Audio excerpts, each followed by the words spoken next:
bigger than who I am now. So. What do you think they're doing this for? You were talking to the elevator. What do you think they're doing it for? Why they're doing this to you?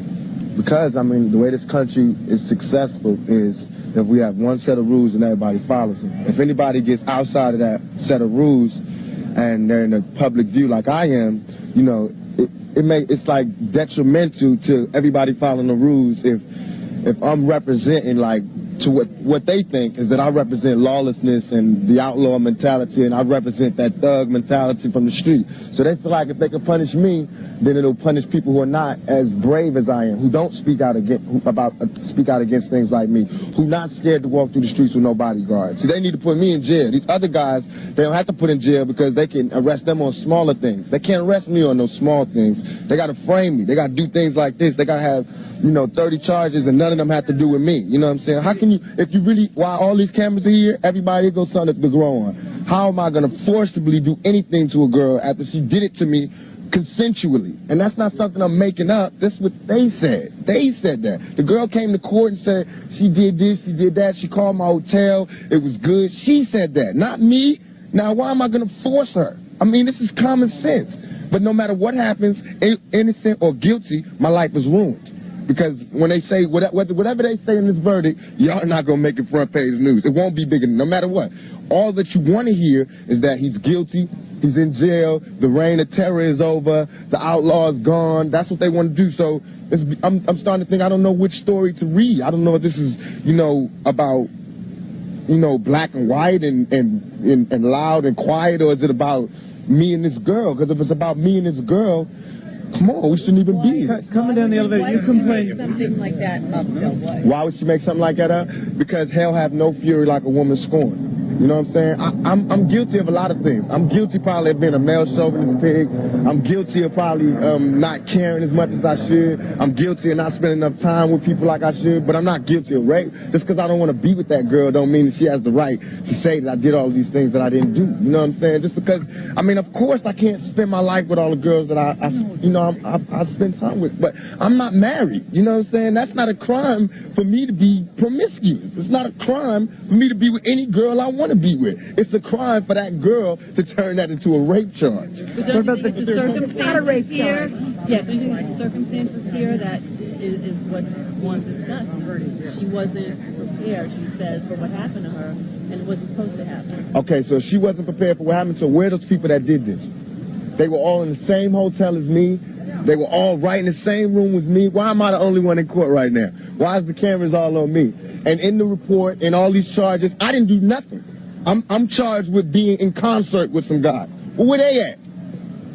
Why me? Because I'm Tupac. No, I'm not angry at them. I'm angry at the system. I don't want nobody else to go to jail. You know what I'm saying? But I don't want to go to jail for something I didn't do. You know what I'm saying? I just don't want to be the scapegoat. I want to be, only way I've been practicing my whole life to live my life is to be responsible for what I do. I don't know how to be responsible for what every black male did. I don't know. Yes, I am going to say that I'm a thug. That's because I came from the gutter and I'm still here. I'm not saying I'm a thug because I want to rob you and rape people and things. I'm a businessman. I mean, you know I'm a businessman because you find me at my places of business. You don't find me up in you know what I'm saying? I don't understand this. I don't understand this. What do you think about the jury? You talked about the jury. You talked about the jury. They look at this trial and they say, you know, here's a rap star, here's an actor. What kind of sex is he engaged in? This isn't safe sex. What do you say to that? But it is safe sex because in the trial, in the transcripts, if y'all dig deep and be reporters, you'll find out I wore a condom.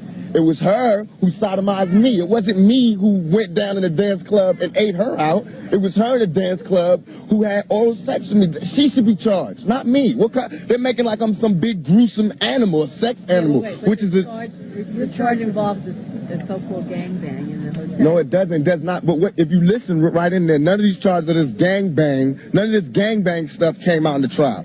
She says people was rubbing her ass, grabbing her ass. Where are these people? Where are these people? No, she said it's an attempted sodomy. What is an attempted sodomy? If there was sodomy, second count. If there was sodomy, okay. If there was sodomy, why when she went to the doctor wasn't there any forcible entry? Why wasn't her anal? Why wasn't anything? Why didn't they find any of my sperm on the thing? If she's why wasn't any of my sperm? Because wear a condom in some states means oral sex. It's one of the states means oral sex. Why didn't they find a condom?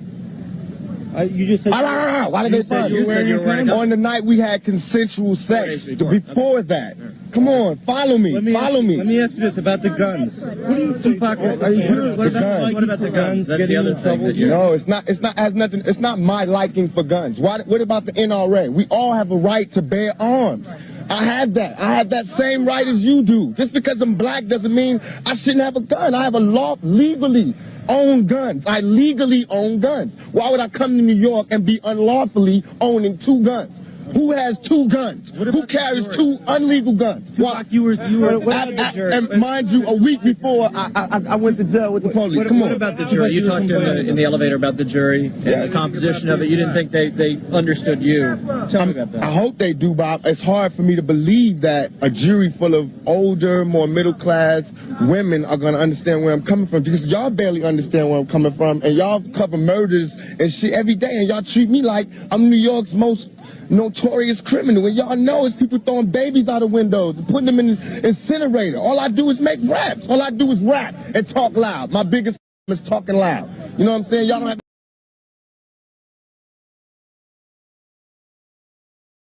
I just heard this.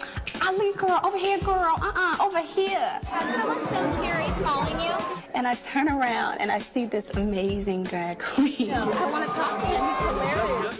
And she's like, you just have to come over here for a minute. Aaliyah, how you doing?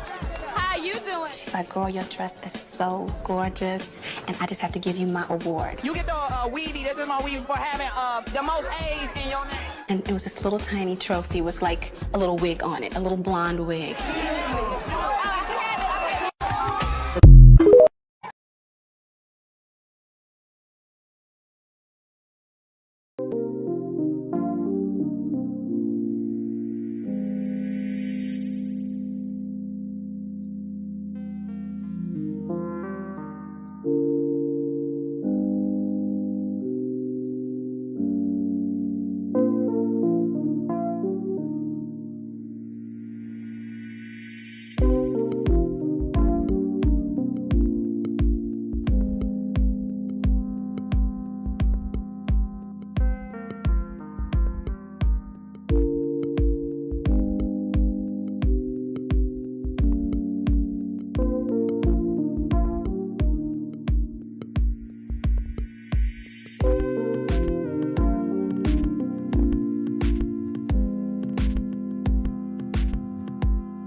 Hey everybody, can y'all hear me?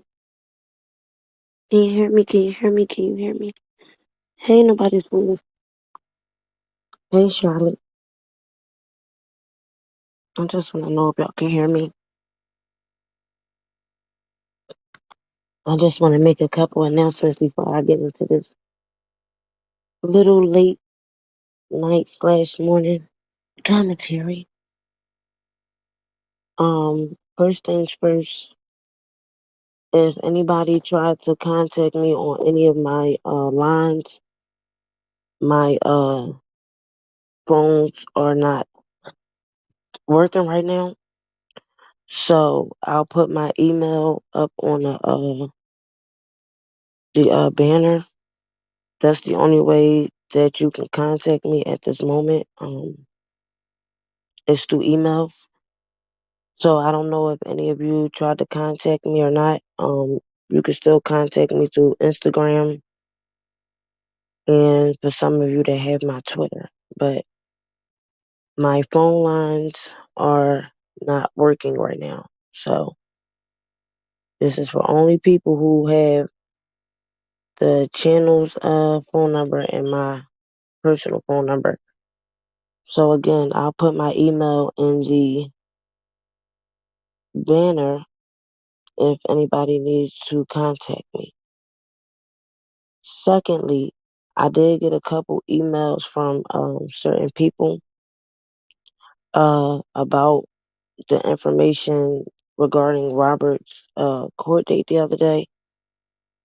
This is why I always explain to y'all, check my community wall, because when I was live last week, I believe it was, and I told y'all that I won't be going live as much. I'll be more likely just posting more videos and continuing to post videos, either pre-recorded, excuse me, or just regular uploads. But I always make sure that I put all the court documents on the community wall. Anything regarding Robert's Chicago case, New York case, anything surrounding around the case, or any messages that I want to get through without having to do a live or a video, I always put on the community wall. So I know some of you emailed me and said that y'all was having problems with the subscribe, or you thought you was subscribed. You can unsubscribe and then subscribe again. And when you subscribe again, make sure that you hit the bell. It's going to say personalized. Well, it's going to say all personal or personalized. And then I forgot what the last word is. But you want to make sure that you go all the way to the top and push all. Because that means, like, if I put something out on my community wall, or if I put something out on a video, or if I put something out going live, then you're going to get it firsthand. If you don't press the all, then this is probably why you don't get the notifications. If you just push personal, that means that if I post, it'll come to you late, or sometimes they won't even send you the notification right away. So just make sure when you press the all, when you subscribe, you make sure you press all. So back to Robert's court date. No, they did not pick Robert up for court. It looks like to me that the marshals are being lazy. I guess taking him over to court, which I don't understand, because he is in. Excuse me, y'all. My asthma has really been bothering me for the last couple of days. He is in Chicago, so to go get him from Cook County to take him over to Cook County Court is not no time at all. But marshals, they gotta, I guess, pick what marshals is available at that time, which I'm pretty sure a lot of them are, because you have a lot of people that goes to court Monday through Friday. So it's not like Robert's the only one. If they were to get him to go to court, I'm pretty sure there's a whole bunch of other individuals that's going to court where they can pick him up as well and deliver everybody to the courthouse. But they didn't come get Robert, and quietly the judge rescheduled the motion to dismiss, which they are still prolonging this, is really bothering me. And I would think now that, well, probably the next court date, Jennifer is going to probably push her foot down, because I think it's a matter of time that they have. If y'all was listening to me last week when I talked about, if they drop um the case, right, and they throw the case out, the same day that they do that, Jennifer has to ask the judge to go to trial. So, like, when the prosecutors say, "Okay, Your Honor, we want to drop this case, close this case," boom, right? That same day, Jennifer Bonjean has to be like, "Your Honor, me and my client, we want to take this to trial," because after Jennifer says that, the prosecutors will have, I think it's 90 to 120 days to respond or to try him, meaning to get the trial. And if they don't, then automatically, of course, the case, they can't pursue with the trial. The reason why is because even though they say they want to drop the case, they don't want to go further, they can come back and try Robert again, okay? And then go through this whole fiasco once again. But if Jennifer argues, like, "No, we want a speedy trial, we want to go to trial," and if they're not ready within that 90 to 120 days, then they don't have no choice. They can't pursue nothing, and it gets closed. So I don't know what they're I don't know what they're up to. Literally, I don't understand it. Um, I think since the Surviving R. Kelly 3, I think that with Geronda Pace coming out here saying that Kim Fox said that they were dropping the case, and then Geronda came back out here and showed receipts of a person saying that they weren't going further with the case, but then saying to her that they would like to meet up with her um for a meeting or something. I don't know if it was Kim Fox that said that in that message that Geronda posted, who it was, but Geronda said she don't know why Kim Fox is prolonging it, but she was told that yes, they're not pursuing the state charges. But then, like I said, the second message she posted, somebody, whoever was telling her they wasn't moving forward with the case, also said to her, um, "We would like to have a meeting."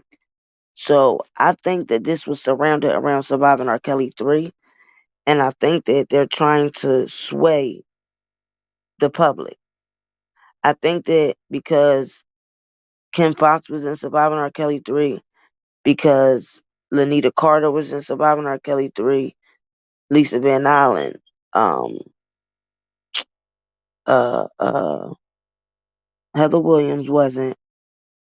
So the individuals that's supposed to be in the Chicago state case were in Surviving R. Kelly 3, except for Heather Williams and Rashana Landfair. So I think what Kim Fox was doing was because the documents that they put out in Surviving R. Kelly 3 were documents from out of Chicago's federal case, New York's federal case, right? And by saying, okay, he's already been found guilty in New York, boom, he's already been found guilty in Chicago, and pending charges um in the state, right? And I think she also wanted to give the females in the Chicago state case a voice, even though they had plenty voices. But again, I think this was to like push how can I say it, to sway the public and to see what the outcome's going to be, far as the basically the watches, like how many people watched it and how many people did the Surviving R. Kelly 3 affect. And from my opinion, I don't know about y'all, but all the clips that I was sent, probably not the whole thing, but majority of what I seen. And then when I went back and seen the numbers, they're very low. So even people that still claim they're not for R. Kelly, a lot of them didn't even watch it because now they feel like this is a money grab. It's like, okay, every time we turn around, we got another surviving R. Kelly, another survivor. If you're surviving him, why the hell are you still talking about him? If you're surviving him, why every time a documentary come out, Lizette's talking about books, um, Kitty Jones talking about she dropped a new book, and then you have lying behind Lisa Van Allen up there, knowing that he was never charged for her in no cases, knowing that she dropped the ball in Chicago federal case when there was no tape of her, which she was supposed to be tape number 4, video 4, and also she was blatantly, caught in her lies in the Chicago federal case. And Charles Freeman, the jury did not believe none of their statement. So them having her in there, it definitely dropped the numbers even lower. Then they had Faith Rogers in there, her mother. Then you got the Savages in there, whose daughter is not even in none of the cases. Joycelyn's name only been brought up because of Azriel and other people. And if you really, really pay attention in the state, in the New York case, Azriel basically brought up every female that either wasn't in the case or that name was just in the paperwork or people that was there. She brought up their names.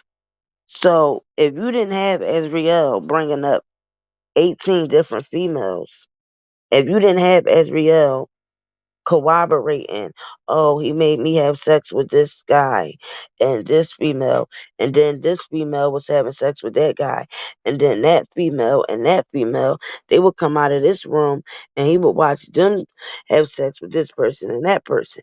And then he made us smear poop in our face. And then he made this person have sex with their 6-year-old niece. And then, I mean, nobody was more of a storyteller than Azriel. Okay? Good morning, Reid. So the reason why I think that they're prolonging this whole state case is, for one, they know they don't have a case, and they can't go to the state case and recharge him for Rashana because he's been charged for her in the Chicago federal case. So then what are you going to do? Go back and recharge him for Geronda? He was charged for Geronda in the New York case. Then you only have Heather Williams and Lanita Carter. Lanita Carter, in my opinion, her story doesn't hold up. And in Surviving R. Kelly 3, she even stopped to talk about where the officers took her to, where was the headquarters at when they took her to talk about her claims being in the studio and these events that she claimed took place. She even stopped talking about where they picked her up from, where they took her at to, and I didn't understand that why she said this in Surviving R. Kelly 3. But her main thing was, oh, I'm not going to reveal no locations because I don't want to make the state mad. Huh? If you left the studio and when you left, you called the cops and said that he abused you, then cars come and pick you up. They take you to the studio and people say they don't know you. They don't. They didn't recognize you and said that she wasn't in the studio, right? What does she do? Oh, go in such and such room. Look at the bottom next to the door and you're going to see a plastic bag with all this hair stuff in it and shampoo and brushes. This was her way of proving that she just was in the studio, right? But you mean to tell me when she first left, she didn't notice She didn't have her bag? Or did she leave the bag in there to make it look like, to push the narrative that she's pushing, in my opinion, right? Her case doesn't hold up. So she did all of that and settled to go to Susan Logan's to get a settlement. She did all that going calling the police, all that going to the police headquarters, all that talking to a grand jury, and claimed the grand jury was mean to her. They told her, "Oh, how we know you didn't just have sex with him because he's a celebrity? Oh, they were so mean to me. They weren't nice. So somebody from Susan Logan's office contacted me, referred me to Susan Logan's. So you referred, instead of for getting justice for this man abusing you, to get a check." Okay. Then Heather Williams, same thing. She's out here still chasing one, what is it, 2 million, 3 million, money, and we don't even know if her claims are true. Her mother supposed to be had a party for her. She was 16. Robert supposed to was there, and Robert's security gave her the number. Her mom snatches it. No, my daughter's only 16. Her mom takes the number, and eventually she claims that she went and stole the number from her mom. Went to school one day, talked to Robert. He told her leave school, come to the studio.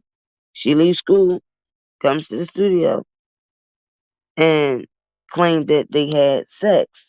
And Robert told her to get some money downstairs from the reception, the office, and she claimed she thought it was just money to get a cab, but it was way more money than just for cab fare.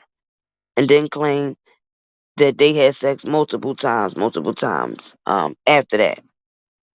That story doesn't make any sense because, for one, why didn't the mother go file police reports and everything when she was supposed to be 16?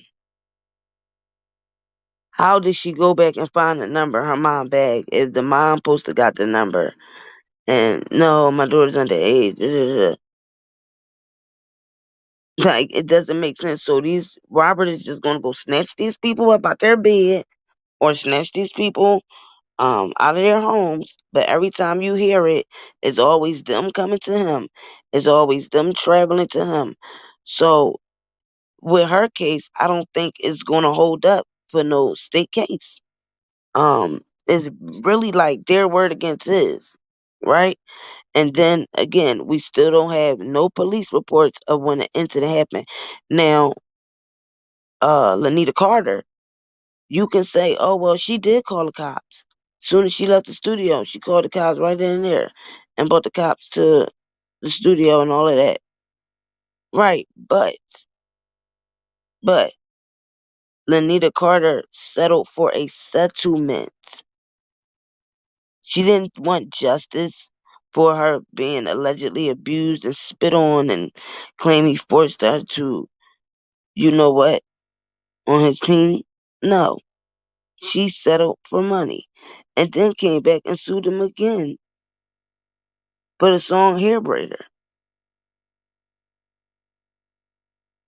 So at the end of the day, I don't think that the case is going to stand up. We'll see what Ken Fox and them is going to do. But the judge and the prosecutors and the defense agreed to postpone the court date until the 31st. Now, what's funny about that is January 24th. Remember that the prosecutors were supposed to turn in the they were supposed to provide the U.S. Department of Probation and Court with the restitution spreadsheet. That was due on the 5th, but the judge, Weber, he extended it to the 24th of January when they have to turn in the spreadsheet. Some of y'all don't know the spreadsheet is when they look over Robert points, probation and stuff, and basically tell a judge like what they recommend at sentencing for him to get sentenced. So what I say, January 31st is when the state motion to dismiss court date is, and then The 24th is the the prosecutors have to have the spreadsheet given, the restitution information spreadsheet, to the U.S. Department of Probation. Uh, so that's what those court dates was about for the people that emailed me. Sorry, I'm just getting back to you guys. Like I said, I had a lot of things going on this whole week. I wasn't feeling too good. I got stuff going on with my phones. It's just a lot. But I did promise some of y'all today through email that I will come on this afternoon. That didn't work. So I'm here now. And shout out to y'all that's here. Please, y'all, I don't really ask that much if y'all can hit the like button. Because y'all know that I'm not monetized. So the only way that my channel gets any traction or spread it out is with the like button and by you subscribing. Really appreciate it. I don't barely ask for donations. If you give, you give. If you don't, you don't. I just really ask if you can hit the like button. Okay, next on the list is, have y'all heard about the Larry Reid situation? So the Larry Reid situation is Tasha K having this guy on her channel saying that Larry Reid had sex with him when he was 15 years old, and that Larry Reid sucked his peen, and that he let the guy cum in his mouth. And the reason I'm talking like this is because for some of you that don't know, YouTube is changing they changed their guidelines already. And profanity and different words will get your channel a strike, or anything in thumbnails or titles can also get your channel a strike. So for y'all in the chat, when y'all be seeing y'all comments is getting deleted, be careful, because YouTube most likely is going to delete your comments if you saying the words like bitch, shit, the F word. Now you can say words like hell, damn, but not shit, bitch, the F word. What other word? And they say like you could put symbols. So like if you put the F/word, to abbreviate the cuss words, you could put like WTF for what the, you know, um, uh, and if you saying the word DICK, you could put D star or at CK, because the word damn and hell aren't considered profanity, nor are they in scope of this policy. But any type of hateful words or hateful content. So for all of y'all that like to sit up there on panels calling women out their names and saying all different type of profanity, your channels is about to go bye bye bye bye bye, because it's called inappropriate language, profanity in titles, thumbnails, or usage in the comments, abbreviated or censored profanity or words acceptable for network television like hell, damn in the title, thumbnail, or video. Profanity like shit, bitch, F word used outside the start of the video after 15 seconds. Profanity that does not occur throughout the majority of the video. Profanity used within music or stand-up comedy video content.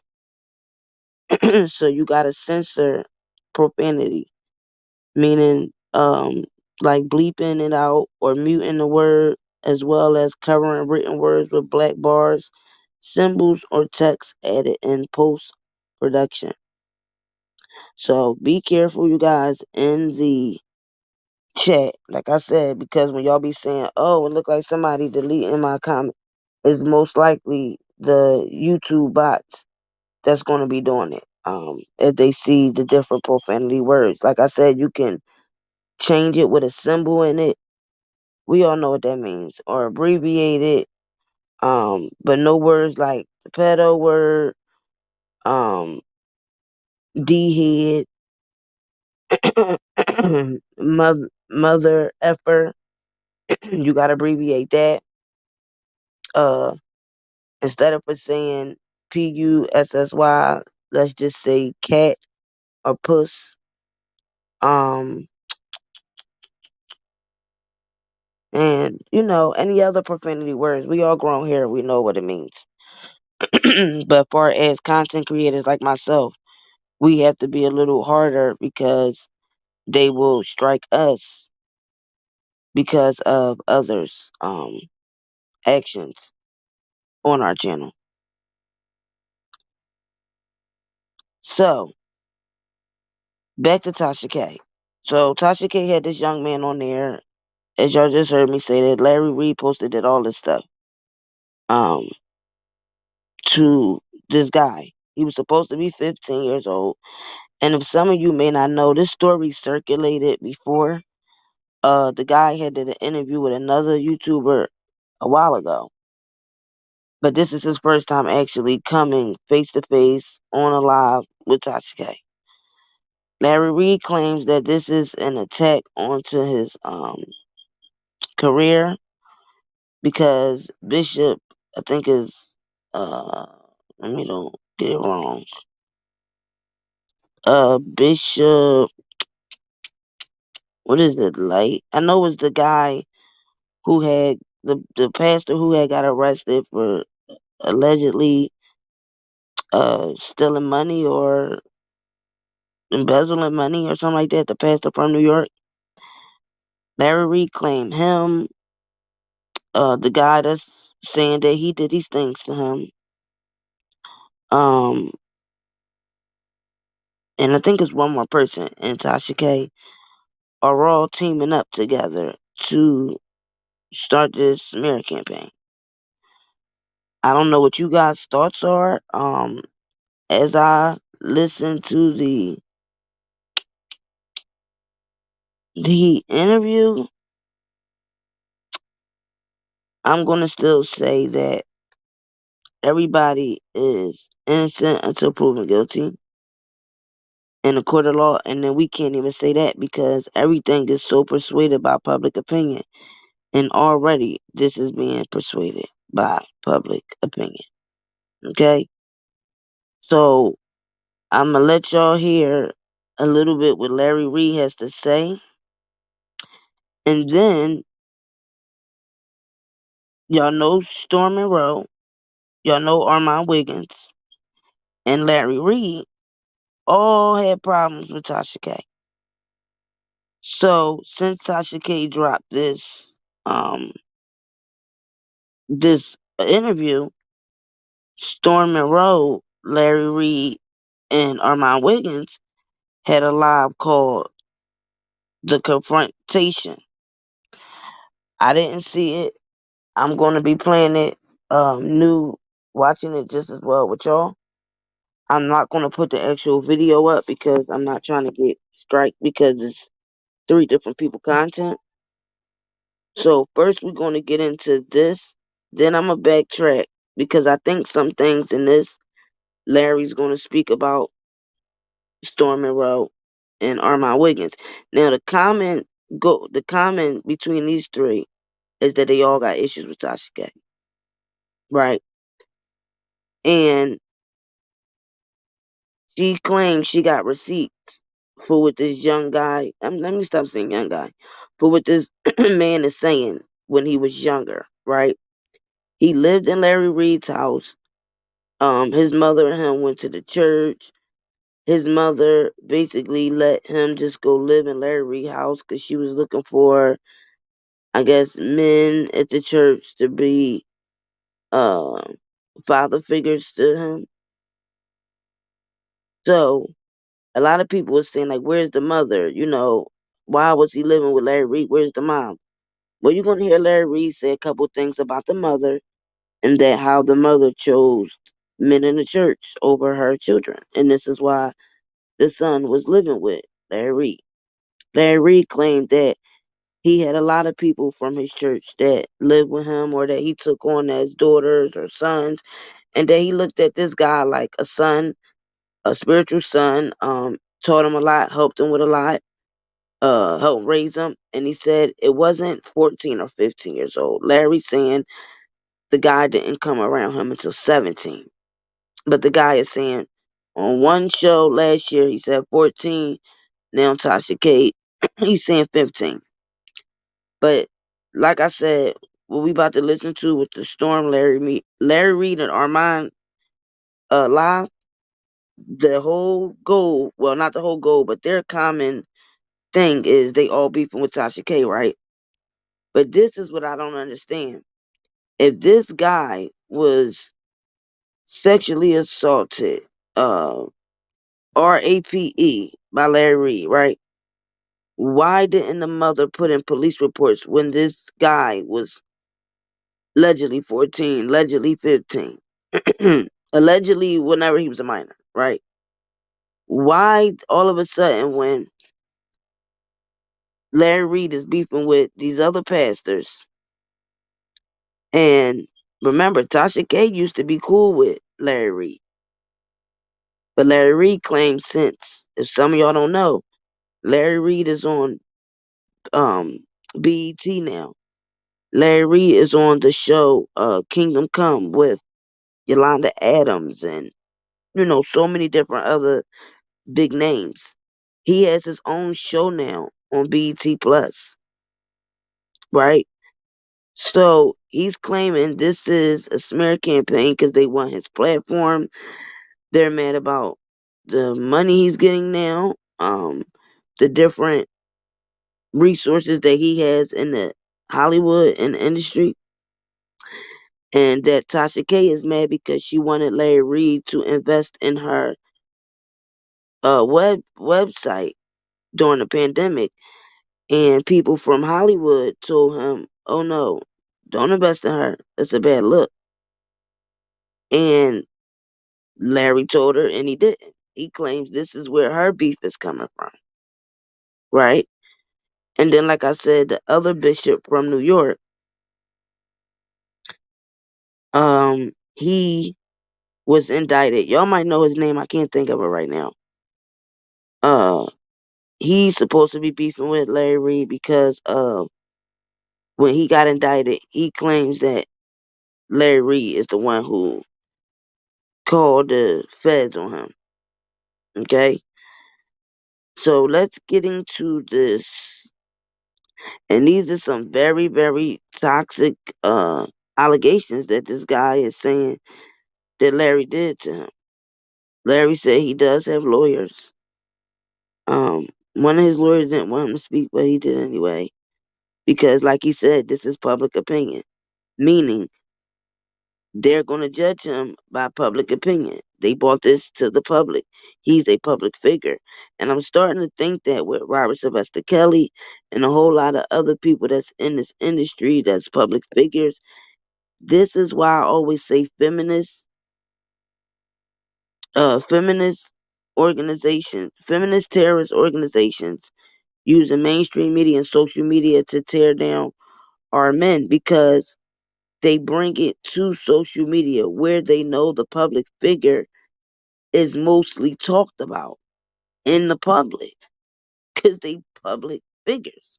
So I do believe Larry when he say you gotta address it, because if somebody just come out here in the public and put all this stuff out to you in the public where you make your money at, where your fans is at, where your supporters is at, there's no way that you can just be quiet because the public is talking about this public figure. And this is why they use um mainstream media and social media to bring our men down, because like I said, the majority of people that's talking about this public figure is the public.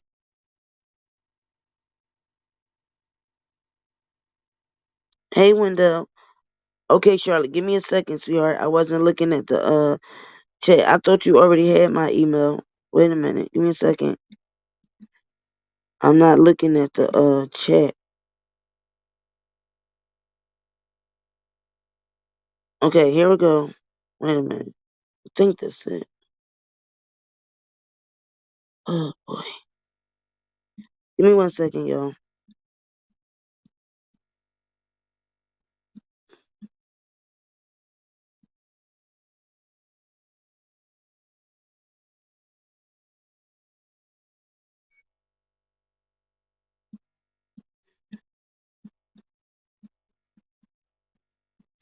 Hey, Wendell, I haven't seen you in a minute.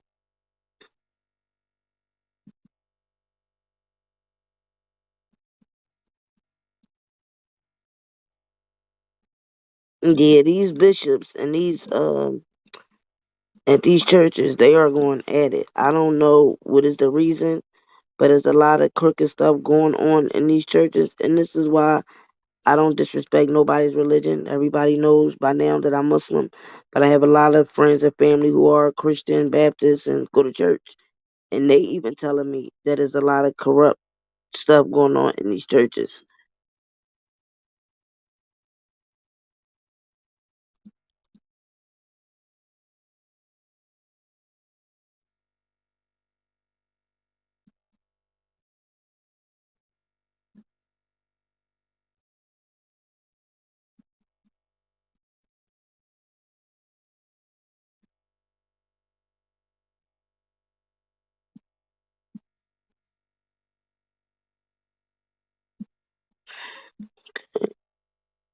And I hope you can see that, sweetheart.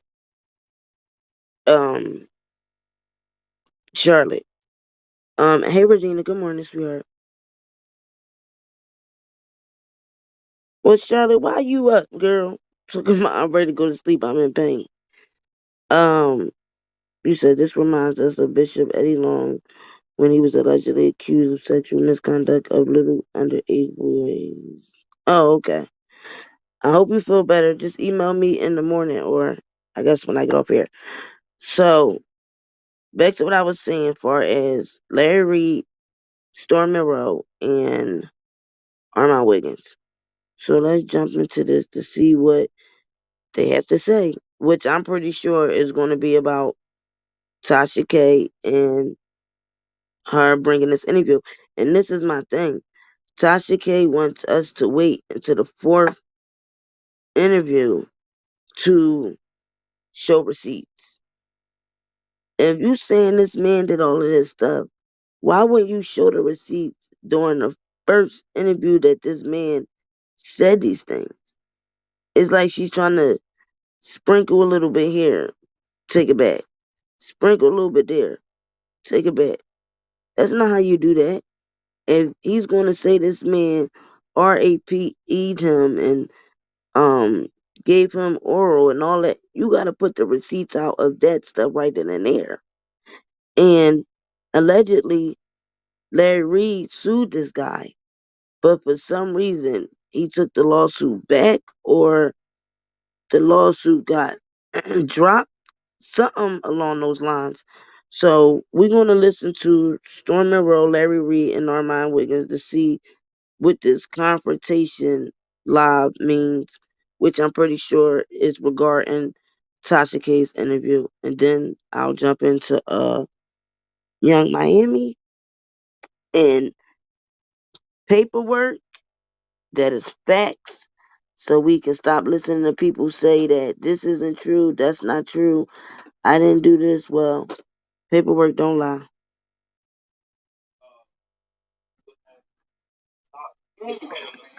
You're welcome. You know, Tasha's very good at her job. She takes something and she stretches it and she makes it something salacious to get click likes, views, her money. She will her hand horribly. And another thing, watch what y'all say in these in these chats because YouTube has new guidelines. So if you make cuss words, make sure you make them with symbols. If you're gonna use the word RAPE, put a symbol and abbreviate it. Don't spell a whole word out in the chat. Y'all know what words is profanity. You can use words like damn, hell, stuff like that is fine, but the profanity words, make sure you blur them out or you abbreviate them. Hey, Shards. And I told him, said, don't you ever wear your hair like that. You look the hot man. It was not about. Now, listen to what he say. He's going to say that he told Tasha K don't wear her hair like that again.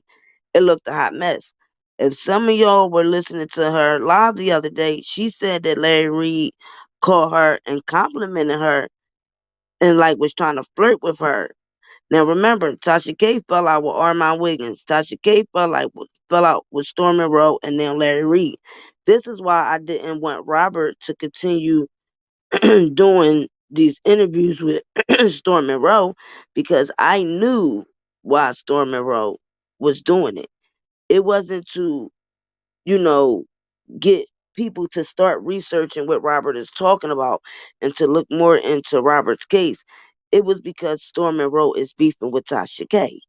And Robert is talking about Tasha K leaking his emails that she received from a BOP officer, that the BOP officer went in illegally and obtained Robert's information and sent it to her email. But again, all of these three men up here, common person that they have an issue with is Tasha K. So I always wanted it to be more on what's going on with Robert's case than, oh, look what Storm putting out. Yeah, because he beefing with Tasha K. Oh, wow, Storm and Rowe got Rkelly on there, blasting Tasha K, putting Tasha K out there, and it's not really going to focus more on what Robert is saying about the BOP officer and how she obtained it and who Tasha K gave it to, but more on the beef with him and Tasha K. So here we go. There's only 500 people waiting. We're here. We're live. No, she didn't say that they have. She didn't say they have footage of this. She damn sure, because if that was the case, that man wouldn't even be doing no interviews. He would have just turned that into the police. If he had actual videos at 15 years old of Larry Reid doing this, he wouldn't have to do no interviews with no Tasha K, no bloggers. He would have took them videos right to court because if he was a minor, that would have been child pornography. So that's bullcrap. She damn sure ain't got no videos.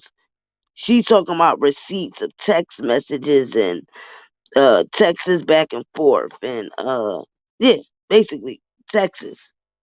Not if she had video footage, we wouldn't even be here talking about him doing an interview with Tasha K because it would have automatically went to the police office. Yes, sir. No intro. Storm Chasers. Welcome back. Okay, I have two gentlemen with me that yes, sure. They came in this bitch like superstars. They came in this bitch like John. No, that's look what you got on. No, look at very hard. Tasha K gonna be very mad about this. Very. We got a turbo parked in the parking lot. We got a turbo parked in the parking lot. Listen, it was on sale. Okay. Turbo he got. Don't let him fool you. Okay. All right, we ready, people. They can hear us. So, how are you doing today, First Larry? Let's start there. I'm actually good. Okay. Centering the smear campaign. It's involving not just me, it's involving my whole ministry and even some of the people that still in my ministry now. So that can be a lot. Your brand.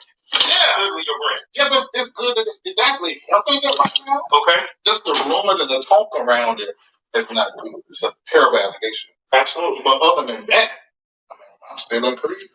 Like it ain't happening. Okay, I feel you. I feel you. Armand, how you feeling today?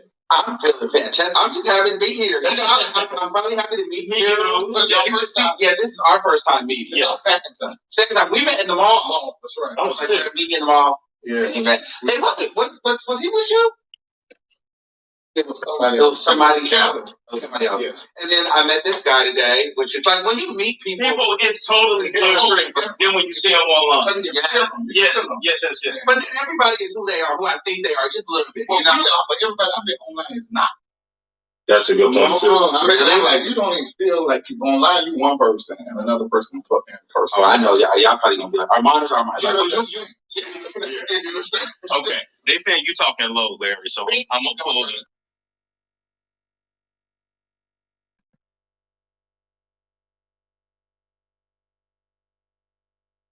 He done knocked off the sound completely.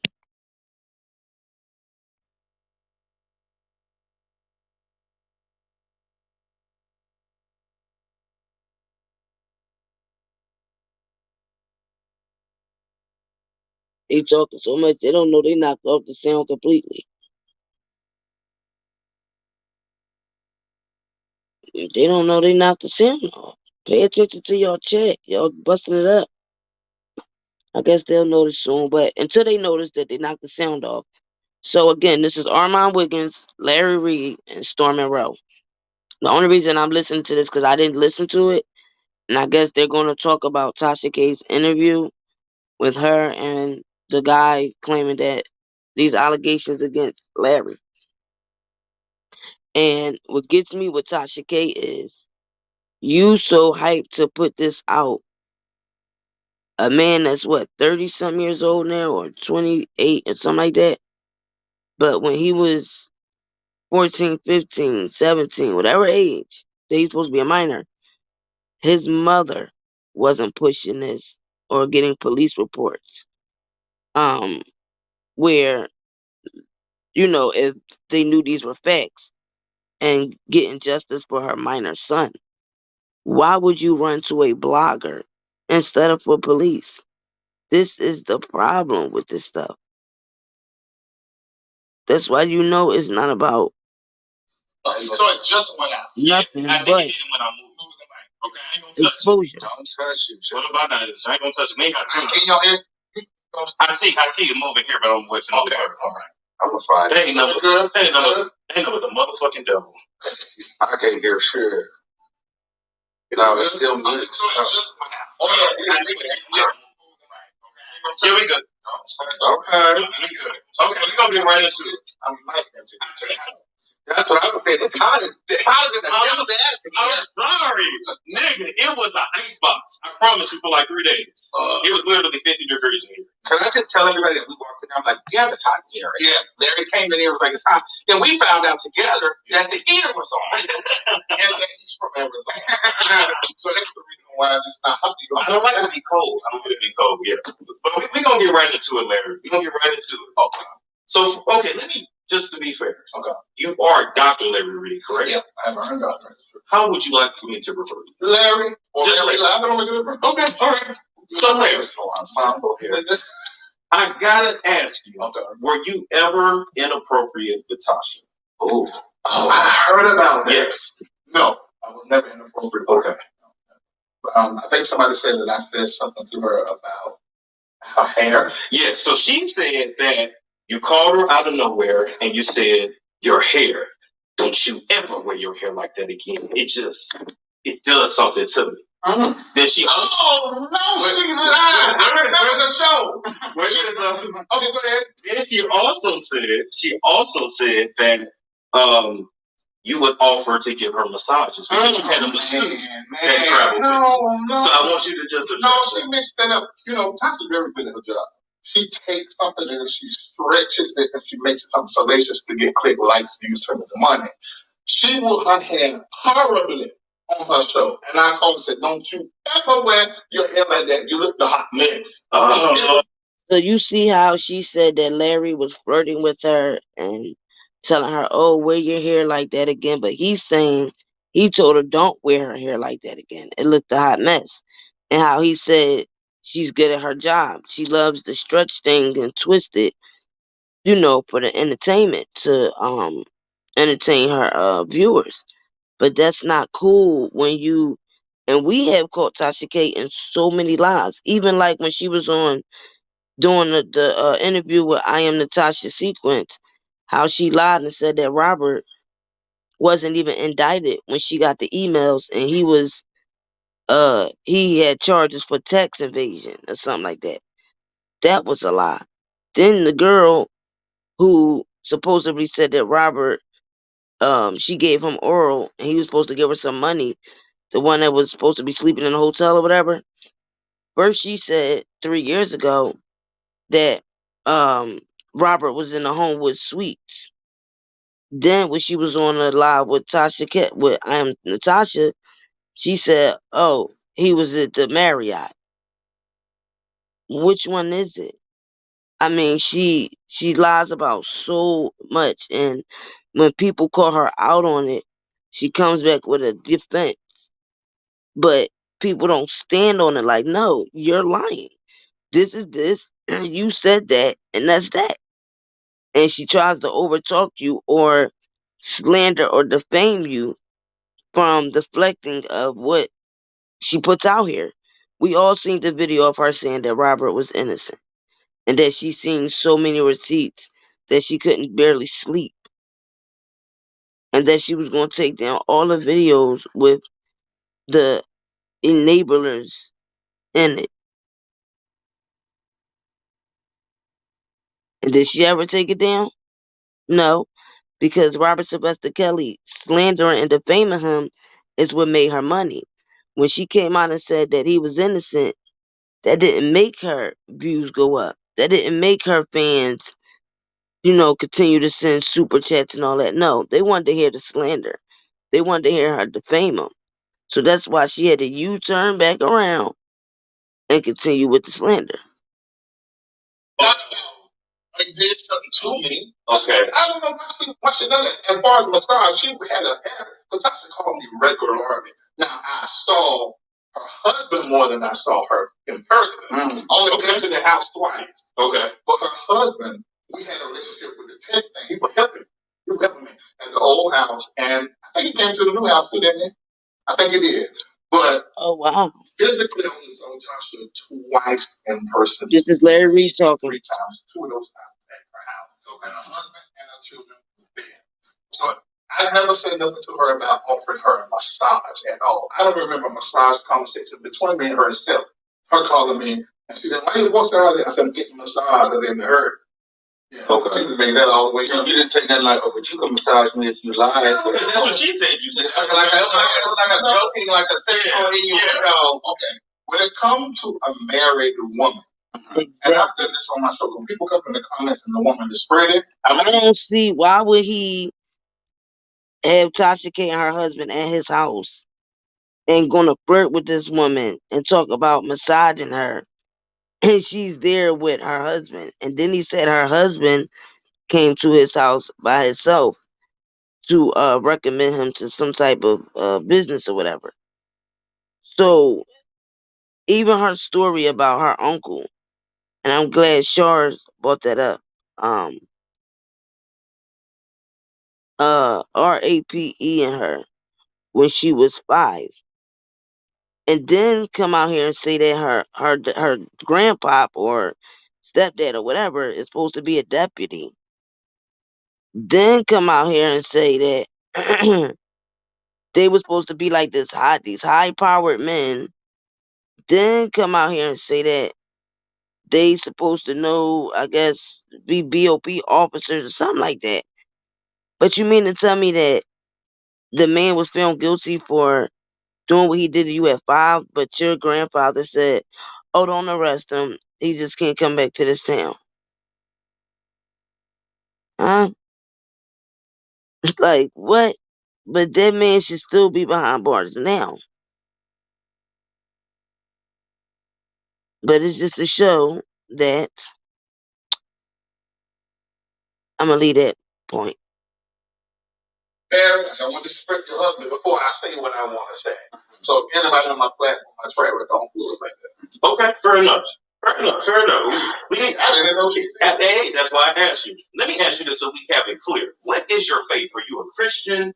Or you like what are you? Well, I do say I am a Christian, but I always say on my platform that I'm modern and more into African spirituality than I am white European Christianity. Now, I was that to start. Yes, but as time went along, I was real strict. No earrings, no makeup, all that kind of stuff in my church. Okay. Even haircut. Yeah, I didn't want to wear sneakers or jeans. You were Pentecostal? Listen, apostolic. Yeah, they were shouting. Yeah, but hair coming out with the veil and stuff. That's the kind of church I used to go to. Right, yeah. But see, as time went along, I got more degrees and I studied. And then the revelation from meditation and prayer, I changed. Okay. And my old members have a huge problem with that because, like, he being successful, what he's doing with tattoos and earrings and like I'm vaccinated. Yeah. So do they accuse you of dabbling in witchcraft? Oh, yeah. I've been called a witch for years. Oh. Yeah, I used to do these house cleansing and that's the register. Okay. So where I come from, that's not a thing. You just prophesy and preach. But I was actually, dealing with demons that levitate. If they in the chat, old members, they had watched me deal with that before. So yeah, that's how I was doing it by. Same thing with this. Jesus said he got it by the spirit of Beelzebub. So that was a witch. Okay, I'm just saying because when they see the wealth, people got in my ear and it was like he's using the devil to get wealthy, kind of like the Kirk Franklin's, the TPJs of the world. So, allegedly. That's really interesting. Allegedly. People think, why black folks think that? Well, black folks have a problem. Black Christians tend to have a problem with us using African spirituality anyway. African spirituality is what white Euro Christianity hijacked and stole and then created a 66 book. When the books were actually 190 books of the earliest Bible, which is the Egyptian and Ethiopian Bible. Okay. So most people don't know that. Good point. Yeah, good point. So I'm getting back to the roots. Listen, I just want you to. Y'all in the white man's religion with white Jesus. Well, let's be clear. Most of your pastors do voodoo anyway. Even when you go to church, everybody knows you go to the bank, you get the dirt from in front of the bank, and you put that when you're constructing the church, and that's how you build. That's how you bring in money. That's hoodoo. Yeah, hoodoo. Excuse me. Everybody know that. So would you consider yourself a good representation of Christians or even Christ? Because people are going to say, hey, you're preaching the word, and you have people that are impressionable. Mm-hmm. Are you a good representation of a Christian? I think I'm a wonderful representation of Jesus. Maybe not Christianity. Okay. But Jesus, he's down with everybody. I have same gender loving people on my staff. Okay. I'm very open about the stuff that I have done, like, or see. I think I commented up under your picture. I said, because I commented up your picture, think I want you. Because I commented about you twerking, they think I want you. You don't want that. You just being silly. It's what I think at that moment. I am realizing that because I got people who hate me and they're like trying to mess with my name, I probably got to curb some stuff a little bit. I don't like it, but I may have to. You can't really be yourself, and I get it. I say fuck it and just be yourself and let people see. I feel like it's because the way you present, like, baby, you're flashy. Like, you have a presence that's kind of like, I'm doing good, I'm wealthy, I'm flashy, I'm online. I don't know. So why should he have to hide that, though, at the same time? If that's his reality. Well, because I kind of think that just people in general, like, when you become successful, you have to hide certain things about yourself. Right. They don't want to, like, in this space that we're in, you can't show it if you have a nice car. You can't show it if you have, people won't want to donate. They won't want to support you. They'll start, they'll rob your shit. They'll rob you. They'll start pulling their support. Yes. So you almost have to act broke. Yes. Even like in the consecrated world, the most broken people get a lot of the support. Facts. You know what I mean? Because they're like, there's an underdog thing. And once people start to see you as like being on top or this top dog, they start not supporting you and they start to tear you down. So I didn't think about it, but I did think about that. I didn't want to show people. I was living in the house I'm in now and driving some cars and I never put it online. No. But my coach, Bishop Bernard Jordan, he put his color in it. And that was like 2 years ago. And that's when that Bishop Whitehead went. And then I put mine online. That's his name, Bishop Whitehead. That's who we beefing with. Color. Yeah, look, and then the white head went bought one just like mine. But anyway, that's when I started getting a whole lot of flack. Is when I started being forthcoming that I'm doing pretty good. Not just me. Yeah. There are 14 households that's sitting on my back. I didn't just bring myself up. I brought a whole community up. Get some papers house in that bathroom, right? You cut right to your right. Oh, yes, sir. Thank you. I think we're supposed to help folks. They never kill it because I go up. If I see you live and I like you, you will send some money. I'm going to send some money. Ain't that what we supposed to? Let me tell you something. You've been blessed in the ministry around waiting down. And let me tell you a husband that down. Let me appreciate that. No, listen, because of you, I was able to redo my set and keep going. Like that is important. Like for me, those things for me, I put those back into my business, my brand, because it's part of it. I love to be able to do that. So thank you. But you're good. And you're like, I'm really good. I appreciate it. Yeah, I just know that's, but I do it for, and I've done it for some of y'all. I did it for. I hate I done it. Don't racket it. Don't flip on me. And you know the stuff is a lie. So we're gonna get to that. We're gonna get to that. So let me ask this before we get to that. What is your sexuality? So we can have it on the record. Because I think I know, but I'm gonna give you. Tell me what you think. I'm gonna tell you the honest. I think you're pansexual. Remember I mentioned that? Yeah. I said I'm toying with that. I think you're pansexual. I don't really like labels, but I know labels are necessary to teach.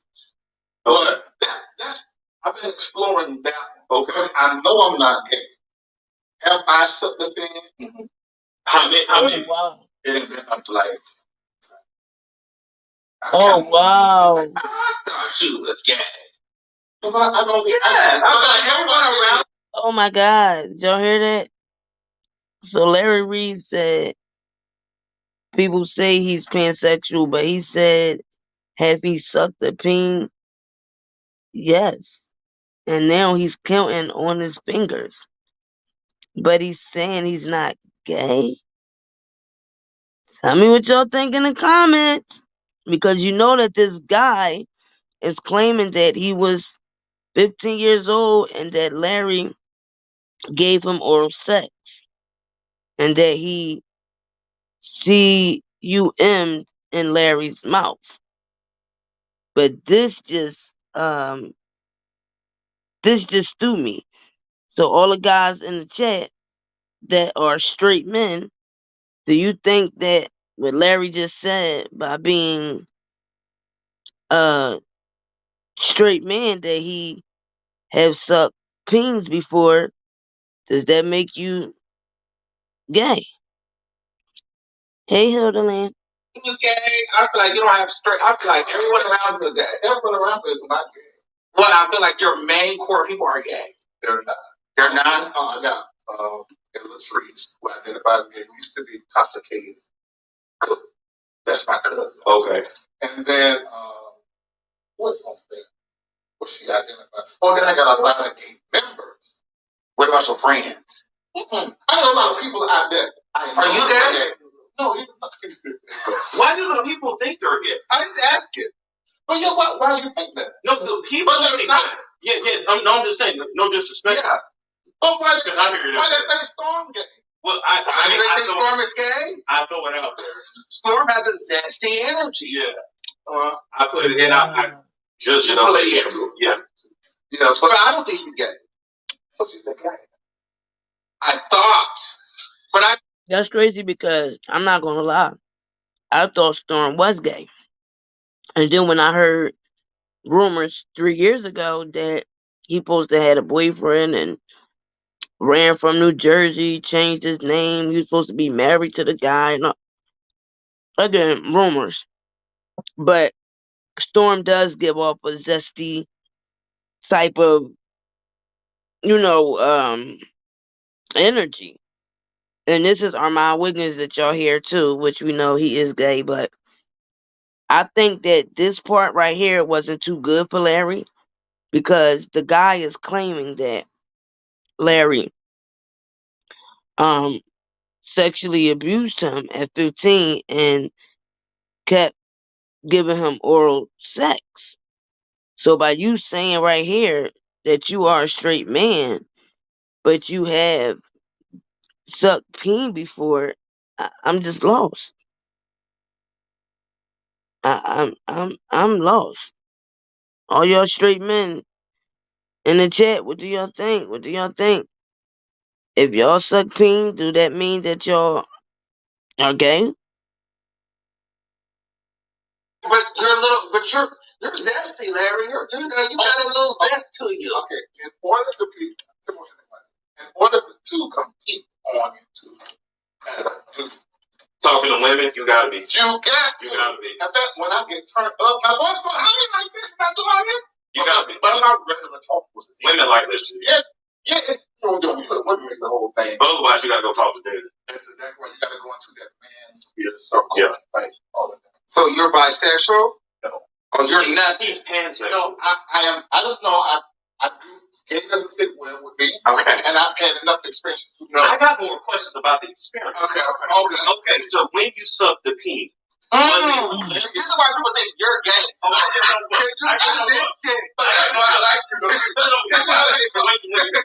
When you suck the pee, did you enjoy the suckation? No, I'm saying when I did enjoy it. I enjoyed that. I was good at it. Oh man.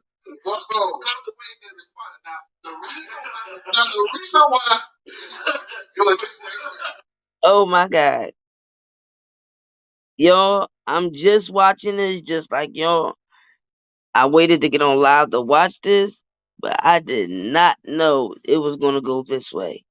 I don't think this was good for Larry, knowing that this guy is claiming these things, and then for him to say, I'm good at it because of the way the other person responded, but then you want to kick back and say you're not gay, you're not bisexual, but you sucked another man's peen. You had to be feeling that because you're not just going to push yourself to do that if you're claiming to be a straight man. This is crazy.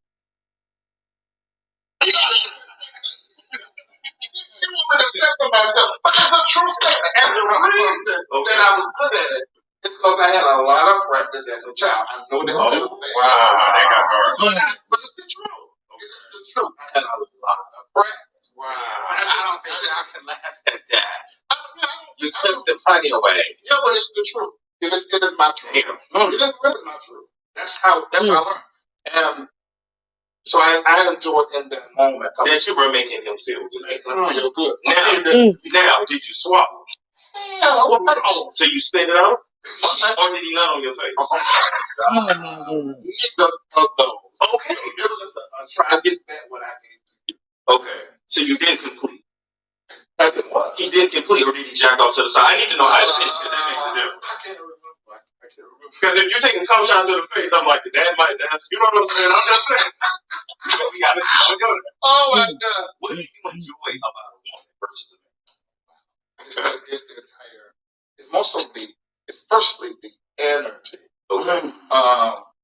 There's something that they are going crazy. There's something, I don't know how to explain it, but there's something that it feels almost like golly.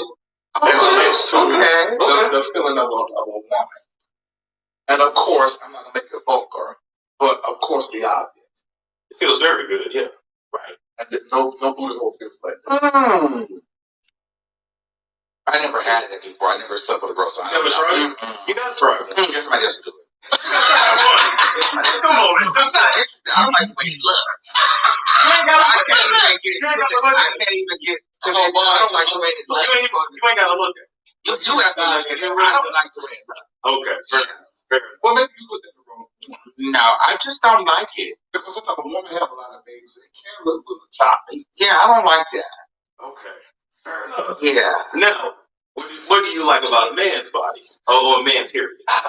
This is very interesting to me because when I see men, I don't see their body. Oh. It's like, the energy. You pansexual. That's pansexual. I've been reading about it, but I don't like labels. But that one has been sort of. I would say pansexual, and I would say you could probably venture into sapiosexual. I'm definitely sapiosexual. Which a lot of women. I know I'm sapiosexual. It means you don't like to fuck stupid people. Exactly. In fact, they have to be intellectual, very talented, creative. I mean, they have a plethora of conversations with you. Okay. Yeah, this baggy shit is not cute. I'm never wearing this. What's about that right now? No, it's too baggy. Anyway. So okay, so you like both. You like both. No. But you like energy. I like energy. Okay, so let's see. It takes time too. Like there's a lot of people in my DMs. Because you ain't humping nothing right now. Right. Nothing. So there's a lot of people. Wait a minute. Let me pause. Isn't Larry supposed to be a pastor?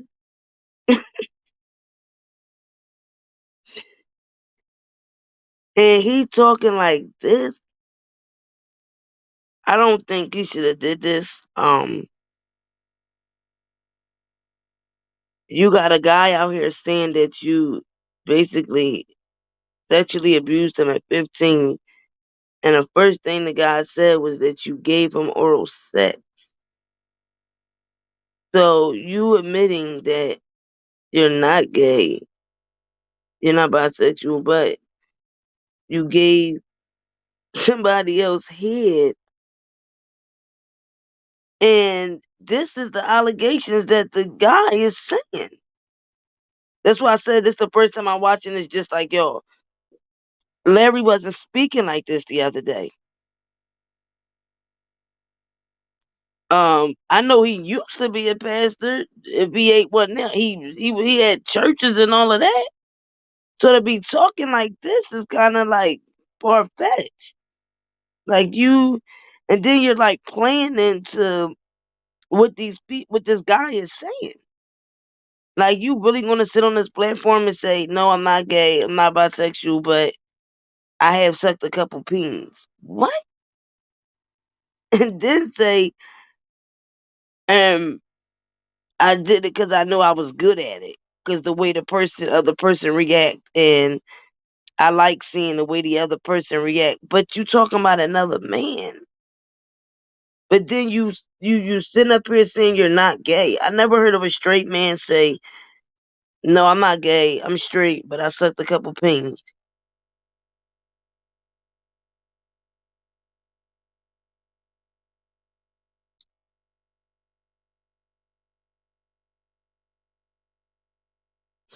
No, he's not admitting he sexually abused this boy, this man. Well, that was a little boy. This is his second. This is called confrontation. Larry already did a reaction to the interview with Tasha K 2 days ago. I should have let y'all listen to that one first, but I jumped into this one because they did this today. But he already responded to that. He broke everything down. He brought people on that was living in the house with him, with the guy.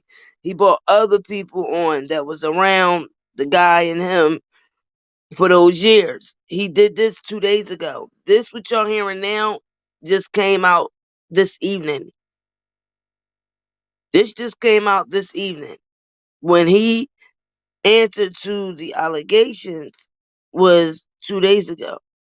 So I don't know if this is he's getting loose or, you know, feeling comfortable with talking to Storm Monroe and Armand Wiggins, but his initial response to the allegations was nothing like this. And he did bring other people on who was around him and the guy who says that the guy is lying and that this is a money chase because it was other people living with him in this same house that the guy is saying these things took place. So it was like a couple families in his old church who he let move with him. Like he would bring in um young women, mothers, and take them in. So it wasn't just young boys that was living with him. It was young women too, and their mothers, aunts, cousins. So this wasn't his first response to the allegations.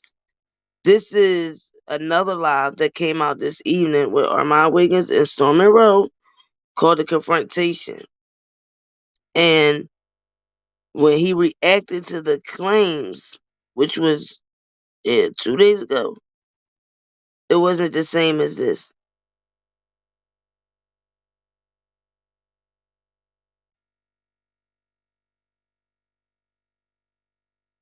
You masturbate? Every once in a while, I'm not even big into masturbation. Because I had a porn fight. So I got rid of porn out of my life. Oh, I wish I could do that. How do you do that? Well, I haven't taken that one. I feel like I am too. How do you get rid of that? No, seriously. I be like, oh my God, I have to get out and walk and go leave the house because I can fuck up a whole day. Like, it's really bad. When you really mix that with some procrastination, your day is done. It's like, yeah. But you know, the way that alcohol and shit too. And you start feeling like, oh my God, and now, because then you have to start digging deeper to get more together. Okay. I do that. You know, because after so long, you got to find something darker. Yeah. And this about him saying he's addicted to porn. The guy said that his first altercation with Larry told him, "You think you gay?" And he was like, "No." He said, "Well, I'm gonna give you a test to see if you're gay." And I'm talking about the young guy. Let me stop saying young guy because he's not no young guy. The man who claimed that when he was young, that Larry told him he'll give him a test to see if he was gay. Told him to take all his clothes off, come in the bedroom, and that Larry had like on a blanket or something wrapped around him. And then they both sat there on the futon. And the guy was naked. Larry was sitting next to him, and Larry pulled out a computer, a MacBook computer, whatever one it was, and told him to turned on a porno and said that it was a gay one. So the guy said, I guess that Larry Reid wanted to see if he would react to watching a gay porno. But the guy said initially he didn't react and he felt like he was about to throw up because he didn't like it. So by Larry saying he's addicted to porn also plays because this guy is saying that this was one of the first things that Larry did to him before giving him this oral sex, that he put this porno on. So I don't think this was cool either. Because see, like I said, Larry already replied back to the guy in his allegations. Again, with several other people that was living in his home, several other people that was around when he was a pastor at that church, around this guy and this guy's mother. Even the young lady who the guy is married to was also living with Larry. Okay? He did this on his Patreon. So this live right here is him basically kicking his shoes off on a live with two other black males and basically talking and answering whatever questions come to him. So I can't say, oh, he's doing this to admit this and that, because I heard his reply, his first reply, and Larry bought receipts. Okay? And Larry showed how all of these people joined together to start this smear campaign. This is not this guy's first time coming out with this. So if it was a real event, then it would have been charges. It wouldn't just be no charges coming now because of Larry speaking about him in the past sucking peen or whatever like that. He's not saying, oh, I sucked the guy peen that was on Tasha K channel. I just think his feet is kicked up. He's relaxed. He's talking to two other people that's on a platform called Confrontation or something like that. Because Larry already replied to these allegations. And like I said, if you missed it, you gotta go on Larry's Patreon. But again, I still don't think that this is a confession type of live. Like I'm gonna confess to everything with the guy no, because Larry did that already. And like I said, he bought people who was not only around him but around the guy at that time. And that's why I always say you can't just jump out the window and say, oh, well, Larry's guilty because I didn't see the guy bring out nobody.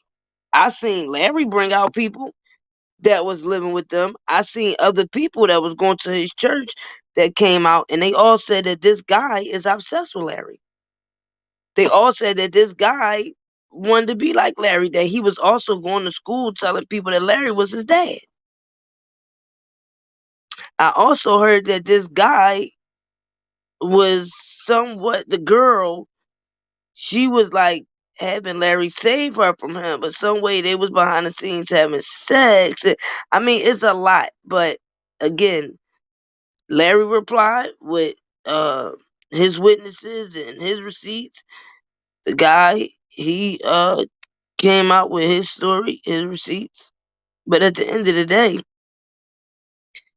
nobody's not being sexually abused, and you're waiting till you're 30 something years old to go talk to Tasha K if you were sexually abused as a minor. You didn't go to the police. You didn't go to therapy. You didn't go, I mean, no, you went to a blogger, and a gossip blogger at that. And then when you look at the backstory, Bishop Whitehead and the other pastor from Jamal, the one from Atlanta, all of these people is who against Larry. So when I see this guy, receipts of him in group chat with them and Tasha K, that looks funny to me. Because if these things happen to you, why are you in group chats with others that's trying to bring down Larry? Why would this guy be associated with them if this was about him being abused? That doesn't add up. That doesn't add up. No, he's not admitting he's gay. He just said I'm not gay. But again, and he's not saying that I'm admitting to having sex with the guy that was on Tasha K. Storm Monroe was just asking him questions, he's answering. But again, if this guy is claiming that all this sexual abuse happened to him, why would he be running to Tasha K and not a police authorities? That don't sit right with me. Unless you have the money and you trying to exploit somebody, then I get it. But mm-mm. He started to be like, Hey, I never Roman. felt guilty about what I did.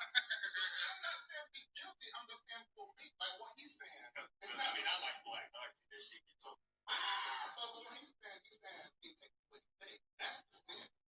The point ain't the sin. Okay. Sin is anything that is harmful to me, harmful to somebody else, irrational for me, and it's not God's best. That's what sin is, not that listed in making white Christianity. So what he said, okay, at that point, they said, because he said it broke up my whole day. And I heard that, like, doing that is like an energy drain. So, like, it is. So, it's not good for, like, creative because it's like, that's true. But then you can do it and it's when it gets my day started, I cannot. You start your day with it. Yeah, because I have to get going. Once you release it, it's like, okay, let me get started. Wow. Because if I don't do that, I'm like, it's like, girl, I need to go. I like it after lunch. Like that. Like, no. So Armand Wiggins just said he watches pornos in the morning to get his day started. And see, this is what I'm saying. This live is not about just Tasha K's live. This is Storm Monroe asking any questions he wants to Larry, and then Armand Wiggins is chiming in, and all three of them together. And like I said, Larry Reid responded already to this guy 2 days ago on his Patreon. So we're going to take whatever we can take out of this interview. Do I think that some things Larry just said in this interview about not being gay, but experiencing sucking another man's peen and all of that, do I think people are going to take that and try to say, oh, look, that's what the guy said he did to him? This is it. Yes, they are.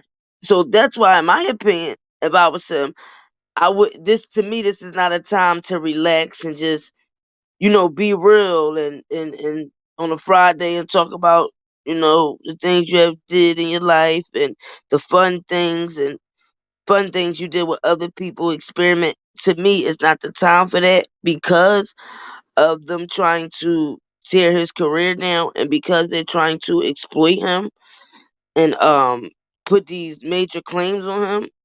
But you can't tell nobody how to move or how to talk, walk, etc. And I can't just jump out the window and say it's let me see what you say. You said, hold on. Exactly. Wendell, you said this is a great revelation and embarrassing to all religions, especially Christians. Sadly, these men or women are secretly abusing small minor children as crimes against humanity. Yeah, but again, it was never no court date for this. This was never in court where this guy pressed charges or his mother pressed charges on Larry Reid. Let's get that straight. And this is why this rolls back to Rkelly. Because we can't be hypocritical and say when it comes to Robert, not only did they say that Robert sexually abused young girls, they said he sexually abused little boys, young boys. So when I hear this about another black man, which is Larry Reid, I'm not gonna be hypocritical and just jump out the window with the, oh yeah, I know he did that. Yeah, you can't, because this is the whole reason of our fight for Robert Sylvester Kelly, to give everybody due process and give everybody uh basically a fair chance. So right now, same thing. This guy never pressed charges. His mother never pressed charges. His mother just let her son go live with Larry. That's number one. The mother let him go live with him.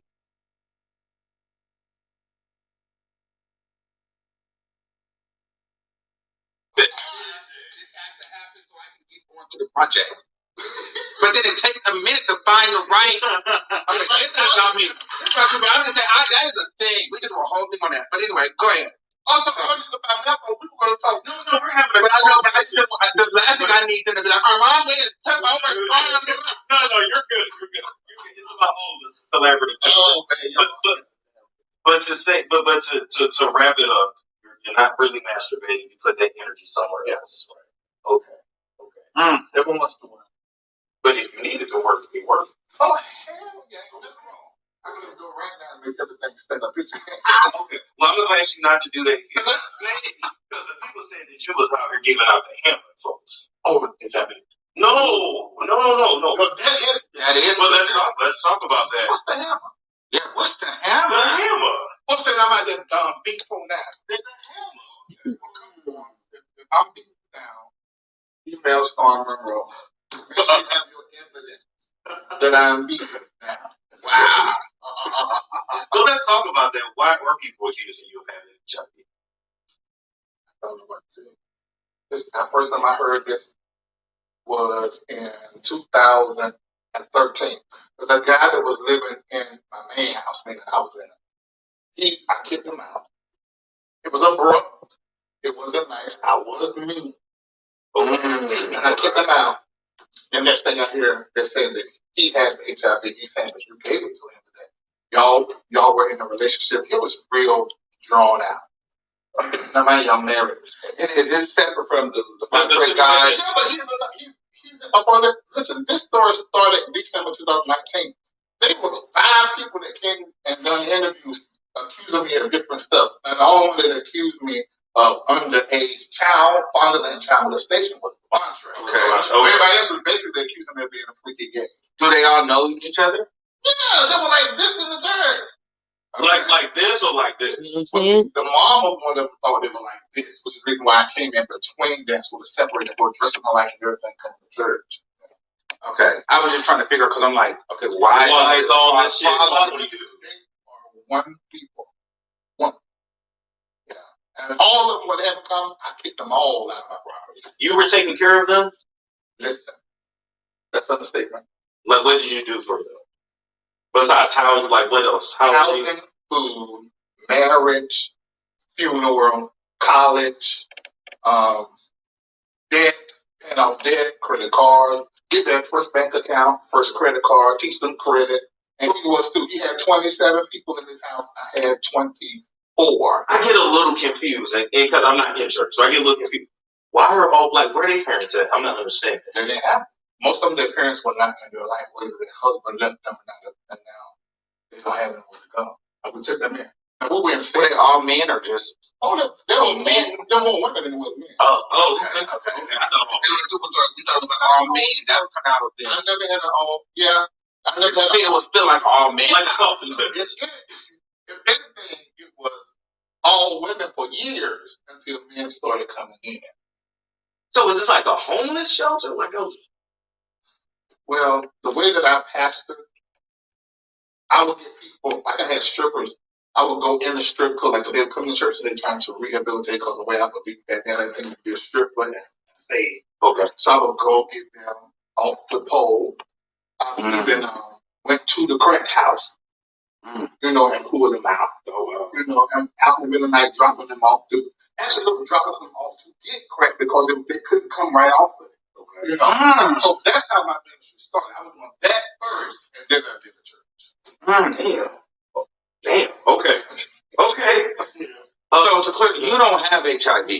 Hell, well, let me say it like this: HIV is not a death sentence. So when I say hell no, I'm saying because it's an accusation. Hell no. And I never had HIV, and I never took anything to make an HIV test come up negative because I naturally am a health type of funny guy. Okay. And so I always check my blood. I always check my vitamins, my testosterone, and my whole community. We've been doing this since 2020, August. Okay. So every 6 months, everybody presents that, and I tell people that when doctors again, they get this stuff. Doctor, how do they get this stuff? What's the best thing? Intravenous, will take pill. So your paperwork is out there. It's out there. I gave everything to Constitution. Okay.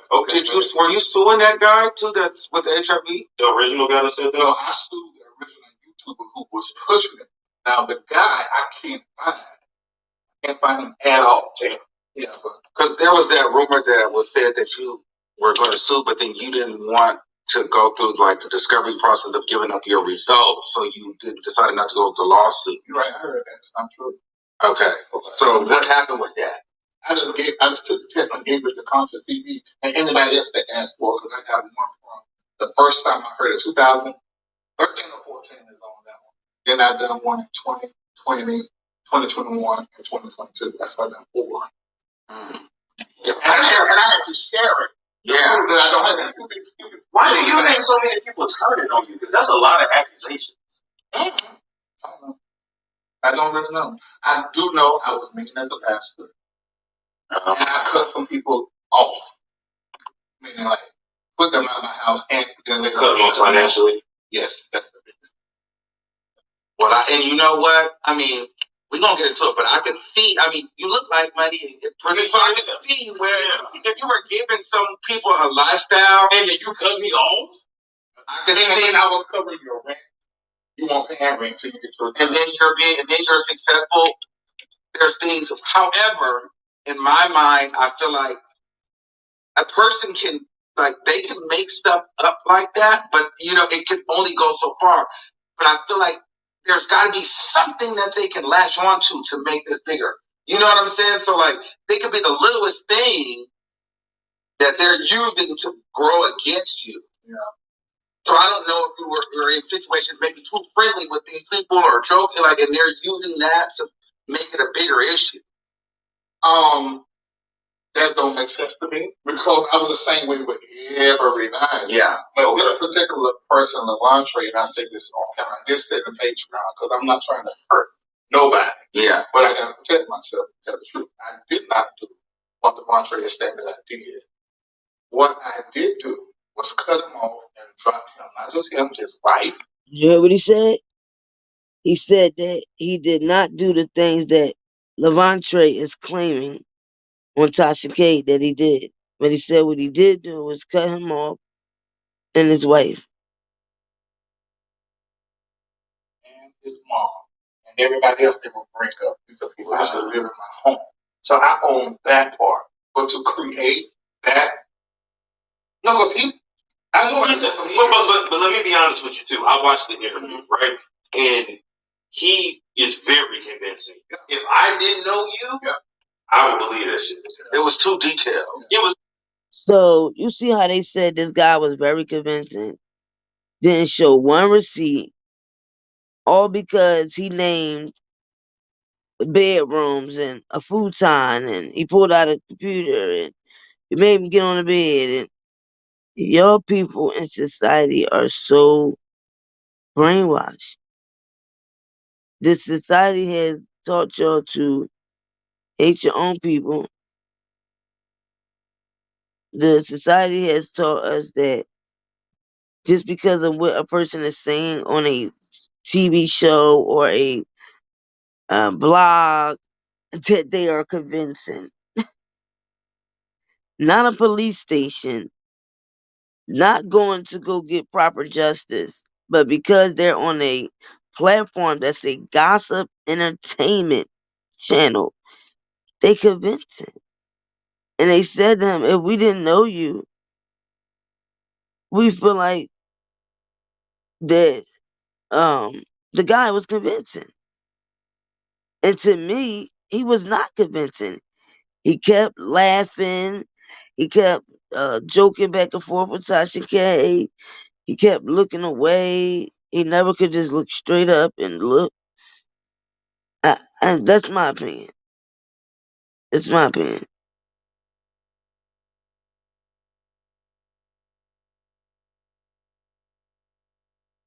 He didn't even stutter over the shit. It was just like. But he's been practicing since 2010. This ain't his first time. See what he said? He's doing this live from 2010 all the way up to presently. And people don't know him. Anybody who knows him who will come forward, because you'll see what they're going to be. He is I don't know nobody who comes out there with pathological liars. So he's saying that this guy, Levante, been doing this since 2010. Because I told y'all this is not the first time this guy came out and said these things. He said this to another blogger about a couple years ago. But now this is the first time he actually sat down with somebody face to face, showing his face, telling Tasha K. But he's saying that this guy's a pathological liar. And what gets me with society is y'all act like people don't know how to act. We see people in these YouTube streets all the time acting, putting on a whole role.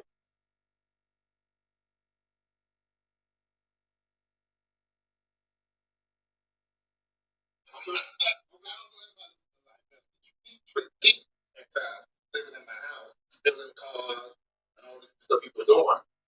People and his wife. Let me ask you, how do you think he experienced? He was obsessed with me.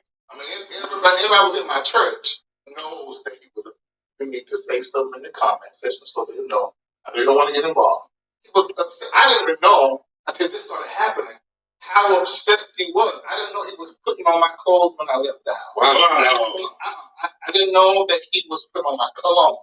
I did not know that he was telling the people at the school that I was his real dad because daddy wasn't alive. Okay. I didn't know any of this stuff until this stuff started. And his dad actually abandoned him. He just poked off. Right. Yeah. They say, somebody they told me in the video, they said he's back in his father's life now. Yes, his dad is back in his life. Yeah, but he wasn't one of those kids, and he was able to come and pick him up and won't show up. That was us. He started mentoring first when they first came into the church. How old was Bontre when they first came into the church? 15. 15 when they first came into the church. So there's also somebody there with Larry, Armand, and Stormy Rowe on the other side of them who just answered a question. Larry Reid asked the person, um, how old was Levante when you first met him coming to the church? And the guy said 15. So this is what I meant by Larry. For the last week, he's been bringing people to his Patreon that went to his other church, that also was in his other house when these people was living there, that has been speaking out saying that Levante is lying. They were there. It was other people who kids, excuse me, who families that well, basically it was other people who also was living there too that Larry Reid was mentoring. But he's saying that this guy, Ben, was giving problems, and he feels he was obsessed over him, wearing his clothes, putting on his cologne. And I guess when Larry started reaching his height in the industry in Hollywood, and a lot of people got mad when he signed a contract for BET. And when I heard this guy say on Tasha K that, I think he said he got I don't know if he said a rap career or he got some type of career as well, where he works sometimes with celebrities sometimes, and so this guy is also trying to move his career as well. But from what I'm getting from Larry is he took this guy in, his wife, his mother, gave these people a place to stay, food in their mouth, clothes on their back, and I guess this guy took it for granted. And as he watched, right, but as he watched, I guess Larry succeeding, I don't know if this made him feel a type of way that Larry didn't put him on, or seeing Larry and BET and all this stuff, and movies and television shows. Did this make the young guy feel the type of way? I don't know. But it do seem like to me you are out to get him some type of way, because why would you link up with Bishop Whitehead, Tasha K, um, who else is Jamal Bryant? This guy linked up with all of these people. And the common thing of it is everybody who he linked up with is Larry Reid's enemy. Same thing with Robert Sylvester Kelly. All the people that linked up to try to frame Robert was people who he employed, people who he once looked out for, shelter, uh, food in their mouth, clothes on their back. The same exact thing. And they don't appreciate a good person, even when they go so far where they're trying to take your career away from you. Or, for example, Robert not only take his career but put him in jail. So you can't make no money, you can't perform, you can't see your own children. We just gonna basically just take you all the way out. To me, that's a little bit more than that do seem like some hatred, uh definitely obsession, because again, it doesn't give me a victim energy. And then again, when you go on Tasha K, I know your motive. It's plain and simple. And Bishop Whitehead was also mad at Larry because he think that Larry called the feds on him. When y'all know Bishop Whitehead was just indicted for, what was it, embezzling money into the church. So Bishop Whitehead can't talk because right now he's indicted for taking money. Jamal Bryant, he can't talk. He got babies out here outside of his marriage. He out here sleeping with this woman, that woman, and that woman, and that woman, and he's married. And he's running a whole freaking church. This is the type of stuff that blows my mind, and to see our own people joining forces together to take our own people out, all because of fame, clout, because they're not in the same predicament, instead of for everybody trying to get to prosper just like the next person. And they use our own people to do the work of the faming, slander, and then you team up with somebody else. And it's real common when you see all your enemies cling up, and then this guy who's claiming he's a victim of yours clings up with all your enemies. That don't seem like a victim to me. And Larry Reid also mentioned the other day that some of these people were paid, and that one of the bloggers, this is why it was very important for a lot of you to hear him speak the other day on Patreon. One of the bloggers that originally broke the story, he also was on Larry Reid's Patreon explaining that some way, payment, like people was trying to pay people to go this way, go that way. That Tasha K was mad at Larry because she wanted him to invest in her website, her little web thing she got, Tasha K network, and that people in the industry told him don't invest in her brand because of her background. And this is supposed to be one of the reasons why he didn't work with Tasha K.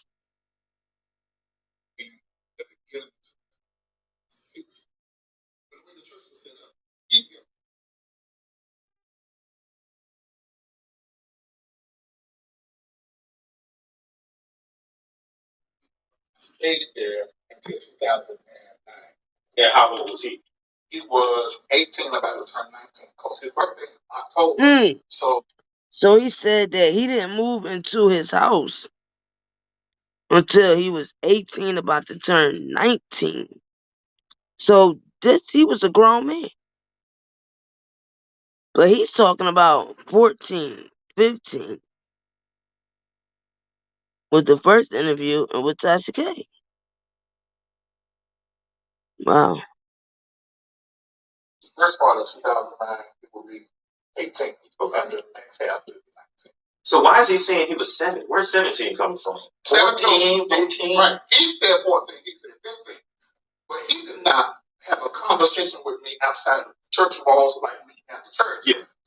I went over to his house in late 2007. He was 17 years old. Okay. But it ain't really about the age. I mean, the only thing I do, look at when my house was built, when he said all that, and you'll see those things don't match. Okay. It's the lie. It's the lie.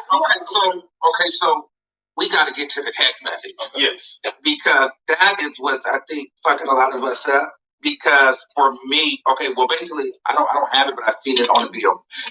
He pretty much said that he was trying to help you forget that you molested him for the past 7 years. He was trying to help you forget that. And you responded, but you never addressed the molestation. You just was kind of like talking around that point, and then it was kind of like, yeah. Okay. Why would you do that? Okay. He first blamed me or accused me of molestation in 2010. I kicked him out of the church. His mama and him begged to come back. I let his mama stay, but this is early for him to come back. He never said anything about that. Said, I'm sorry, I was emotional. I don't know why I said any of that. And I forgave him, although I didn't want him to come back. Mm-hmm. I forgave him. From 2010 to 2017, he never said anything about me about it till that text message. So I was like, what is going on? I said, this is crazy. Now, mind you, the other guy at HIV has done the same thing. And I apologize. But I think it's fucking us up because if somebody said that to me, I'd be like, what the fuck are you talking about? I already heard it. I had already heard it before. So I said, okay, let me just call this and I just act like it didn't exist, or I just didn't know. I may have even said something like, I'm sorry for that way. I apologize for how everything happened. You did, you were saying all of that. Yeah, I may have said that because I kicked them out abruptly. But you didn't say that. You didn't say like, I'm sorry for kicking you out. I'm sorry I didn't molest you. Like, so that just leaves like so much gray area, especially if they're already accusing you of AIDS and molestation before. If a person messages me like that, this business that we're in. We're in the T business. Everything will be a receipt one day. Yes. So at some point, good goddamn well I didn't molest you. Yeah. Don't ever play with me like that. Yeah. What day was this? What time was this? Yeah. And I'm not apologizing for shit if it's not clear.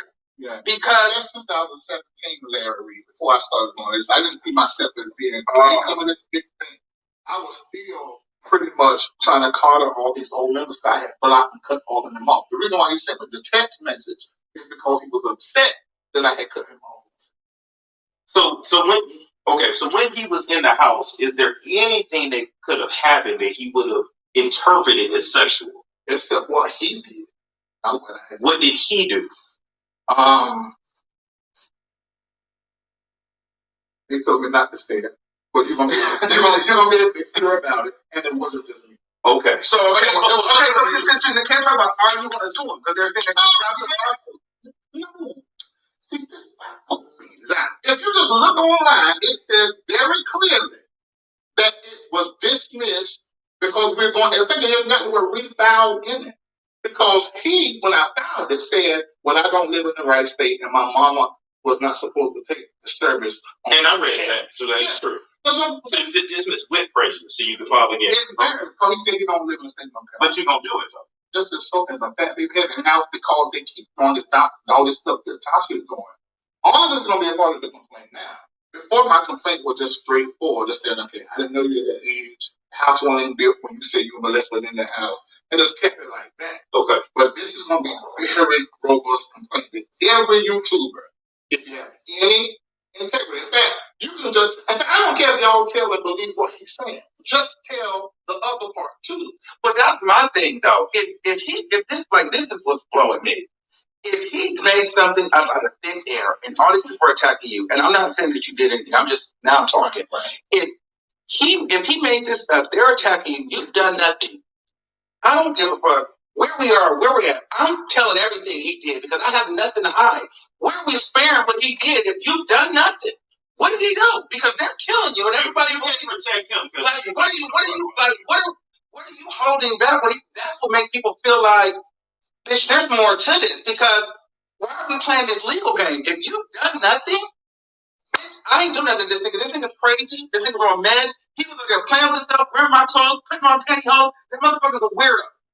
Like, if I've done nothing, I'm confidently standing in my shit saying, I ain't do nothing. And you can check all my shit. Bank accounts, receipts, text messages.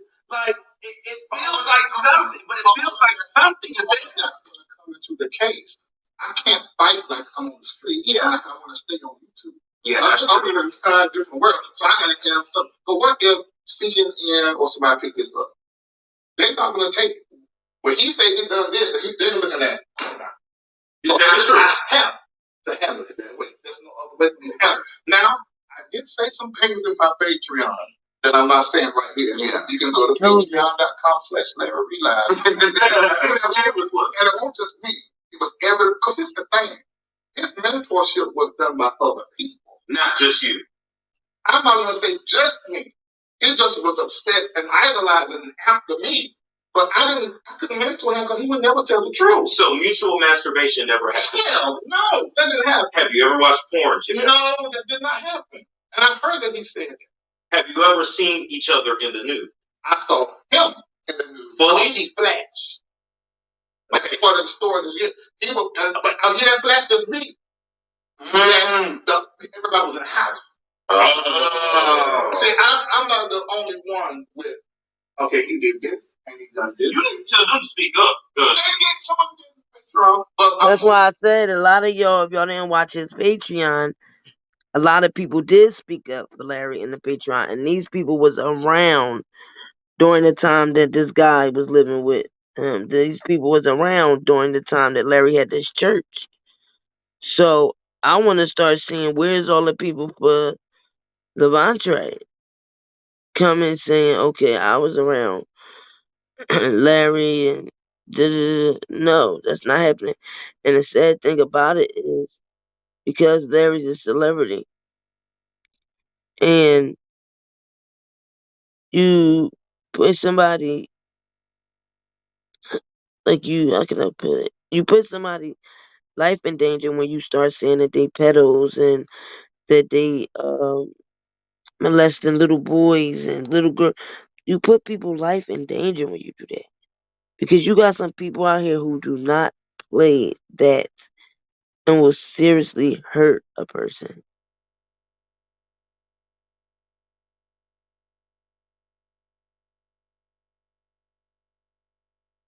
Assalamu alaikum. Hey, Leslie.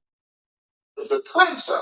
For the court. For the court. Yeah. Okay. And as long as, because that was the thing. As long as you going to court, I'm going to court. Not just for him though. Period. With your ex-friend. Well, now I got questions about that. Okay. Because this ain't a bad stress, but it's some things I need to. I didn't tell you was going to court later. I'm like, come on, you. I'm going. Because you was scaring me. Oh, you do. But you was scaring me because I'm like, you're not going to court. I mean, it's your reputation. Let me tell you why I was going to take her. Because when I just started looking at the hundreds of thousands of dollars it's going to take for me to do all this, I got stuff I didn't want to do. So I wasn't going to do it, but I am going to do it. I don't have no choice. She's not leaving me no choice. Well, let me tell you something. You're not going to be able to do. I mean, you can, but you're not if they're coming for your business. Like you have to. You have to because what happens now, they see you as like you're on television now. You know, you're doing big things. This is what happens. So before you can continue that, you gotta get rid of shit like this. Yeah. Like and you gotta take her to court because this is your reputation. We talked about it. Do you know they have emailed? And that's I can believe that. But and, you know and see this is the thing. I'm sorry like to cut you off. But it's not just her. It's like that's the part. It's almost like these people don't really care about Levante. No. I wouldn't even give people that heads up and say, do you know what these people could say and email BET? I wouldn't even give people that suggestive information because that'll be next. You ain't gonna tell me that Tasha K not jealous that he is what Larry succeeding like this.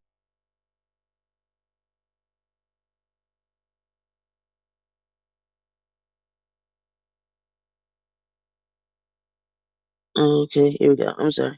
It's you. It's the BET. It's the money. It's the cars. It's the fame. Yes. It's the rise of the platform because everything is rooted in what is BET gonna say? What is Yolanda? Who gives a shit? If you really care, you care about this boy, this victim. No, they want your pocket. That's true. I know that. They want your platform down. And that's the part to me, that's where I'm like, I can't really rock with this because it feels like it's some hater shit going on. It's a sabotage attempt. Well, what she said, we gotta make this stick. We gotta keep doing this. So even stick, she said it in So it ain't about truth. It's about your reputation. Okay, let me tell y'all this. I didn't know I had text. But in the text, she said, I don't believe this. Referring to Mrs. Kiwi. Right. I don't believe this. You need to go after them and sue every last one and go, this is your brand. And you got that? Yes, I got it. I didn't know I had. Okay. But I just found it. But let me back up. Why do you think that Mrs. Kiwi is on this mission to destroy you? What happened? Because we don't know. Okay, well, all of this is presumption because I really don't know. I'm going to tell you a few things that happened. The first thing that happened was I was talking to Armand, and me and her had discussed him and Jason Lee Delaco. Mm-hmm. And I made a statement to Armand, and he was telling me there was some friction. I said, you know, me and Tasha had talked about this. I said, can I tell him? He said, yeah. And I made him say, let me text him and I tell her so I have a record. And I screenshot what I sent her, and then I sent it to him so he could see. And I said, don't tell nobody. We got off the phone. Don't you do it. Don't say their name. I just So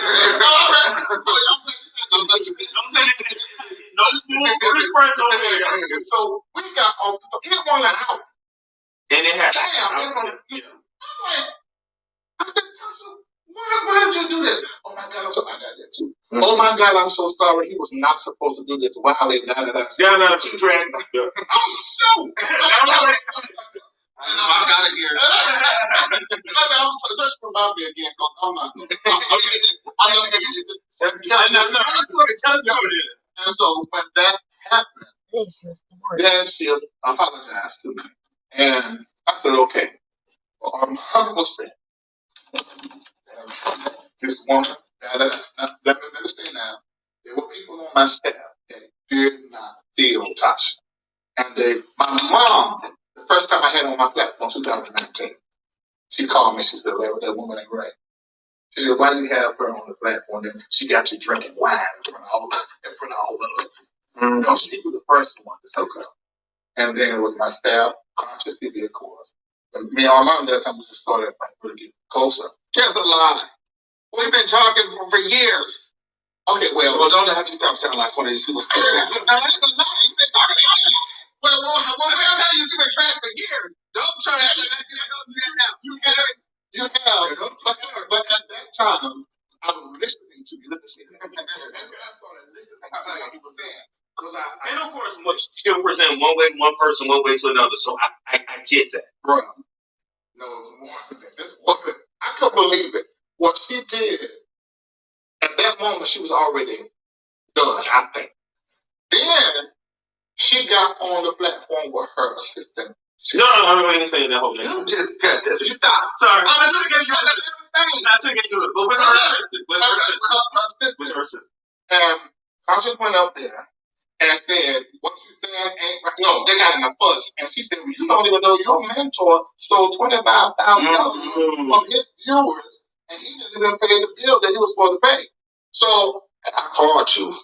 Right. I always call. Yeah, and that's like, and I was like, how come I had to tell something that was a secret? Your lawyer and my lawyer, Olga, told me not to tell you that she could not pay the bill. So we split it, me, Olga, and Sabir split it 3 ways. And then I came back on my platform and told my people that and said, what y'all want me to do? Keep the money for the whole litigation. And that's what I did. Well, she tried to make me look like somebody that I'm not. Because she wanted to come with my money. At the same time, she was calling another YouTuber and used and was telling him all this information. But I guess she didn't trust her or something. That's when you called me. Yeah. In that day, you like, what is going on? And I'm like, and this is when I feel like shit hit the fan. You were like, what's going on? I'm like, I don't know what's going on. And then you guys got a 3-way call. And then she said, what did you tell her? Like, you was like, Armand told me to what? I don't remember. No. That's when she said she was distancing herself from you because I told you something about her. I said, Armand was because that guy threw you under the bus. Right. Well, he threw you under the bus and it was Armand that said da-da-da about you. So she was getting mad at me because she said, you believe in whatever Armand says about me, you believe in it. I said, I got my own mind. I said, I'm just paying attention to how you move it. And according to what that YouTuber said, I told them on the phone, if you do that, I'm suing you. And then I'll get on the phone and go off. Because I'm like, okay, bitch, you're over here throwing me under the bus. You're supposed to be my friend. And then he's like, well, Larry's throwing you under the bus. So all of you motherfuckers is throwing me on the bus with Tasha K. So I'm like, fuck all of you motherfuckers. You know what I mean? Because I didn't know what was going on. And I was just trying to tell Larry, like, she cannot be trusted. And I didn't understand why said person was even on the phone with her. In the first place. Right. Because I thought he was his friend. So I didn't know none. I knew none of that.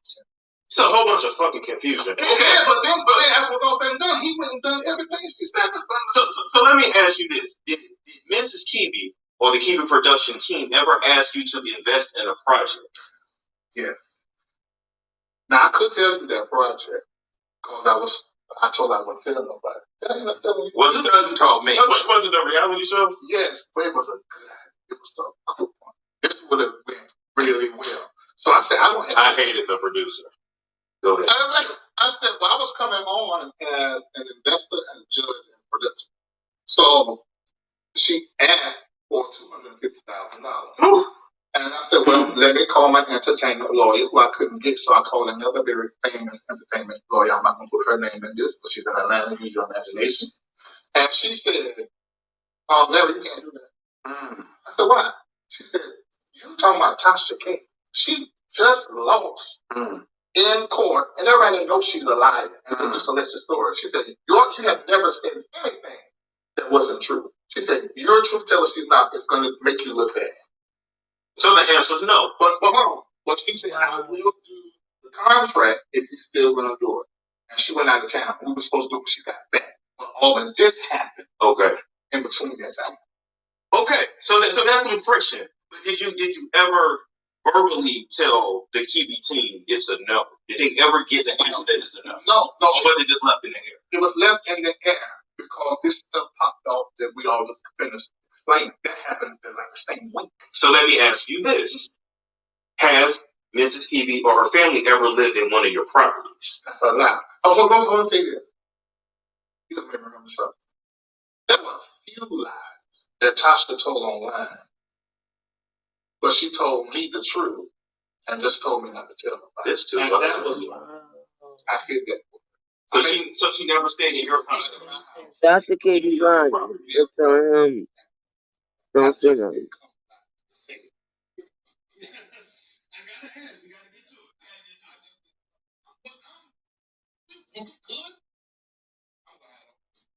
Even if a story comes out, I'm not going to put what I know out. It's going to deal with what's other. So I did that for her. But that's how everybody thought she was like this and good. I knew it was all bars. But that's what she does. Well, let me ask you this. Were you guys ever friends?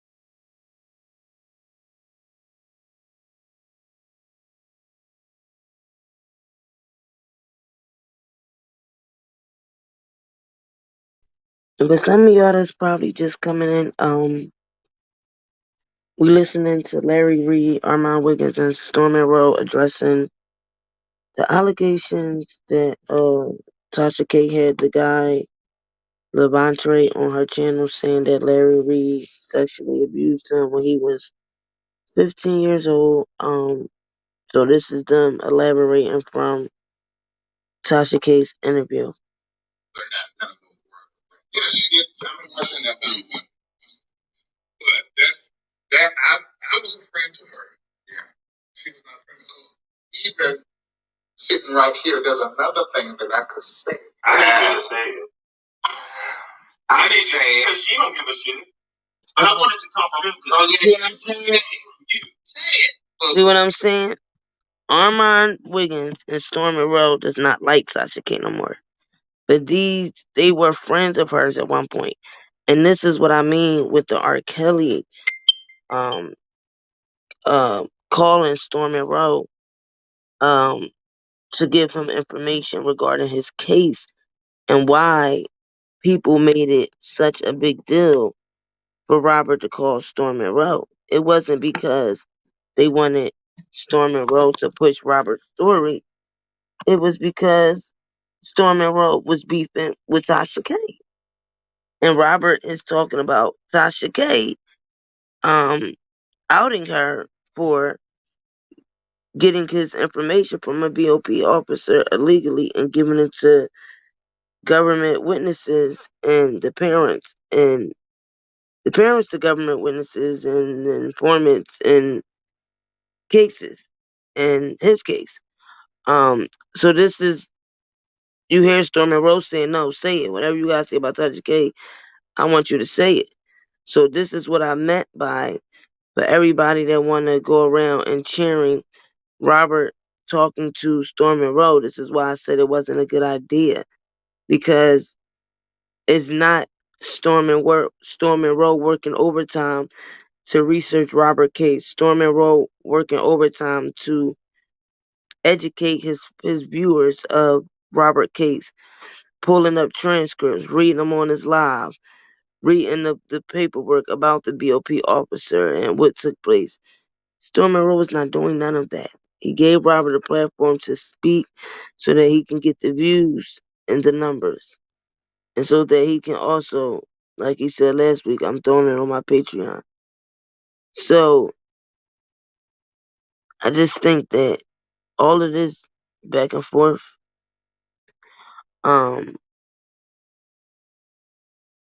Robert don't have nothing to do with it. And this is what I mean by people who forwarded Robert to Storm and Rowe. It kind of doesn't make sense to me because I guess you got Levi out here claiming that he's the one who forwarded Robert to do this interview with Storm and Rowe, but it doesn't make sense because why would Levi transfer Robert to talk to Storm and Rowe when Levi could have just did the interview himself? Think about that. It has B said he don't know what it is.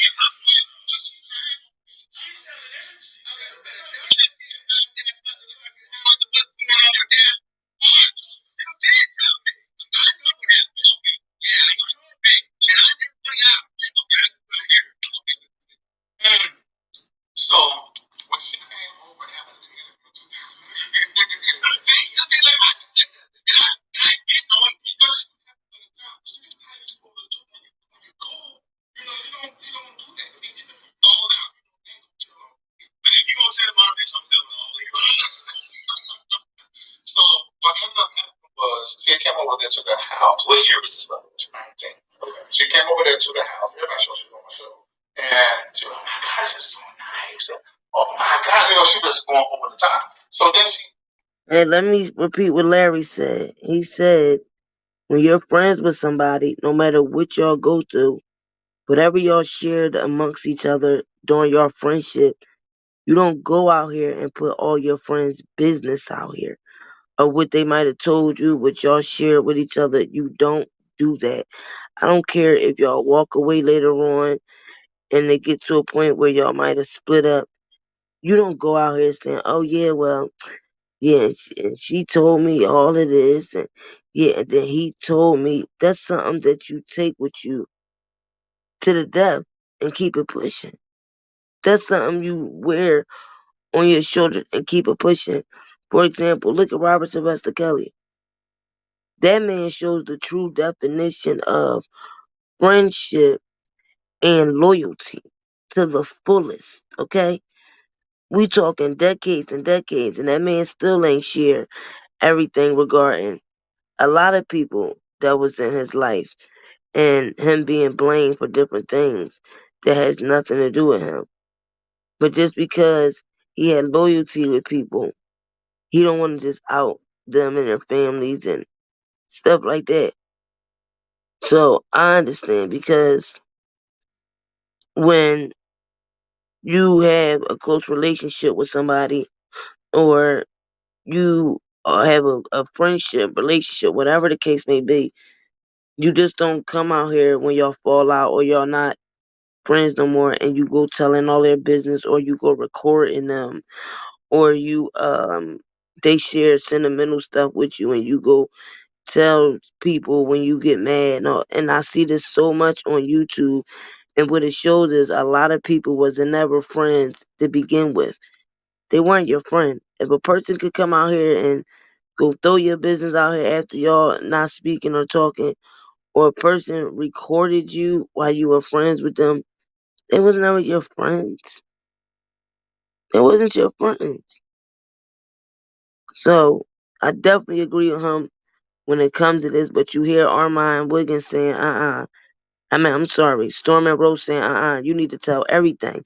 But that's because Storm is beefing with Tasha K because of what Tasha K did to him, telling Jaguar Wright that Storm and Rose said he was going to KILL Jaguar Wright. And a reminder for some of y'all that's just coming in here, YouTube has changed their guidelines.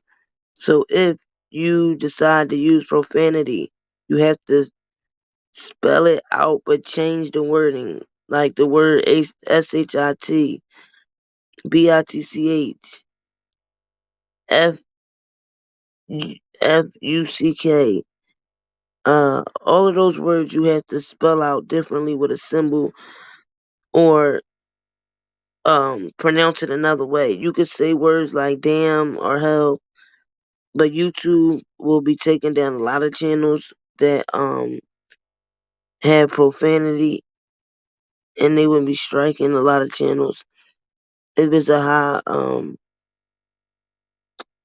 if it goes higher, I guess, about the cuss words and all that. I'm pretty sure they're gonna be striking and then taking your channel. So that's the new guidelines, y'all, for YouTube.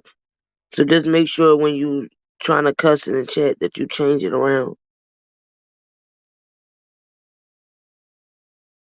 Talking to the next. Then she thought, well, do you own the house? I said, no, the property I own is not in my name, it's in business name. And I always lease wherever I stay, go back and get out.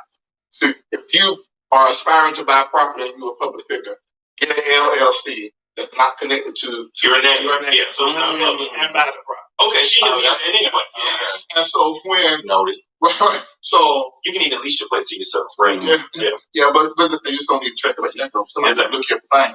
So I said no. She said, I said no. I said you should go ahead and buy it. She said we got a problem with verifying income, telling the bank how much money you made, because they're gonna call other things. She said we know how to do all of that. She said we'll take care of all that. We'll do it for our for other people that we know. She said we'll just take care. And she offered me that too. And remember that boy came on my platform and she was using CPNs, and you guys said she told me that. Wow. Did y'all hear what they said? Did y'all hear what they said Tasha K was doing? Did y'all just hear that? That she can make up this and make up that? Listen. See, if you are aspiring to buy property and you're a public figure, get an LLC that's not connected to your name. Yeah, so it's not public. Okay, she can be on it anyway. Yeah. So you can even lease your place. Yeah, but you just don't need to check it out. Somebody's like, look your thing.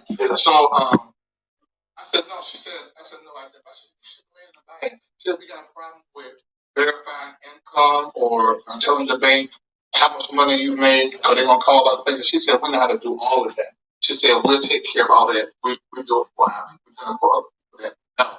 She said we'll just take care of it. And she offered me that too. And remember that boy came on my platform and said that she was using CPNs, and you guys said she told me that. And you guys were in you interviewed. She told me that.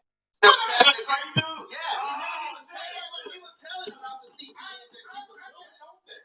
And she offered on the CPN. So what she offered me was like, hey, I got to connect at the bank. She said, look, I know you want this certain house. It was like it's like $1 million. She's like, look, put your loan through. Don't worry about it. Like the mortgage ain't gonna really like $6,000.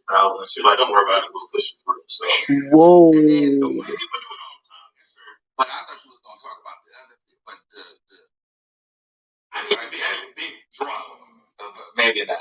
No. Because it was. If he ain't saying it, that means it's big. I'm not gonna stick. Why? Okay, why? Why? Why you still pretending? I'm not really pretending. It's just. So Tasha K out here using CPN numbers and says she got connections with the bank. If you want to buy houses or whatever and you can't afford the loan, she got people to write out the damn paperwork. Damn, need some scammers up here on this YouTube shit. Okay, I'll say this. Yeah, you know how to say it in a colorful way. If I decide to tell that part, it's gonna be the next time all three of us come in together. I mean, yeah, you gotta tell me off camera, man. Yeah, he know. I almost want you to say it. If he don't tell me, I'm not. You can say I'm not. Well, what we're saying. Let me get to it. Well, this is allegedly, because I don't know all alleged.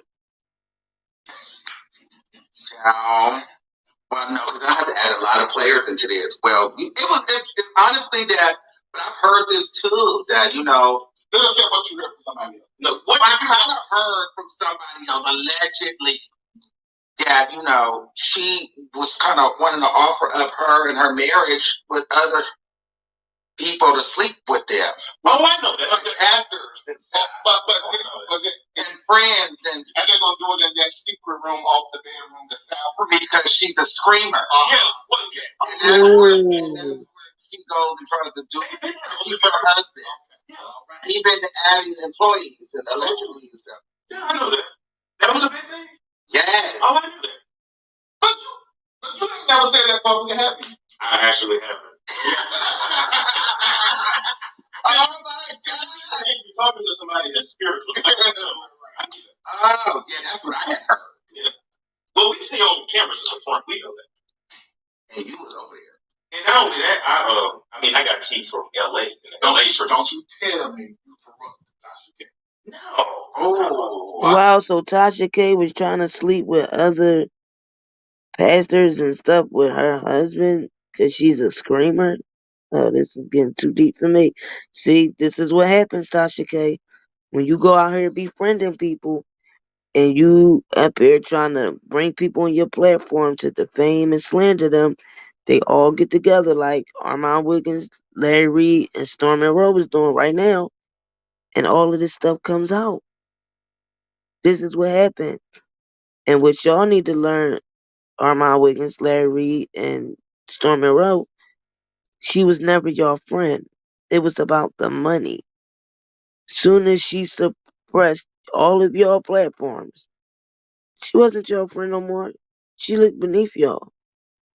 But when she was trying to get them numbers up, oh, she was all your friend. Stormy Rowe was staying over her house all the time, and Stormy Rowe was like came up underneath Tasha K. Good morning, Shaniqua. So please, people learn from this, and we already learned from this in the Rkelly sector. Everybody know who's true, genuine, and real friends and loyal in this sector. We all know you still got some people that's faking the funk. Like other people is real, truthful, and genuine and got morals and integrity, and they still pushing them when they don't. But that is one dangerous thing when you befriend somebody and y'all fall out and they do something like Tasha K and bring people on her platform to say that Larry Reid sexually abused this man when he was a minor. But this was her friend. He said she was at his house with her husband. He was at her house. I mean, ain't no way I'm bringing somebody in my house. And then months or a year down the road, you bring somebody on your platform to allege that I molested a minor when they was a kid. And you was all up in my house around my children and you ran your children. That's crazy. That is crazy.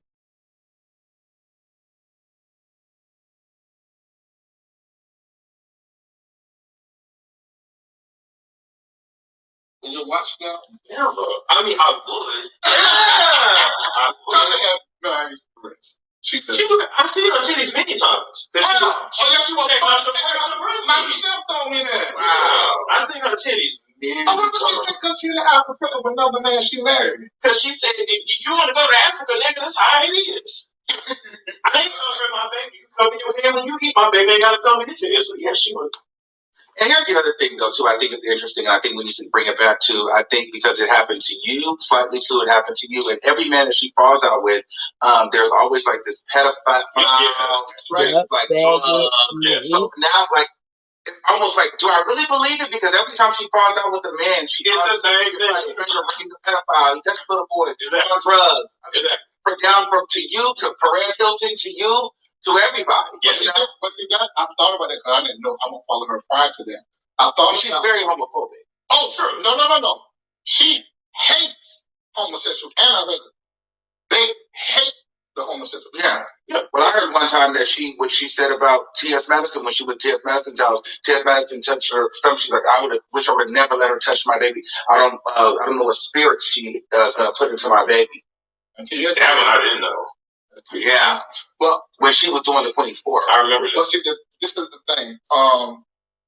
Tasha, I can't put my hand on, because we had a real connection. No lie.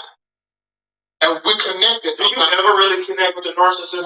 We connected with our abuse.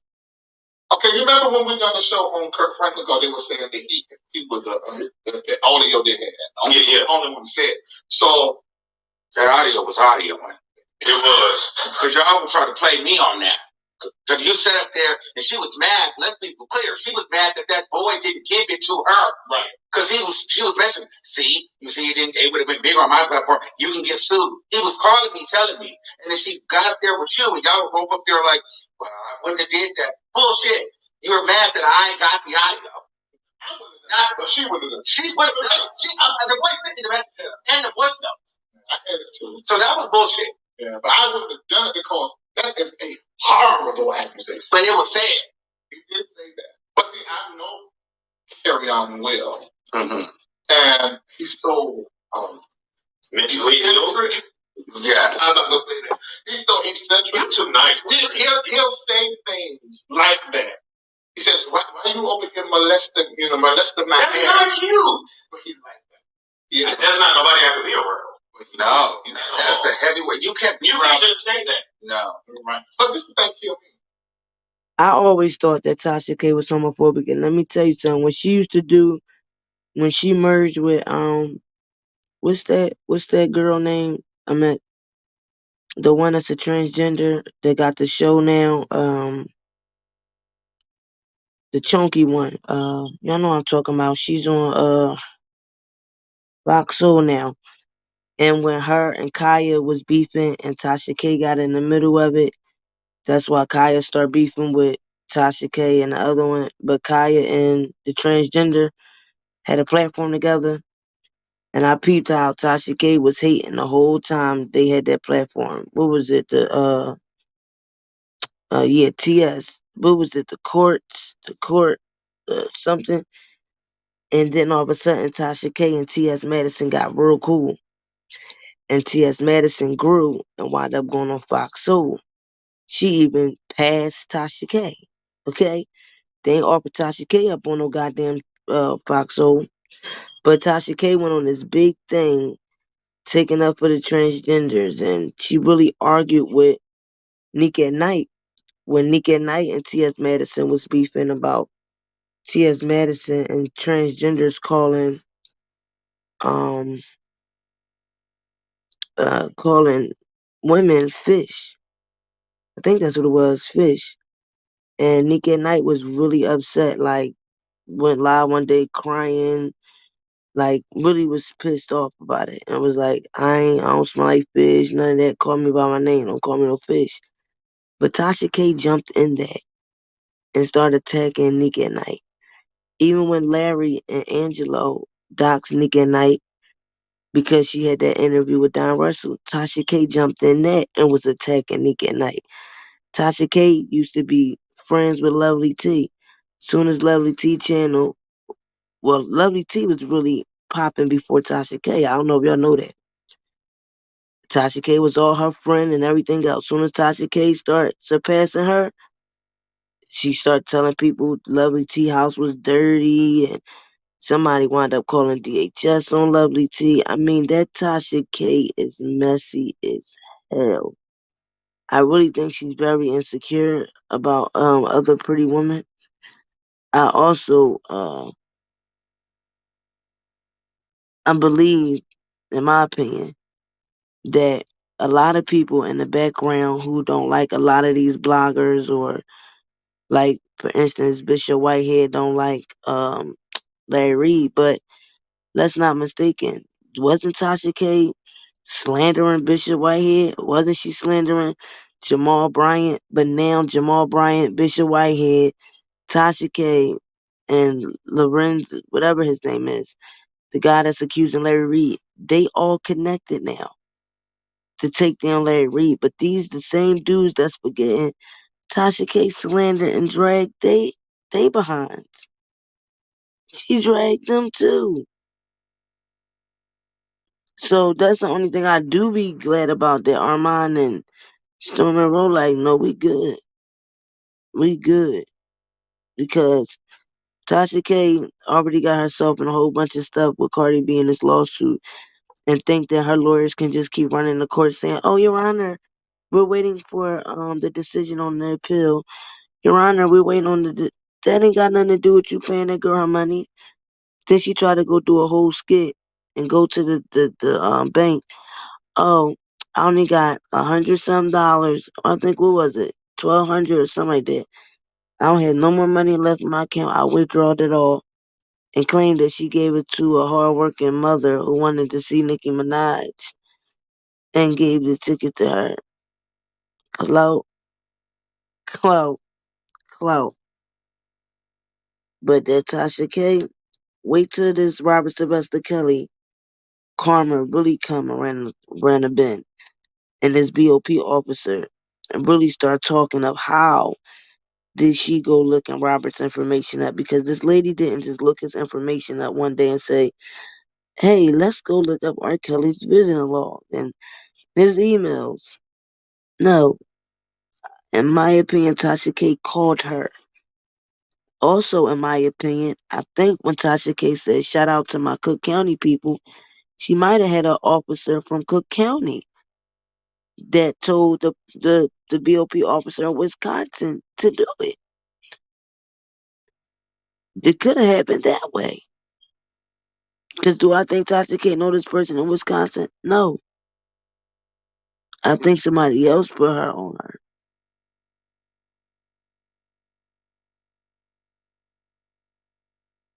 If Tasha K is who I know her to be, she's going to turn on Bishop Whitehead. I'm going to tell you why. Told you. Because his ex-wife, it's online, it's out of his own mouth, said that he molested his daughter and his son, put his penis on his son's head while they were taking a shower together, which is weird. That is very weird. But it's online. It's him. He said out of his own mouth. And she said that he fingered his daughter, made her bleed. Wow. Yeah. Now, that's a video online. But Tasha's not discussing that. Not yet. Not yet. It's coming. Give it 6 months.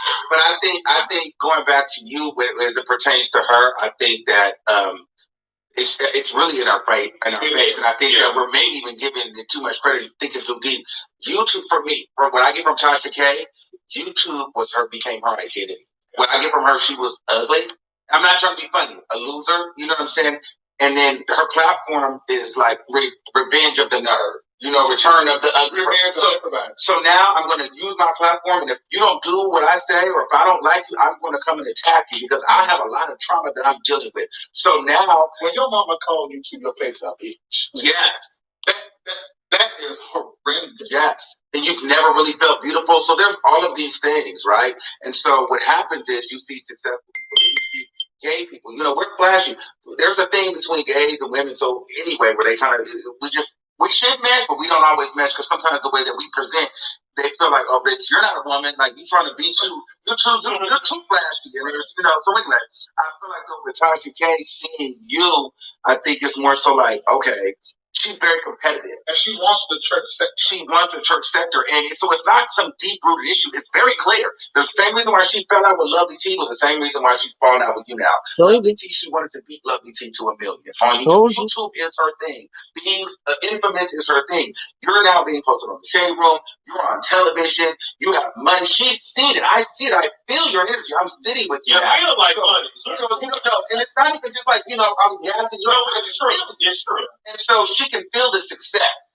And so now it's like, and then you will get online and probably like say, I like you, Tasha, but that's wrong. And then you link with people like me, and you link with other people that you see success in other people. And so she's like, okay, this motherfucker's not giving me enough. You didn't give her that 250.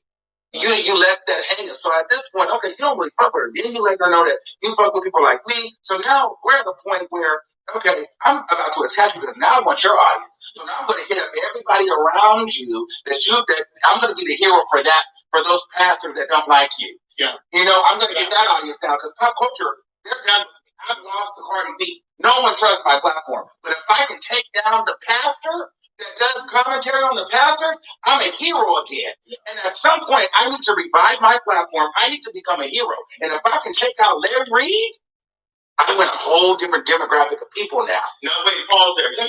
But can you receive that? Listen. Because I think sometimes with you, Larry, you get for too much. You're right. But can you receive that? I heard it. Look, a lot of times, I don't hear the people that surround me all the time the way I should. I actually heard what you're saying. And maybe remember, for like a year prior, I was working with her. You know, she started doing like John Gray. Mm-hmm. Yes. We talked. Yeah. That was all. You gotta explain that. I don't know. You gotta explain. What I mean by that was she didn't have the connection. The church don't like her. So she doesn't believe in Jesus, of course. No, she doesn't. She don't believe. No, she made that very clear. She is a devout Buddhist.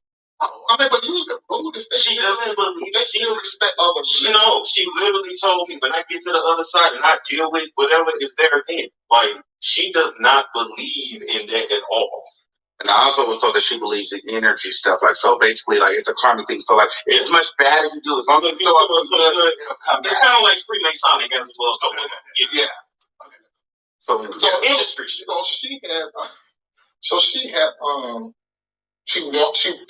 The carry on conversation, all of that, she got that from me. Because she couldn't get on the phone with John Gray. She couldn't get on the phone with his wife.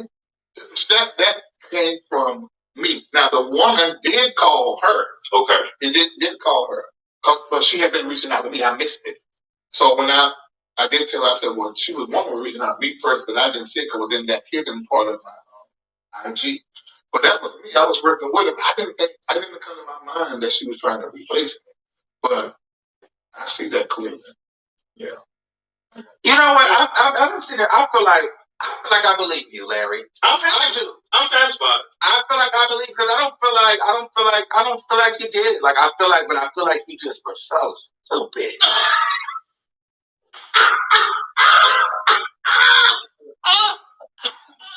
Oh my God! Like I'm sorry. Okay, and I received that. You know what I mean? I'm sorry. I was.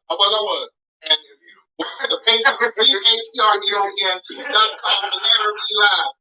you see it all unfold because the leadership was telling me stuff I didn't know because I wasn't even in the home. I was flying all the country to my other churches. So you ain't got all these queens around you now, right? You got rid of all of the. Wait, I didn't know that was in it from young men at the time. I mean, you talking about 20 years old, 19 years old. With people like you, Larry. I was not hanging. They had deadbeat parents. And so I didn't have I'm sorry. And then too, what I also think is interesting about this Levante situation, I get like going to tell your story, but then it's like you now know to go to Bishop Whitehead and Tasha K. She did like, first went to the first. Well, Larry already responded about the guy that went on Tasha K's show that said that Larry abused him as a minor. And Larry used to be a pastor, but now he's on BET Plus. He's on a new Yolanda Adams series, Kingdom. I think it's Kingdom Come. He's doing big things. Like he's on BET Plus every week. Like he's on their network. He has a whole show plus his YouTube. So he's doing very big. And this is what they're saying, that this is why Bishop Whitehead, Jamal Bryant, and this guy Levante is all coming for him. Do I think he did this to this guy? No. Because if he did this, why is he going on Tasha K? Why he didn't go to the police? Why his mother didn't make police reports when he was 15, 14, 15? And what really shocks me the most is the mother sent him to go live with Larry. And Larry said because the mother was too busy chasing men around the church that she wasn't paying attention to her kids. Because why would you send your son to live with this man and he's not his father? I understand he was the pastor at the time. I get it. But your son is now claiming that this man was doing all this stuff to him. And now you coming on Tasha K too to say your little piece.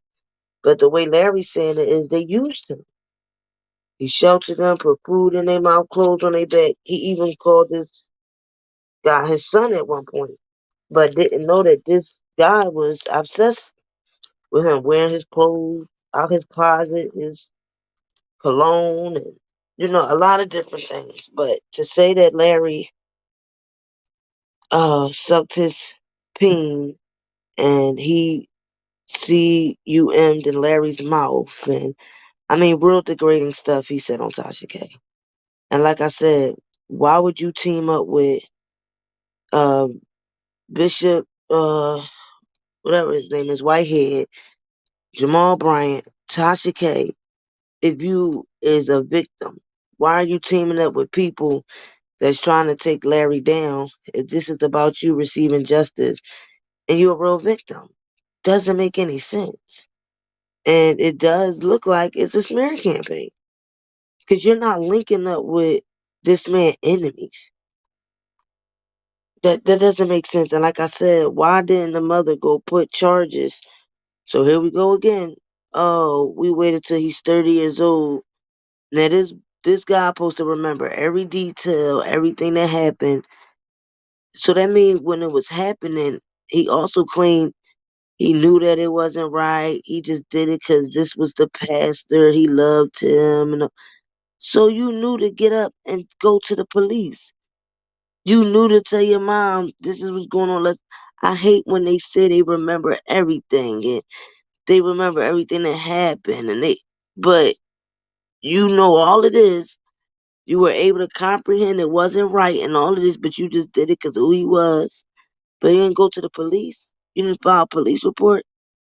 So that's bullcrap to me because when somebody is brainwashing a person and this person is so stuck over this person that they don't know nothing else but this person, they don't be able to recognize that, oh, this wasn't right.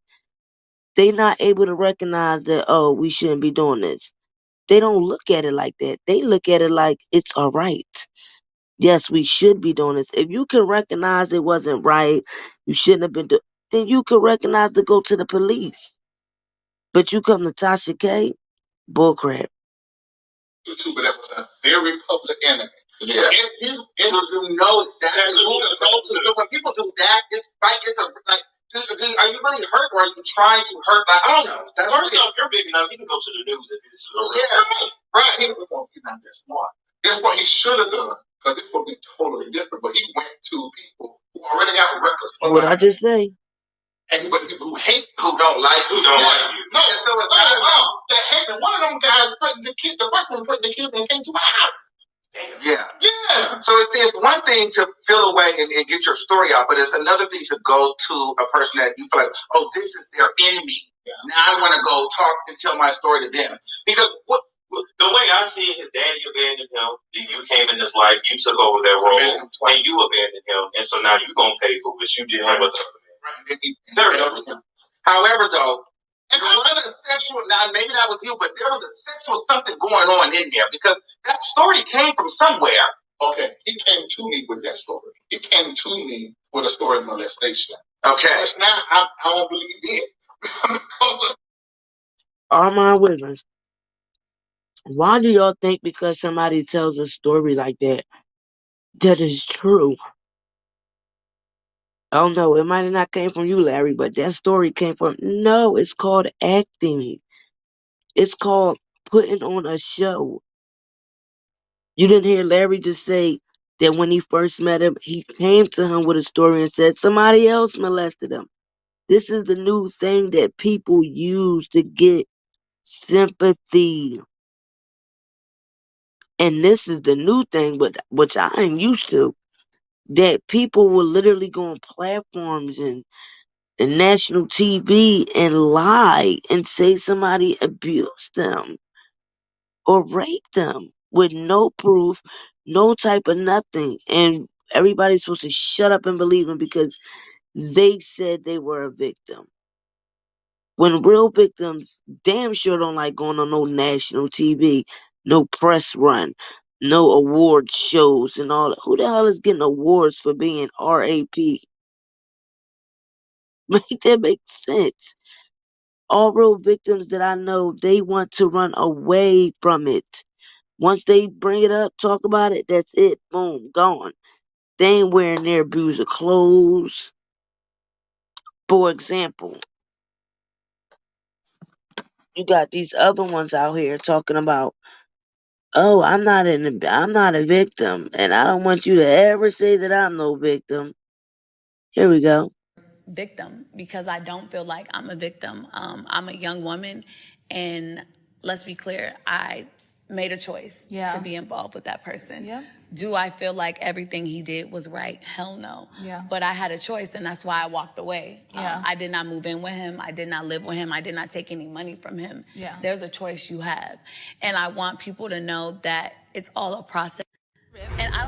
And this game, you got 10 seconds to answer a question. Whatever pops up in your head first, go ahead and answer it. It's not going to be too crazy. I ain't going to get you in trouble or none. But I got you. Okay, we got the timer up? Timer's up. Okay. First questions. What's the craziest thing you've done for a check? I ate a roach one time for $50. You ate a roach? But it was a barbecue roach. Like, it wasn't like a real roach. Like, it was seasoned, it was dissected. It was alive? It was crispy and it was dead and it was in a box. Victim, because I don't feel like I'm a victim. I'm a young woman, and let's be clear, I made a choice to be involved with that person. Do I feel like everything he did was right? Hell no. But I had a choice, and that's why I walked away. I did not move in with him. I did not live with him. I did not take any money from him. There's a choice you have. And I want people to know that it's all a process. And this game, you got 10 seconds to answer a question. Whatever pops up in your head first, go ahead and answer it. It's not going to be too crazy. I ain't going to get you in trouble or none. But I got you. Okay, we got the timer up? Timer's up. Okay. First questions. What's the craziest thing you've done for a check? I ate a roach one time for $50. You ate a roach? But it was a barbecue roach. Like, it wasn't like a real. So that's one of your accusers that went to award shows, went on different platforms saying that Robert gave her herpes, went on Dr. Oz and said that she cured her herpes with herbs, natural herbs. Googled natural herbs and cured herself. When you got Dr. Oz sitting there that's supposed to have a doctor's degree that didn't respond to her and say, Miss, you are a damn liar. You did not cure no damn herpes with no herbs. But then her mother comes back out here after the New York trial and say, my daughter doesn't have no herpes. She thought he gave her herpes. But that's the charge that this man has. That's one of this man's charges.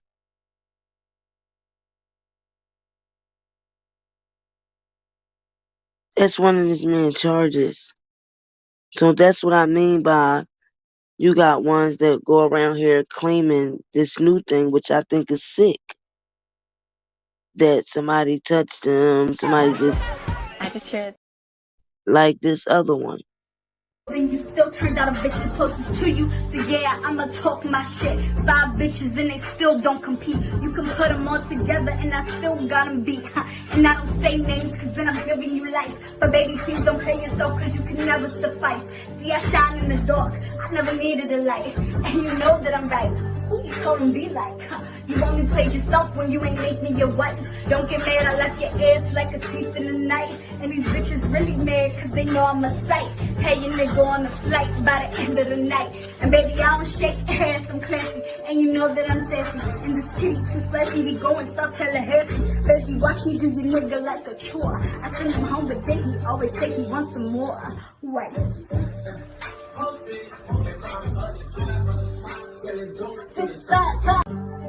And you still turned out a bitch the closest to you. So yeah, I'ma talk my shit. 5 bitches and they still don't compete. You can put them all together and I still got them beat.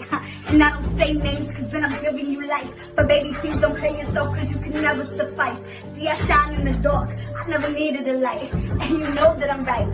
Who you told him be like? You only play yourself when you ain't making your wife. Don't get mad, I left your ass like a thief in the night. And these bitches really mad cause they know I'm a sight. Hey, your nigga on the flight by the end of the night. And baby, I don't shake hands, I'm classy. And you know that I'm sassy. And this kitty too slashy, he going South Tallahassee. Baby, watch me do your nigga like a chore. I send him home, but then he always say he wants some more. Right.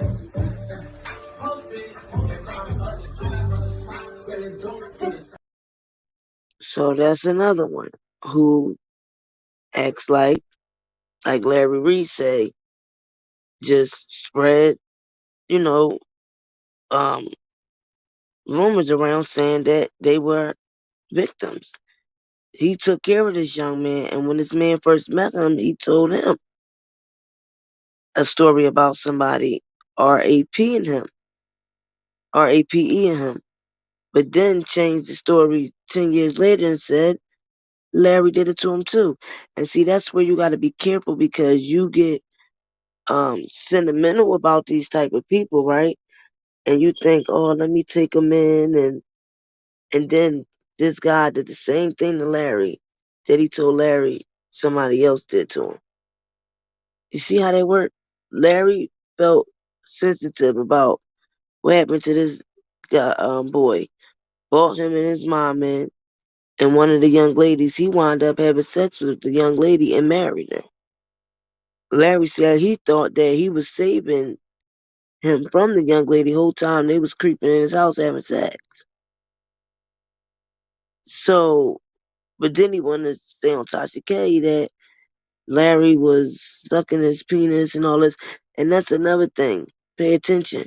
Richard Arline did the same thing with Robert. He got a wife, he got kids. But Robert, the one that got on his knees to suck his peen. Same thing with Larry. This guy now is married and claimed that Larry Reid crawled on the bed to suck his peen. You see how they make it seem like they calling this abuse, right? But they make it seem like that the man is giving them head and doing them and crawling on their knees for them. Like putting themselves in a position where like they so special that this person is doing this to them. They're not doing it to them. You see what I'm trying to say? Not, oh, we both were doing it. Like basically don't want to push out here that they're gay or bisexual, but they want to make it seem like the person who they're calling an abuser is the one that's gay, and that's the one who did everything to them. Like they're the alpha person, like the abuser wanted to, like basically the abuser's gay and they're not. It's just very weird to me. Yeah, she can't rap at all, but I never seen no abuser say, you should have made me your wife. Why would you want somebody to make you their wife if they abused you? Why would you want somebody to make you their wife if you out here saying they made you eat shit and stuff, and then you out here beefing with the other females, but calling yourself a victim? Or you can put all 5 of them chicks together, they still won't be me. And if you paid attention to the screen, that was Faith Rogers' comments underneath her video saying, let me find out you throwing shade. And how you gonna throw shots at the same women that went through the same thing as you or something like that, she said. That's when, what was it? I forget the date. But I know that Richard Arline did the same thing. And in court, he said to the prosecutors, the reason he wanted to go under a pseudonym was because he didn't want the public to question his sexuality. So basically, put it all on Robert, that Robert's gay. But I got a wife, and out here in the streets, I don't want nobody questioning my sexuality, but you want them questioning Robert's.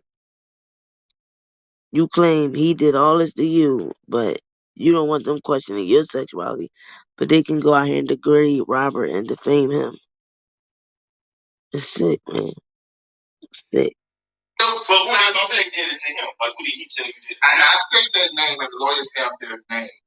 But if somebody's like, and he said the pastor that they came from had took him to a strip club and exposed him to porn.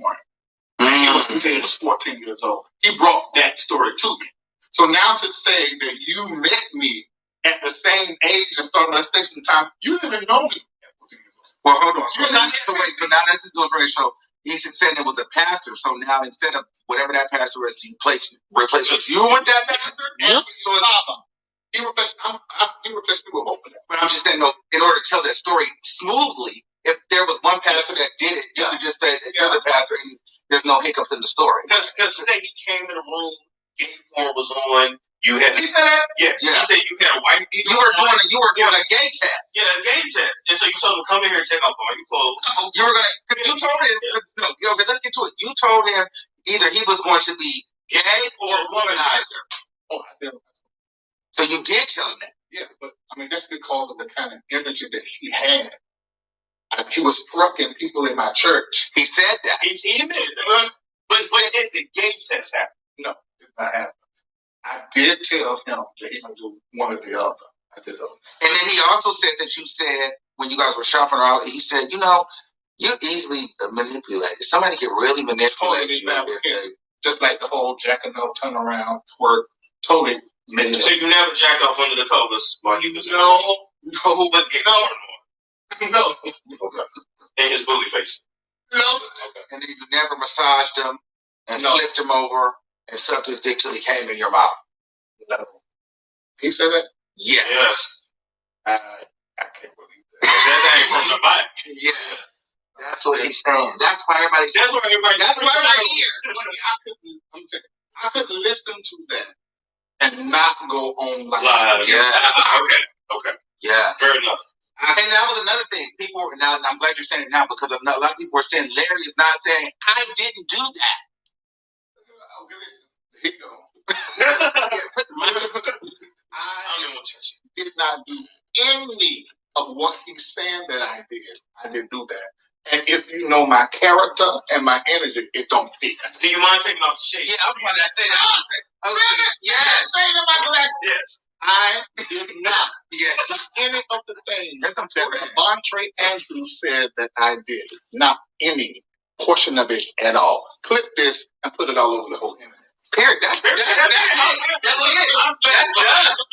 this point, we're good. What everybody should be doing, like what y'all have done. Y'all won't bias. You grill me, asking a whole bunch of questions. Well, how come these YouTubers don't? Okay, if they do believe it, that's your respect. That's your prerogative. But also say the other parts that he lied about when he met me. He lied about the house that wasn't even built. Don't be lied in the paperwork. And that's right. Well, so why don't y'all say that too? Well, I'm gonna tell you why. Because there's this other part of it, right? It's more entertaining for it to be true. It's more entertaining for the crowd, for the audience. There's a subset of people that need this and want this to be true for their entertainment. Either for their clicks and views, because that's good clicks and views. And then two, if you're a viewer at home and you're sitting down watching this motherfucker with this money, like now you're a celebrity.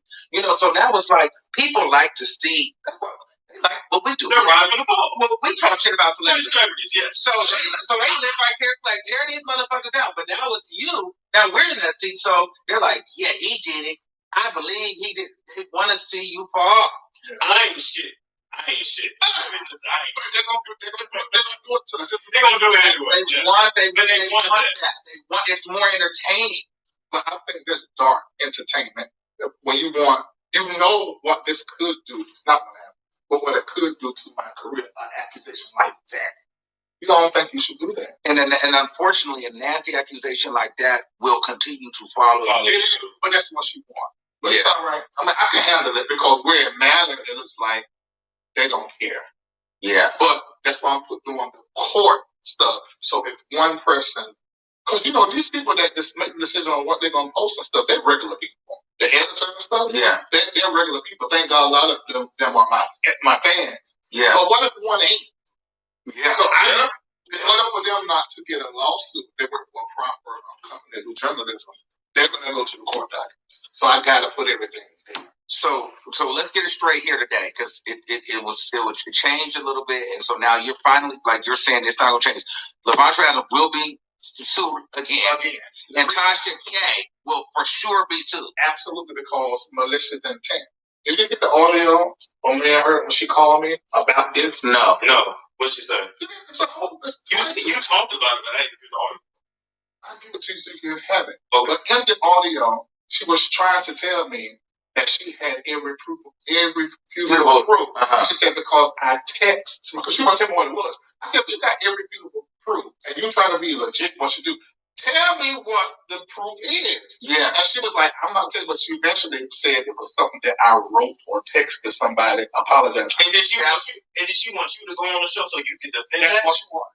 She wanted me to come up on the show. And you couldn't. I told her, I said, I ain't coming on the show. I said just like that. Okay. And then I said to her this, if you got anything that they said I wrote, she said, I know you. I said, how do you know I absolutely wrote this? I know you wrote it. I know you did it. I said, then they made it up and they photoshopped it to give it to you. That's what I told them. Why ain't nobody going to the police? He went to the police in 2018. That was after he got the bus for him. But he went to the police and he told the same lie he told the first YouTuber. And they never done an investigation because it was a lie. He said he was 14 and in the house. You can just pull up the records and see the house was a big lie. I haven't built it yet. See that? Wow. See that? That he went to a blogger in 2018 and tried to go to the police and said that he lived with Larry at 14, but the house that Larry had wasn't even built at the year that Levante would have been 14. It was a vacant lot. That's crazy. So then you come back 19, 20, 4 years later, go on Tasha K, and then it's, oh, I was 15 now. But wait a minute. Why would you say you was 14?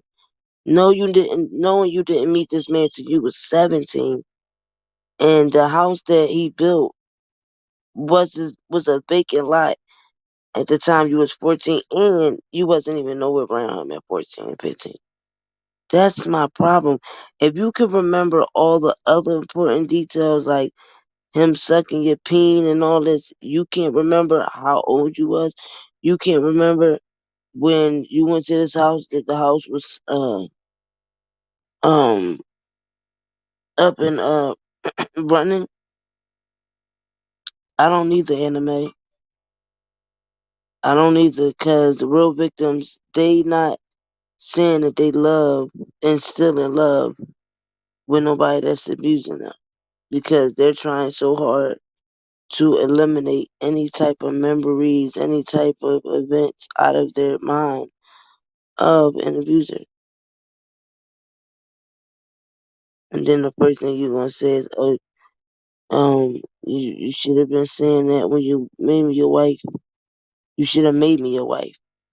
So if we go back, all this is from the Joy stuff, being mad about Joycelyn, the other females, and then when all the other females came out here saying that they was in love with Robert, and basically she didn't look no different than the rest of them. Everybody's out here saying the same story. And then when you walk around with your abuser clothes on, that's when I'm done. Here we go. Video of me. Woo! Woo! That would be so funny. That would be so funny. Assumptions. I would have to start off with my car for all the people that think I set my own car on fire. I mean, wow. I mean, where's that meme? Where's that meme where that guy be like, what the fuck? Like, where is that meme? Because I need that meme. Like, I need that meme. Yeah. The police, definitely the person who did it, when they did it, their jacket actually caught on fire.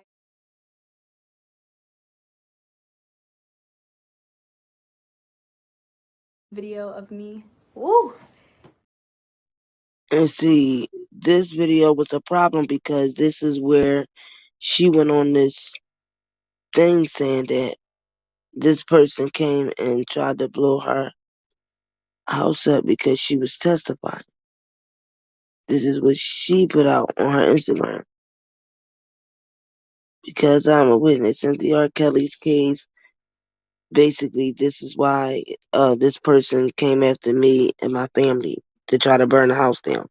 So not only did they push the Richard Arline thing to try to say they tried to bribe her to not speak with money, next it was, they tried to bribe her for uh um what you say? The cost of the cut up coat should be deducted from the rest of yeah, that's true. That is definitely true. Cause that coat was 40 either was $40,000 or more.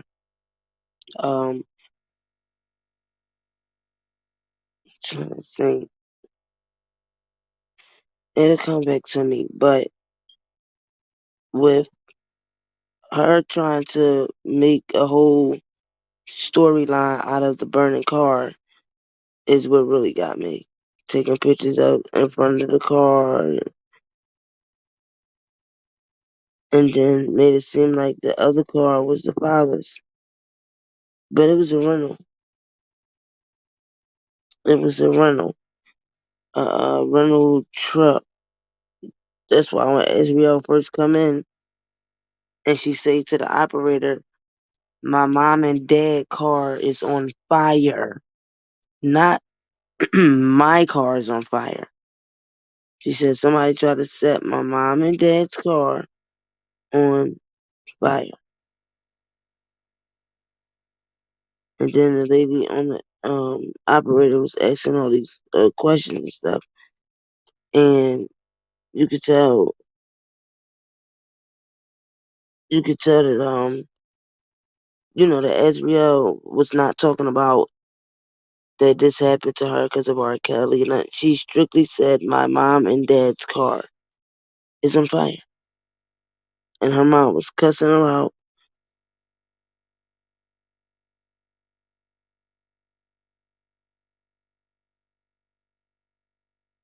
Now look for that other one. And I think what's really crazy is that a lot of people, I think they're going so hard because of that BET. Yeah. They really want to see you, because I feel like if BET decided they're going to cut ties with you, then you'll start seeing people start talking about it. It was like, they don't care anymore. They wouldn't care anymore. Yeah. But that's not the enemy. BET are making up no money. But it's the they don't know that. It's advertising. I mean, honestly, to tell you the truth, if they had called me and said they want to be in Stevens off the outright, cause it takes I lose money going to go. We know. Right. But they don't. It's how it looks. It's like if he don't love the hip hop, you think they gonna go for him? Yeah. You know you're gonna go there. I don't know where I'm going, child. You on this manifestation? You definitely. Yes, I want to drink now. After this conversation? Are we getting to lighter topics now? We can get to lighter topics. Okay. Now, how much money y'all make? Oh, I'm talking about telling that. Wait a minute. You got more money than me. Only because people was. Okay. Okay, let me go in order. I think you make the most, you make the cent, and I make the least. You actually got this. Right. No. Because you get super sad. No. You have to work in your yes. Okay, look, another thing. Daily does a YouTuber. Yeah, either one of y'all think. Well, I know you got a work. But you got a nasty situation. I want to get into the nasty. I think married people, so what? Yes. It's easier. Okay, so are you gay? No. But I'm afraid. But what does that mean?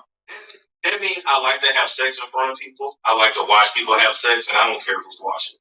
Okay. The bigger the audience, the more I'm into it. So you have OnlyFans, and you do know that the majority of your fans are men. That's where the money is. So you know you're showing your dick and ass for men. Oh, you showing your ass too? There's no different than any other porn star. But I don't care. So you like men attention? You like it. You like it. No, that's they do. No, they do. Oh, I don't show hole. Now, hole's a whole other thing. But you will eventually, because they're going to stop subscribing. You're going to have to get nasty. Then you'll even start to do the dildo. Oh, God. And this is why I always thought Stormin' Rowe was gay. You heard him say on his OnlyFans, most of his OnlyFans are men, and he's on there naked. And for some of y'all that was here, some of y'all may wasn't, Larry Reid said he's not gay, but he have sucked men's peen before in the past. I don't understand how, I guess that's experimenting. And he said he's not bisexual, he's not gay, but he has sucked men's peen before. I just never heard a straight man say, yeah, I'm not gay, but yeah, I sucked other men's peen before. Whoa. You know, like, what will get you that comfortable to do that if you're not interested in the same sex? You know, and like I said, also Stormin' Rowe is very zeisty. What they call it is, he just gives off that, I don't know, I just never knew that man was straight. Never knew Stormin' Rowe was straight. He give off a lot of yeah, they call it zesty.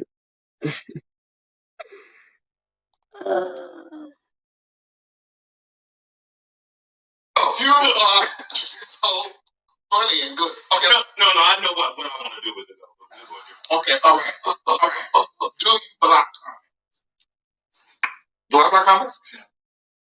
What do you mean? I block bitches out of my chat. Like, we're not doing that. Yes. You mean like names and stuff? No, Instagram, YouTube, anything. Well, I mean, sometimes. It just depends. Okay, so the things that I don't do the F word. Yeah. I don't do petty, like I don't do stuff like that. And if I don't like you, there's no reason for you to be in here. So that's the yes. Yeah. All right. It's do the comments ever get in your head? Like when somebody says something, it can be like trolls. It used to, for sure. It used to. I'll say for me, it did. The one thing that gets me, and it boggles my mind, and because I have this thing online where people just assume that I just want to be. I don't think I've ever said this. Now I just want to be this celebrity. So the comment is, like Armand just wants to be this famous person. This is why when things don't when people feel like I've got slighted or I've got looked over for whatever, they like jump on me, they laugh. They're like, Armand didn't get this, Armand didn't get that, or Armand got surpassed. And it's like, and people think that I just want to be this celebrity. So I feel like people try to tear me down because of the way I present. And it's not that I want to be a celebrity. Bitch, I'm just fly ass nigga and I'm outside. You know what I mean? But that's not me wanting to be. And if it happens, it happens. But I don't wake up every day and say, I want to be a celebrity. But at one point I was like, should I change who I am because these people are trying to beat me down? And then it's almost like then you go to their page or you see who's talking about you and you're like, you talking about me? Stormin' Rowe, Armand Wiggins, and Larry Reid, none of them talk to Tasha K. They can't stand her. This is why they all doing this podcast, talking about Tasha K. Ain't none of them talking to her. They cannot stand her. These three? Nah. You're talking about me. Yeah. Like you doing this manifestation thing, you don't need to be saying I don't want to be a celebrity. You just say I want to be an influential celebrity. No, I'm gonna be an icon. I'm gonna be a media icon. But I mean that comes with it. But my goal every day is not waking up saying, hey, I'm gonna be a celebrity. You know what I'm saying? It's just like I don't know. Okay, all right. So you said the comments don't get me not no more. Okay, all right. The beef sector on YouTube. What are your real feelings about it? It's like the Section 8. I don't follow that. It's like they beef for dollars. Yeah. No, those need up in IHOP in real life. I The video would be too long. No, they literally like they call CBS on one another. Shit gets weird. It's really crazy. That's so, and they be all older, and I'm just like these. Like to me, I'll be sitting out like these older people just be having a lot of. They just sitting online just going back and forth. Yeah, it's like I have to find time to do my shit. Okay. Another question. Who is your favorite content creator on YouTube? Mm-hmm. Oh shit. It's Joe Rogan. I don't know what that is. Yeah. Oh, Joe Rogan. What's the UFC commentator? Yeah, I know that. It's in the White House. He just punched in the White House or something like that? No, that ain't no White House. Other White House. Okay. My favorite, well, I like Sean C. I think Sean C is so funny. And I like, Sean C, he does like music reviews. But he's dope. I like Vanessa Samina. She does like readings and stuff. Yeah, and then, that's pretty much it. Those are people that I really, really like on YouTube. Okay. All right. What does your family think of your job? Oh, they love the shit. They think it's fucking hilarious. Really well. My daddy think I'm in Illuminati, whatever. No, I don't know what you're talking about. But no. But no, they love it. You strike me as being frugal. I'm actually not. You're not? Mm-mm. I thought like you were frugal too. Yeah, you were counting dollars over this and that. Because I'm frugal when it comes to like clothes. But like I go to first class hotels, first class flights. He got a turbo car. That car is nice. He got. I don't know what they're talking about. But like like when I go places, like I don't check prices, like nothing. Storm could be like if you got it, you get it right, he could be a little trick on you. Oh my God. No way. My family, they're happy, they're proud. They didn't really get it at first, but my dad, he gets it. He got mad though because,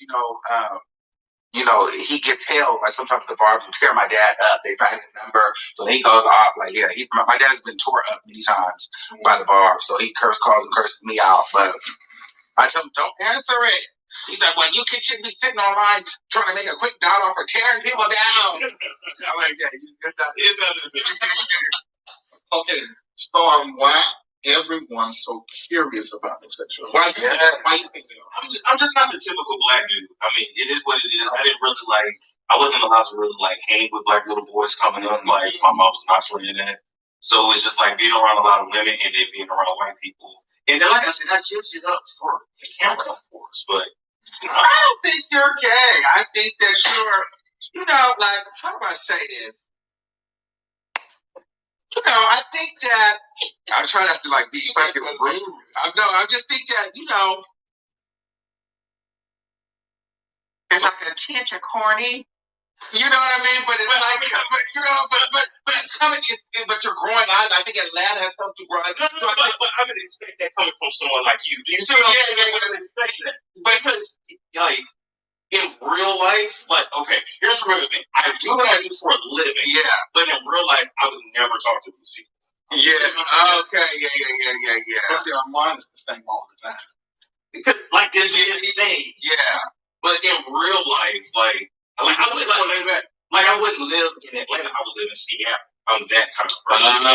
Yeah. But I feel like Atlanta changed. Because the first storm I first came across, he wasn't getting edge up and dying here and blind working out. Atlanta, you got a little bit of Atlanta. Then the beer came, and then the fade came, and so I feel like now you have a little edge on you. And I want to know, sorry, Larry, to cut you off, but how's it like living in Atlanta with all these black people now? There's so many black people here. So many y'all. Y'all. I need a little coach. It's a lot. The first time I got on that plane, I was like, "This what too many." It's a lot. Too many. And it's love. But what I realized was it's definitely not a race thing. It's like a southern thing. Because you go up north, and black people are different. It's so way more than different. I'm like, okay, I can get with this, but no. Ask your question again, how I feel about it. How has it? Because I know a part of your story hasn't been just being around a bunch of black people, and that's what and it's not even a part of. I just think that he hasn't really grown up around our culture that much. Yeah, it's not allowed. Yeah, so it's. But mama white. No, my mom is black, don't get me wrong, but I think that was her way of like keeping me out of trouble. Maybe try to hang with certain. And he's very studious, you can tell. Yeah, so you could. So let me ask you this. Did you and Von Reid No. And you watch each other from somebody else? No, never. And I'll tell you this, and if I was to go that way, it wouldn't be with, I don't know why they say him to my house, it wouldn't be somebody that was black. I would be the more down limit type if it was somebody that was white. Yes, it's all making sense. But wait. That confuses me. So you thought about what your type would be for a man? It's not even what you or would you, or that across the board, men or women? Oh, I like people like me. I don't care about race. And my first girlfriend was white. But you only care about race when it comes to a man, which means you thought about if I was with a man, I'd be with a white man. Because think about it. If I'm going to be with a man, but why were you thinking about being with a man? I'm answering people's questions. No. That makes no sense. Because if race doesn't matter for a woman. But I just asked you about a woman and you said she doesn't matter for a man. Because. Why? Because white men in this society come with a certain lifestyle. So if and I also grew up, then it was wrong. So, and I also grew up. You don't date for love, you date for convenience. You date to advance, to socially advance. So, although I look really like my sister, like if I can't get that. Didn't I tell you that's what a lot of people date for now?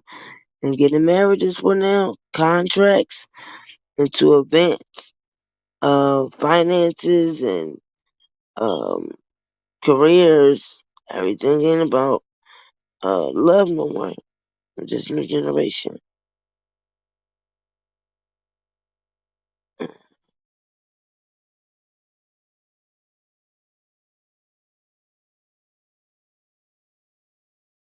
I feel not fucking this shit.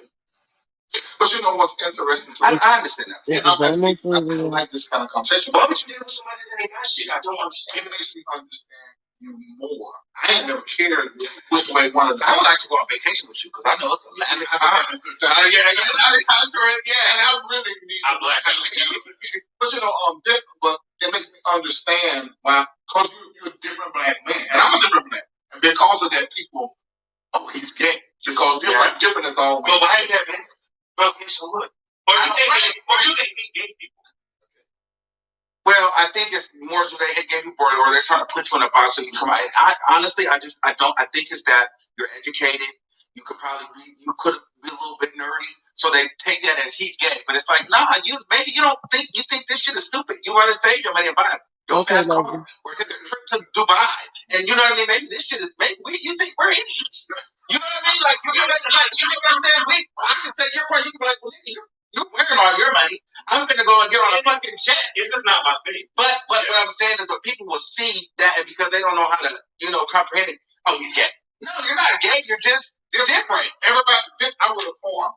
You're different. We're all gay, meaning that we are all different, and we have a unique difference. Yeah. And when people cannot recognize that we're not gay, they call it gay. I don't think you're gay. I don't think it matters. Well, it doesn't. It really honestly doesn't. But I think you're nasty and horny, though. Yeah, I don't think your sexuality is defined by who you have sex with. And a lot of people don't think that. If you did it for Von Reid, I don't think that makes you gay. But we got to be clear that it did. Let's be clear. Because you leave that out, they're going to put that out. Well, they're going to play with it anyway. I promise you. That's enough. Okay. All right. That's the first. How do you feel about, because the reality is, you were the one that was wearing the internet out with Tasha K. And it's like now she lost Cardi B and so many other things. It's like you're vindicated. Yes. Do you feel vindicated? Do you ever want to be like, I told y'all, nigga? At first I felt like I wanted to do that, and I did. But it was more so because people lied, and then people were lying on me, and then it was the biggest thing And I learned to not let it affect me, because then they started using it against me when I said it bothered me. But it was more like discrediting my come up, like making it seem like she put me on, or like because of her, I have my platform. And it's like, no, I just pulled some throwback videos of when I was doing this shit in the fucking basement. You know what I mean? So like, she never put me on. And when I do my shit, I'll go all out for my shit. Like, you know what I mean? And so I didn't like that. And then I don't like being lied on. So that's kind of like why I kind of went in on her, because I'm like, you're gaslighting me and you're literally lying. And it was like pissing me off. Like, and then what I think what was pissing me off even more so is that people believed it and they wanted to believe it. And I had to realize, oh, these people have decided that they just don't like you. So it doesn't matter what anyone says. That's just gonna happen. But then it was also this narrative that I hated black women, that she was helping push and push. And I'm like, this is stupid. And then once I seen her fall out with you, I'm like, y'all, I told you motherfuckers that this, like, I wasn't lying to you. I don't lie. Well, he's crafty. But yes, he's crafty. Is that how you ended up being around her for so long without? But see, we weren't around each other as much as people think. But as far as like publicly, I mean, yeah, it was that, and it showed the fuck off for me after a while too. He's just insane. She's crazy. So to wrap that part up, y'all see exactly what that was about. Stormy Road, well, I can't even say the name. Larry Reid, and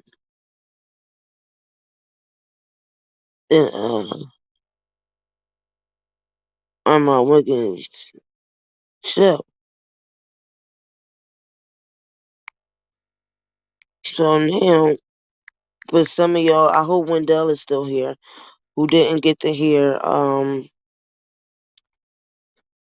Larry Reid's initial response.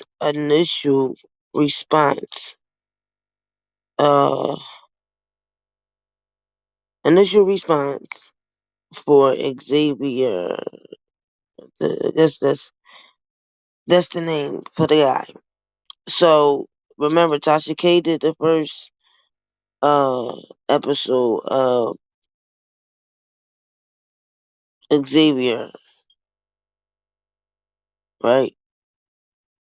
So this man, was not for a guy his size. The blood cells, your hemo. To make sure that's your for you. Come on now. No, that's not what you're saying. Okay. You're telling me you have from being used, abused. So this is Larry Reid. And then dragged and responding on his Patreon, which I don't know who gave Tasha K the code. She must have paid to go over there and listen, because one thing he made certain was when he put out the link, you had to be I don't know if you had to be already subscribed, and if you shared the link, it was the way he was going to strike. So I don't know how she did it to be able to get it, but let me let y'all hear this real fast. Dr. Sticky got so nervous during our live on Sunday and Monday. Who is this calling me from Facebook? Anyway. Dr. Sticky got so nervous during our live on Sunday and Monday. The story of 50.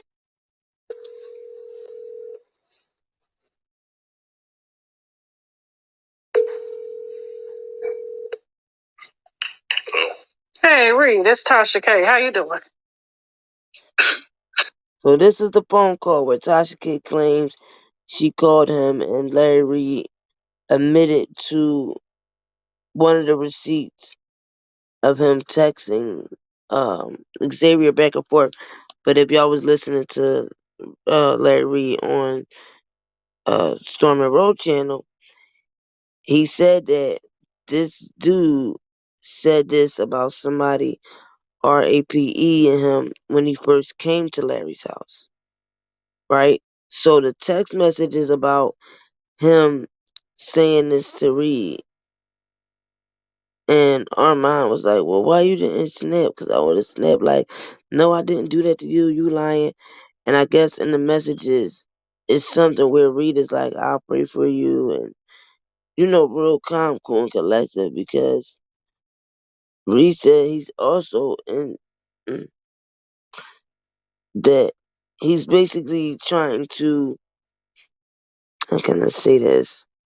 In fact, let me let y'all finish listening and then I'll give my take. Hello, Tasha. How are you? Fantastic. Up working late. You got a few minutes for me? Yeah, what's up? Okay. So I know a lot has transpired on the internet.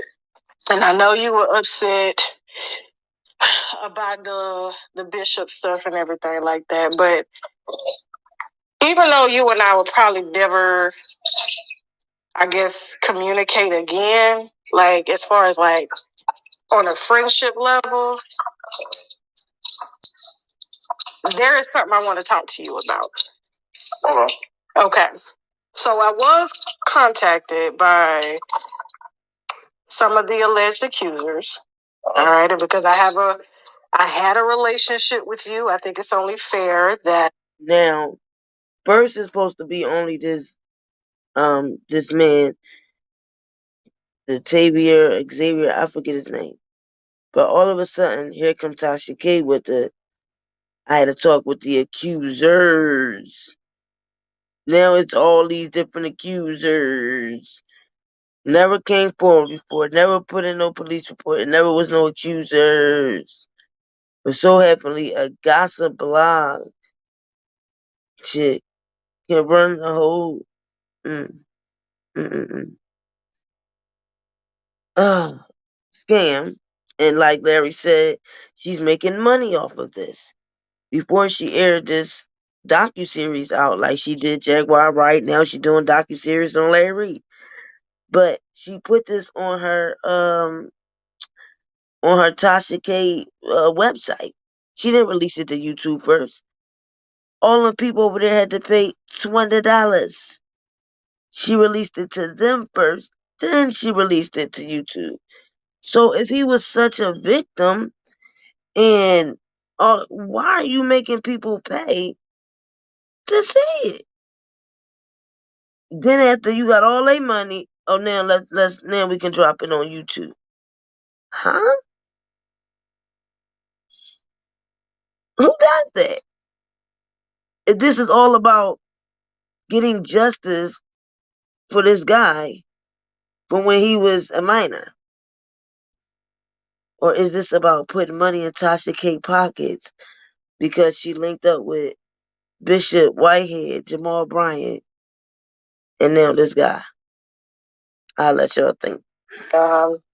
you get to speak on it or talk about it if you want to. And it's not fair for me to put out or attempt to do a story because I haven't done it yet without you speaking on it, like, or given the opportunity to speak on it. Because that's what. But see, this is the corny part, because the first guy that put the story out,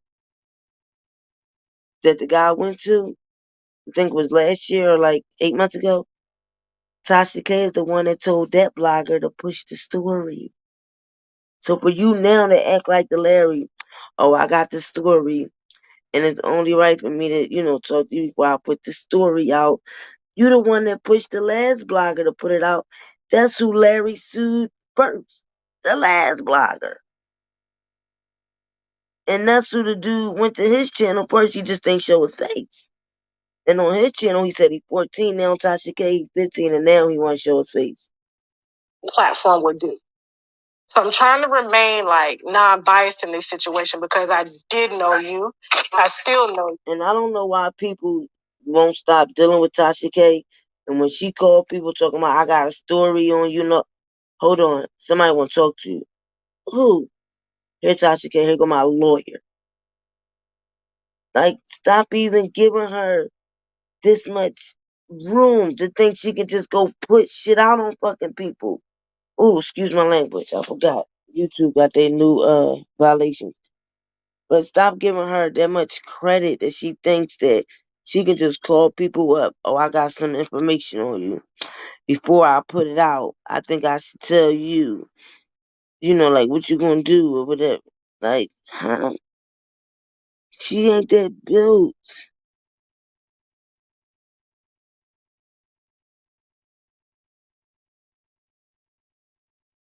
You, but I'm considering taking the story, but I can't take the story if you don't agree to talk about it. And the last thing, I can't take this story unless you don't agree to talk about it. He's denying the allegation, so why would you take the story? You knew this is the same story the first blogger put out months and months ago. Because you told the first blogger to put it out. When he told you he had it. It's the same dude.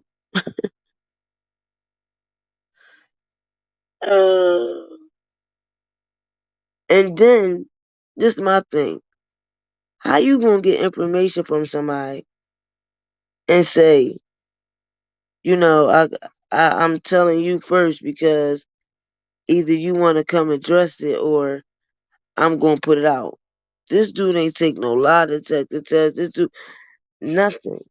And you think you supposed to scare somebody. People need to start hitting her with their lawyers. Because she think just because she got them beginner lawyers who just graduated, because they getting her out of all these little cases. My lawyers get me out of everything. Yeah, they make sure I don't do no time or nothing. I can go around slandering people, defaming people. Ain't nothing gonna happen to me. Right? Well.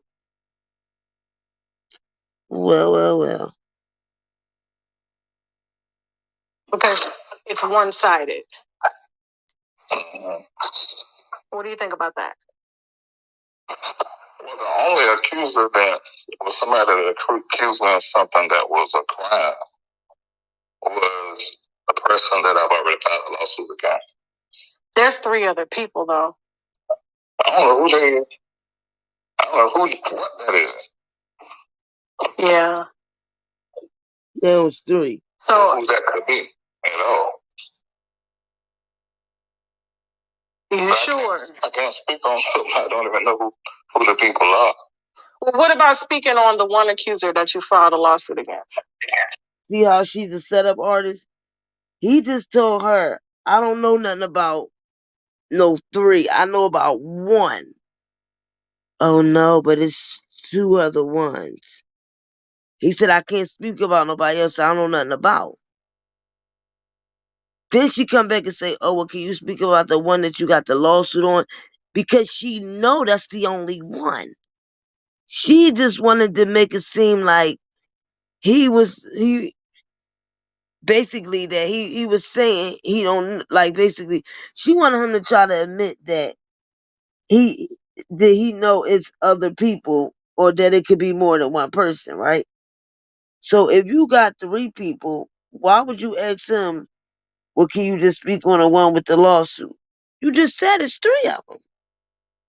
Why would he be speaking on just one if you said it's 3? But this was the way she used her cap up to get in there. Joe, shorty reckless, man.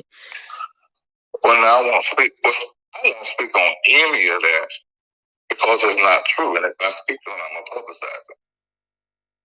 But I think you've been on platforms before. Didn't you speak on like conscious platform and you had kind of made comment about it? I never have. There's no footage of that because I never done it. Really? Never ever. Not even as it relates to that dude. I never have. Because it's a complete lie.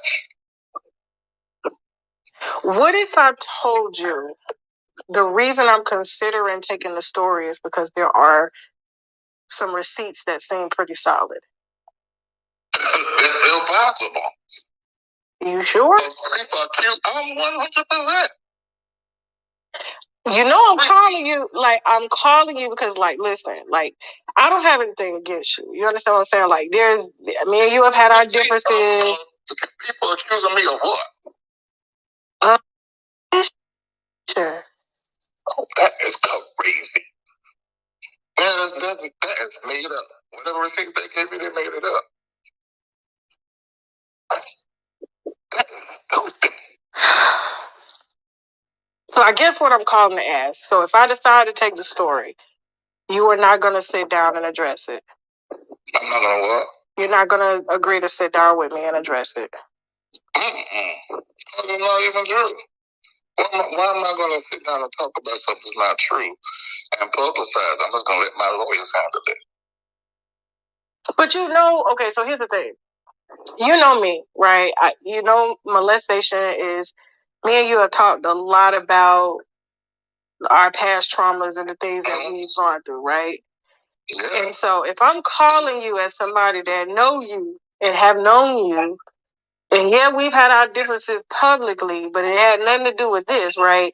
And if I say to you, I have receipts that are vetted, you don't want the opportunity to speak on that if I decide to go forward with the story, is what you're saying. You're just gonna let it go. Yeah, because I know myself and I know my past. I know what I've done, my present. There is no receipt of me doing anything to anybody, especially underage. Okay. At all. It's something that somebody make up. And the only person who ever was close to me enough to make up a lie is the one that I'm suing. So anybody else is totally making something up. 100%. So you saying the receipts are made up is what you're saying. That is your... Absolutely. And it's nothing that you put out there or you said or you wrote. You didn't do it. Now, people have been taking what I say as... Now you see how she tried to throw shade in there. You sure it's nothing you said, you wrote? Because what it is she's gonna later say that she got text messages, what I just was telling y'all, of the guy texting Larry Reid, trying to convince him that he molested him. And Larry said that on Storm and Road channel, that this is not the first time that this guy has did this. So basically, he ignored him like, okay. Okay. Because he already had sued him. And he said, like, this guy is like, he's really, I forgot the word he used, but he said he's really messed up. His dad wasn't there. Mom left him. He's just like uh, I guess like a hurt man that got a lot of trauma going on in his life and just want to walk around and I guess point it on anybody. I guess that's how Larry broke it down, because it's like, well, why you didn't send a message like, oh, you effing lying, I didn't do this. But I kind of understand what Larry's saying, because Robert is the same way. When people try to go ask Robert about these claims, Robert ain't like, oh, you effing lying, I didn't do that. He like, okay, God bless everybody. Whatever you think, you think. Whoever love me, they love me. Whoever hate me, they hate me. Robert doesn't address it like that. Oh, no, if I ain't do that, da-da-da. Because for what? If you know the truth, what are you getting all out of shape like that for? And to me, she basically was letting him know that she had text messages of him texting the guy back and forth. And she called herself trying to make it look like Larry was lying on the live. And this is what I mean by this recording shit. Why she ain't just say from the beginning, I'm recording you? This is what I mean by people doing this corny shit. You call, oh, excuse me, I keep doing it. You call him, hey, we had our differences, but that's her favorite line with everybody. I don't have nothing against you. I'm just looking for the truth. I'm just trying to put the truth out. I have nothing against you. This is with everybody. But you should have just told this man from the beginning, I'm recording you. You did all this to record him, to put the recording out after you dropped the docuseries. Oh, and I got him on recording basically saying he didn't do this, but I got the text messages. And he ran back and then texted me and said, "Oh, if you do got a receipt, this is the only receipt you got." And he remembered the text messages. But that doesn't show that the man did anything, especially when he already know who the guy is. And Tasha K did too. She acting like this story just came about last week. She the one who encouraged the last blogger to do the thing. License stuff on my platform because I'm very transparent. But I have never ever, like that dude defend to the courts, forcibly fondling or whatever else he did. Never ever happened. So any receipt that you'll be using will be a lie. You sure? It never happened. I'm 100% sure. You gonna tell somebody they sure about they shit. I want you to think right now because my name, like, I'm Latasha Kibi. You knew me as Latasha Kibi. You know me as Tasha K, right? Mm-hmm. And what I have, I just want to be clear that you're saying that you didn't put this out there. Mm-mm. Well, that makes no sense. It doesn't make sense, but here's the thing. To you, it may not make sense. But I'm trying to tell you, if I'm calling you Larry, and I'm calling you as Tasha, I'm calling you as somebody that's known you, that's been to your house, and I'm telling you, I ain't got nothing against you, Larry. Nothing at all. I ain't spoke on you. Nothing. Listen to what you're saying. Okay. You're telling me you have a receipt of something that I put out. I wouldn't know if I put out something. Somebody said that I molested them. How in the hell? And that's vague. What is it they're putting out? What are they saying? I mean, you apologize to them for doing it. Oh my Jesus! And you wrote it. And you wrote it. I know never. If I were you, here's the thing. Here's what I would say to you. I haven't decided whether or not I was going to take the story or not. I'm not worried about no. I'm coming to you as a person that is very neutral in this right now. Because if I wasn't neutral, I could have just went ahead and been like, boom, there you go, right?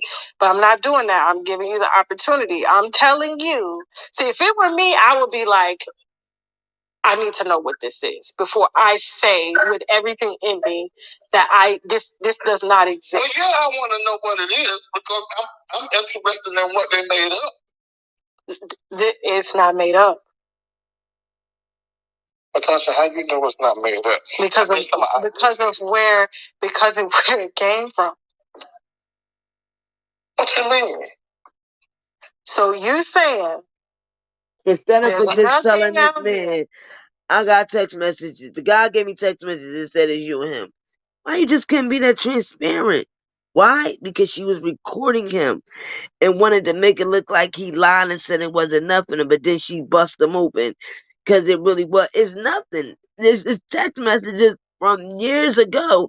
That wasn't him admitting. That's him basically saying to the young boy, you know, using what they call that, using soft hands or using I forgot that line they used. Because you could tell this grown man got some things going on in his head. So you could tell the messages was like, oh, okay, all right. Like the brush him off type of thing. It wasn't the, oh yeah, I molested you, I'm sorry. It wasn't none of that. Of you apologizing to a victim till you were blue in the face about what you did to them. Because why would you apologize to somebody that has accused you of doing heinous things to them? So why are apologizing and you want to apologize and you say you have apologized and to call me so you can apologize more? You didn't say, yeah? I don't know what you're talking about. Okay, so. At all. And who is the person? That's another thing. Like, you know, when it comes to these accusers, for their safety and stuff, I gotta keep them. For their safety. What am I going to do for somebody? I mean, I'm not even getting nothing to the board, the main one that filed the police report. And how come they ain't did that? If that happened and they got that evidence, how come they won't go to the authorities? Why are they going to you? Well, I mean, listen, the authorities have already been contacted. I can tell you that. And because of the statute of limitations, certain things cannot be done. However, Get the hell out of here. they can. And who's to say that they won't? I'm just telling you, like, I'm calling you because you're not calling like somebody that's putting out a report and you being unbiased to it. You're calling accusing this man. You're calling saying that one side. Then you're gonna have a nerve to say, I gotta protect. You know how it go with these accusing stuff and these victims. I gotta protect them. How the hell are you protecting them when you put this boy on a whole interview showing his face, putting his first and last name out? Tasha, can you sick?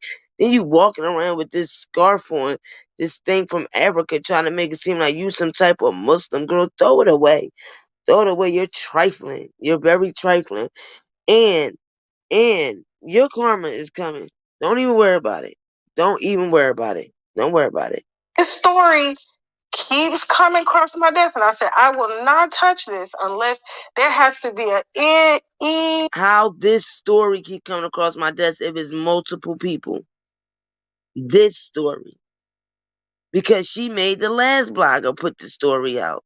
Come on, Tasha, tell the truth. You're busted already. You busted. And now you grabbed the story because you wanted to interview the guy in person. It's the same story. Just a receipt that's so heavy that there's no way that he can get around the thing. Oh, she's vengeful. There's something she trying to take him down. I could care less about what you got going on over there. That's your platform. You don't have nothing I want. You know what I'm saying? Nothing I need. Nothing like that. We had our differences. She don't have nothing he want. This man is on BET. She don't have nothing he want. This man is on BET Plus. This man is he got damn near 50-60% of the church community. What do she got? She just on a damn little YouTube getting moles to send her little information to look up people's jail records illegally. Go out here and tell people got herpes and stuff. That's lies. What do she don't have? What do she got that? I mean, what do she have that is so amazing that she wouldn't want to hate on Larry Reid? That man money is long as hell right now. He is on contracted to BET Plus. She is on YouTube that don't nobody care about her. What?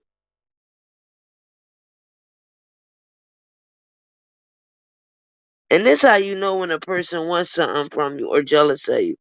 This man didn't say nothing about what he got or none of that.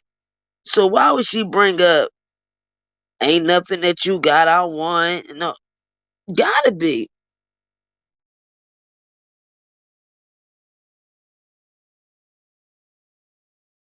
Made, but that was it. That's as far as it goes. But when it comes to children and molestation, you know what has been done to me, and my platform. You know what's been done to me, so why would I turn around and do that to a child? I don't know, and that's why I'm calling to talk. And what child has been around me as a grown man? Ain't no child been around me as no grown man. Okay, so I guess I'm taking this as your official decline. If I were to take the story, you are declining to sit down and address it. Not only that, I'm not declining to address. I'm telling you it's not the truth. And if you go forward with a story, I'm telling you it's not the truth, then you're gonna be held accountable to that and that person. No, I will. You see, no, that's not how it works. Okay, so there's no being held accountable for anything. So, how you gonna tell somebody else that you ain't gonna be held accountable, and they telling you it's not true, and you still chose to go. This chick is the devil, yo. You gonna turn around, get smart with this man, and say, "Oh, it ain't no holding no accountable for nothing and all. Like, ain't nothing gonna happen to me. I'm Tasha K. It's gonna be coming to you, sis. Just get ready, cause what you just said to that man was basically a threat. He telling you what's right. If you go forward with the claim that I'm telling you is not true, you will be accountable too. Because you putting the story out on your platform when he's telling you he knew this damn boy, he knew this man way before you was even thought of with a damn Toxic A platform. And you look so damn stupid on your channel with that scarf wrapped around your head with them dried ASS skin. You packing all that makeup on. One day your husband trying to make you look like a goddess. The next day you out here looking like Boosie. Like, girl, you need to go sit down. And that's very disrespectful to tell that man, oh, ain't no over here or whatever the hell you like, basically threatening him that his lawyer ain't supposed to come at you if you put a story out. Who the hell do you think you is? Cause you really a punk for real. Cause when people really came to come see you for real, you was talking all that gangster stuff about I forget that lady name. But when they came to come pay you a visit, it wasn't all that. It was all laughing and joking, oh, and all that. But you on YouTube acting like you this, that, and the third, and your family ain't SHIT. Because how did your cousin do all of this to you at 19? You was 5, and he was found guilty, and your grandpa, your whoever was head of deputy and all this big time, all this stuff, and nothing happened to the guy. Cause you a goddamn liar. Ain't nobody do that SHIT to you when you was 5. This is something you made up to go ahead and make people feel bad for you when it comes down to you talking about victims. Ain't nobody did that to you. You already said when you was younger you was a HOR. You was a HOE. You said it. Cause you said one of the ex-boyfriends or somebody gave you a disease. You said all type of stuff. You was out there. Yeah, you. Very out there. And you Armand Wiggins was right. When you first came out here on YouTube, you looked like a bunch of nothing. With a dried up behind mohawk on the top of your head. You didn't even know how to mold the size of your head. Your teeth was definitely all spaced out and bangs on the side of them, but you got nerve to talk about other people's teeth and people looks and all that. Soon as that YouTube money start going up, you start getting stuff fixed. So what was the problem prior to then? You was with the same husband, right? What was your job before then? That you couldn't get all these things done, like get your hair done and just get it molded on the side.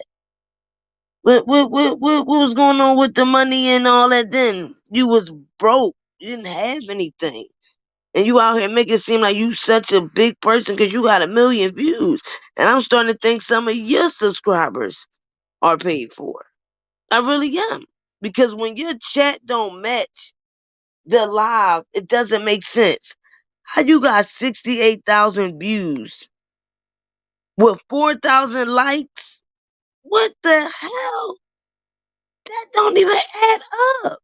68,000 views with 4,000 likes, y'all. That doesn't add up. That's how you know when people pay for subscribers. You're not going to have 68,000 people viewing a live and only 4,000 liking the channel. Nah. Mm-mm. Nah. And this is my job, okay? And so You don't get to threaten me or tell me what's going to happen to me. You are not threatening you. Okay. I'm just saying too. I called you respectfully. Okay, nobody's going to be held accountable for anything. I told you, there's a receipt out there of you apologizing. Yes, for doing the things that the person said that you did to them. And you're saying to me that it's made up. And I'm telling you that it's not made up because it came from you. But how do you know it come from me? Because it came from you. And I'm not even going to tell you where it came from. But I can tell you right now. It came from you. If I'm telling you as Tasha, before I even take this story, that this came from you, it came from you. So you can sit here and say, oh, it didn't come from me, so now I know. And I'm telling you that I know that you're not being truthful. Okay.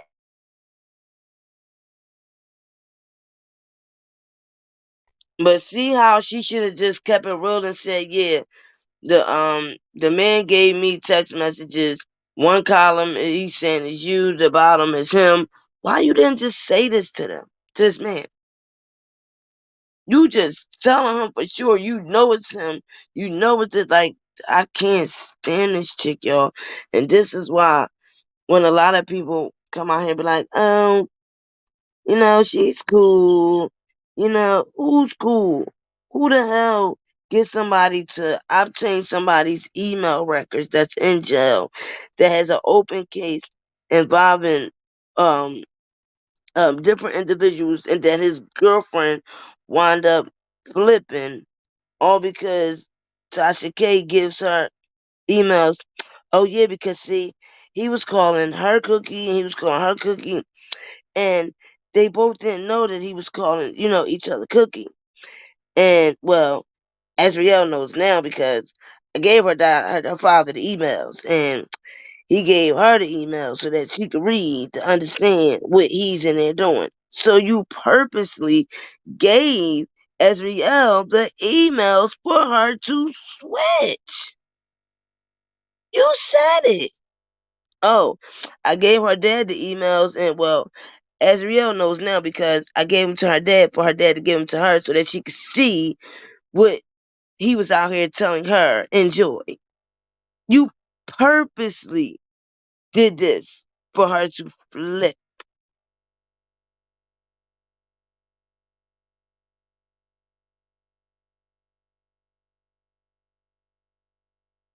It's a damn shame. So I'm giving you the opportunity to address it.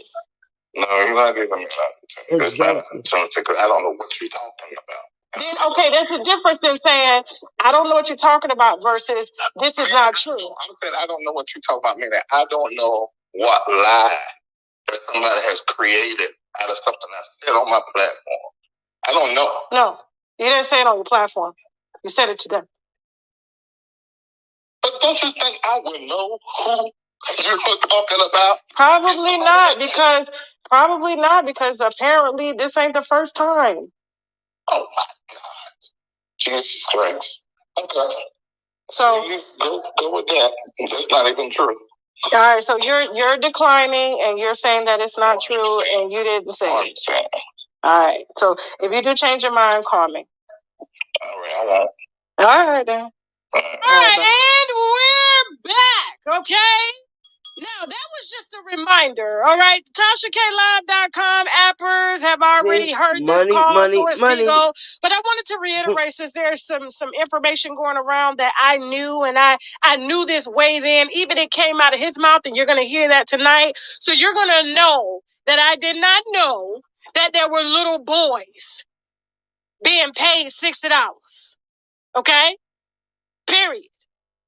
And also, and she still don't have no proof of this. This is what the guy told her. This is what she told. She don't have no proof of him giving nobody $60. Now, what is he gonna give them $60 for? About the boy saying he wanted to be a stripper, and Larry said, "Okay, here go $60 to somebody that's 17, 16. Seem like to me that's allowance or something. $60.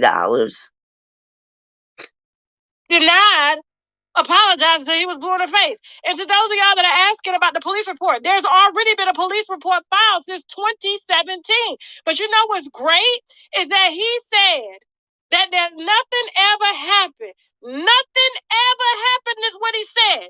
Y'all better stay here and listen to all of this audio that took place on Monday, the same day as our live stream with Levontre Andrews on YouTube. And this man sat for 4.5 hours crying on Patreon with his team and with his members about what he did to Levontre Adams. Here, Andrews, here's the audio. Enjoy.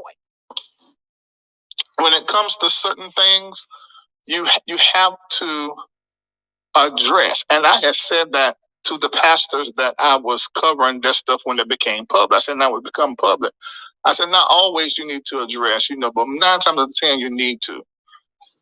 But when it comes to certain things, your silence can make you look guilty. And somebody said, sue her like Cardi B did. We're going to look at is, I'm all for suing. I spent $250,000 in the courts on that first vlogger that started all of this in December 2019. But remember, when I kicked Levontre Andrews and his wife Ashley Andrews out of my properties, it was like a couple of months later, maybe a few months later, we began to hear this rumor. They were in the Greensboro, Winston-Salem area in North Carolina, and we were in Raleigh-Durham. So when we first heard about it, and I was told by some people that knew me up there, I said, I don't believe he said that. I just didn't believe it. But lo and behold, he did. His mom, Sharon Andrews, now she's Sharon Benniston or something like that, she was still in the ministry. And she basically was saying, because she told me what she said, either he said or she heard he said from her other son who's openly gay. And I said, okay. I said, let it fly. It's my nature. I said, let him tell the story that he wanted to tell. Now, I won't back to tell her, no, turn that around. That's more like the truth. I mean, it just wasn't, because I was keeping everybody's secrets. He wasn't the only person that was in the church. And he knows this, which is some of the stories that he's telling, because I shared way too much with him. And he's painting some stuff that is not true. And so when she asked me, and I have to give you the word of this, I was 28 years old, pastoring all these people. Shamaka was 25, 26, depends on what time of the year. That's when how I age saw. And Lisa was 27 or 28, depends on what time of the year. Latrice was somewhere around there at the same time. And I see all your questions. You're going to be able to ask all your questions. I'm not getting off this live until I'm complete. And all you can't see them, but there are people down here that work with me. Oh, God, I feel emotional. Go. All these people who work with me, who have not had time like I have to heal from being used, abused, and then dragged and talked about and thrown away. They had to file bankruptcy from taking care of people.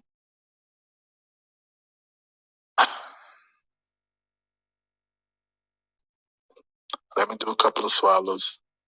That's because I sort of feel like there's a part of that is my fault. And expect that. Okay. But it's been a lot, and we just kept it. Because that's what we do. So we're going to get it all out tonight. Why so many of y'all crying? Stop. I can see y'all.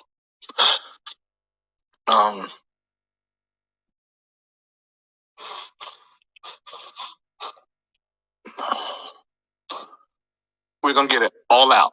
And this is the beginning of the close. Sit with the pain and you let it go.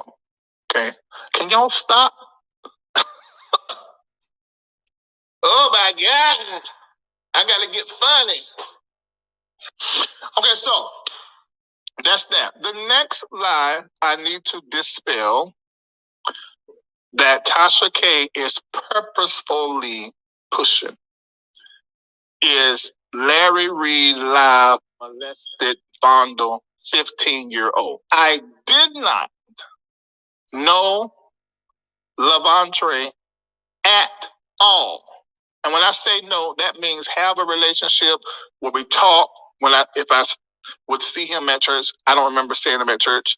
Maybe he was, because somebody was telling me that he started playing the drums. I don't remember him that far back. I don't remember seeing him until he was sitting in Shamako Bryant's house after they all moved from Fayetteville, North Carolina to Raleigh, Durham. Because I moved to Raleigh, Durham in 2005. And then it was me and Vincent Hill that moved to Raleigh before. Actually, I moved there because I wanted to stay there. I did not know God was calling me to bring the whole ministry there. So I moved there in 2005, and in 2007, remember these dates? In 2007, I moved the church up in March of 2007. At the same time, me and my then wife was divorcing. So all this story that is been told about 14 years old first, because that's what he said with the first interview. The second interview, 15 years old, he said that with Whitehead. I did not know him. And in 2005, I was living in Raleigh. He was living wherever they were. I think they were living in Rayford, North Carolina. There was no communication. I would only see the members when I drove into town. Listen to me. When I drove into town to preach. It is 100% a lie. It's provable because of leases and utilities. So anyway, another lie is, I'm talking about already. 14, I did not know him. 15, I did not know him at all.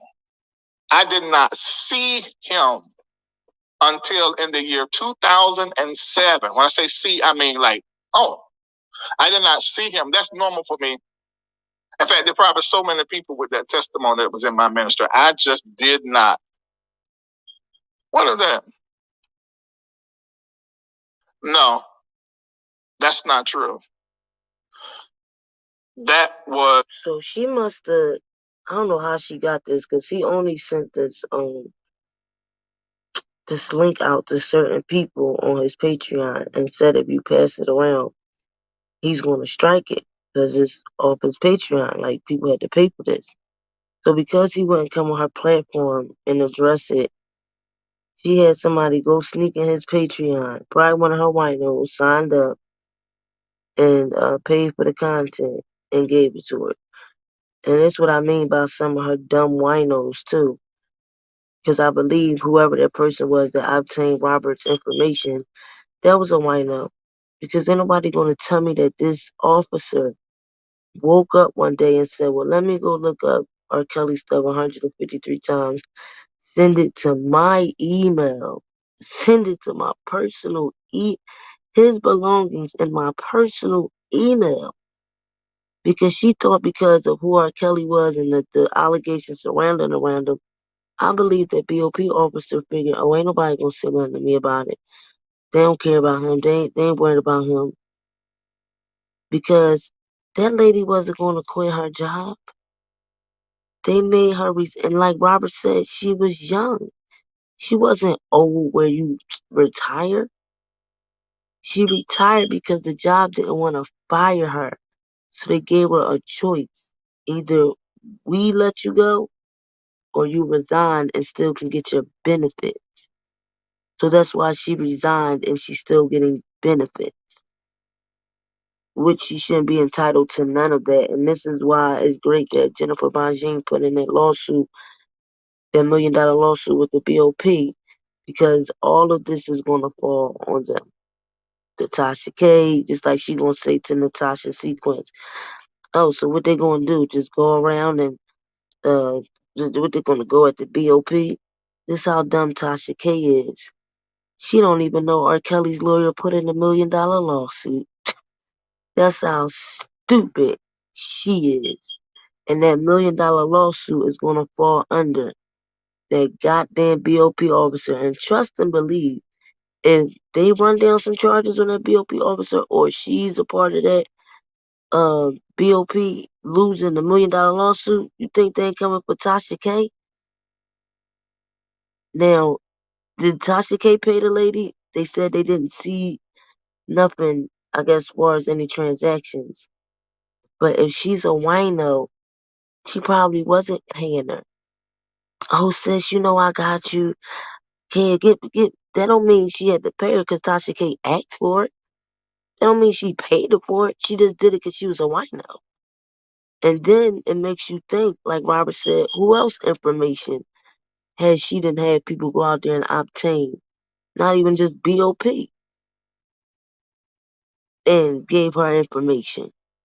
Oh, I'm not giving up my sources. So that means every blogger on YouTube, if it's down to a federal case, they can't question none of us of our sources and where we get our information from. If that's the case, because that's what she claimed. Oh, I don't want to put none of my sources in danger because, this is my main source of income.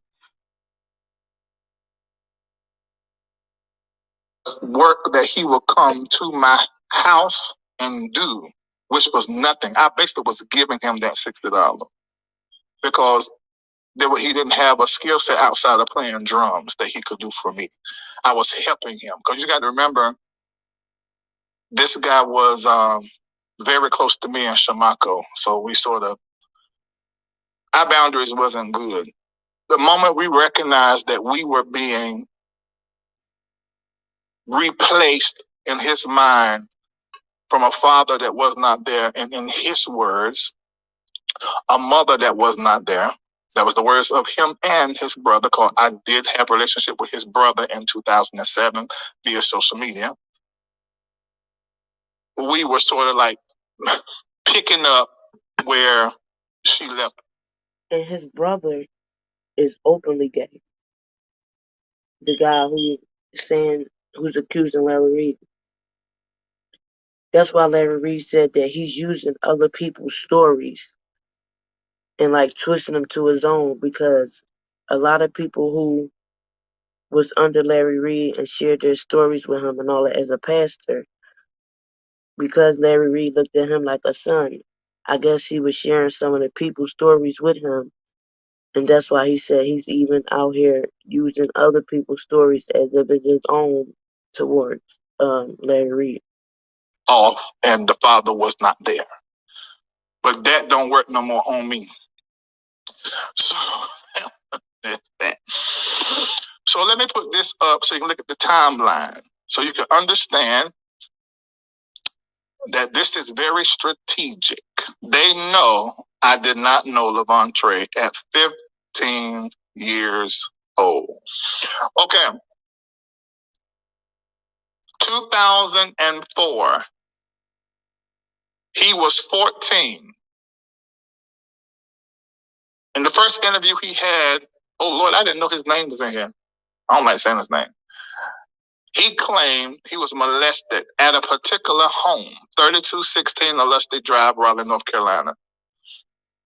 That house won't even in existence. 2005, he was 15. Now remember, his birthday is October 1990. So he doesn't become this age until in October. Second interview, he said he was 15. This is the interview with Bishop Whitehead. In 2005, he said he was 15, and he was. But he didn't say that he had a year wrong, because he said that's when the molestation started in 3216. The house was not built. I closed on that house later in October, moved into it the next month. So he would be 16 after I moved into the house, and he will stay 16 until October of the next year. It was the next year, and that year he was 17, but that's after October. And that year is when I saw him. Now let me explain the saw him when I say that. I would just come around. Shamako was the go-to when it came to the members. And then Latrice, and it went on and on. Now, me and Lisa was pretty separated from the members. We were like, you know how black churches is. They were like pastor and first lady and the child. We only had one at the time. And I was preaching or however, but it was really Mako and Latrice who were like the main touch points in the ministry. So I went over to Mako house because it was in the same neighborhood. I went to Mako house and I walked in because his house was full. Now this is 2007, so I brought the church there in March of 2007. So Mako and them moved to that place in 2007. So this is around the summer, July, August. And me and Vincent went over to Shamako house. And when we walked in, I was speaking to everybody that looking. I said, now who's that? I said, oh, what you got on? What is that? You look a mess. And talking, I said, look, you need to go with us to the mall so we get you some clothes. So we went to the mall. Now let me give you the word of this. There are so many people that meet me and in the first month met me. This is over. That met me, and in the first month, I would go to their home with Vincent Brabanier or Shamako. I remember there was this lady that wanted to come to my prayer revival. I flew her in. She stayed in another room in my house. Oh, I should have had her on because people didn't. Because this is how I was. She stayed in the house with me and Vincent, and we went to the mall. I see like that, and I started shopping for it because that was me. That's how I am. There's just part of me still like that today, but not random people. And that's the story. So I did that. Me and Vincent took him and then dropped him back off at Shamako house. So that began him talking to me and sharing with me. And sometimes he would ask Shamako to come over to my house. But he ended up moving into my house the 1st of 2008. He was 17 years old. But me, being how I am, I said, this is too many people. I don't have that grace. I said, this is too many people. Vincent, we going, we leaving. We moved out every bit of, somewhere between 30 and 60 days, we were gone. And I moved behind Triangle Mall, 6002, thank you, Kohler Lane. Which eventually, that's when Kendall moved in. Till he did something, he ain't got no business, I kicked him out. But anyway, so...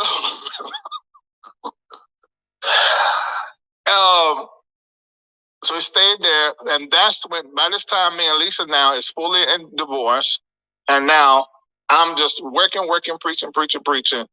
I'm 20-something years old, I don't know what I was. And I done seen this other lady, got caught up with her, put a ring on her finger to marry me, so we engaged, and she started coming to the church. So the dynamic of the ministry, then I started traveling out the country from 2008 all the way to about 2000 and, well, by the middle end of 2009, I was never at the church. Very rarely. So Vincent in the house and Shamako were really his touch points, Levantre's touch points. He idolized me in a way that I didn't realize it. I didn't know it. So that was 2008, the beginning part of 2008, and I moved to Kohler Lane. So I went to, all of this is in my complaint when I filed against Levantre. When I moved to Kohler Lane, of course I was bouncing around every darn where. I went and got a house for me and the new lady I was engaged to. Her daughter took to me. I moved her into one of my properties. She changed her last name to mine. It was a whole thing. Long story short, I had a dream like I always do. That tore up, but we still remain connected. So now we're in 2009. So I'm moving out of this big, huge house that I got for us. I still had to pay for it, but I wanted to find me a little 3-bedroom apartment, moved in there. Vincent was in that apartment with me. And changes happened down there at the house at 3216. Levontre was down there in that house. So I moved the young guys, because they were all, Trey was the youngest, but Trey was the youngest out of them, if I'm not mistaken. So that's 2009. So 19, by this time, it may have been before October. So Trey would have been, Levontre would have been, you can tell the Lord did a work on my heart, because I called them Trey and Bontre. That was his nickname, Bontre. And so I don't have nothing in my heart towards him, even with all of this. So I moved all of them up. So this 2009, so he was 18 going on 19. So when I moved them all into my house, my 3-bedroom flat, it was like a penthouse. Once again, I said there are too many of these folk in my house, 1 bedroom. And Benson watched them over there. So you guys getting a picture of how things work. This is like a family church, and most of these people didn't have parents, or if they did have parents, they was in a strange relationship, or they was in a hard place in their life, or they was addicted to drugs, or they were fresh out of jail. I've had murderers living in my home. I've had mentally ill people living in my home who have stories for days. But that was how I did ministry. I thought that's what Jesus did. Which now I wish somebody had told me that this is some bullshit. I mean, if I tell the truth, Lisa was consistently in my ear. The lady I was dating was a preacher, powerful preacher. I ain't gonna call her name just so she ain't be attached to none of this crazy man. She came in the ministry like, she said, "This is ungodly." She's Jamaican. "This is ungodly." She said, "Bishop, these people are using you." I mean, and I was trying to stop her. Do y'all remember that? I was trying to stop her and protect the people from her, but she was right. So anyway, so that's 2009. I moved back to the house that Locklear and Crystal and his 3 children had moved in to take care of the dudes. And then I moved back. So I said, "Are you going to be done with this before my birthday in March?" Y'all, we are talking about this and we're not talking about it no more. So you have got to let us go through every little tiny thing. Because they're already planning to 3 and 4 lives with some of these people we're naming, so that, well, you shouldn't be watching it. But there may be people who are in here who are part of that community. I'm like, I want to know what happened. Because people just know and they can really be entertaining. So they can have all the facts. But what they are touting, I did not know him at 14 or 15, talked to him at 16, took him shopping. He moved into my house at the top of 2008. He was 17 years old then, turning 18 in October. And the reason why I'm giving you guys this so that you can see, the reason why I called that number is so you can see the whole motive is to make me look like somebody I am not. There was a couple of situations in between all of this where Bontre was caught lying in so many different ways. Taking Locklear's car in the middle of the night. Mako told me that he took Michelle Monroe's car. Is that true, Mako? Whoever was home, he drove their car to the store, drove to the store. Yeah. But he was taking it when he was supposed to be at school and stuff, right? I don't recall, but it's a lot that he was doing during that time. Yeah. Okay, I'm going to bring y'all back. But I'm being a good pastor the best I could. Well, I say good. That's relative. I look back. I was being a dumbass pastor. Mm-hmm. And long story short, I'm in London. Vincent called me, told me what he caught him doing. I said, get him out my house and call his now wife. Get her out that house over there with the ladies. I said, I'm not fooling up with this no more. So this really began the beginning of me starting to recognize There is a problem in my ministry. I have coddled, I have not entitled, but I have enabled. It was a whole mess. The power of God was moving in the ministry, and people's lives have been changed. But the ones that, there was a group of them, and that's really who we're talking about. There was a group of them, it just won't right. So I kicked them out. Now, mind you, me and Lisa are divorced at this time. She's in another church, but we're still in communication. And I'm telling her everything that is going on. She's like, what? Eventually she come back to the church. We won't marry. And let me say this. Lisa did not want to leave the church. I kicked Lisa out the church. Reid, what? Yep, sure did. That was because my then mentor, there were two of them that were over 60 years old, that I honor my leadership. And they were saying, you got to get her out the church or God can't bring you another wife. You know, you doing all this stuff in the ministry, power of God moving, these women looking at you, that one of these can be your wife. You need to get her out because she's holding the children. Everybody knows she's your wife. They think you're still married. You can't move forward. So I was like, Lisa, you just need to go somewhere else. I did. That was me. I told you I didn't do everything right, but I ain't doing no child molestation and child fondling, and that's some bull. Forcibly child fondling. I did not do that. In fact, I did not reach my hands to do anything but say, you need to wash because you stink. You know, but that's no dig towards Lamontre. All of them was rotten. I know these young folk don't like to wash. And then they will go and use my shower. And it looked like somebody played and made mud patties in the shower. Come on in here. You ever done the anal and then, you know, it was clean, but then that last time you went too deep, and now on the tip of your peen is a little poo. Well, it's a little doo-doo that's on the tip of your peen. Well, you know, sometimes they say the love is in the doo-doo. Just wipe it off and then you get right on back to it. It can happen. So, I'm sorry, when he came for them teenage boys and said that they was dirty, they would take showers in his bathroom and they would be dirty.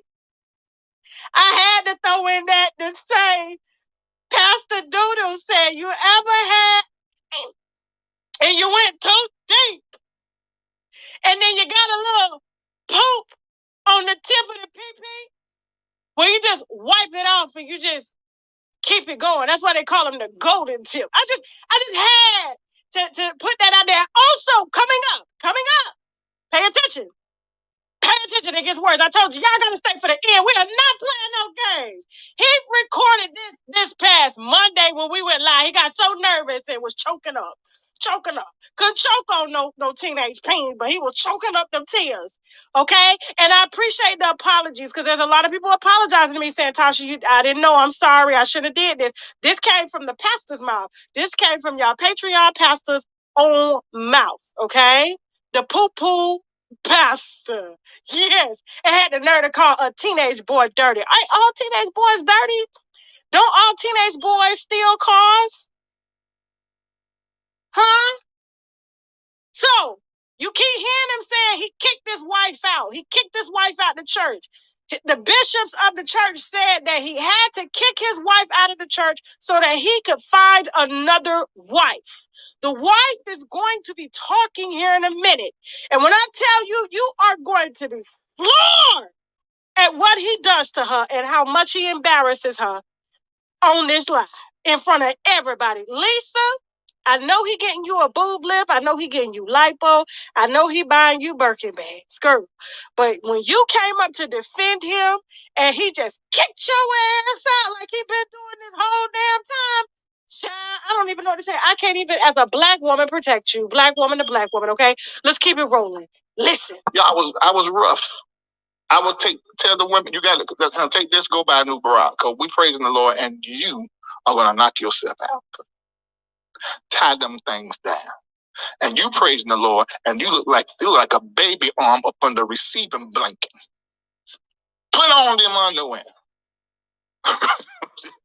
Yes, that's what I did. Well, somebody told me he was taking that and making it something that it wasn't supposed to be. I don't give up. I mean, because you won't try on no underwear. If you was trying on underwear, you won't try on, and it was me and you exclusively in a small room with the lights down and creating. No, I was being what I thought I needed to be to make sure everything was all right. I was doing that. You know, I still got a little bit of that in me, you know, especially dressing folk. I'm like, you can't go with me look like that. We got to go somewhere. I even did my mentor like that. He'll tell you all that. So January and February, and I have all these emails. I didn't know I had this. Hey, Bishop, I didn't know I had this, but I have all the emails between me and him and me and Ashley, which is his wife, because this is how they played me. She made me believe because they kept getting caught. And he had already had a situation with his other girl. Made me think, because she was a prophetess. She's one of the prophetess in the church. She was a leader in the church. That's right. And so they started doing what they were doing. And I said, Vontre, you already done slept with one girl. We had to send her away for a year because they were all in Shamako house. So we sent her to a sister church, which is the church, Felicia Mama's church. That transpired. You know, there was so much going on when I was running in and out. I said, I'm not about to send Ashley away because now you done having sex with her. Let her be. And so Ashley, you see in the text, it was like, he's bothering me. I don't know why he's bothering me. I don't want nothing to do with him. Because she knew I thought that Vontre was not good for her. So I didn't know that she was already caught up with him and it was tied up. She was playing me. Which there's a whole story just like LaVontre connected to his wife, but that's not the situation. But it's just as layered, full of lies, and horrendous. But that's not. So months later, we heard this rumor. His mom was in the church, wanted me to take him back in. Mako was a yes for this as well. Now, don't blame Mako. He was made the way. Now, Mako is a lover, but he's a lover. He has a loving heart and love family. And he loved these people like his family. And I modeled that. And he was worse than me. Worse. So he wanted him to come back. Remember, I didn't know Vontre at 15, but Mako said he did because he was in the ministry. So they had a relationship, and then he lived in his house before he came to my house. But I wasn't connected to him. So Mako had a tie that was with him and a couple other, everybody. So when I heard his mama and Mako, and they had been talking to them because in the Greensboro area, I'm like, okay, I ain't halfway here, no way. It's fine, whatever. So then his mama tells me that he was just saying he was being emotional and there was people in his ear. Now see, I've always been very open about my sexual palate, and I have never had a problem with it. Now somebody told me that one of them in an interview, I don't know if it's true, was saying that I used to preach on homosexuality. I said, by this time in ministry, I had done already came to some clarity about some things. I would preach on perversion. But you're not going to find no tape, you're not going to find no CD of Larry Reid preaching on homosexuality. It's just a lie. Because when Joy was in the church, she should be in here with her wife. Back then, I don't even think Joy, because I knew about you and the female then, it was more so about you focus on your purpose, not being in a relationship. You know, it was not your gay is going to send you to hell. Now, I was harder on same gender loving people than I was probably if the same gender loving people were active in relationship, because I did not believe in having any form of sex outside of marriage, married, gay or straight. So anyway, that's how I was. I was rough. I was rough. If any old member said, I felt abused by you because you were so rough, I get that. I was rough. I'm naturally a rough person, but my daughter's birth changed me and a whole lot of other things. Now, there are one accuser accusing me of a crime, child molestation and forcibly fondling. Fuss and breadbasket. Everybody's very best, don't matter who you is. Everybody's very best, don't matter who you is.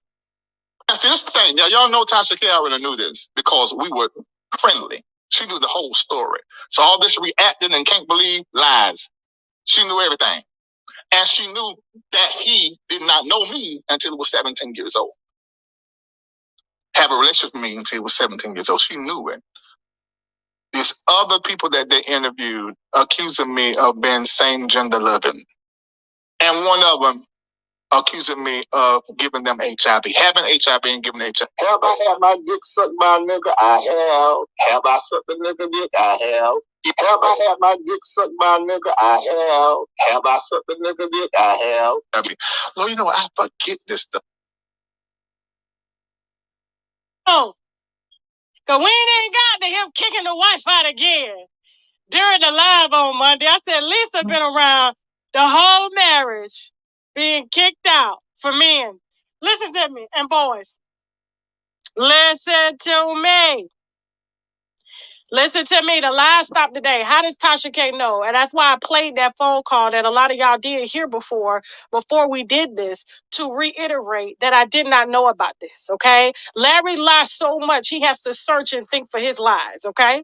That's why I have to keep my receipts. And this is why I have to record YouTubers, okay? This is it.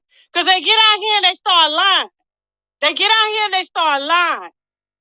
Have I a nigga? I have. Has it something I have, but he was harder on same gender loving people. Well, why you weren't hard on yourself? Huh? Shout out to Sonya. I grew up with her. Sonya know me. We went to school. Me and Sonya, they had soup. We went to middle school together. She just gave me a super chat. That's my childhood friend right there. Listen. So, he harder, he rough on the same gender-loving people and everything. I'm going to go ahead and keep rolling this. But this man, if he tell another lie, I'm going to keep pulling all the lies that he telling, and I'm going to back it up with words coming out of his sticky mouth, okay? Dr. Sticky, Dr. Poopy. You got a little poop on the tip, and you just wipe it off and keep going. But these boys is accusing me of giving them HIV. HIV. Well, sir, if you hitting that deep in the poop there, everything that's in there going in the tip of your, so who knows? Who knows? And then you had a whole wife that you were sneaking off and having a little, oh my God, Lisa! Keep it going. Let's go. Why this stuff don't bother me no more? Am I being numb? Because that should be hard to say, but I don't feel nothing. I don't care no more. Now, mind you, when he came back because of what he has said, I was acting funny. I'm going to put it plain. Because I'm the kind of person, when you share something in a way that will cast me in a bad light, because really what he was sharing, and this is the reason why I didn't even really get into all of that really, because what he was sharing was conversations and it was the whole thing. Well, the reality is I should not have been sharing stuff with him, because he was coming over, and Marco told me something today I couldn't believe. He was looking at my accounts, balances. He was over my shoulder, and I would catch him sometimes watching everything I would do. He would walk over there to the house when I had a one bedroom, 2009, and he was carrying all the information back to Shimako. Somebody, well, Reid got $96,000 in one account. Why is your card been repoed? Let's ask him for the money, which I didn't know Marco had that going on at the time. And I was in this thing with the other lady. So I'm going to say and I bet Marco and some other ones will say the same thing, talk too much business and the business of the members with him around. He shouldn't have been around. And the same thing with his wife. They were adults, but not here. Yeah. Okay, I thought I was going to talk about more of our background first.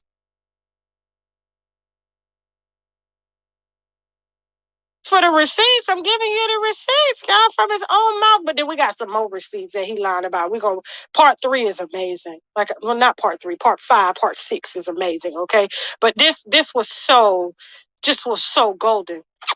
I just had to bring it to you right now. Okay, just in case more lies got out here to get told. Okay, so Lisa now he's talking to his wife Lisa. Remember, he said he kicked his wife Lisa out of church.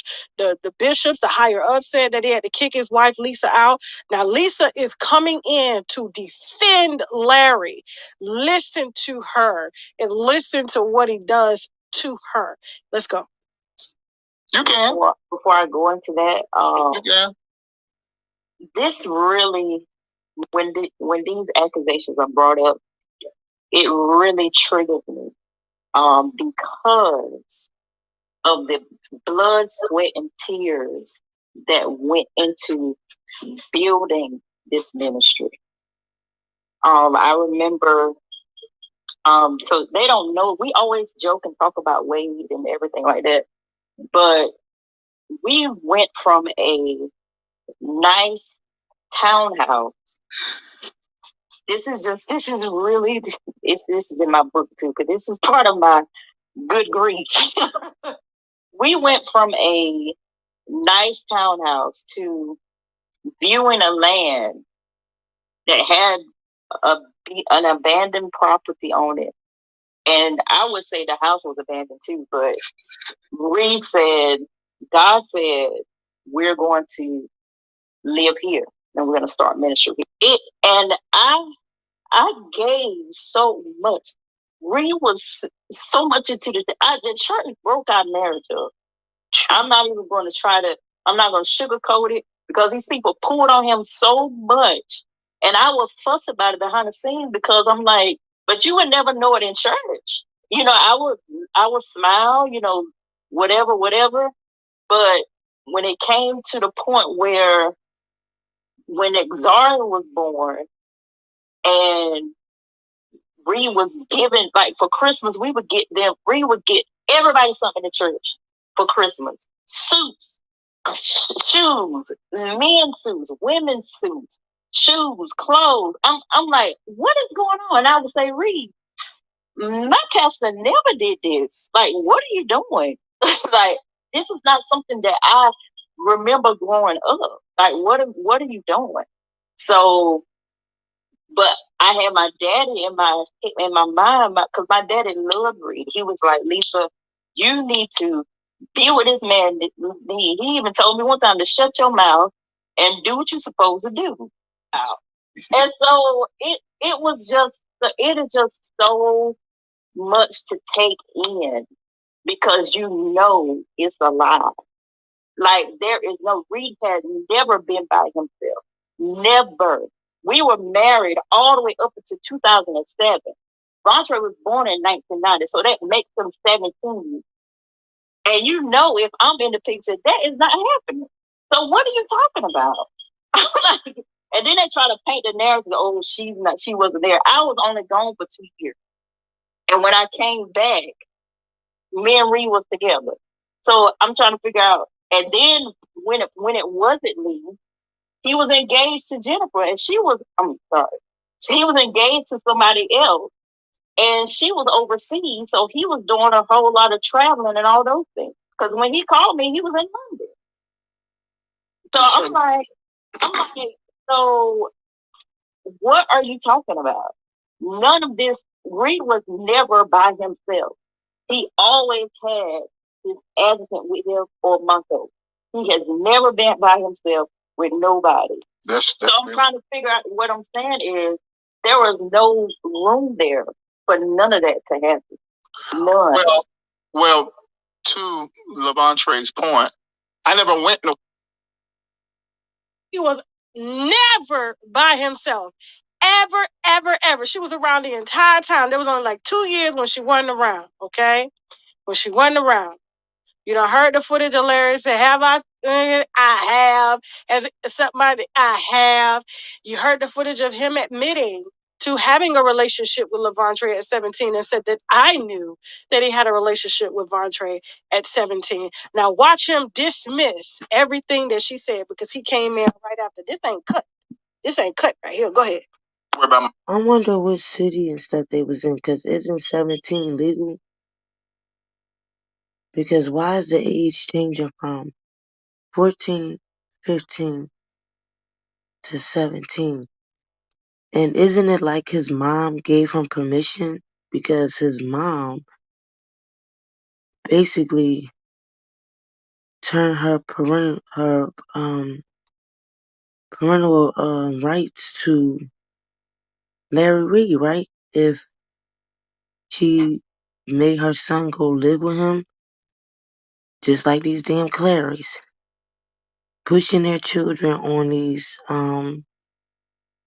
famous people. Because I don't understand, if the mom was running around with guys, messing with guys from the church, why she just didn't let her son live with her and the guys from the church? Why did she push her son on Larry Reid? I don't get that. Good morning, Miss Hollywood. Wait a minute, I think I got a video. Let me see. Oh, yeah. Years because I would call you guys 4 or 5 months at a time. And when I would call you guys would be yelling. You guys would be cursing me out. Mommy would be yelling at the top of her lungs. And so what I would do, I'd say, okay, I'm going to give you about 4 or 5 months. And then hopefully you just miss me so much that you just want to talk to me and your arms are open. And eventually it got to that. Unfortunately, it took a little bit longer than I anticipated. Yes.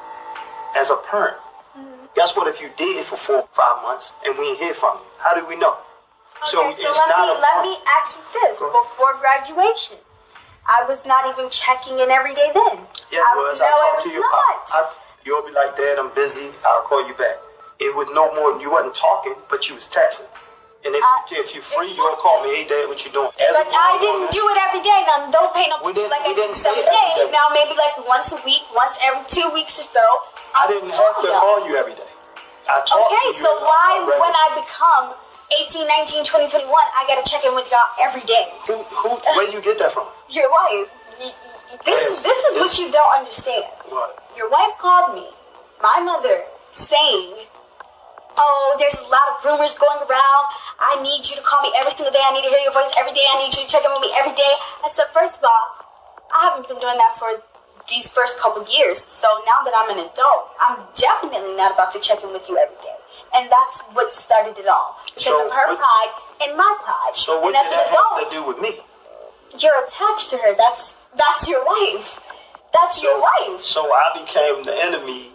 But you on the feud. Because when I would talk to you, you would be young too. No, because if you saying your beef was with your mother, then you said, oh. I feel like it was with both of you guys because, like I said, both you and her, when I would call, it was nothing but argument. I was never present with you and your mother. I was never present with you and your mother. That's why I never knew when you and your mother talked.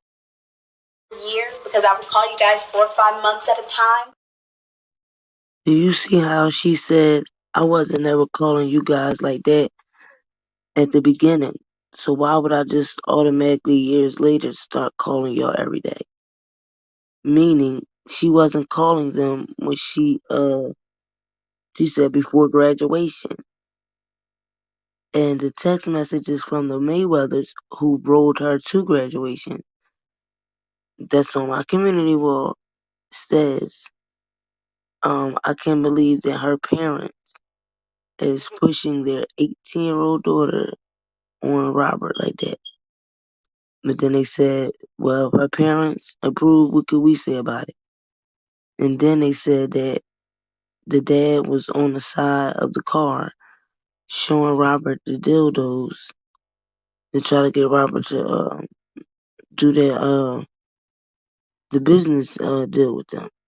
When he turned down all of them, that's when Ezreal started, saying all this stuff, dissing her parents. But the crazy thing is, even while these parents, and it seemed like the same thing with Larry Reid. Larry Reid wasn't as rich then, but he was still popular. He was a pastor. A lot of people loved him. A lot of people came to his church to see him for advice, for spiritual advice. And maybe that's what the guy seeing him and then seeing him blow up. That's Let me see. I'm sorry, y'all. I didn't see a comment. Oh, that was Leslie saying good morning. So when I was home, I always stayed up in the room as I still do now. And just like now, everybody comes one by one into my room and asks me, engage me, talk to me, however. So we were by ourselves, or there were things that he would do and nobody would be around. Now, what I'm not going to do, and I want to be very clear about this, and this is on purpose, and this is the reason why, I'm going to be very clear about this.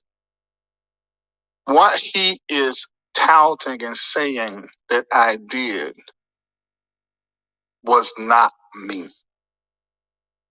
That's all I'm going to say. I'm going to leave it like that. I want to say.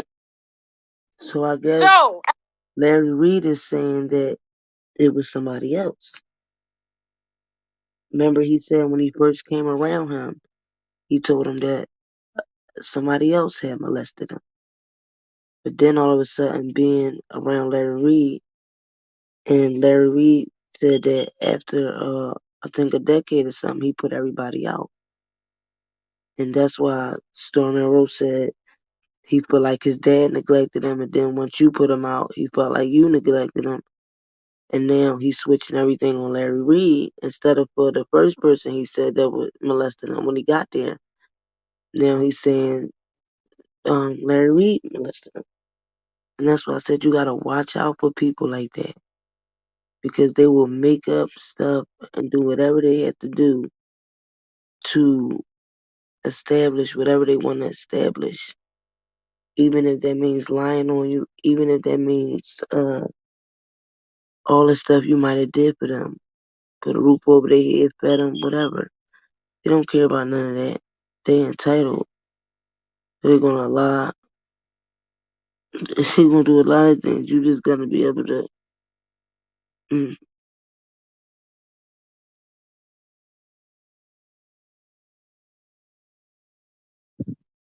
Remember the movie Civil with Sally Fields had 13 personalities? That's who she reminded me of. She changes up. You can't believe anything.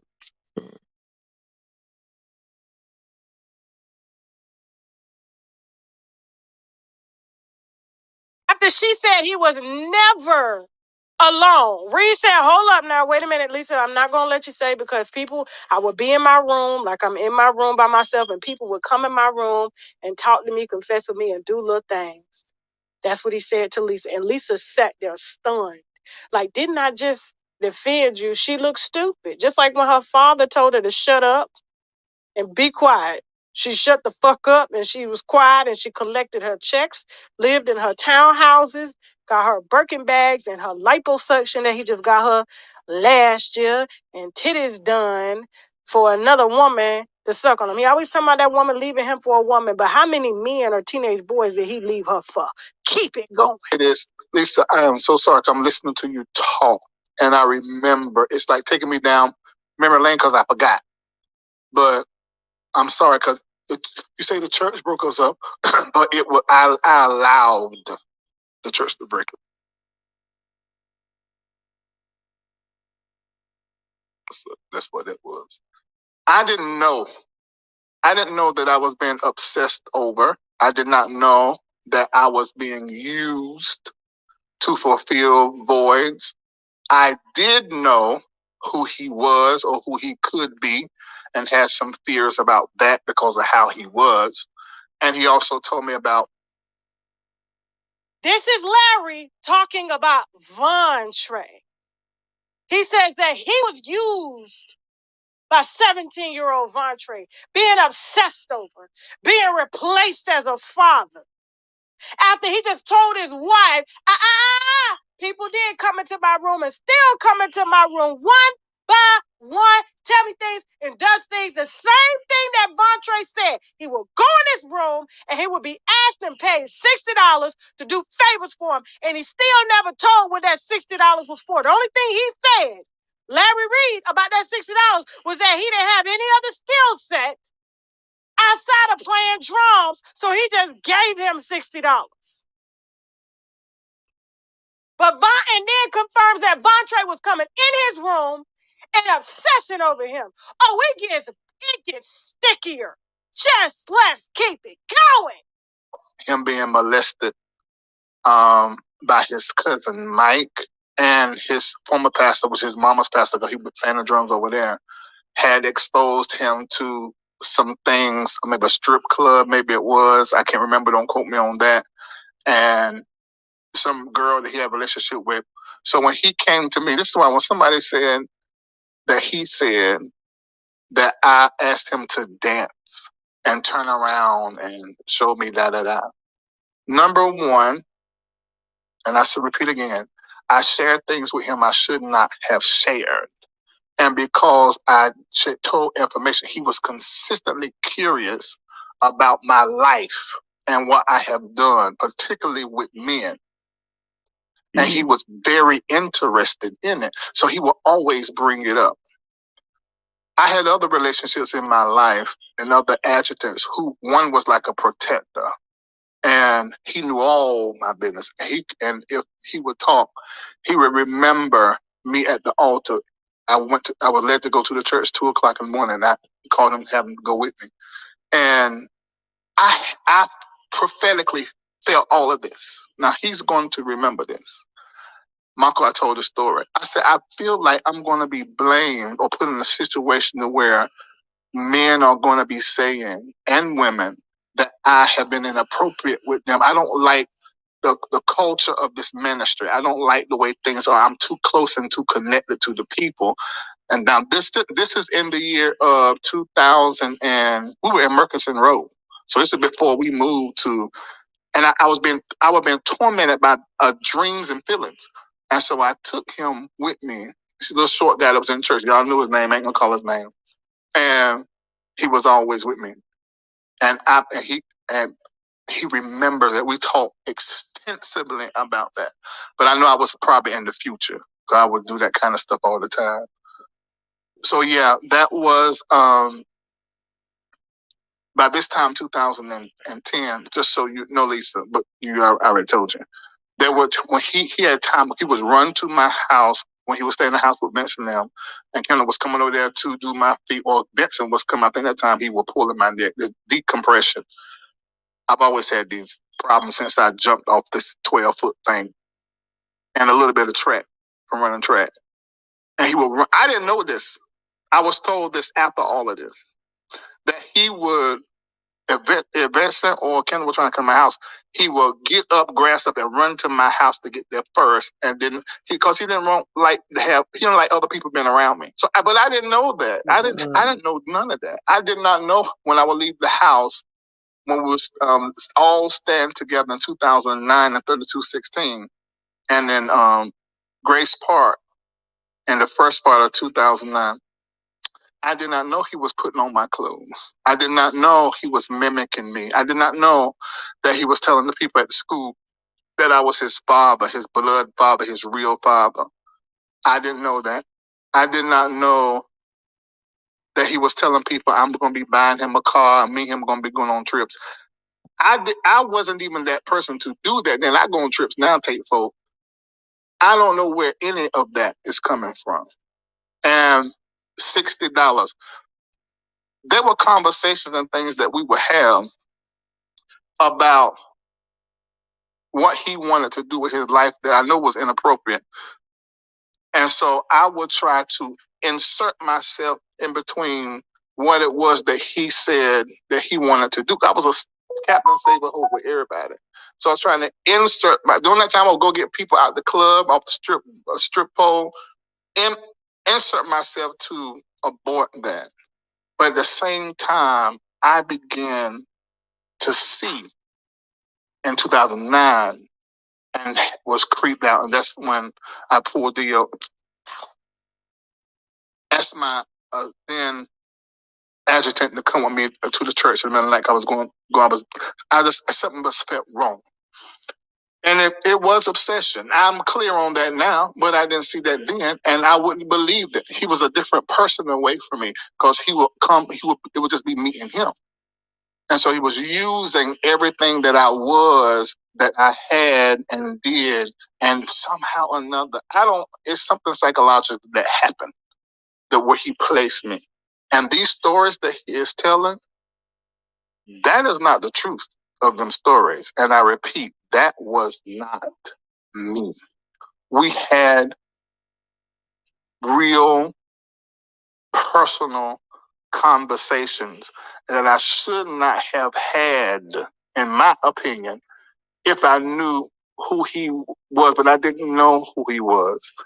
And those conversations took place when they moved back into my house in 2009 when they were living in Grace Park. And I really hate that I allowed him close to me. I'm not sorry for having a relationship with him. I have a relationship with everybody. But I want to say this. Because of dealing like that, these young guys would develop with me strange connections and would fight over me. I didn't know that. I remember this one guy who was transgender.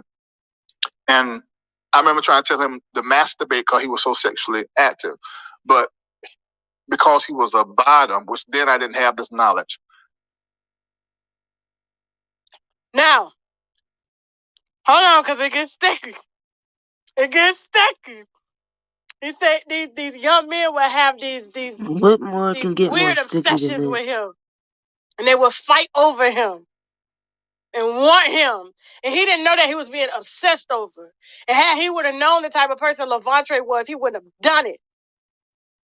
But he said he would insert himself, and the $60 was for some things that he did. And so it's funny, but it's not funny. It's just funny because Dr. Sticky think this shit is a game.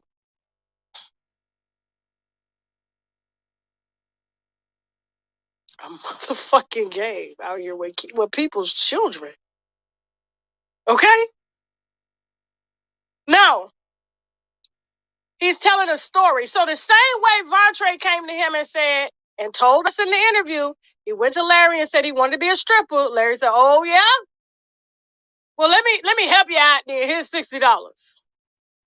So this other trans guy is coming to him, and this is what he says. Can you rewind it back just a little bit? Just like right when he go just a little bit more. All right, let's go. I remember trying to tell him to masturbate because he was so sexually active. But because he was a bottom, which then I didn't have this knowledge, he's like a woman. So a woman doesn't jack off. You know, she sometimes insert her vulva, a clitoris, a little clitoris play. And that's how he would. But he had to stick large objects in his anus. He liked fisting. So I couldn't understand why jacking off did not work for him, but he explained it. I said, oh. He said, I gotta have something in me. So I got so many stories, which reminds me I'm ending my OnlyFans. Don't this sound like what Lisa Van Allen and them said about Robert? Don't this sound like what Geronda Pace said about Robert? Mm-hmm. Today, and I'm doing all OnlyFans content in Patreon. And so and they got together and said they're gonna set up a camera and call me in the middle of the night and say that I'm really going through. Okay, so now you're gonna hear that same transgender who said he couldn't come by masturbating. He told her to masturbate, right? And he only could come by something being in him. At that time, he said he was a bottom, but he didn't know what a bottom was at that time. And so, but by the way, he's ending his OnlyFans content as of that Monday, because this was recorded on Monday, this past Monday. This whole audio was recorded on Monday. So he's ending his OnlyFans content. So I'm sorry, y'all. Y'all better go and download the videos now. Listen, make sure your son ain't on no video. Now, so now this transgender, the one that said needed something in him, calls him and listen to this. Play. Pastor, I want to go hit the club. I want to go to the strip. Because there are places in Fed where you can go and get perrupt immediately if you sang Jenna Love and back then. And I would have got up out my bed and went over there. But a day before, one of them, he's in the chat, called me and said, this is what we were going to do. I'm sorry. Forgive me. You too good of a person. I can't do you like that. Y'all, I can't even tell you how many times something like that has happened. And I was in my 20s. Well, yeah, I was in my, Kendall, you came in 2008. Yeah, I was in my 20s. And I've dealt with some of the most, I remember one girl, Cynthia, she tried to commit suicide and called me from the hospital saying this, your fault, you broke up with me, you broke up. I don't know what to tell you. And that's really where the joke come from, where I say my pen has a gold tip. Because I don't know what it is. It's like I draw the dumbest, stupid, I ain't gonna say dumb, stupid. The most fractured people in the world to me, particularly back then. Still do now, but I have so many boundaries and things of that nature. Shout out to Jesus.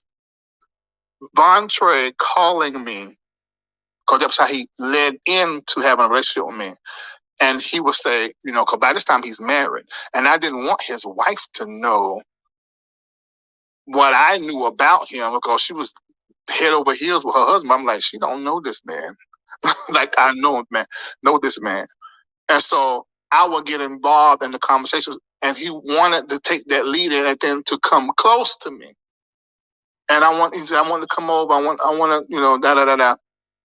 I said, you know, this can't happen, you know, and you are treading in an area that, you know, I don't want to do that. I could have. He was of age. I was single. I didn't want to do that. I did not want to do that. Go look at the pictures and ask me, did I want to do it? I want to do that.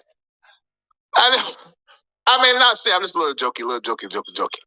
You know, but I did not want to do that. So for 7 years, he chased me. And I said, they ain't gonna tell that. And he was married. He chased me for 7 years after he came back. And he tried everything. And I look back now, and I can't help but see, you know, the broken little boy that has to be inside him. But I couldn't trust him no more after that. I just couldn't. I couldn't trust him no more. And now with the stuff he's telling, the way that he telling, I remember having the conversation. I said, if you felt a certain kind of way and had to work through something emotional, just talk. I said, why are you gonna talk to all these other people? Talk to me. I said, I understand what's going on. Is it because you get attention from them or what? I don't know. What is it? I hope that I've done something great to impact him, although I'm sure that's not gonna be discussed. But I really hate that. So, Lisa, when you came back in 2010, how you saw my interaction with them then, I had already like, okay, something's not right. Yeah, it was different. So that's why everybody saw him pining after me, chasing me, and I wasn't following up. I thought I was good all day until lately. So if I go off the camera, I'm just having some emotions. I love hard. I love hard and I love deep. If anybody would have told me that I would be sitting here now talking about this, I wouldn't believe it because I was around. And to see the level of love and the level of sacrifice that we gave, this was not just a regular ministry. We gave from our heart. Everything we did was from our heart. I remember, and his mom came into the ministry, which I'm really frustrated at her. Somebody can tell their story, but for you to side with the person that's telling the story, if I was her, I would know what. You tell your story. I'm your mom, but I can get involved.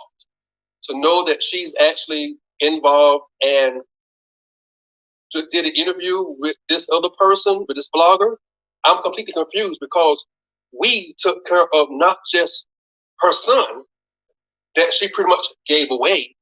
We took care of her as well.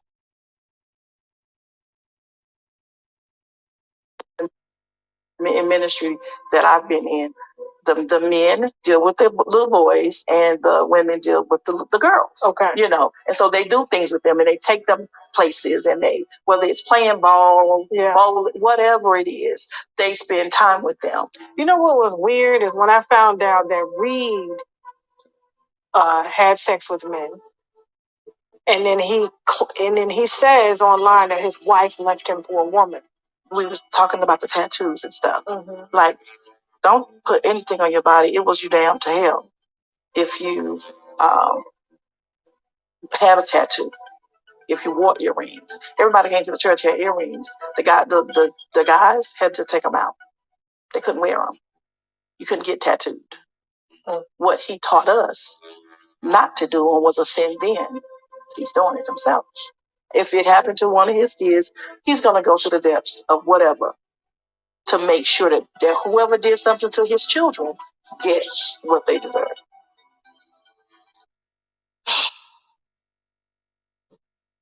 We ain't even got to the receipts video yet. We ain't even played the mom's interview.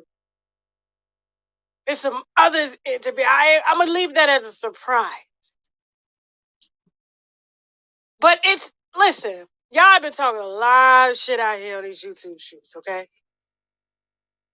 But the audacity for even his handlers, Shamako and the wife and the mama. Here we go. That secret word.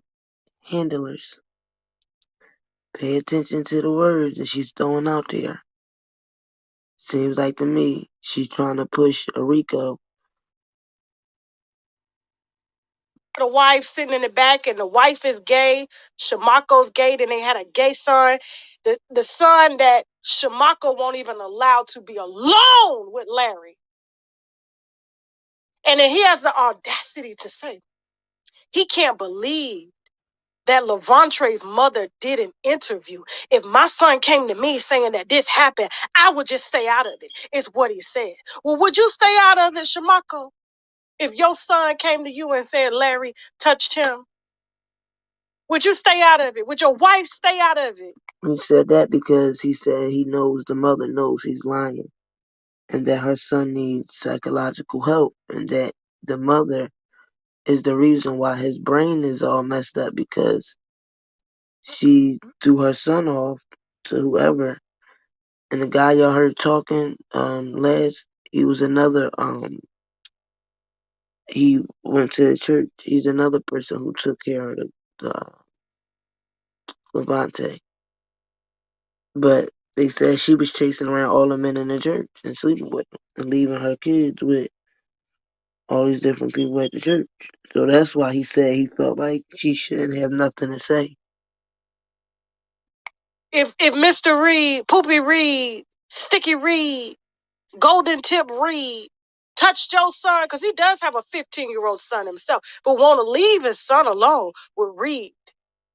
Matter of fact, Vontre told me that Shamako hugged him one time and came back and told him that he had received an erection when he hugged him and thought that instead of him being with Reid, he would have thought that Levantre would have been with him. This is what the cake baker said. This is what the one that just said he cannot believe this boy's mother sat down, because all of them were literally facilitating environments for young teenage boys to be taken advantage of.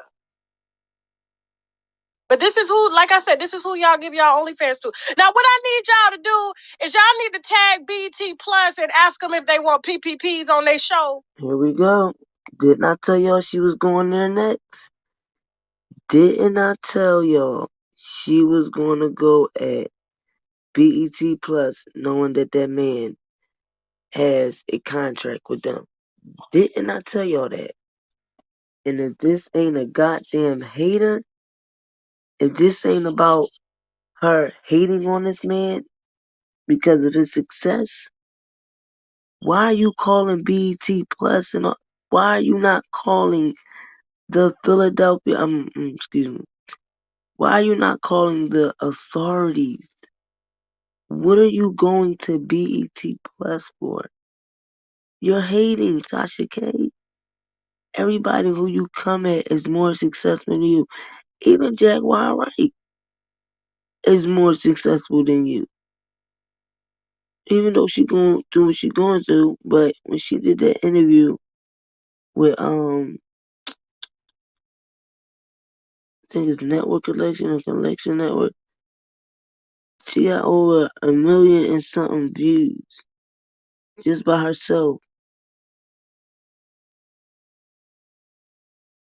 Then I contact BET Plus, ask them do they want the P word on there.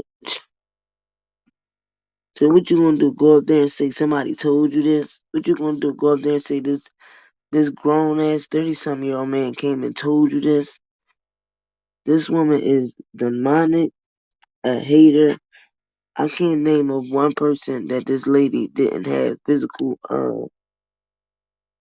problems with, just like all the parents. Oh, I'm working with the Clarys. Oh, I'm working with the Savages. Then turn around. Oh, John Jalen is on drugs.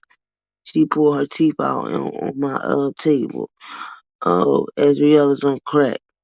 Get it from her dad, and that's why she was ready to go back to Trump. But they say but people say that Tasha K is just doing her job. She just how? What did BET Plus have to do with this? And I told y'all this was coming. I said it. She tried to hit all this man YouTube people, and then you're gonna try to go ahead and flicker for other people to start seeing that this lady just comes around to destroy people's homes, families. It's crazy. It's crazy. And like I said, immature, I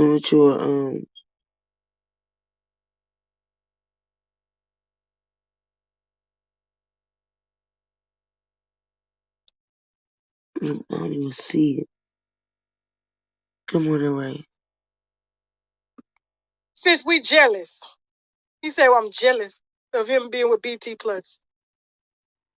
He's on TV shows. He told me, be a good person, Tasha, and you can get on TV like me. I said, listen, Mr. Reid, you want to be famous? This is what famous is. So I'm glad that you were a great person. You got on television. Now we're going to watch what BET Plus and Mr. Kurt Franklin do with these allegations. See? We're going to see what they're going to do. See? Hater. With hundreds of thousands of people tagging them. See? With you forcibly fondling and admitting out of your own mouth that you like to go deep and get a little doo-doo on you. See what I said? She's a hater.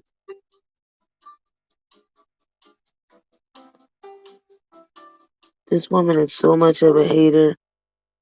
It's bad. And the sad thing about it is this is this man's livelihood. This is livelihood.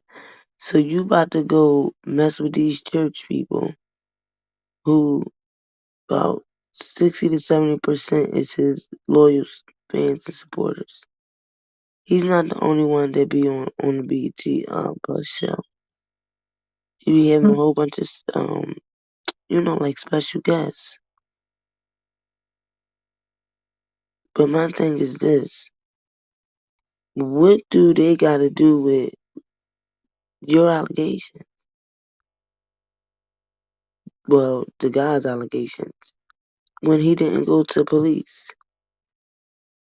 And they said when he did go in 2018, they kicked his case out the door. You heard of Oka statute of limitations. Oh, statute of limitations, huh? I don't know what you're gonna do.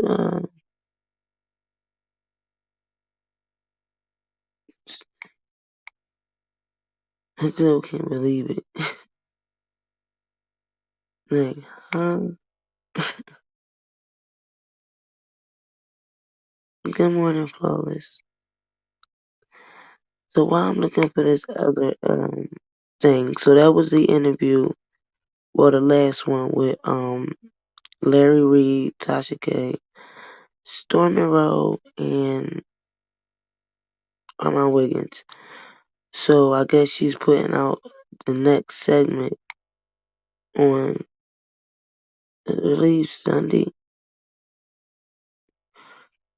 And for her to say that, oh, he said that we're jealous because he on TV. Why you think you're not jealous? T.S. Madison passed you and went to Foxhole. And in my opinion, Armand is doing better than you. To me, you are messy. Messy. It ain't even the messy like playing messy anymore. It's the messy like, that ain't cool.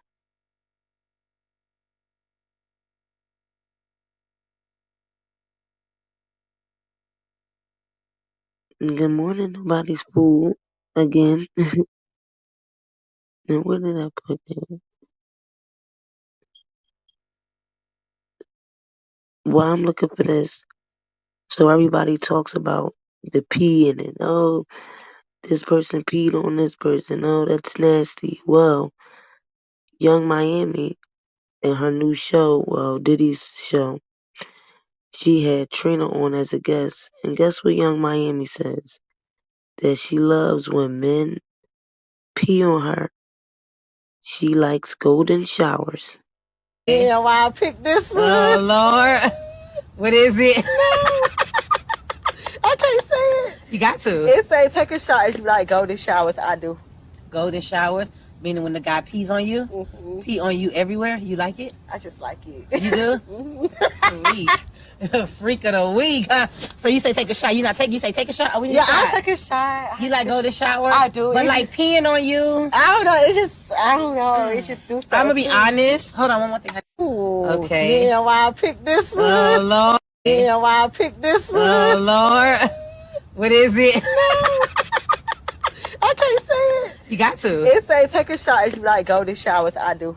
Golden showers, meaning when the guy pees on you, pee on you everywhere. You like it? I just like it. You do? Freak of the week, huh? So you say take a shot. You say take a shot. Oh, we need a shot. I take a shot. Why her coronation? Why is it that she has no waistline? Why she can't make eye contact? And it's because old girl had a strong coke habit. And when Rkelly got locked up, the money got a little short. She couldn't buy no coke. So she moved back home with her daddy so that she can have her supplier.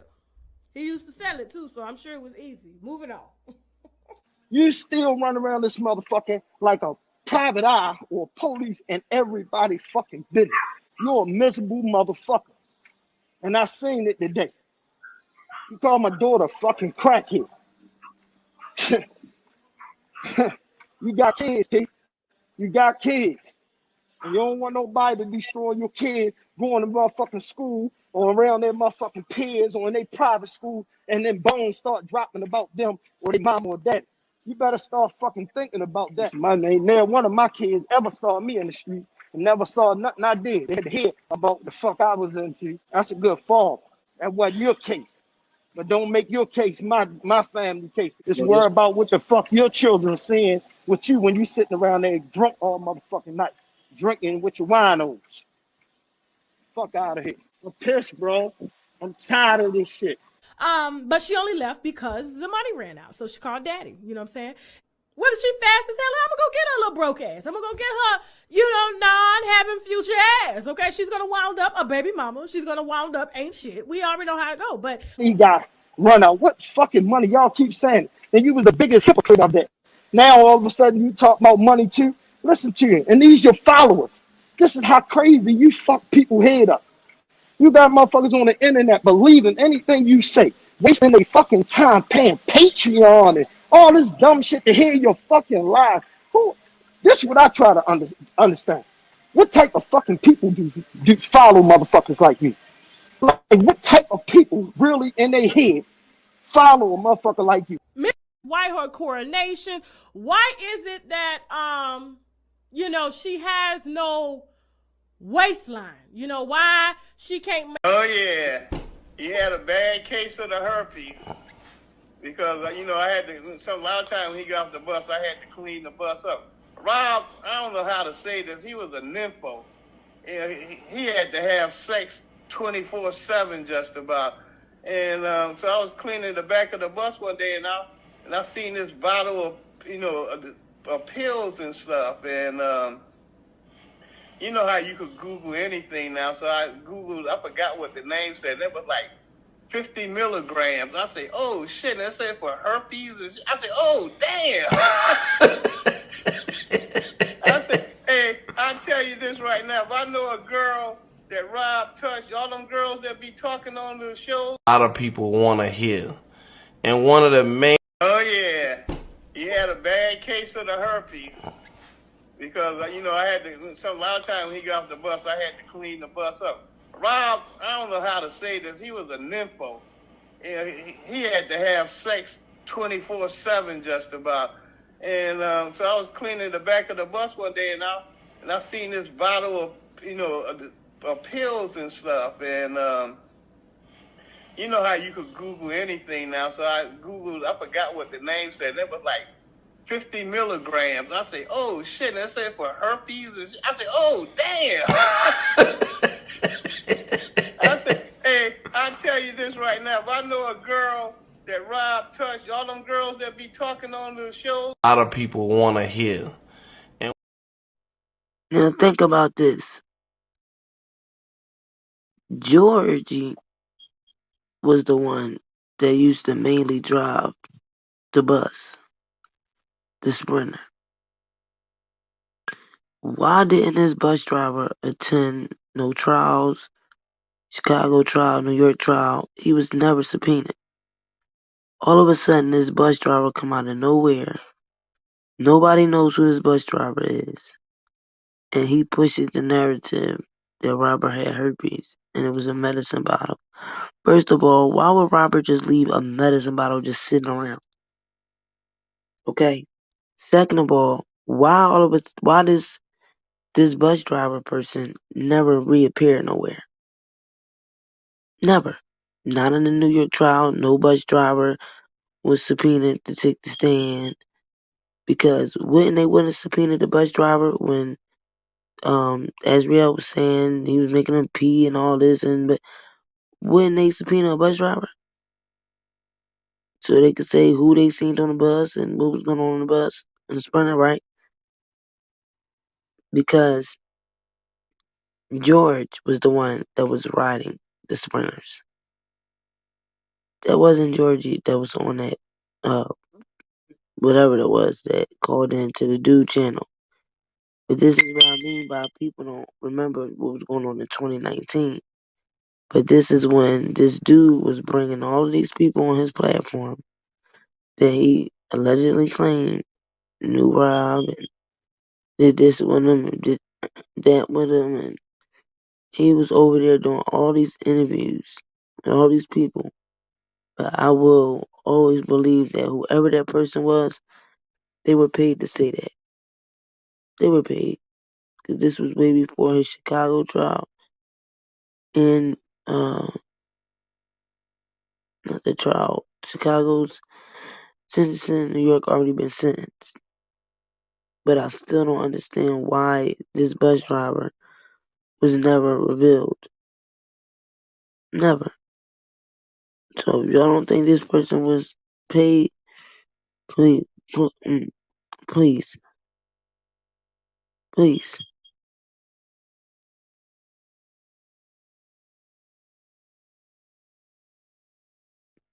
And the sad thing about it is that when you gotta put this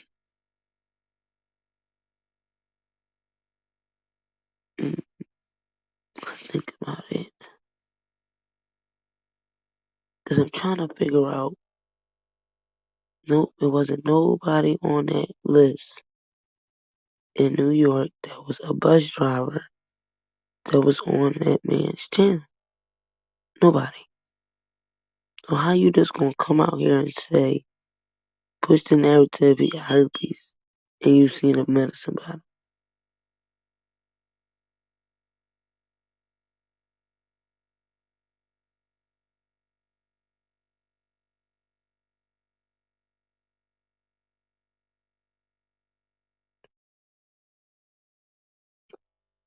I'll figure it out.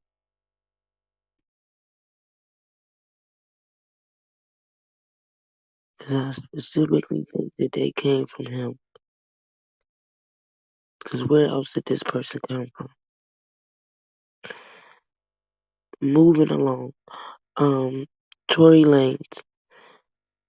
For some of y'all that don't know, yes, Tory Lanez has a new lawyer. What is his name? Suge's old attorney. So that's who Tory Lanez's lawyer is, and they're saying that Tory Lanez wanted to testify, but his old attorneys advised him not to. So I think that this new lawyer is also going to be using ineffective counsel in some of his arguments for a bill.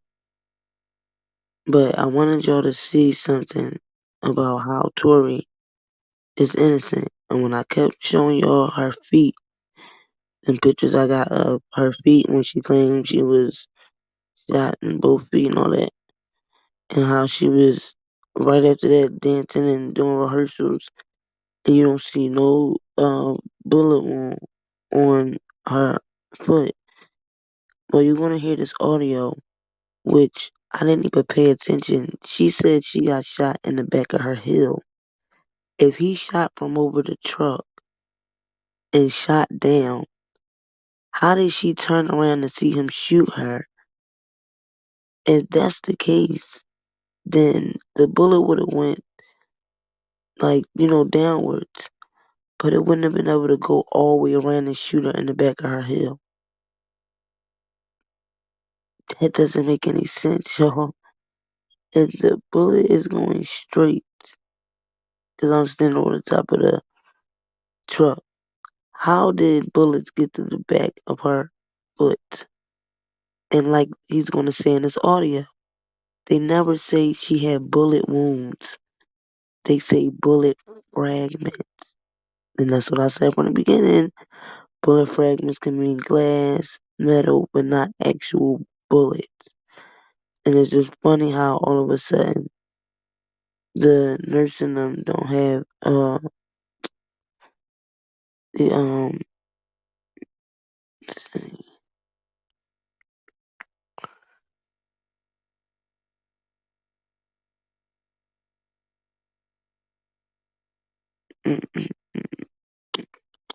Okay, here we go.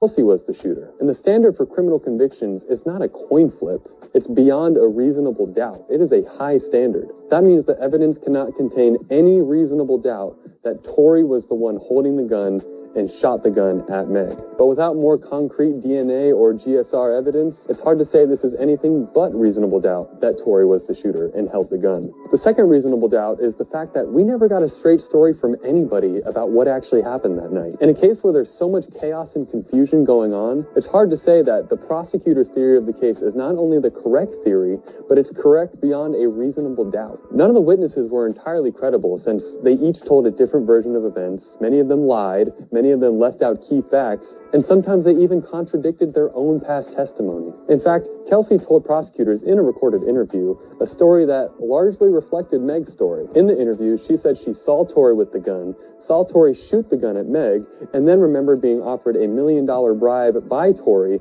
to not say anything about what happened. But when she took the stand at the trial, she disavowed that prior interview and said she was lying in it to protect herself. On the stand, under penalty of perjury, Kelsey said she did not see Tory with the gun, she did not see Tory shoot the gun at Meg, and did not remember being offered $1 million bribe by Tory. She then said that her text to Meg's bodyguard that Tory shot Meg was entirely based on assumptions and that she did not actually see the shooting happen. On top of all of that, it is also true that both Meg and Kelsey had sexual relations with Tory, but since the shooting, these former BFFs have now become totally estranged. And this takes me to Meg's story, which has its own holes as well. She initially denied ever having any sexual relations with Tory, even though that's Tory's entire argument that he was sleeping with both of them, which made them get into a fight with each other. When asked in an interview, Meg said she never had any relations with Tory. Did you have an intimate relationship with him? Like sexual? Yeah.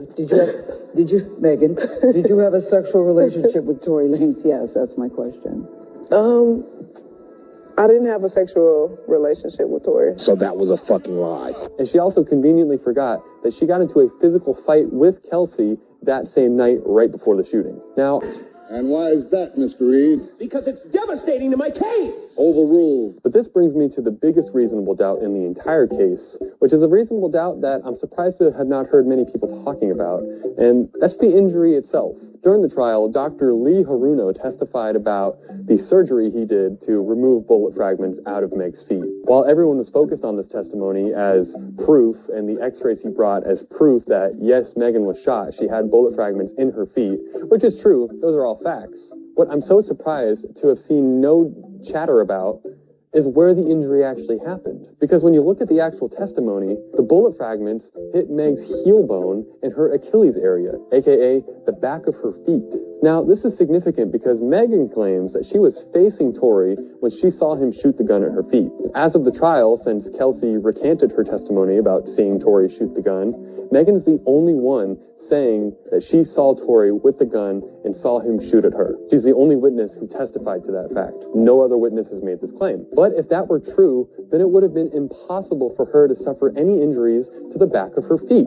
Now, I know what some of you are thinking right now. So what if the injuries are on the back of her feet? She could have been facing Tory and the bullets could have hit the ground behind her, and the fact that they exploded and fragmented when they hit the ground, some of those fragments shot back and hit Megan in the feet. But that's not how bullets work. These bullets were 9mm and were shot from a handgun, which means they're traveling anywhere between 950 feet per second and 1,500 feet per second. It does seem that the bullets did explode, considering Meg was hit with bullet fragments and not full bullets. But if she was facing Tory when she was shot, it is physically impossible for a bullet shot at a downward angle to hit behind her, fragment and explode, and then have some of the fragments shoot backwards and hit her in the back of the feet. When the bullet fragments, it would be traveling so fast that all the fragments would be continuing to go in the direction the bullet was shot. Maybe if she was standing up against a wall, the bullet could have hit the wall, fragmented, and bounced back. But no, she was standing on a relatively flat surface. So when the bullets hit and fragmented, there's only one direction they're going to go, and that's the same direction they already were going. So unless she was pulling some Jobu Tupaki moves or became possessed by a demon right before she was shot, she was facing away when she was shot, and thus could not definitively say who shot her. And with several people present and witnesses to the shooting, but no one able to definitively say it was Tory that pulled the trigger, that's the definition of reasonable doubt. So, where does that leave us? Probably is not enough to secure a conviction, and I think there was enough reasonable doubt in this case to acquit him of the assault charge. But obviously the jury disagreed with my assessment of the case, and they convicted him of all three charges. Kelsey was the shooter, and the standard for criminal convictions is not— Give him everything I have, and hopefully we'll get the best result possible for him. Has Tory talked to you? Does he feel hopeful? Does he feel slighted by what happened? Can you give us the temperature on that? Sure. Well, you know, as you may know, Tory's never been convicted of a crime, and he has never had to deal with the circumstances that he's dealing with. So the adjustment that he's going through is one of, you know, it's new to him. So he's really, to his credit, he's listening to his lawyers. He's an incredibly articulate young man. And in all of that, he certainly, there are things that certainly in the trial he wish had gone the other way. So I guess to answer your question quickly and briefly, it would be yes. But he's trying his best to adjust to everything, and in light of the fact that he's never been in this situation before, it's really a tough process to go through. Is there something that happened in this trial that you think would warrant an appellate court throwing out the conviction? Well, I haven't even made an appearance yet, so I don't think it's proper for me to comment on the evidence, but I will say this much. There's mistakes in trials all of the time. It's a human system. It's going to produce errors regardless. Now, when you have a high-profile case, there's a lot more things to worry about. A lot more things for the judiciary to worry about, a lot more things for the defense lawyers to worry about, a lot more things for the prosecution to worry about. So all players are now playing with additional work and need to be protecting those safeguards to ensure that there's a fair trial to begin with. And I have to tell you, 9 out of 10 times we get it wrong. So I would say that there's probably a significant chance that there are numerous errors that are within the system, everything I have, and hopefully we'll get the best result possible for him. Has Tory talked to you? Does he feel hopeful? Does he feel slighted by what happened? Can you give us the temperature on that? Sure. Well, as you may know, Tory's never been convicted of a crime.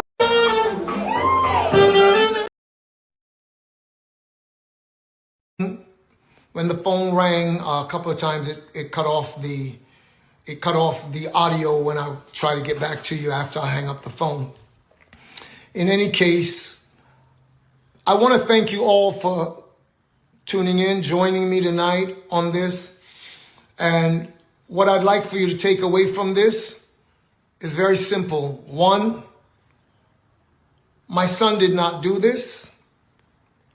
And I want to thank you. In fact, let me send a shout out to the young lady who actually started the change.org petition. I believe, from what I've been told, it's the most signed petition in change.org history. Thank you for doing that. Those of you who are going about your various ways or efforts to try to help in this situation, I cannot be responsible for people who sell t-shirts and whatnot. No one has ever contacted us about that, so we can't be held responsible for any of that. But I thank anyone who has tried their best to be helpful in this situation. The question has been asked, what would this actually accomplish? I do know that there are many of you who are listening to me tonight who still do believe in your heart that there is a God, and that when people lift their voice and pray, that God can still change things. So I'll ask you to please pray for him. Continue to pray for him. And I do want you to know that there is a few days when he has felt really down, but for the most part, he's been being very strong. And one of the things that's been happening is that since he has been there, guys have been coming together at night and they've been praying. And when they start to pray, there's a man that he met there, and he happens to be right beside him. And as these two start to pray, everybody turns their TV off. TVs are muted, and they are praying together. They are coming together. And as they do this, the guys now have begun to look forward to this. They started looking forward to it. So one of the nights when he was feeling a bit discouraged, he actually said, "Dad, I don't feel like doing anything." And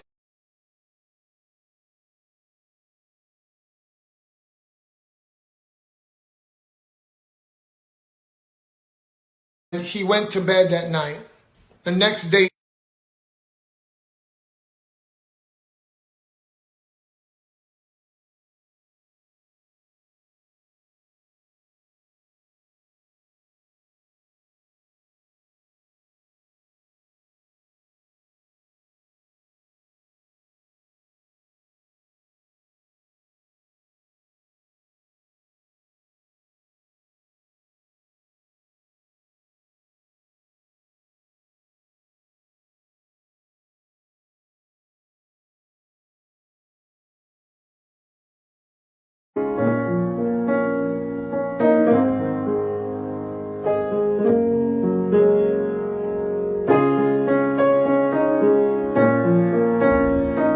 you're saying everything they said in that documentary about you is not true. They are lying on me. You are supporting a pedophile. Nothing good about me. I'm just a child molester. The devil. Come on, guys. As long as my breath is going in and out, you know, I try to, even when I get ready to complain, I think about that and I say, you know what? I ain't gonna even say nothing. I just breathe, baby. I breathe on these niggas, you heard me? 20-some women trapped in my house in the basement. And first of all, my house in Atlanta doesn't even have a fucking basement. This is my story. The only thing I could do is say what's real and say what's on my heart and give it to y'all like y'all want it. You want the truth.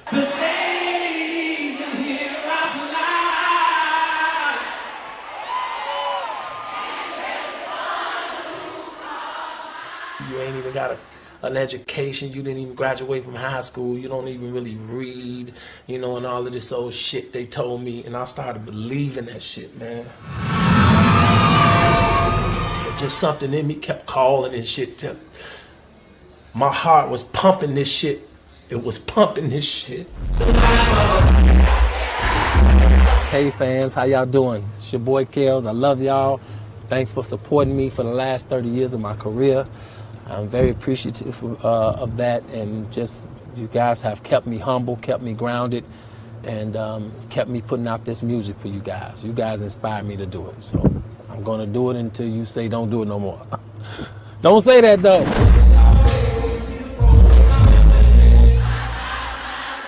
If I met your daughter and I took your daughter out and she was of age, what the fuck am I gonna do? Everybody, put your hands to the sky. You ain't got no money? Shit.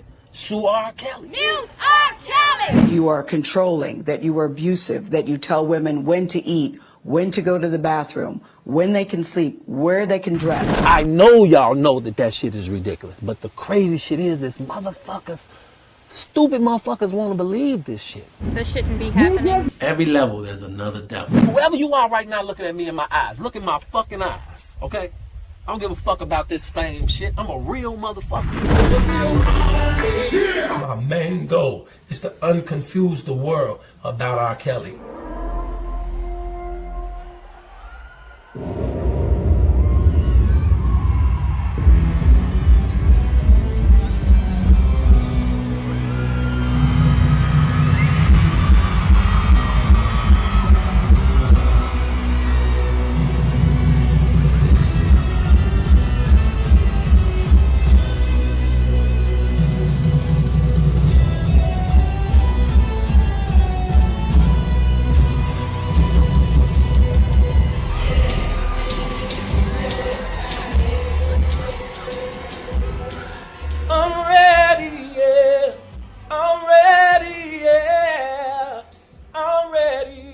Say what I feel, keep it real, say what I feel. You don't know me. You ain't never been in my house. You ain't never been in my bedroom. So you cannot judge me.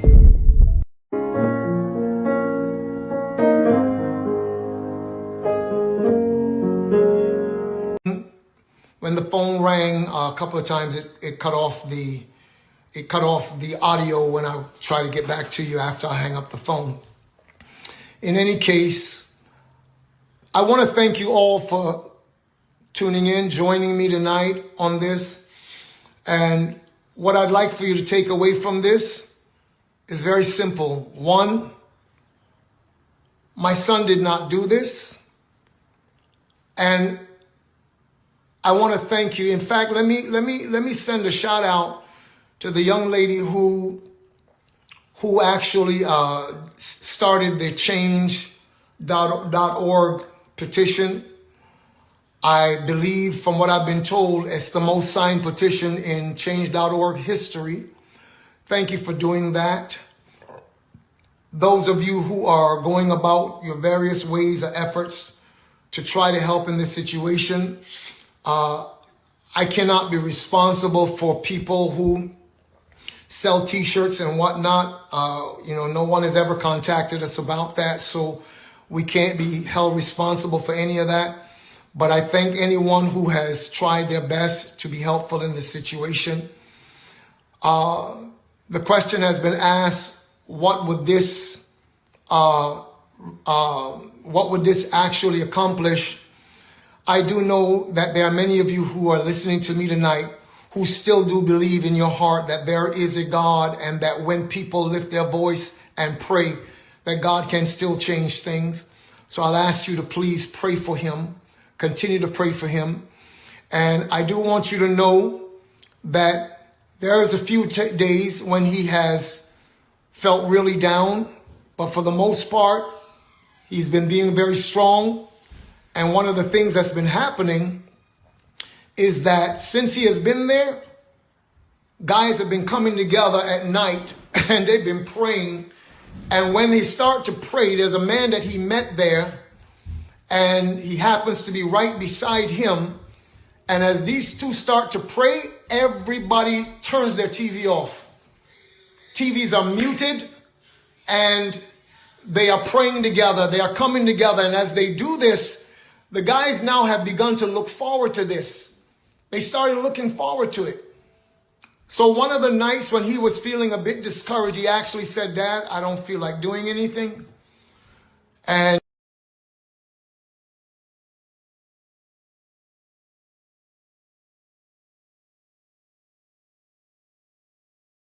he went to bed that night. The next day,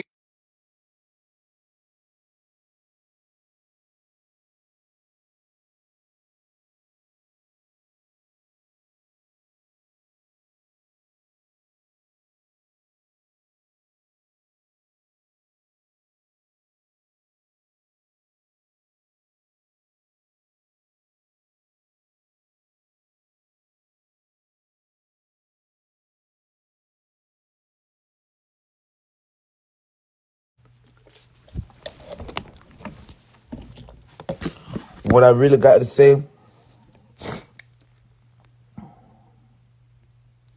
what I like, the real shit I got to say, it's gonna be like Monday. But I really want to talk about this too, because it's fucking with me, bro.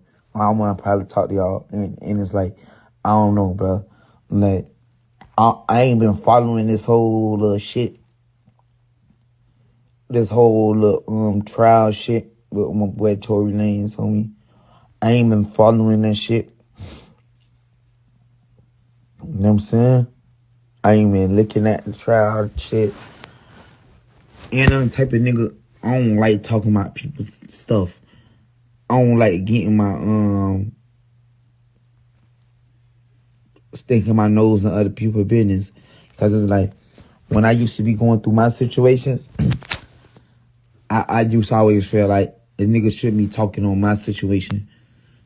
And this ain't even nothing I'm talking on a nigga's situation, cause Tory's my nigga.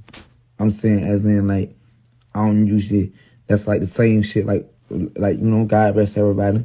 Like the same shit with you know, Sauce Walker. I hope everything work out for him. Like, you know, he went talking about your thug and shit, and then turned around and his shit got some shit. So like, you know, I don't like talking about people's shit, but this ain't even me scrutinizing nobody's shit or saying, oh, a nigga finna get this or that.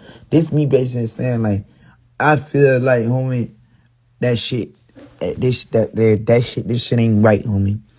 For real, bro. And Tory Lanez a good nigga, bro. And it's like, if I'm gonna come out and say, if I'm gonna come out and do some shit like, man, damn, bro, like this shit fucking with a nigga like my Christmas Eve, homie. Like this shit fucking with my Christmas Eve, cause everybody's shit on, it ain't even for a nigga to speak on. But it's like, niggas ain't finna talk about that. Niggas finna act like this shit ain't even happen. Now, I don't know, but I wasn't in the courtroom. But at the same time, it's like, if there's some fucked up shit going on, homie, niggas ain't gonna want to say nothing. Cause this whole politics bullshit. And then all this Jay-Z shit, homie. But, bro, I don't like that shit damn bit, fam. For real, bro. Damn, I'll send a nigga to jail for Christmas, bro. That's fucked up, homie. That shit sad, bro. To a point, like, a nigga good nigga, homie. And then Tory Lanez, that man, good nigga, bro. And then, I mean, you knowing how good of a man that is, that shit fucking me, homie, because I'm a good nigga. We got a kindred spirit. Tory the type of nigga, homie, dog. That man then stop and pray on some shit like, man, you know what, man? Let me pray with you right quick. Oh, I like the shit like that. Oh, but I had a dream about you. Oh, and this was on my heart to tell you, bro. Da da da da. All type of shit, you feel me? Like, let me do. And now, I'm a God-fearing nigga. Nah. If my boy, if my dog, if my nigga, if my brother actually did that shit, homie, you know, God gonna see it through to where he get the justifiable like punishment he feel like he deserved for that. You know what I'm saying? Cause, you know, God got to say so. And it's like Christmas coming up. We're doing all these good charities. We did a few of them already. And another one right now. But it's like this shit fucking with me to the point I don't even really even feel like, I don't know. I probably still go, but it's like, damn, homie. I supposed to came to the house and like took a little nap.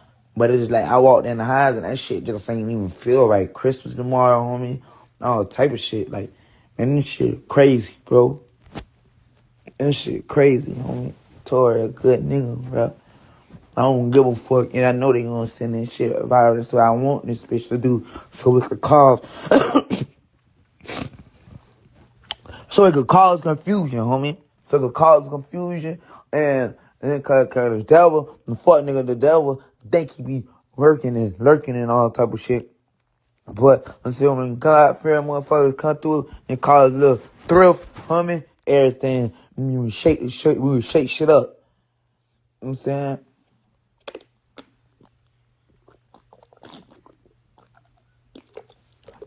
But saying I don't feel like Christmas tomorrow. I mean, we getting older, bro.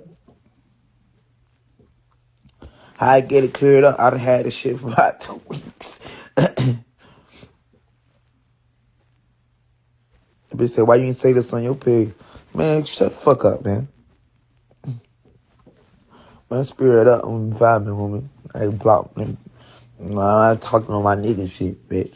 Y'all gonna come see what a nigga got to say anyway, bitch.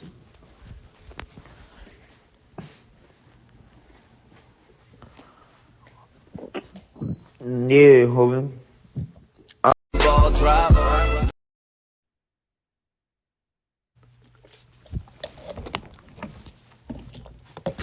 What I really got to say, what I like the real shit I got to say, it's gonna be like Monday. But I really want to talk about this too, cause it's fucking with me, bro. I want to probably talk to y'all, and it's like, I don't know, bro. Like, I ain't been following this whole little shit, this whole little trial shit with my boy Tory Lanez, homie. I ain't been following that shit. You know what I'm saying? I ain't been looking at the trial shit. And I'm the type of nigga, I don't like talking about people's stuff. I don't like getting my sticking my nose in other people's business. Cause it's like, when I used to be going through my situations, I used to always feel like a nigga shouldn't be talking on my situation. And this ain't even nothing I'm talking on a nigga's situation, cause Tory's my nigga. I'm saying as in like, I don't usually, that's like the same shit, like you know, God rest everybody. Like the same shit with you know, Sauce Walker. I hope everything work out for him. Like, you know, he went talking about and thug and shit, and then turned around and his shit got some shit. So like, you know, I don't like talking about people's shit, but this ain't even me scrutinizing nobody's shit or saying, oh, a nigga finna get this or that. This me basically saying like, I feel like, homie, that shit ain't right, homie. For real, bro. And Tory Lanez a good nigga, bro. And it's like, if I'm gonna come out and say, if I'm gonna come out and do some shit like, man, damn, bro, Like, this shit fucking with a nigga, like, my Christmas Eve, homie. Like, this shit fucking with my Christmas Eve, cause everybody shit on, it ain't even for a nigga to speak on. But it's like, niggas ain't finna talk about that. Niggas finna act like this shit ain't even happening. Now, I don't know, but I wasn't in the courtroom. But at the same time, it's like, if there's some fucked up shit going on, homie, niggas ain't gonna wanna say nothing. Cause this whole politics bullshit. And then all this Jay-Z shit, homie. But, bro, I don't like that shit nan bit, fam. For real, bro. Damn, I'll send a nigga to jail for Christmas, bro. That's fucked up, homie. That shit sad, bro. To a point, like, a nigga, good nigga, homie. And then Tory Lanez, that man, good nigga, bro. And then, I mean, you knowing how good of a man that is, that shit fucking me, homie, because I'm a good nigga. We got a kindred spirit. Tory the type of nigga, homie. Dog, that man done stop and pray on some shit like, man, you know what, man? Let me pray with you right quick. Oh, I like the shit like that. Oh, Brian had a dream about you. Oh, and this was on my heart to tell you, bro. Da-da-da-da-da. All type of shit, you feel me? Like, let me do it. And now, I'm a God-fearing nigga. Nah. If my boy, if my dog, if my nigga, if my brother actually did that shit, homie, you know, God gonna see it through to where he get the justifiable, like, punishment he feel like he deserved for that. You know what I'm saying? Because, you know, God got to say so. And it's like Christmas coming up. We're doing all these good charities. We done did a few of them already. And another one right now. But it's like this shit fucking with me to the point I don't even really feel like, I don't know. I probably still go, but it's like, damn, homie. I supposed to came to the house and like took a little nap. But it's like I walked in the house and that shit just ain't even feel right. Christmas tomorrow, homie. All type of shit. Like, man, this shit crazy, bro. That shit crazy, homie. Tory a good nigga, bro. I don't give a fuck, and I know they gonna send this shit viral, so I want this bitch to do so it could cause confusion, homie. So it could cause confusion, and then cause the devil, the fuck nigga, the devil think he be working and lurking and all type of shit. But until when God-fearing motherfuckers come through and cause a little thrift, homie, everything, we would shake shit up. You know what I'm saying?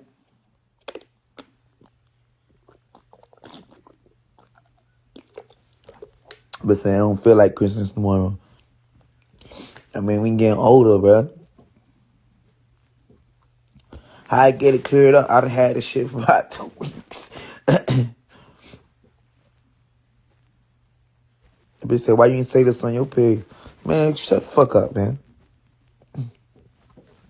Man, spirit up on vibing, homie. I block them. Nah, I'm talking on my nigga shit, bitch. Y'all gonna come see what a nigga got to say anyway, bitch.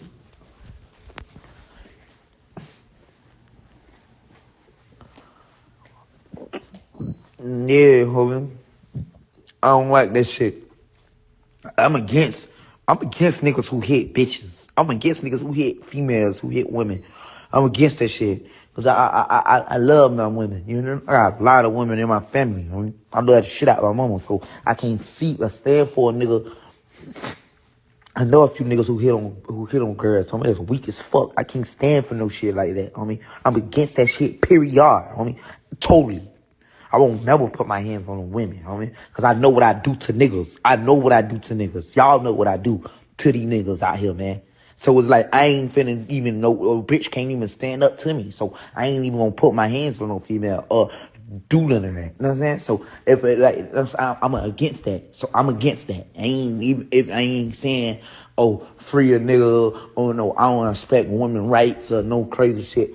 But I mean, like, I'm hearing this shit like, oh, I mean, that shit, homie, like, motherfucking, yeah, like shit, like, them people was drunk. Them people was drunk, whatever escapade transpired, them people was drunk, and when people talking like, when people talking like they done caught this female like in a few lies and shit. They done caught the female in a few lies and shit. They done caught this woman in a few lies. Like, okay, so that shit shouldn't be like admissible in court, homie. In court, bro. And then, how the fuck you find a nigga guilty for shooting this bitch when ain't no evidence behind it? Y'all talking about bitch had gun residue on film and another person. Like, and ain't nobody that came through and say, like, oh yeah, he did that shit, homie. That shit don't sit well with me, homie. For real, I don't give a fuck who, homie. Like, that shit don't sit well with me, bro. For real, homie. Like, this whole time niggas thinking like Tory, like, straight. Boy kept and said hi and shit. And you know, I fuck with Tory, homie. I fuck with that boy. For real, homie. That shit don't even sit right with a nigga, homie. The Z shit, bro. The Z shit, that shit blow a nigga Christmas, homie.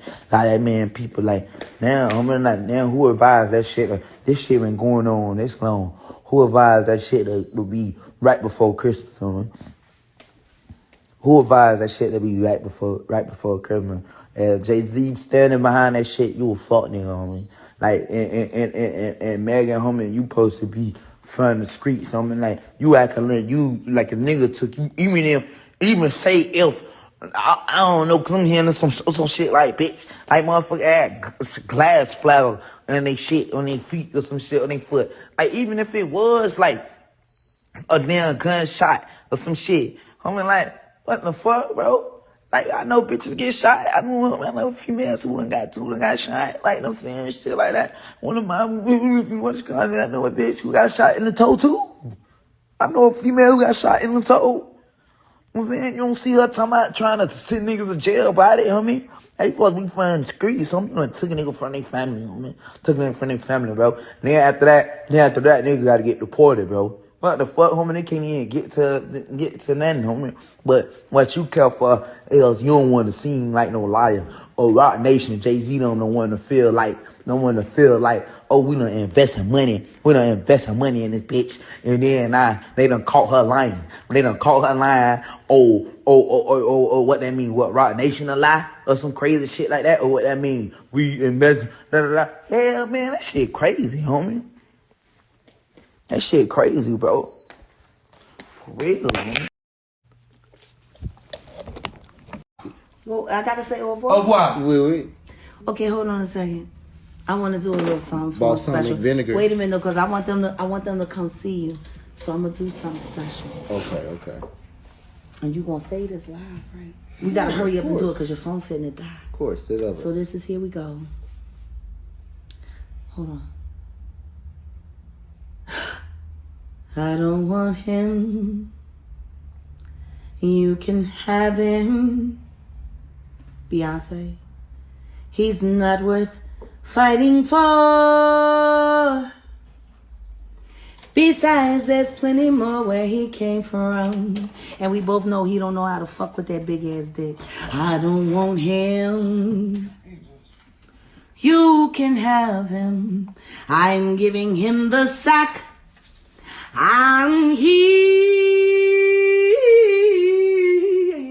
He can go right back to Marcy Projects, even though they'll probably kill him for what he did to Big L and fucking what he did to D Haven. Can go right back where he came from. I'm afraid I never loved him. Sweetie, he'd be better off with you, Beyonce. I can never make him happy because I got a mind of my own and I don't give no fuck. All I ever really wanted to do was run my fingers through his curly locks, even though that pussy ain't got no hair. Mint his underwear and down his socks. I wasn't sewing them shits. Fetch his slippers and remove his shoes. I did that one time because it was sexy. wipe his glasses when he's reading the news. Cause you know he always up in everybody's business. He trying to see who he gotta kill next. Who's trying to, you know what I mean, expose him for who the fuck he is. Rub his thigh with a gentle touch. Well, I gotta say au revoir. Au revoir. Oui, oui. Shout out to Jaguar, right? Yo, she's still in the hospital. There's a lot of he say, she say going back and forth. She's supposed to get out.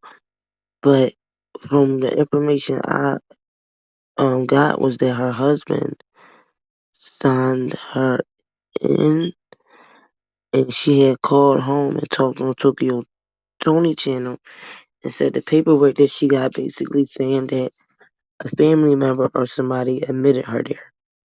So if she didn't get out within the 2 to 3 days, then that means the court and her family might suggest it for her to be there for 14 days. So shout out to her. I don't laugh on nobody being admitted to a psych doctor because it's not good. And she want to get out of there as soon as possible because you get adapted to the environment.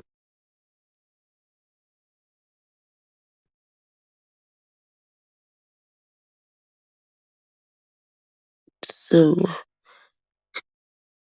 let's pray for her. But my last live I wanted to play for y'all.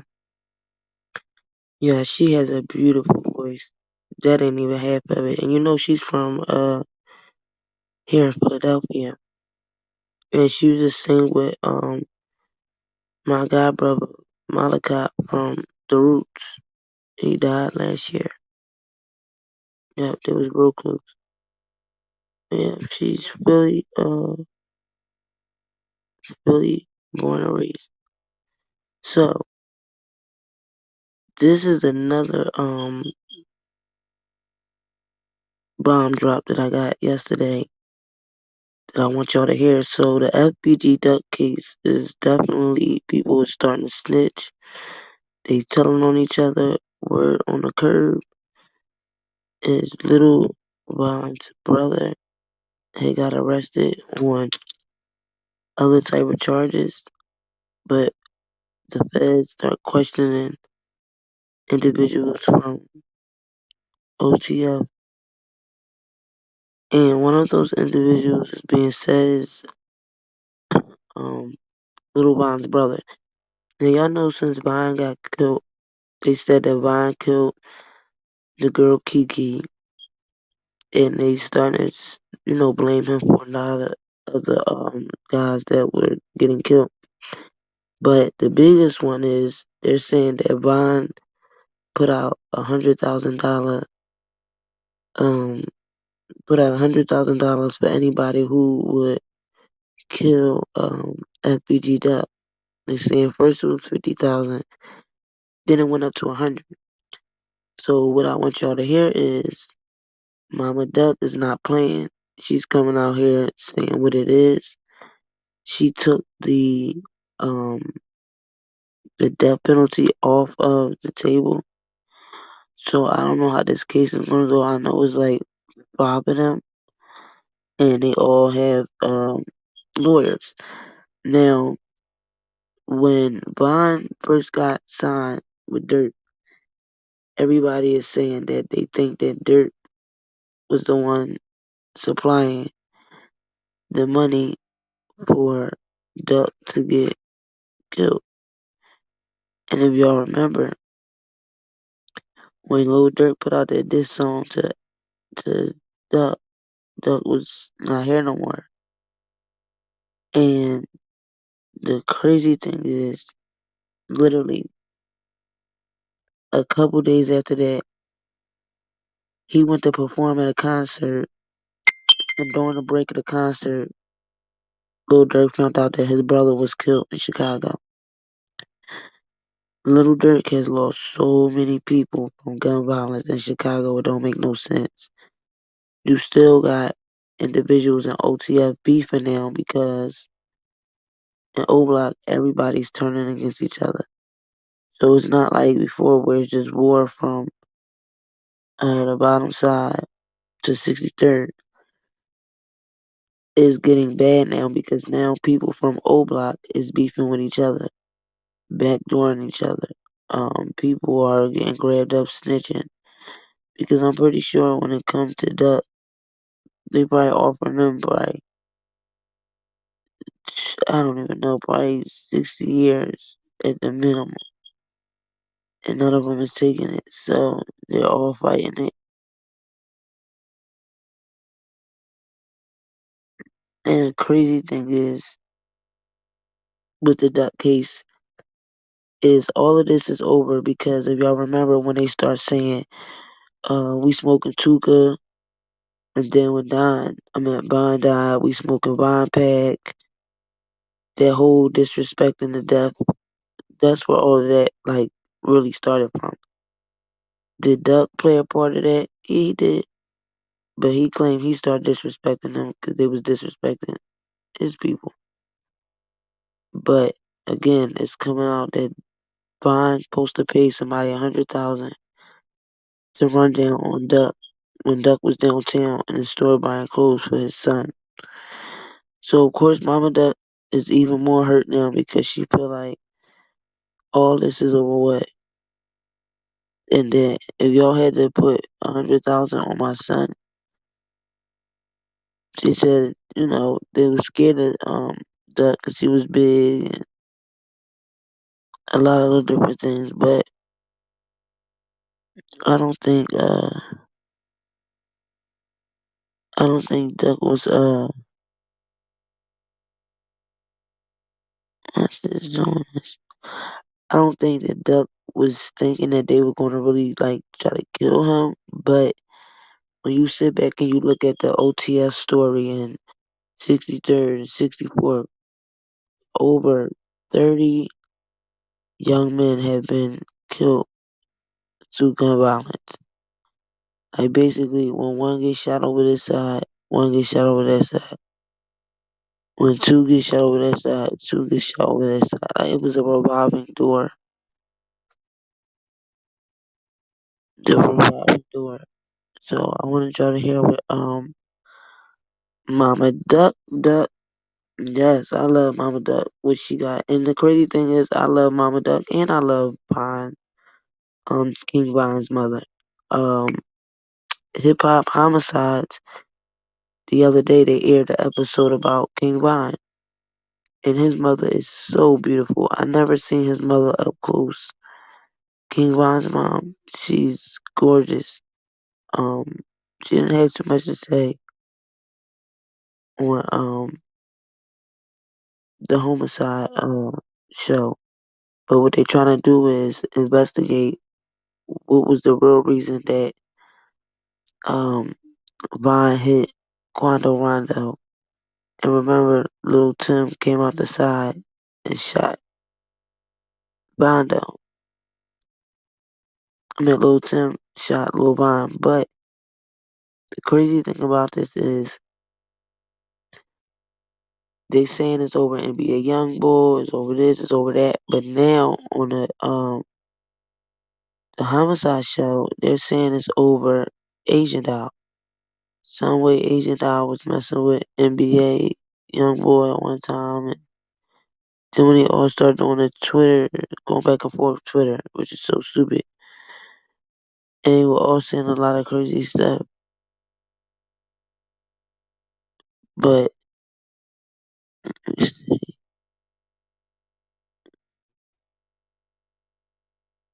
okay, my bad, I was looking at something.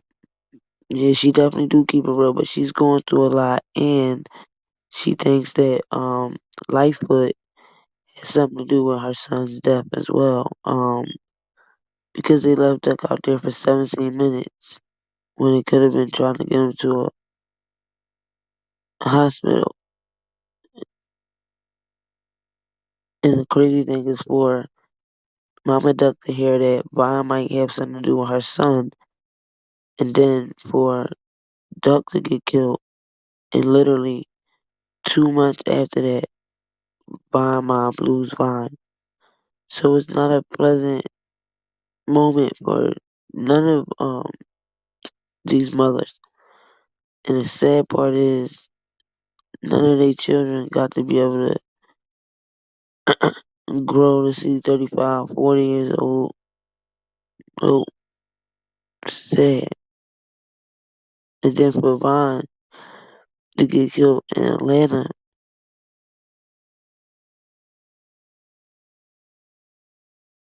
And then I think what's so weird is how all of a sudden everybody charging Vine for all these deaths, but he's dead. Yeah, they said that Vine was a cold Killer, but they never could link him to a lot of these MURDERSs, so they didn't really, bother him. But I think that's bullcrap. I think that's bull.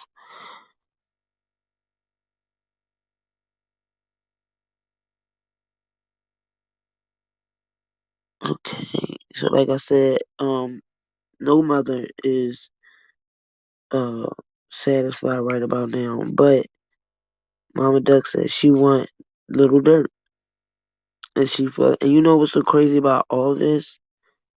Little Dirt, this person, that person, everybody, everybody, um, is from the same area, 4 or 5 blocks down. That's the crazy part.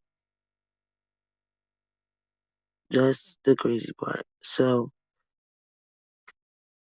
it's like everybody's right there. Nobody is too far from each other. Ain't nobody 20 blocks, and then a lot of them even went to school together. So it's crazy, but it is what it is.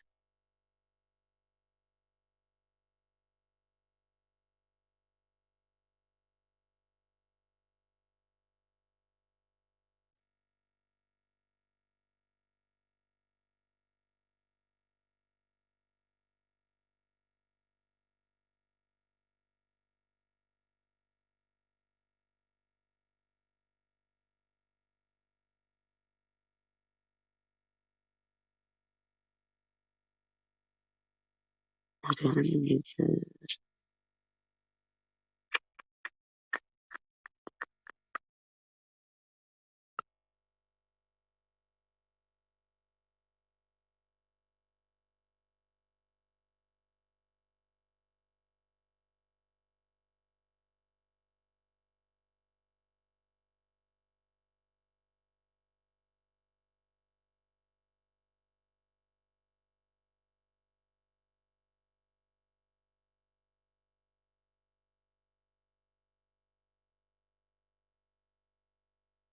Alright, here we go. And this said, I ain't gonna lie, y'all, it said,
alright, here we go.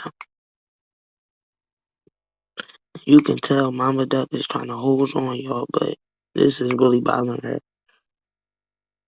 And then she said, "Would everybody keep dissing the dead?" She don't think it's right because it's not helping, her with trying to push positivity for her son. And then they taking Duck's autopsy and spreading it all online. I don't even know how they was able to get these documents. That's what messed me up.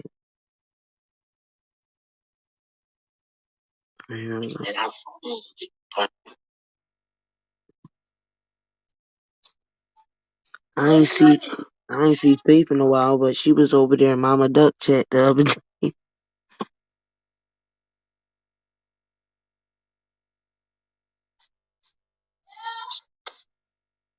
And you know what I think is so cute with Mama Duck? She know her son all his raps. And I forget that guy's name. I think it's Hassan. He be attacking Mama Duck all the time. Like, you the reason your son that dead. You let him be all in these streets and all. But she gonna say on here, I ain't never respect people dissing the dead. And she said her son was just rapping. And the only reason he started dissing people in his raps because they was dissing him. But she said she would never, if she would have knew her son had anything to do with killing somebody's son, or she said she would have turned her sons in her damn self. She didn't play that. She said so anything that went on behind the scenes, she didn't know about it. But I know a lot of people from their side, the bottom side, got killed. And then you got some up Ozone too, but the FBG Duck and them side, they lost a lot.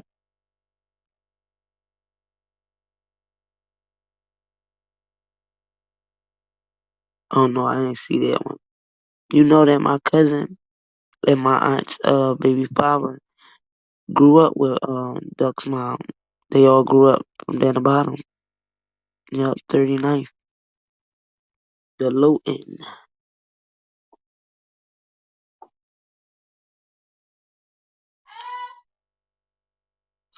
Never mind. Hey y'all, you gotta excuse me the way I look. Welcome to the Mama Duck Cloud Tracer Slayer channel. And we finna get straight motherfucking to. YouTube, I do not own the rights to this live. And please excuse the profanity in this live because y'all know that YouTube just changed their guidelines with the cussing and all that. So you gotta really, really be careful. Especially all y'all that's monetized. Hell no.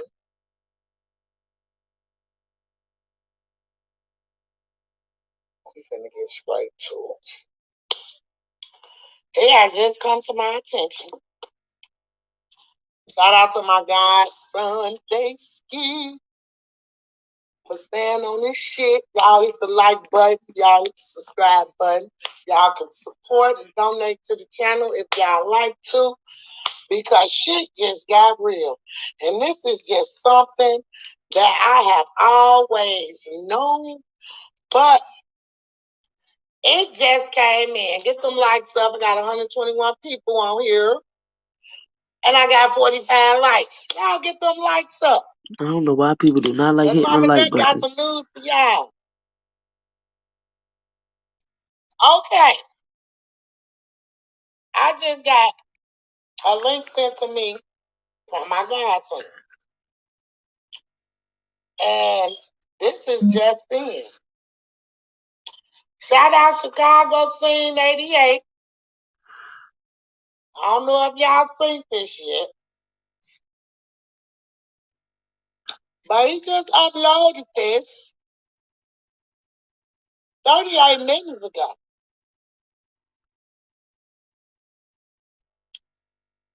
And it states, yeah. Mm, mm, mm. Mm, mm, mm. She do. Even the kids that grew up in the neighborhood. Who all know? Who all read it, y'all? Y'all know what I'm talking about? Now, it says,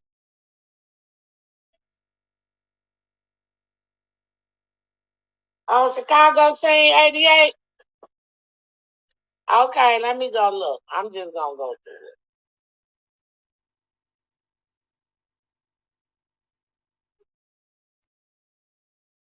Because I think she had 10 kids, but she only got 5 left. And I think what was so cute is that before Duck passed away, remember he bought his mom a new house? That's how she got that big house. Hey!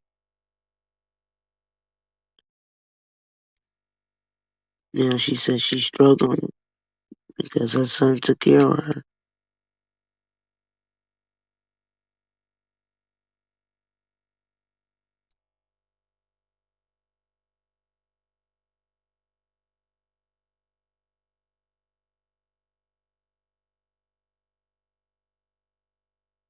No, you don't remember the car got in an accident. Trenches, your ass is always on some shit. Shout out Trenches New. Yeah, this shit is real. That's why she Okay? was so hurt. And like I said, them boys took their dumb ass downtown. More and more and more is gonna be revealed. And for what? Y'all know what? Y'all know what? Okay. Now they just released some shit. Okay, he just released some 34 minutes. Long report regarding the murder of FBG Duck has been released. This is the one section from it. An unknown person was interviewed by the FBI and stated that King Von first offered for anyone who killed Duck.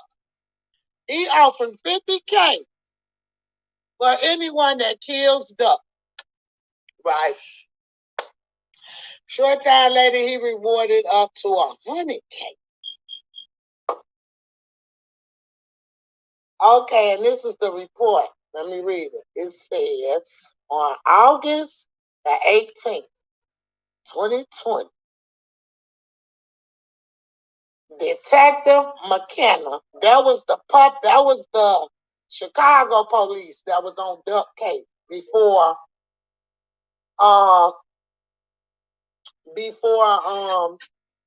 the feds picked it up.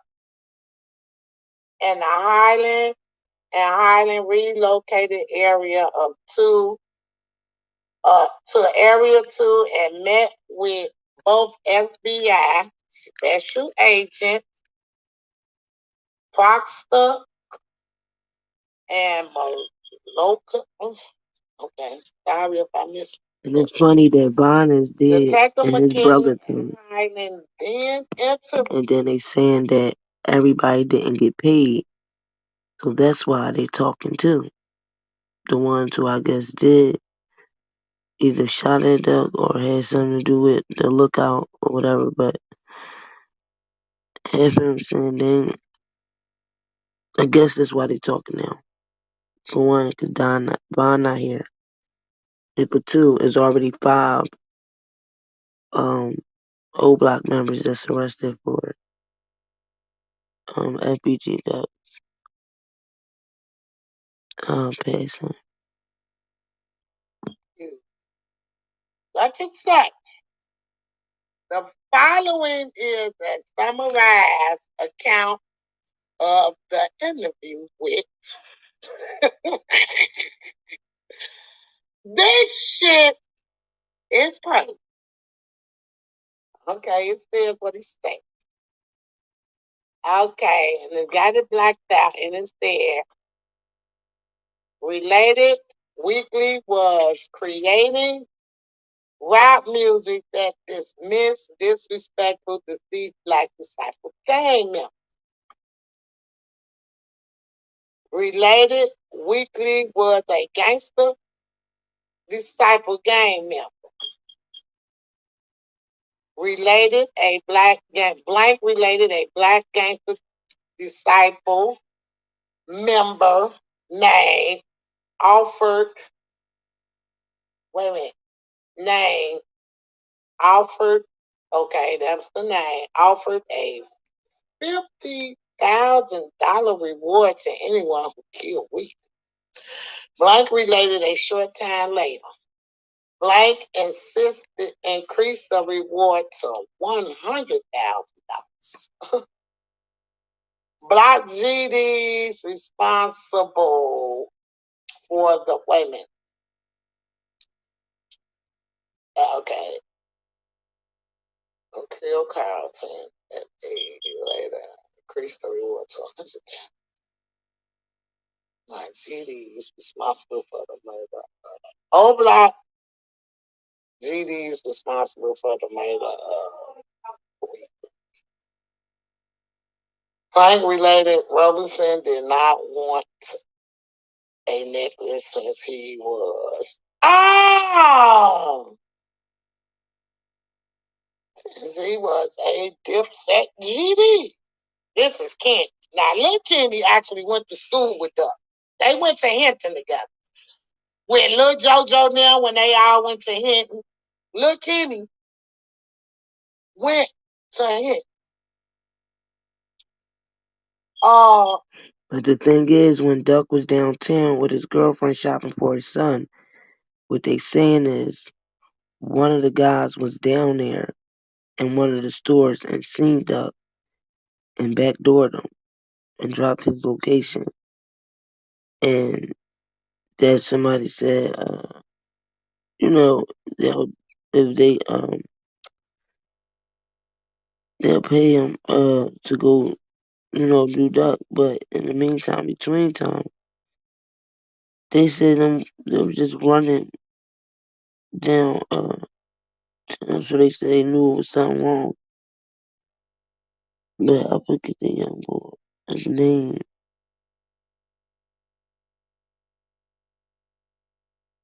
Damn.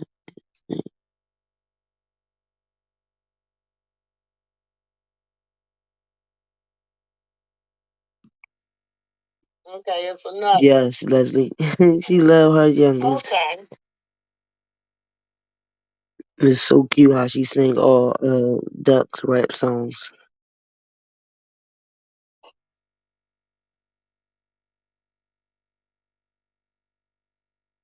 Okay. Blank was then showed a car's taser And that's why video. she blames Lightfoot because they left Duck on the ground for 17 minutes. And guess what? The hospital was only right up the street, 3 minutes up the street. And they never sent a ambulance truck out there for a while.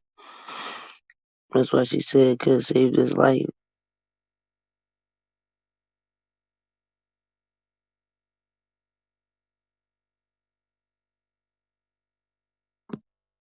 Supplied by the Area 3 Technology Center of Weekly's homicide. Blank was also shown photographs provided by HBI Doherty of individuals from the O Block Black Gangster Disciple Fraction from Parkway. Identified Blank as Blank, related Heat and Blank were What shootout that was in Gary, Indiana? Not Ducks and them. Ducks and all that stuff was in the south side of Chicago, downtown, in the Loop. O Block with drugs and firearm purchases. Related Blank would then receive the profits from those drug sales and reward O Block members with jewelry and vacation. Identified Charles Liggins as C murder. Related Liggins was an original O Block member whose brother Sherrod Liggins was killed by St. Lawrence gangster disciple. Blake identified as a shooter who was chose to. Blank identified Marcus Smart as Muwab.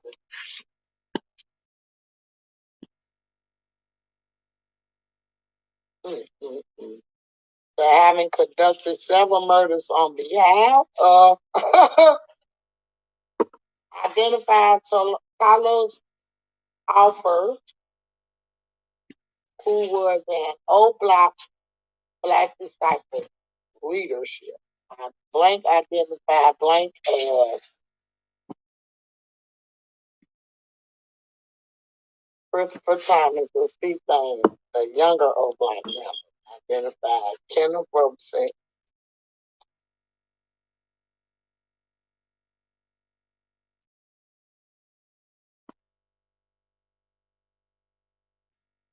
I don't know. These people got, I don't know. This shit, I don't know. But now it's all out. But people said the man had a bounty on my son's head. He wanted him dead that bad. He didn't care. He said whoever see him. And it took this bitch ass nigga who ducked this to mess with his baby mama to see my son. But I wonder, did he get paid? Because they wasn't expecting for Vine to die. They fucked their whole motherfucking plan up. And like 600 Breezy said, God ain't want Vine going to jail. 600 Breezy said it himself. He knew the feds was finna come get him. But what I'm pondering on, and y'all may hate me for this, but how is this man coming up from up under this shit like this? How is he coming from up under this shit like this? And I ain't gotta say his name. Y'all know who the fuck I'm talking about. How is he not implicated, being charged, or investigated behind this shit?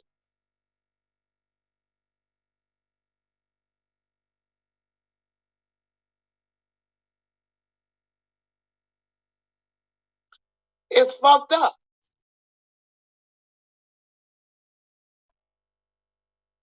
This man and went. And it's all because, and I'm gonna just put this out here, and I don't give a fuck who get mad. It wasn't about no motherfucking song. That man was mad that his best friend got killed in jail. He vowed when he get out, everybody that had something to do with it was gonna pay. So she talking about Vine when they killed V Roy. Vine was in jail, and when he came home, she said that he said everybody who had something to do with it, because they saying that it came from FBG. That's why I said it's sad, because T Roy,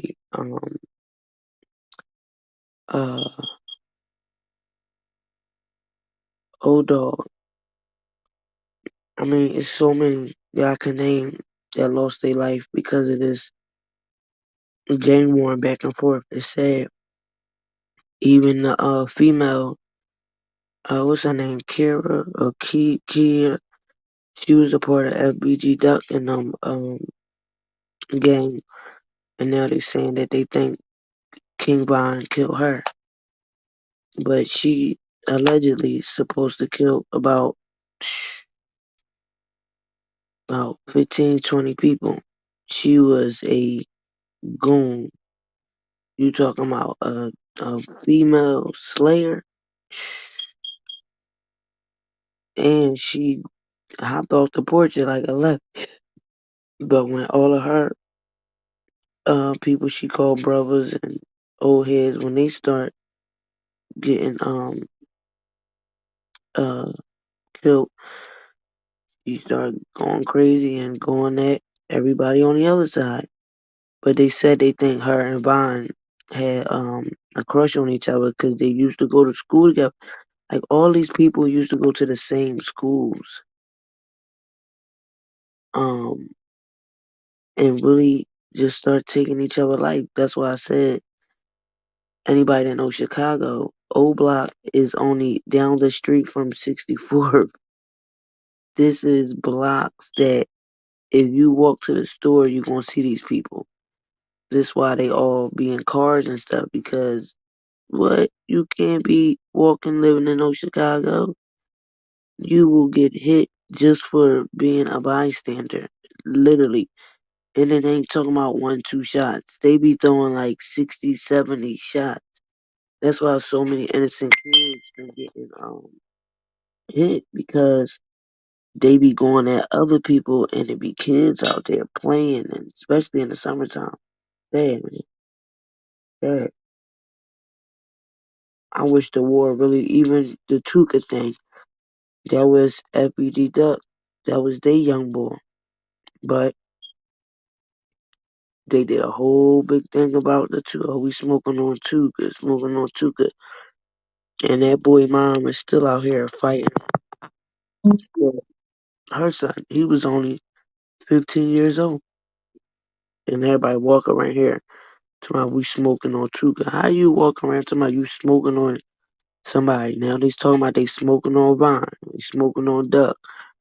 I don't know who started that disrespectful stuff, but that's what started a lot of the gang war. And like these other rappers in other cities and states, they don't understand how bad Chicago raps were. See, other rappers, they just say little stuff and they rap. Some of them don't even be about that life, but they talk it. But in Chicago, they were rapping about real beef, and then they start dissing each other peoples in the raps, which got this side upset, that side upset. And that's what Mama Duck gonna say, that Duck was just rapping, but you gotta look at the big picture. He was dissing people in his raps because he felt like they was dissing his people in their raps. But this became an emotional roller coaster for both sides, and they wanted, get each other out of here. And nobody could come in between this, like, pause, let's end this, let's stop this. And now that all the major people are gone or in jail, the whole O Block, now they backdooring each other. Everybody snitching on each other now. Vine is gone, so everybody's singing his name because they feel like he gone. And the sad thing is, Vine didn't lose his life in Chicago, but he lost his life in Atlanta over beefing with another rapper. But see, Vine thought that this rap stuff was like the streets of Chicago, and it wasn't. And he thought walking through Atlanta and running up on Quando, stealing them, everything was cool, but he didn't know that the guy Little Tim was in a car with a gun and came out and shot him while he was beating up Quando Rondo. So I don't know if Lil Tim gonna beat this trial, because in Atlanta they got that self defense thing. And Lil Tim claimed he shot because Vine was beating up his man. And everybody's saying, oh, he had a pocket, he shouldn't have did that. But if the shoe was on the other foot, if you see somebody jumping on your friend and they beating him up real bad, you don't know if they about to kill him with their hands, and you got a gun on you, what you gonna do?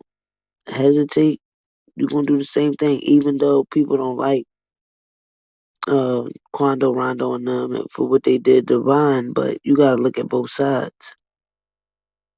But I think that Vine just thought because he could maneuver in Chicago and because Chicago was so much war going on, I think he felt like Atlanta and these other cities and states was sweet. And then look, he lost his life in Atlanta, still to gun violence. So they say Vine killed a lot of people, and then look how he went out of here. And then they had Vine body all over the internet. That's what I thought was sad. When his mom said that she had to literally see her son dead on the internet. Crazy. Y'all get mad at me for protecting my motherfucking son and saying what he do and what he don't do, while other mothers know what they motherfucking kids is doing, and that's why they not saying nothing. Stop comparing me to other mothers. I'm different. I'm cut different. I told you. I'm not upholding no motherfucking wrong, because like I said, if I knew my kids was involved in anything, especially killing innocent kids, I'd have been that bitch that tunked their ass in myself. Yeah, that's me. Anybody can tell you that. And would have rolled every court bench with them, every child would have been there by their motherfucking side. But right is right and wrong is motherfucking wrong. That's real. These motherfuckers was out for my son, man. So who gonna take care of his family now? Because I'm finna sue every motherfucking body. I don't give a fuck about nothing. Everybody getting sued. Everybody. I don't give a fuck. I don't care. I don't care. Motherfuckers ain't care about how we feeling. I'm sitting up here struggling right motherfucking now, can't do shit. Fuck all the way up. But motherfuckers is good. They real good. Get the motherfucking lights up.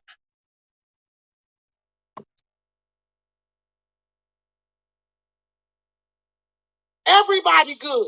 I'm sitting here struggling. My son took care of me. The world knew that. I don't give a fuck. And I'm coming for everything that's needed. Everything and more. I think she talking about Lil Durk because Lil Durk is a millionaire right now. And more. I'm finna call my lawyer. I'm suing motherfuckers, and I don't give a fuck. I'm suing they ass. I think once Duck go to trial and everything come out, who did this and who did what, I think Mama Duck could be able to sue then. And if they say Vine did, they got proof he had something to do with it, she might be able to sue Vine's estate if it ain't nothing left, because he got kids. But I think she'll be able to get something. But I think she's trying to go at Dirk. But I don't know if Dirk got anything to do with it. Because Dirk the one with, the OTF. That's where all the money at. Dirk, what was his name? Odilio, the whole OTF. I ain't gonna lie, they paid. But I don't know, she gonna say she think Dirk got something to do with it. That he was supplying the money.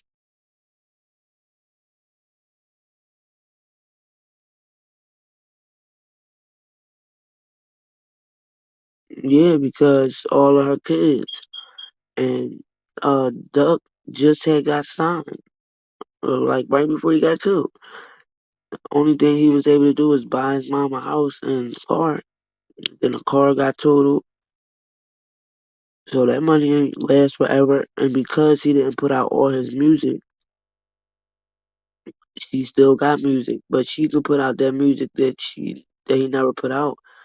And she can get something back off that. But I think the once he got signed, the money that the music that the label got, sad to say, but you know where that money go. Soon coming up. Motherfucker, yeah, and I got a case. Now say I don't. I'm suing the fuck out of motherfuckers. They mama sue, I don't give a fuck. I don't care. I'm pissed.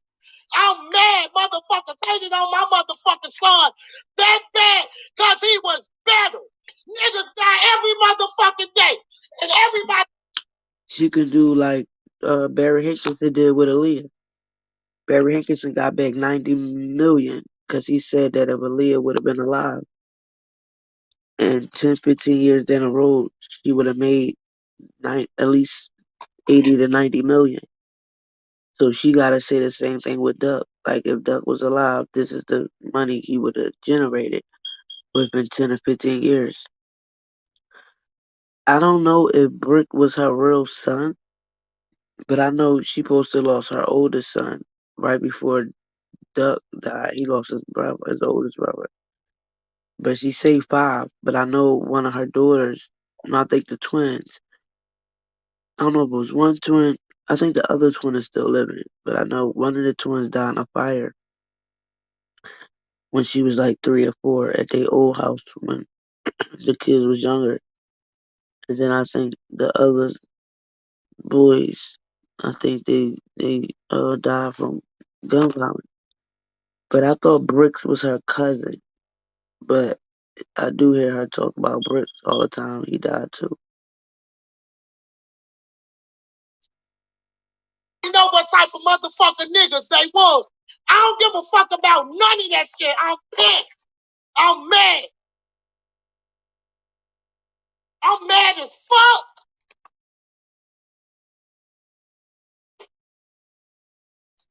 And God worked in mysterious motherfucking ways. Because the minute my son's life was took while motherfuckers was joking and laughing, the minute he got to heaven, he knew who was going to be next. He knew who was coming next.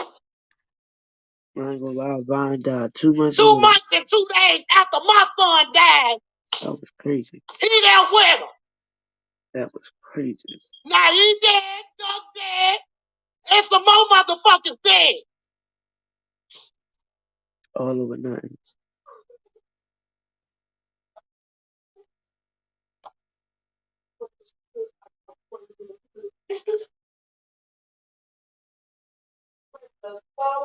Everybody finna pay. Every fucking body. I don't give a fuck about nothing. I don't care. I don't.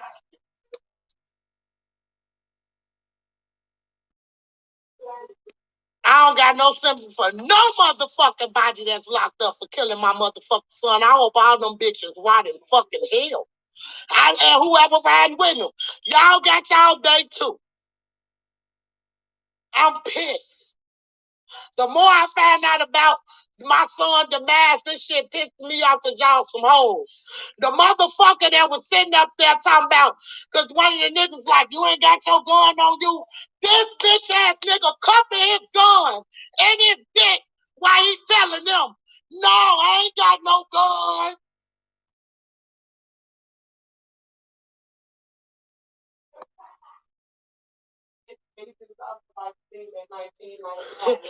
Tell them they send it to the YouTube. I need it on the cash app.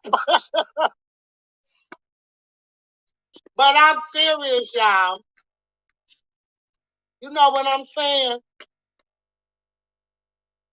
They ass is broke. They can't afford no motherfucking attorneys. I don't give a fuck who doing it. If they ain't set up no motherfucking GoFundMe for their defense, whoever got that dirty money on their ass, yeah, I'm on all that.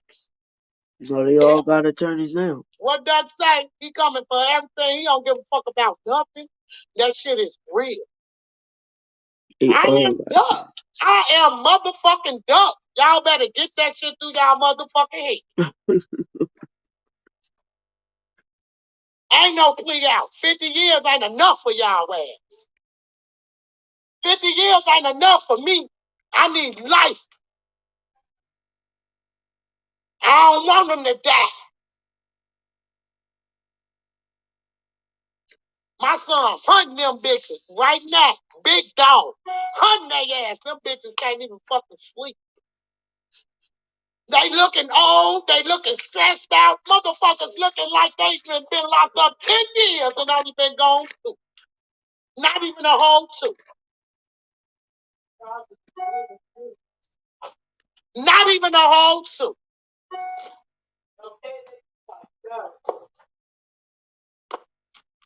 I'm just sick of this shit, y'all. I'm so sick of this. I just want this shit to be so over with. That was Twix out challenging me.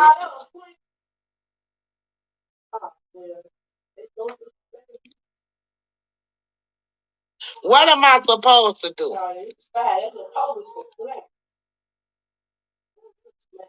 What am I supposed to do? Thank you for the super chat, y'all. I'm hitting right now. Who is this? Let me just let y'all know. 10. Okay.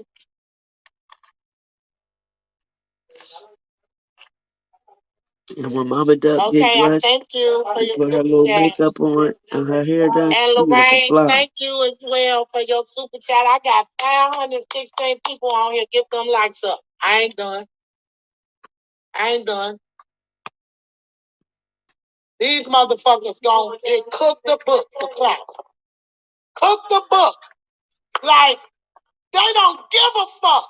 At this point, them boys don't give a fuck. They just glad to say we killed Duck. They going down for that. We the ones killed Duck. Make it make sense. Make it make sense.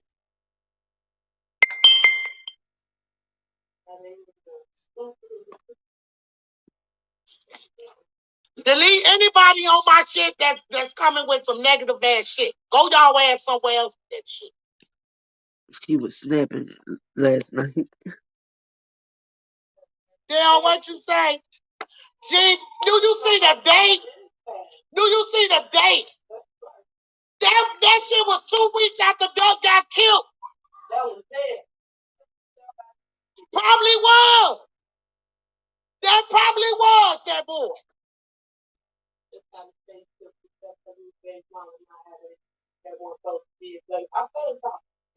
That probably was that boy. But what's in the dog gonna definitely come to the light. When y'all realize why I go so hard for my motherfucking son, he was all the fuck I had. And I don't give a fuck how y'all see or how y'all thinking. That nigga promised me, Mom, I got you. If I would have been at home August 4th, and I'm going to say this from the pit of my soul. If I would have been there before my son left that house to think he was going downtown, see, that's why I say when God moves, he moves. Y'all cannot control how God predicts our lives on how long we going to be here and when he coming to get us. You see what I'm saying? My baby ain't got a can of work. He had the weight of the world on his shoulders, man. He had the weight of the world on his shoulders. I didn't even know Duck got Lori 4 Lightfoot, kids. if you vote for that bitch, get off my motherfucking chat. I told her she hate Anybody her. endorsing that bitch or fucking with her, get off my motherfucking chat. She hate Lori Lightfoot.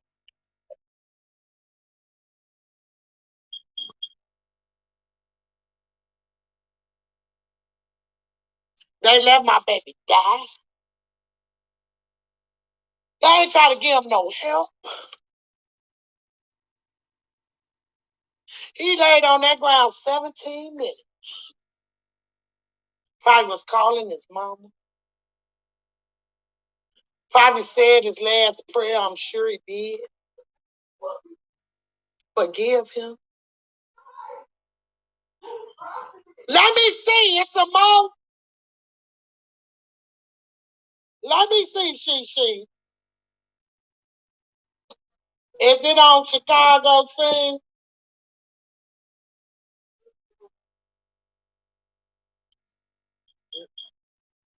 Where is that? I don't know where it's at. He's strolling somewhere. Somewhere. It's somewhere. She don't need none of that. Baby, they done paid motherfuckers less than that to kill people because they jealous. They done paid motherfuckers $1,000, Lori Lightfoot, $500. the mayor. Yeah, I think she the mayor. Yeah, the mayor. That lady that got short with that little bush. That's what I'm saying. Nobody rendered him first aid. Hospital 3 fucking minutes away. I told you he was only up the street. They gotta answer for it, y'all. They got to. They ain't send no first responders. They got to. And Lori Lightfoot was the one who made an announcement saying that because of FBG Duck's death, it was going to start a war. And that's just what happened. Started a war.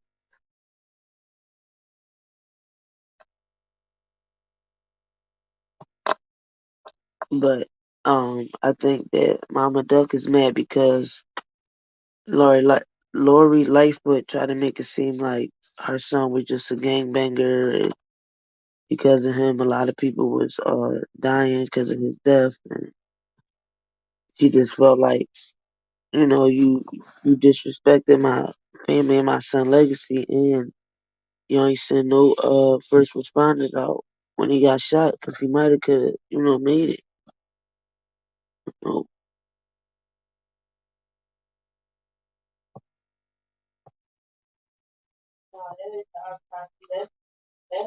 That's somebody's stuff.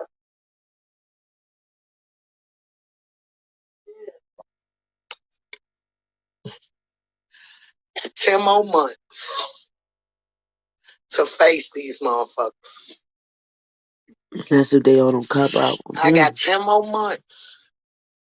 The fact that I didn't work my impact statement already, and that bitch gonna be a book by the time I told you. Dang. And I've earned my fucking right to say my piece.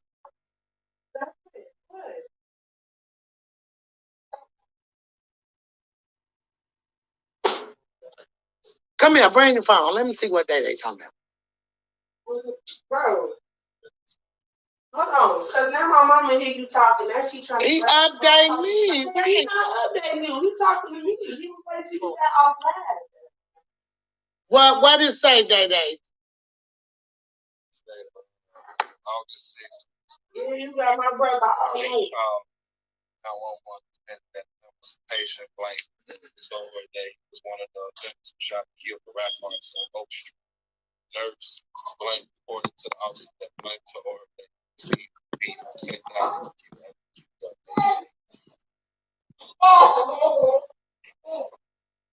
They just singing like birds now. Just I wonder who was that in the hospital. When Doug, cause Cache probably hit one of them motherfuckers. Like the hospital did. August 6, 2020. At 10:45 hours.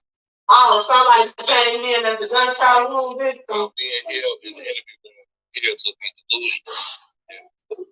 This might be said. And what it say? Keep reading it.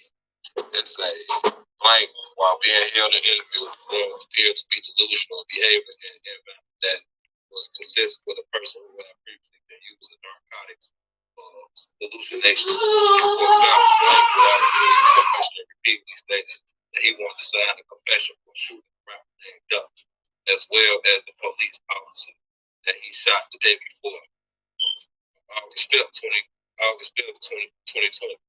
Blank stated he was being stated that he lies about the things he has done with his credit by the things that he sees on TV.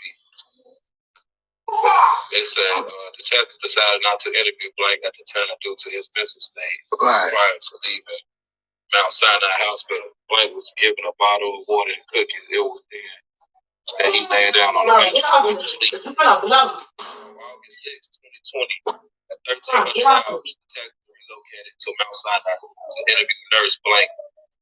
The following is a summary of the statement that she made.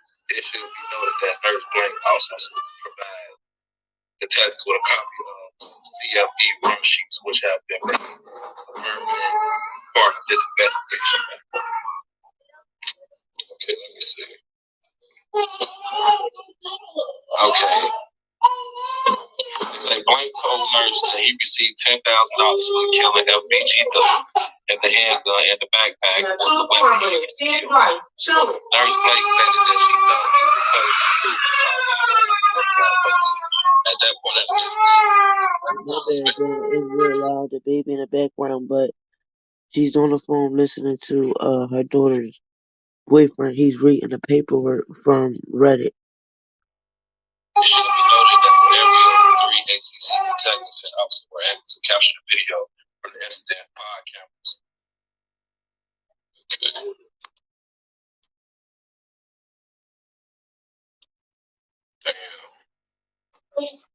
Hey, Jay girl, you just joined it over here. You hear this shit? It's on Google. It's already. On Reddit. Okay, so I took my Reddit cap off because this shit was taking up too much fucking ooh. Ooh. Ooh. So wait, you sharing your screen, right? Okay, and this is who they supposed to homicide. Okay, wait. Is this Duck Police? Is this Duck Report? Yeah, look.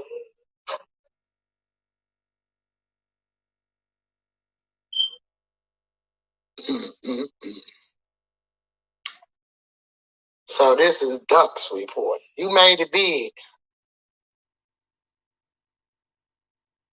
Mm, mm, mm.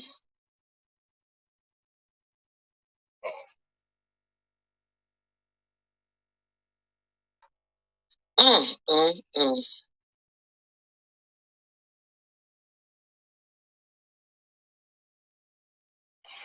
Yeah, they talking about when you had that press conference and shit downtown. Ah, they talking about my press conference. Yeah. What they say? Basically, like, the next day type shit. Mm. Yeah, they posted his whole murder. Definitely sloppy, dumbass motherfuckers. I hope they lose y'all way. I hope somebody fucking y'all in y'all ass right now. Yeah. I swear, I'm just so pissed. I hope y'all got a fucking KKK member dick and balls in y'all jaws right motherfucking now. Just, I am. Damn. I'm so mad. I'm so mad. Because my son was better. He might not have had all that bagging that Bond did with Dirk ass. But my son was better. And they knew that shit. And I stand to the end. The minute when they saw him post them, it was 50,000 at first. But the minute he post that motherfucking, the minute he post that picture with Easy saying he was going to rap a lot, that's when it went up to 100 motherfucking thousand. They ass couldn't see it. They ass couldn't see it.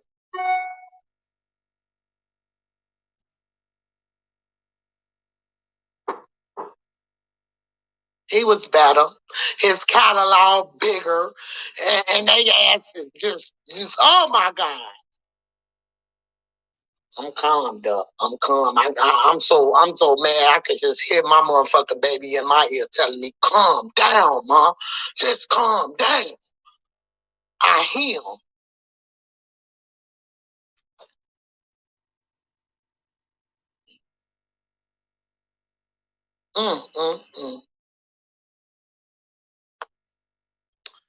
Go suck Vine dick then, Derek. Get your goofy ass out my motherfucking chat.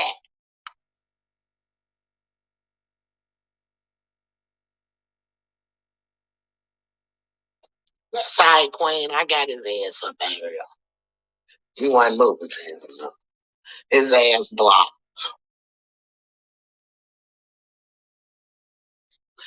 And then the nigga who saw this motherfucker watch my son in that store. This bitch ass nigga was shaking his phone. He couldn't even hold his phone, and then the big goofy ass nigga that was with him, his eyes all buck. He looking like he seen a motherfucking ghost watching my son across the street shop for his motherfucking son. That motherfucker who shot past that motherfucking car, yeah, it was your ass. We know. But I ain't gonna put it out there. Motherfuckers, and it's gonna be revealed pretty motherfucking soon.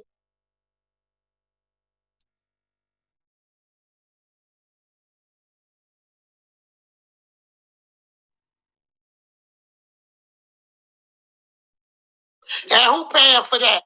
The church, Dirk, whoever paying for it. They ass it's finna be a motherfucking rap. It's finna be a rap. The church where he was a janitor at, he can afford a fucking $500,000 ass prosecutor. Yeah, right. Right.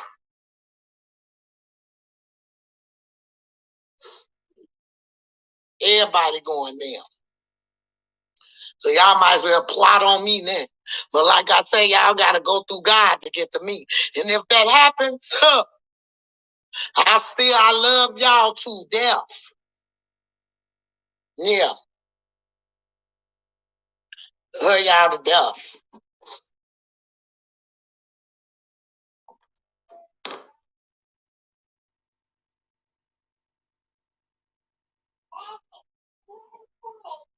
I can't stop shaking. I want to punch me a motherfucker. Y'all don't even know.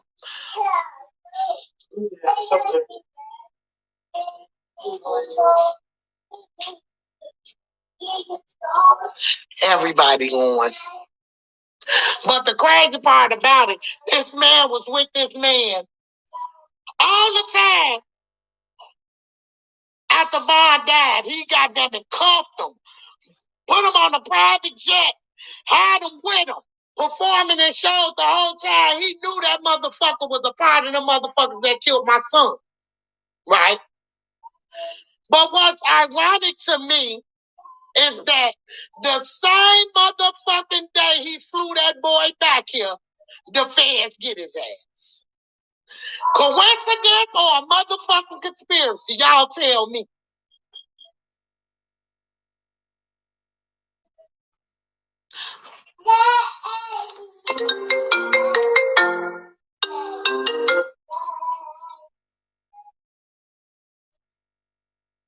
Hello? Hey, hold on one second.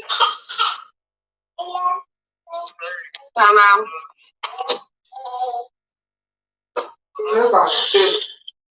Yeah, tell Bootsy I'm gonna call her back. I'm on the phone with Kwame. What's up? You know they revealing more and more shit. The man goddamn it, he done went from 50,000 to put 100,000 on Duckhead, baby. They just released the police reports. Baby, some motherfucker snitching and saying that Vaughn offered them $50,000 and went up to $100,000 for anybody that killed her. They releasing that, they covering up the names on the report. But we all know who the fuck it is. Who ain't here no more. Who ain't here no more. So we got we don't know for sure. Yeah, and there's plenty more. There's plenty more motherfuckers that's cooperating. They better cooperate. Mama, they better cooperate. Everybody. Because 50 is the offer. Please don't take it. Please think you can beat it. So they can lose your ass in the system. And that's the damn the deal. Nah, that's the offer. For whoever turns states, I guess. I don't know. No, that's the deal. It ain't gonna be no less than 50, G. I took the death penalty off the table. Yeah, I didn't want them to get the death penalty. But they were saying it would have to be up to DC. Because even though I said no, it'll be up to DC. But you know they waivers on the mother. You know what I'm saying? I don't want them to die like that.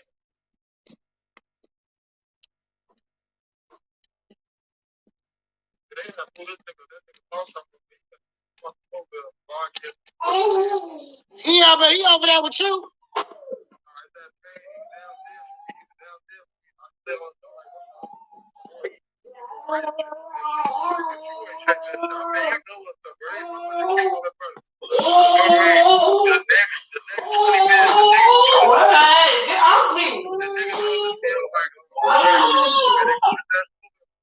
So they moved by stop from where you were. He banked himself. Y'all heard it here first. Boss Top banked himself. Yeah. Y'all heard it here first. You slid on the door on his ass, huh?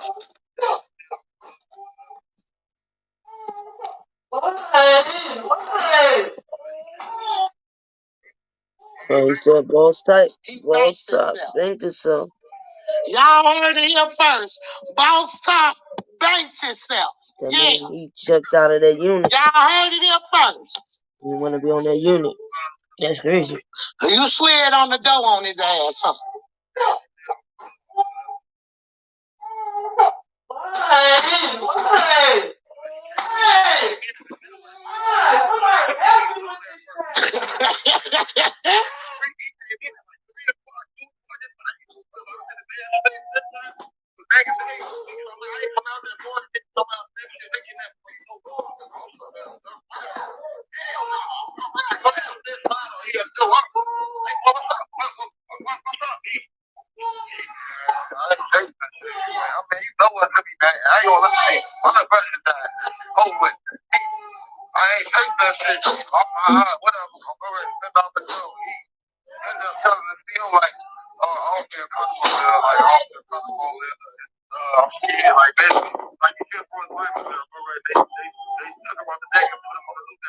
That's crazy. He banked himself.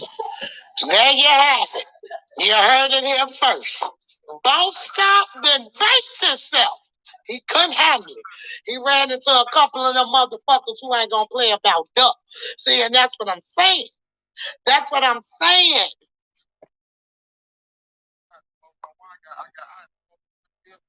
They so tough in the street, but they banking themselves. That's crazy.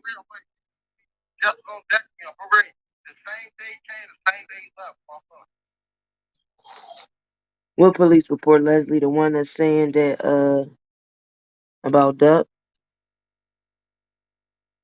I think some stuff in there is he say she say, because I told y'all when I be playing that prosecutor, that little clip where they said that they're happy that they have social media now because social media is what's solving their cases and helping them from not doing a bunch of work. So a lot of this Duck case, Bond case, because both of their cases is under investigation. There's a lot of he say she say on social media, and when they always beefing, it's the only stupid thing I will say. Duck, Vaughn, all of them, OT, everybody, they were beefing on social media, so they would write stupid stuff like, "Yeah, nigga, when I see you off with your head" and all that. So a lot of the stuff they got stemmed from social media. Now, do I think some dudes are telling? Of course, because since Vaughn gone, Duck gone, the people who they want to pin these murders and stuff on, they can't. So of course they're gonna go to the next people that was around them. And them dudes ain't trying to hear. Mama Duck said the deal is 60 years if they take the deal. them young boys is only they're not even 30. Some of them only like 22, 23. I think Duck was 26. So they telling you your lowest is going to be 60 years. Oh yeah, they telling.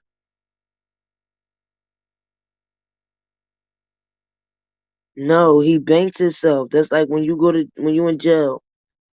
She's on the phone with I think Khalil. He's in jail. He's at the Cook County where Robert is at. And they seen Boss Top. That's one of the people that's locked up for Duck murder. And he went up to the front of his gate, his cell, and Boss Top went and asked the COs could he get moved. So that's when you bank yourself, that's like you asking to be removed off of their unit. Or if you ask to be put in protective custody.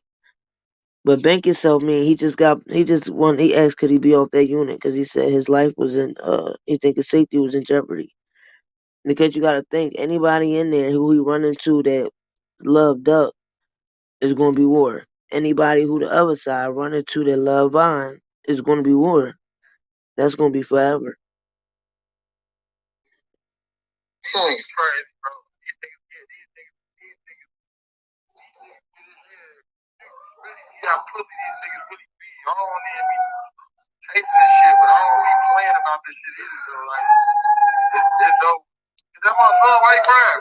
That's Jaquez. He, yeah, how many games in there playing? Leah's in the front. Watch, she playing the game. She said, hey, Quan. Hey, girl.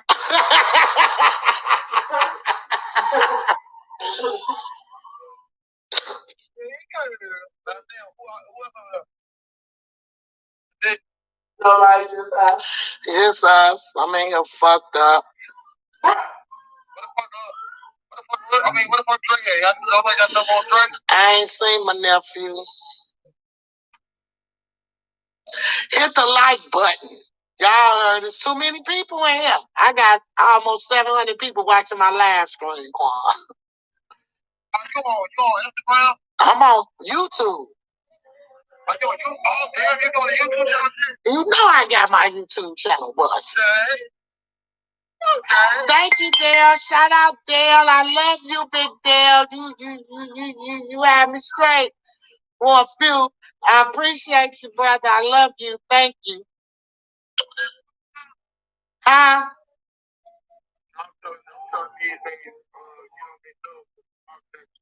Yeah, was happy as hell. Yes, he was happy as hell. Then he self-snitched on that motherfucker by the end of the video. You know what I'm saying? Self-snitched. What I gotta say, you better not say T. Roy's name, or it's rest in peace stuff. Goofy ass.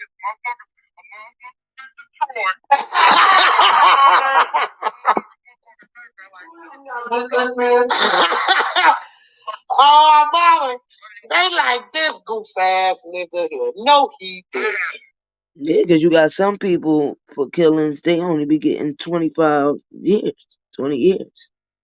But for this, because I guess it's gang related and because it was downtown Chicago, where there's a whole bunch of stores and citizens walking past shopping and sightseeing, I think that's more the reason. And because,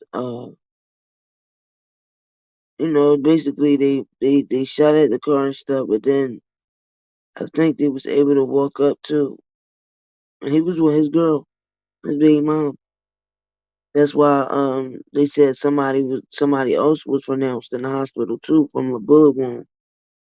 She said she think that Kay Duck's baby mom, she might have shot somebody too.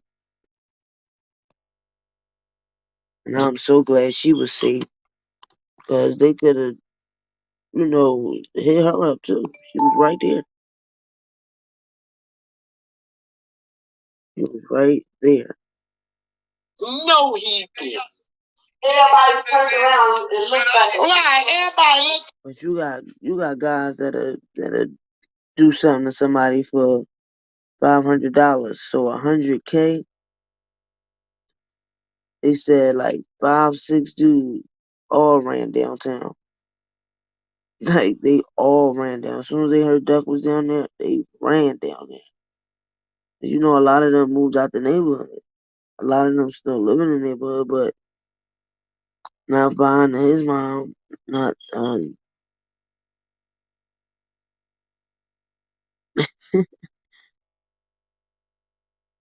He's like, man, don't even start. I know what I'm doing. No, you don't, goof ass. Goof ass. Goof ass. He said these chains like trophies. On my mama, he said these chains like trophies. They gonna have to find them motherfuckers. I wonder how much they get. Yeah, we want the money first. They gonna have to find them bitches. Say my grandma gave you this chain. His grandma gave him that chain. Huh? Hey, look, give me like 20 minutes. I gotta call back. I'm gonna get in for the next phone. All right, phone check, nigga. Go on, get them people the phone for this. No, don't do that. I just said, baby.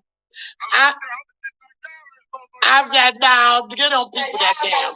Get them people that damn phone. Don't be pulling rank up in there. Go ahead. Be nice. Call me back and forth, baby. Don't abuse your authority. You know you got it. I love y'all. So, see, ain't no telling what y'all gonna hear on this channel, baby. Because, look, live and uncut, this man just banked himself. Shout out Quan. Only thing you did was slid by the door and said, what's up? And because you did that, it was getting real hot in that motherfucking kitchen. He had to come on up out of there. Hey, Cheryl. It's too hot in this kitchen. I need to come on up out of here. Mm-hmm. Turkey.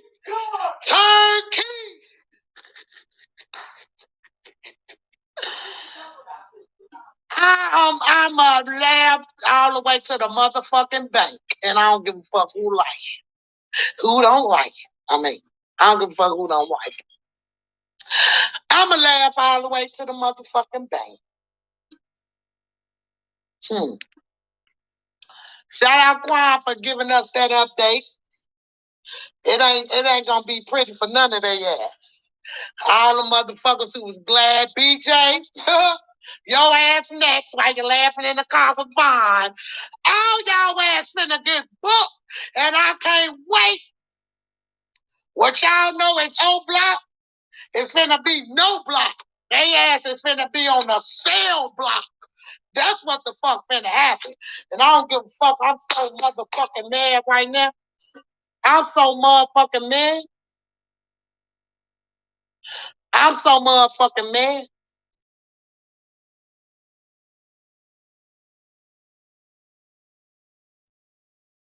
Jesus, anybody want to sell block? That bitch protected them.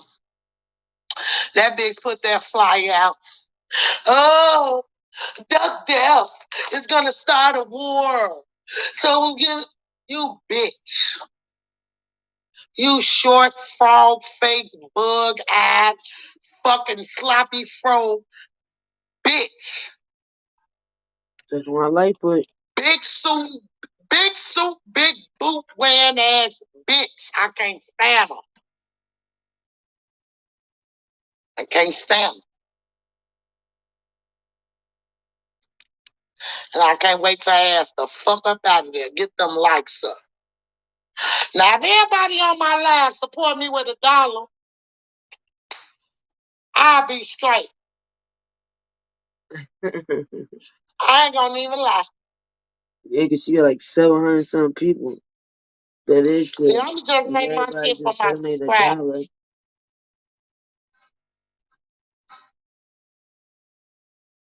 They wasn't expecting for that. And then I don't see why after Vine died, how is Duck still y'all out? How is y'all name dropping Duck? But the motherfucker that protected the bag, which what they should have been doing,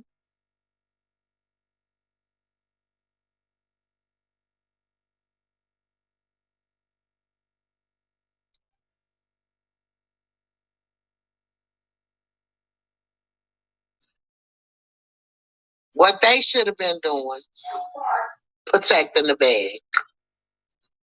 I want to know who woke that boy up out of sleep to go get killed, though. Who did that? He was in a car sleep. But guess what? When God moves, God moves. We all got to go one day, y'all. It's when you go, will they remember you while your ass gone? How will they remember you? Motherfuckers want to try to say, I don't want to say, Duck, look. Y'all saw how big Duck was. He put fear in 1,000 motherfuckers. Just by looking at them, they were scared of him. Duck ain't have to do nothing as long as Brick was here.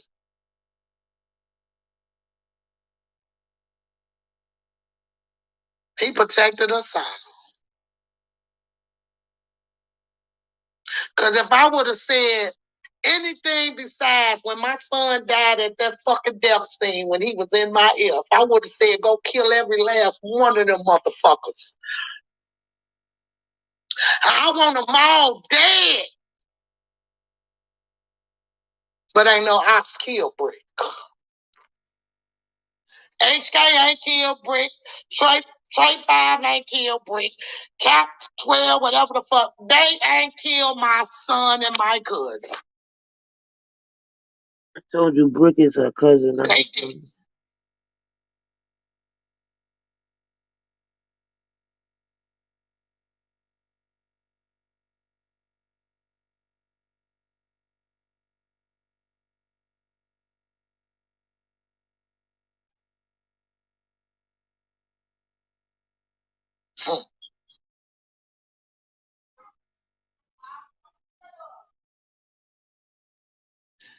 You think a motherfucker finna tell Duck if they see a fucking op? You think they finna tell the bag, the op? Right there? And we gonna keep it street. I'm talking street right now. I ain't talking that sexy. I'm talking about if I was street. Protecting the bag is protecting the bag at all fucking costs. They did not protect the bag that night. They did not protect the bag that night. That same motherfucker who took my son's life felt mine life leave from him. They picked him up and put him in a car. And to add insult to injury, they put this man's whole deceased body all over the fucking internet.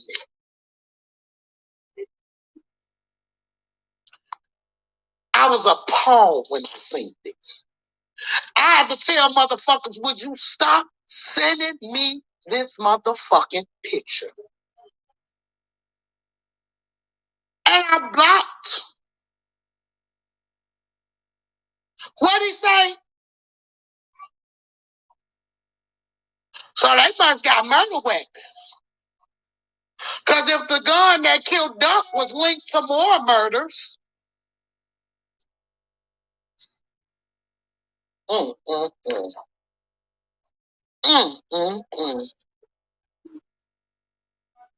how they get the gun?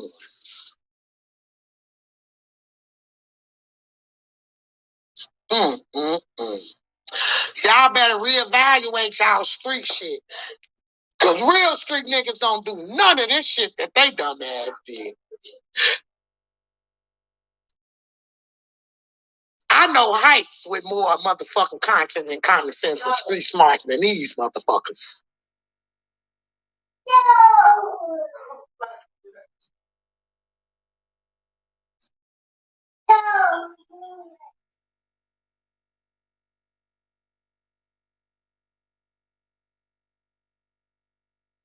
Fuck the streets. The streets don't love y'all. You see what happened to street niggas. They tell on each other, they backdoor each other, they try to steal people's spots, they set up each other. This what the street niggas of this generation was doing. It's not street.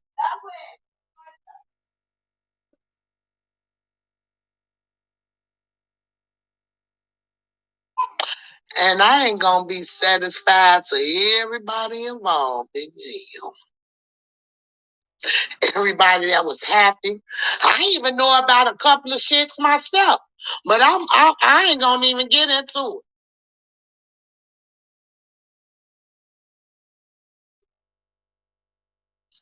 I ain't gonna even get into it.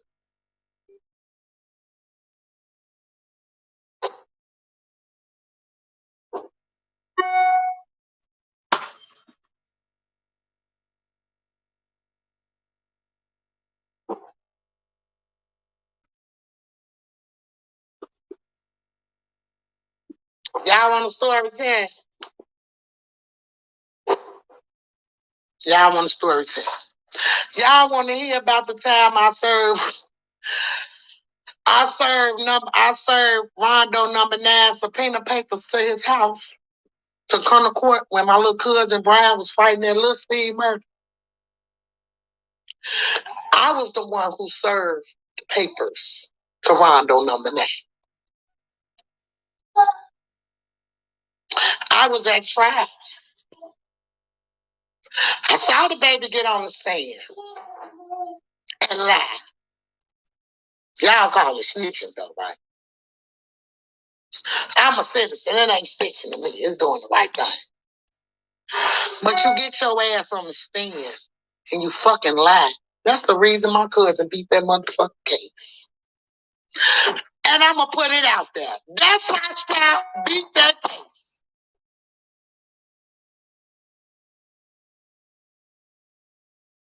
Because that boy got his ass on the stand, and that judge specifically said if the state case is hinging on the testimony of so-and-so, I find Brian Weekly not guilty.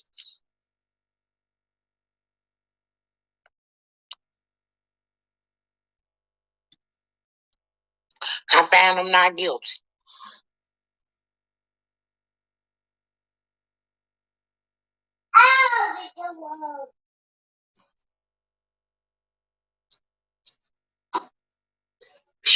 So,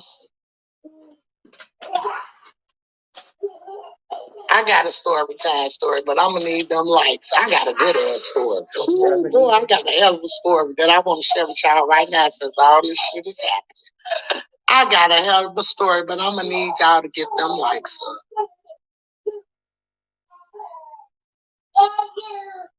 up. Get them up.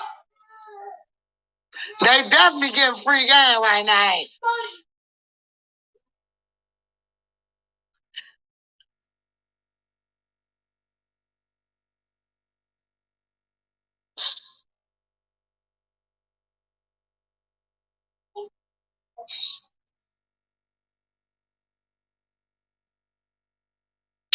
So,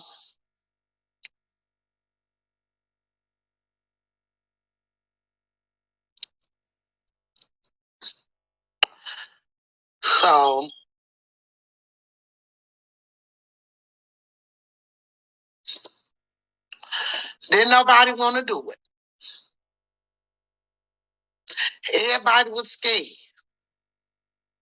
I told my motherfucking cousin, give me that motherfucking paper. Come on, cuz. And we pulled up in front of that man motherfucking crib. The door was open. There was people on front. I walked up. I said, it's such and such here. They was like, nah. I'm like, huh. Probably didn't serve since I ain't served him. Y'all know how that shit go. But that house was served with that motherfucking subpoena.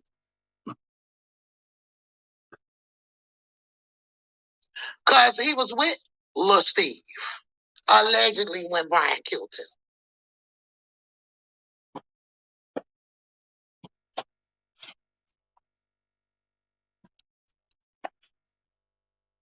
But these motherfuckers gonna rot. I don't want them to get out because I don't want nobody to kill them, and I don't want the state to go.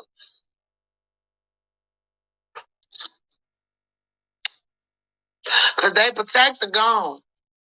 And everybody they was fucking with snitching. So jail might be the safest for them or not, depending on who they run it to. Boss talks out Quan and banks himself. That was in the county.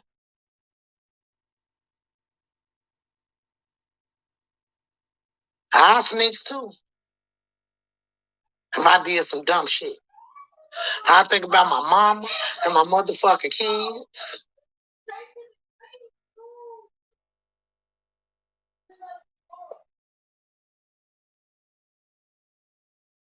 They shouldn't have did.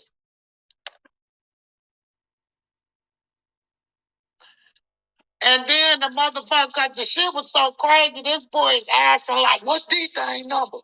What's Dada number? What's Badass number? Badass is the one that's locked up for killing Lil Gina.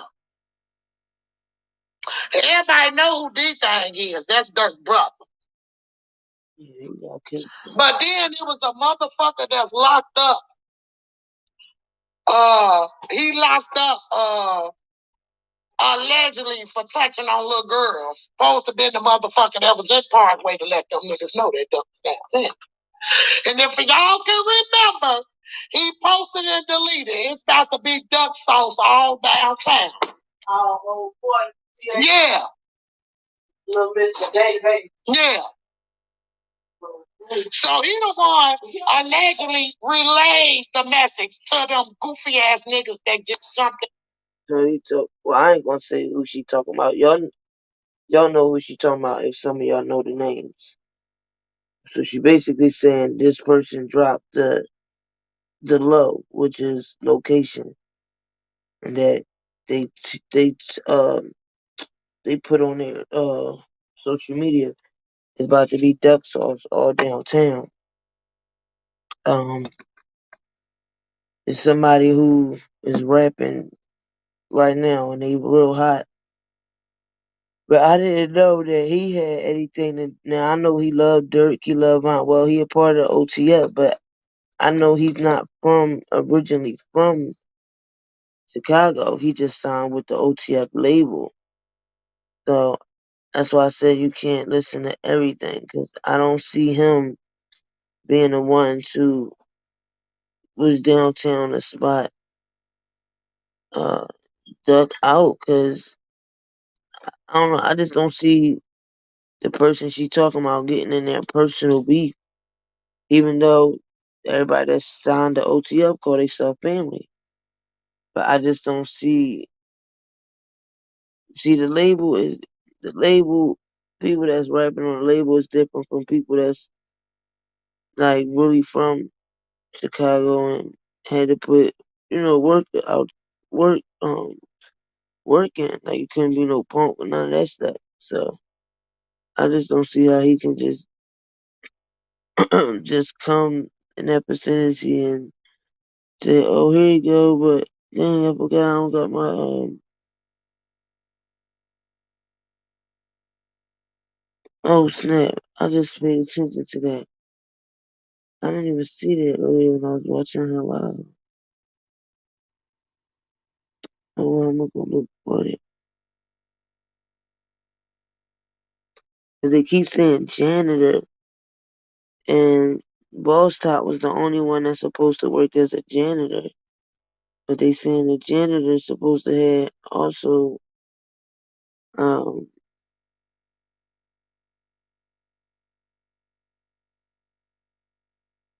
okay, so the 24th to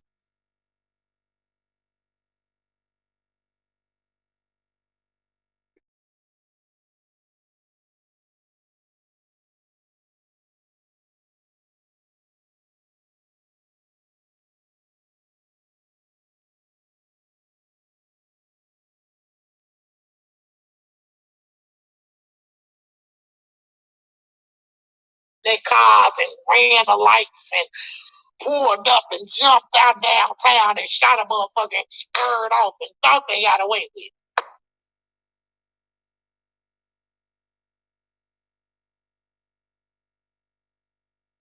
It's a lot of people behind this, baby. Everybody going down.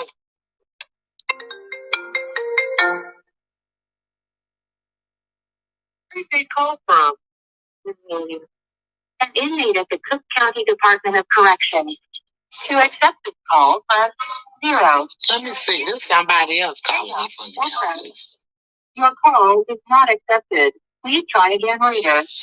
Hang on, good.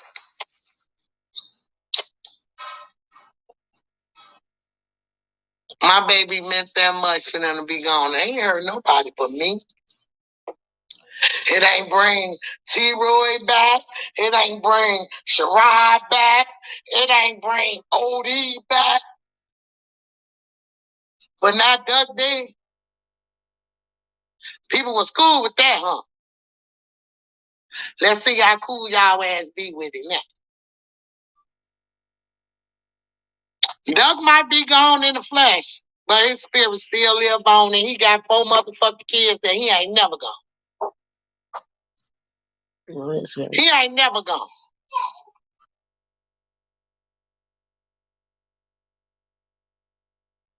He ain't never gone.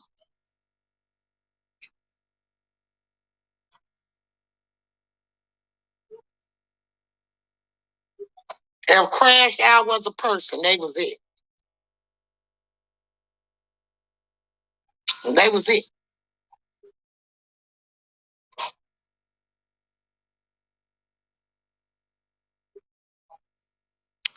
But I hope everybody that was involved in that shit, that was happy about that shit, that had something to do with that shit, that I'm bitches too. You hoes is going down too. Y'all that held guns for them. Y'all that set up niggas for them. And that's what I'm saying. Like, you bitches need to get somewhere and sit down and raise y'all kids if y'all got them. Go to school, do something, because this street shit gonna leave y'all as dead or in jail.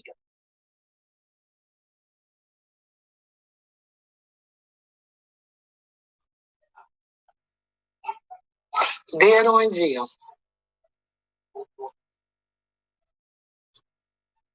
My baby was really trying to change something with this drill culture. That's why I know he ain't die for nothing. He ain't die for nothing.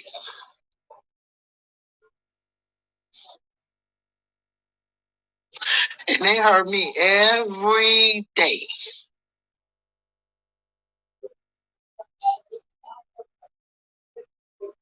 That my baby not here. None of them.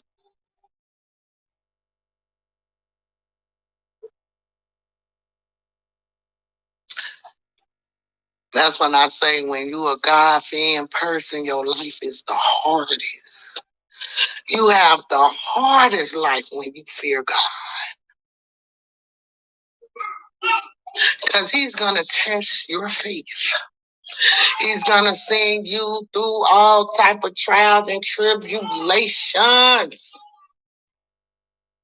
But we can't give up on life, on our faith.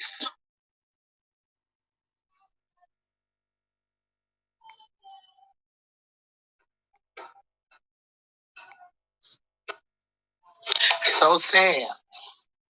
I pray for any mother that had to bury their fucking child, especially to some dumb shit like this.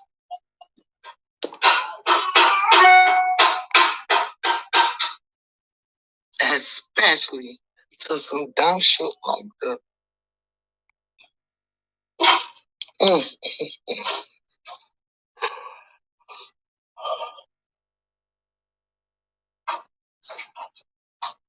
I feel like I'm in a whole fucking conspiracy theory.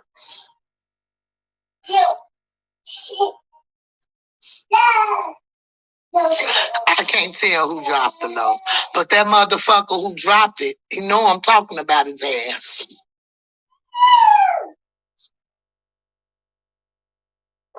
The motherfucker that dropped it, I know I'm talking about his ass. Long live Walt D, man. LP fine, as long live Walt D, my motherfucking cousin. Okay. Big thing. Long live him. THF, Raheem's daddy. Long live him. Oh.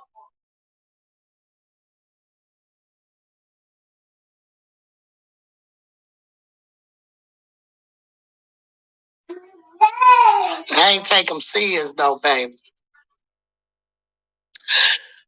Why when he dropped the Chicago Legends, why motherfuckers want like, yeah, I get. But as soon as he dropped Dead Bitches, y'all want to kill him. Couldn't take it. All you gotta do was stop mentioning Brick. And to add insult to injury, a motherfucker cyberbullied him, dissing him, and he can't diss them back. He would have never said my son's name if he was alive. Scared of him. All of them was. They were scared of Duck. They were scared of Duck. Off of this, though. Wasn't nothing he did. It was off of this.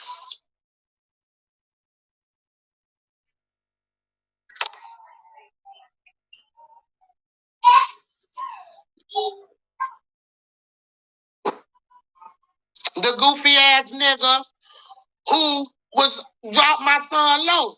He let them know in Parkway. He let them know. Because he was in Parkway. With they ass. That's how he dropped Doug low basically to them.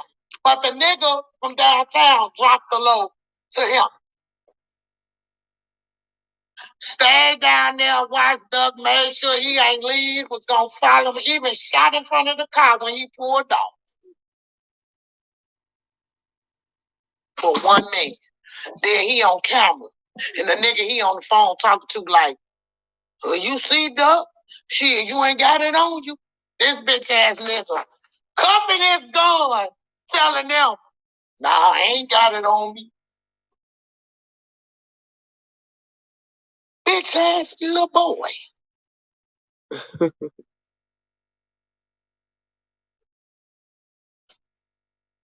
Bitch ass little boy. Grew up with his mama. She used to do my hair back in Ellis Tower days. That's the sad part. Loved her brothers, his uncles. Them was my people. They protected me as a kid. Only for her motherfucking son to grow up and get mad because my son was fucking his baby mama and dropped his motherfucking loaf. To them motherfuckers in Parkway. There, I said it. That's it. You heard it from me. Stamped. Stamped.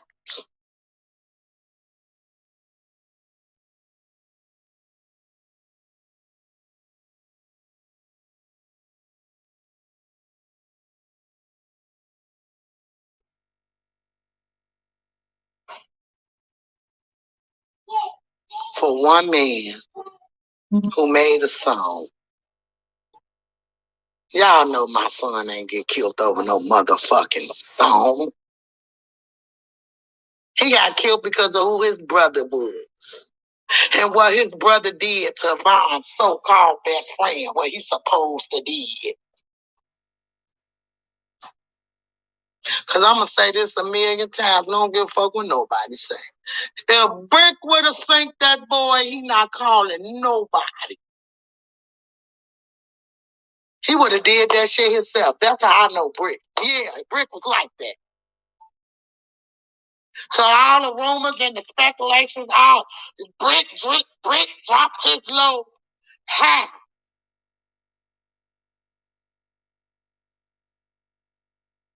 My friend out and I know a motherfucker up there op shopping. Hey, yeah, I'm gonna let them know. G, be careful. Motherfuckers say, whoop the damn up there. They ain't gonna tell y'all that though. Motherfucker ain't gonna say that.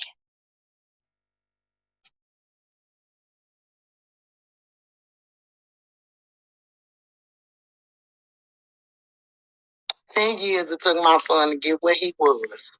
Only for a motherfucker who been rapping for 2 years and is mad, is hating, and got enough money to have to pay $100,000 to kill somebody. You want them dead? $100,000. That's a house. You made a house to kill my son, only for you to get killed 6 weeks later. Waste. A total fucking waste. It don't make, I hate to sound blunt and harsh, but it is what the fuck it is. It don't make no motherfucking sense. It's senseless.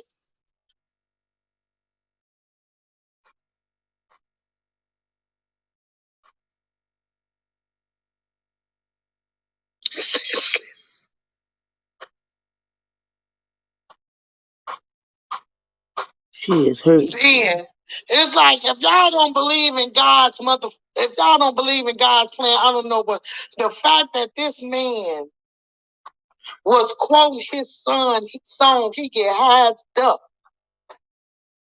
Only to finish the song to go back on stage and say, somebody just killed your brother. Let's just put it out here. Let's talk about this shit. You quoting a song dissing my son, something you would never do if his ass was still here. Only for you to be done performing your song to go backstage and be told your brother is dead. That can't be fucking life. All the money in the world ain't gonna get rid of that hurt and pain. It actually makes it worse. It makes it worse.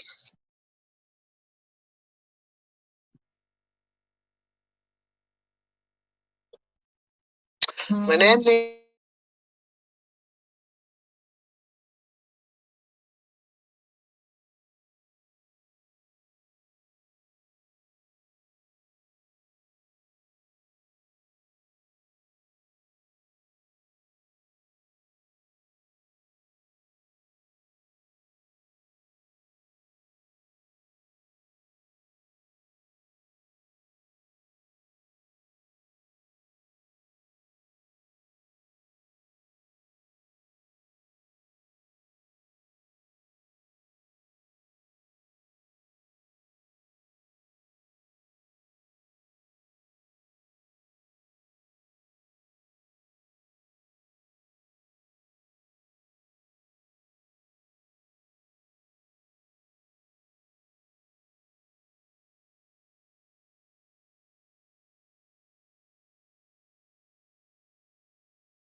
And it ain't got nothing to do with how they raised. People try to blame the parent. It wasn't like he was 10 or 12 when he got killed. He was a grown ass man who grew into be this vibrant, loving person.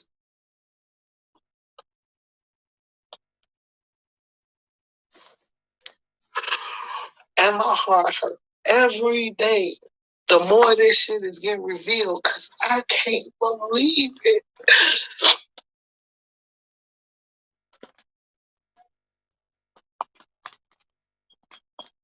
I'm so angry. I'm so angry.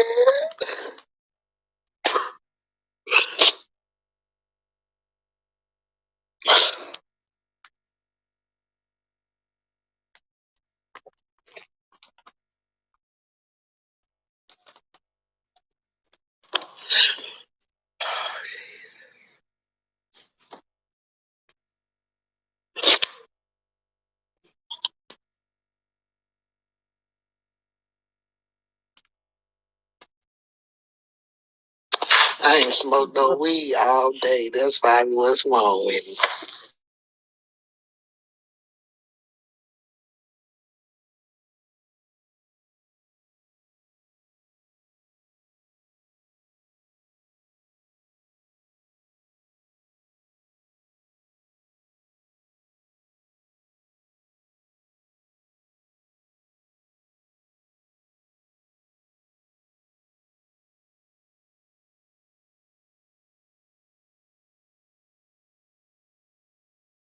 And I don't care what y'all say. Don't judge me now. Judge me.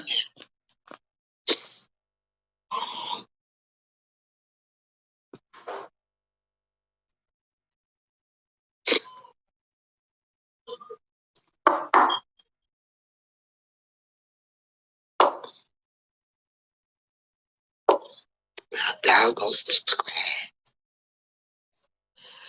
Me and Queen gonna put a show on for y'all. Ain't that right, Queen? No.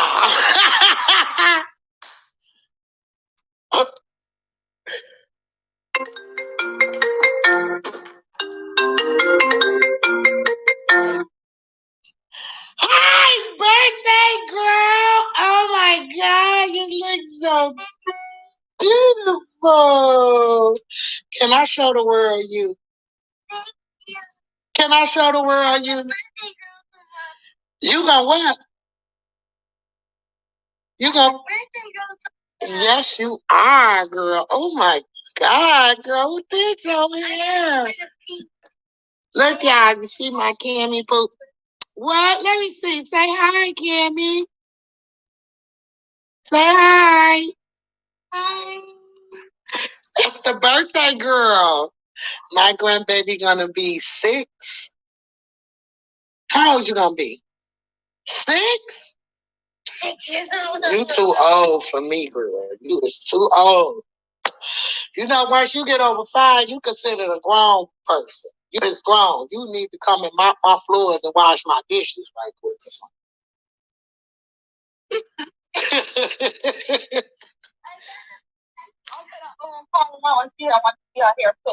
Okay. Let me see it one more time, Cammy. I see you tomorrow, okay? Oh my God, that is beautiful. I see the glitter. Look, my grandbaby just turn around to the back, Cam. Turn around again. Let me see the back. Oh my goodness. Whoever braided that is wrong. Oh, that's duck. I got your message, Scope. Yeah. Nothing. I love you. Call your other granny and call me back. You look so beautiful. Oh, you're gonna make me cry. I'll talk to you later. I'll talk to you later. Liaison, I'll talk to you. We're going to call your granny first, okay? And CJ will be here at 8 o'clock. So when CJ comes, we're going to call her too. All right.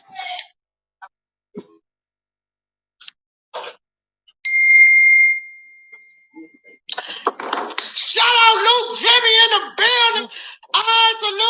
Hey, Lou. To the Lou. We finna have us a Lou game party. For real. He gotta have one. Bro, I'm finna call you. See, this shit is unreal, G. Like, it's unreal, bro. And it just, it's crazy. What kind of content I'm gonna post? Well, you have to subscribe and see, honey. Ain't no telling. I might be cooking, clapping, dipping, twerking. She got an OnlyFans, girl. That's gonna be good content. Better than what I give away for free, trust me. Y'all see how I be giving it away. But yeah. What's the link?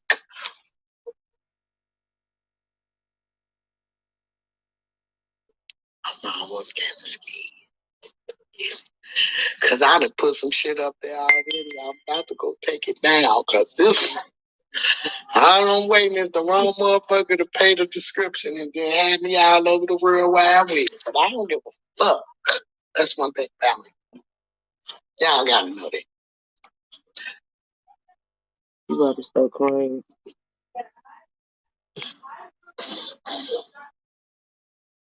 I have to tell y'all what.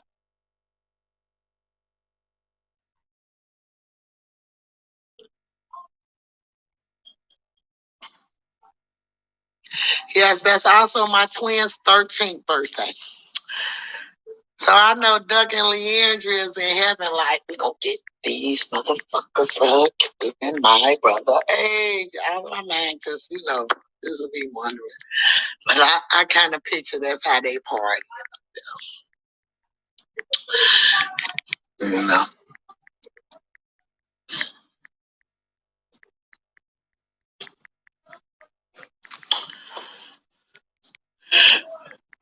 Girl, Rio mad at me, Queen, because I sent him a tag to my OnlyFans. He won't even answer the phone for me. Because we did have some little words, and I was wrong. I snapped out on him. I want y'all to hear this one right here. This one is really sad. Then he texted me he was a goofy for even fucking with me. And I was like, why you a goofy for fucking with me? This one is really sad. But I'm sure he ain't mean that. We say shit and we mad. Somebody's mom is grieving, man.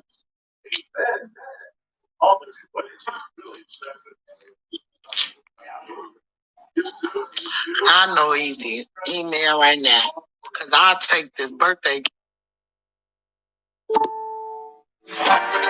Accept more forms of payment with PayPal.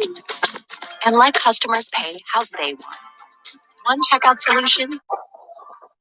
So why you gonna ride with me to drop them off? What? Do I know what? Do I know it what?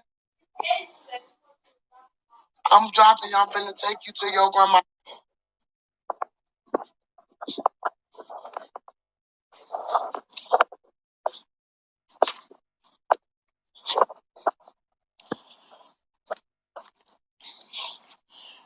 You know what? Cause I don't care how I'm trying to really make a difference about this shit. Like, I'm really trying to do something better. And my point for this live is I ask these people, I ask my people, out of respect Because what the fuck I'm trying to do, I ask my people not to get on the fucking internet and make fun of that boy and say this and say that. Y'all got to, cause you bitch ass niggas, y'all ain't finna stop shit. Y'all act like y'all wanna motherfucking die. Like when is it gonna motherfucking stop? I done ran out of funeral money. I ain't got no more money to get nobody family because they wanna study egg up some dumbass bullshit. Like, everybody gotta fucking die. That's what I'm saying. Motherfuckers acting like they don't know that. Everybody got their day to meet the motherfucking maker. And it's up to him when he ready for y'all. You serve a purpose and then you die. What fucking point y'all don't fucking get it? So now y'all got y'all goofy ass all on the internet. I'm gonna tell y'all just like this. Any motherfucker repping BCE, BCR, BCE, BCR, anybody represent anything in my motherfucking son name and still getting y'all goofy ass on the internet talking about who the fuck y'all smoking, you dumb bitches ain't smoking no motherfucking body. I'm sick of y'all motherfucking ass. I'm sick of y'all ass. If this shit get too much, and none of you bitch ass niggas ain't got enough money to bury me. Cause motherfuckers is really live out here fucking dying. This shit ain't no motherfucking joke. I'm sick of you motherfuckers. I'm sick of y'all. Then study using my motherfucking son name. Study using my son name like he ain't here to fucking see this shit. He in heaven looking at you dumb motherfuckers telling y'all to wake the fuck up. That shit is dead. That shit is over with. It's not a trend anymore. Change the way you motherfucking work. You sorry ass, broke ass bastards. Get y'all motherfucking ass on the fucking internet talking about we smoking Nick like that shit after everything I'm trying to fucking do in my motherfucking son name and what the fuck he stood for. But you clowned out ass bitch ass niggas still wanna get y'all ass on the internet and mark somebody down. You bitch ass niggas ain't smoking shit. But that huff ass weed y'all bought from that huff ass weed man. That's all the fuck y'all motherfucking smoking. I'm sick of y'all. I got grandkids. I still got 5 fucking kids left. I got enough blood, sweat, and tears because I done lost a lot. And I asked you motherfuckers last night when I said that shit, don't get on the internet. That just goes to show y'all how much fucking respect y'all got for me and my motherfucking son. I'm sick of y'all. I'm sick of y'all. I'm sick of y'all using my son's name. Talking about what the fuck. Y'all know before Big Cloud left, he was about to change.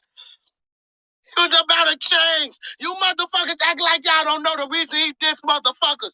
Because they was dissing his people. So keep it going. Like everybody can't fucking die. Everybody gotta die. It's how the fuck you live, and I don't care. Y'all ain't gotta say shit to me. Y'all ain't gotta fuck with me. I don't give a fuck. I ask y'all out of respect. I ask y'all out of respect for my son and for me.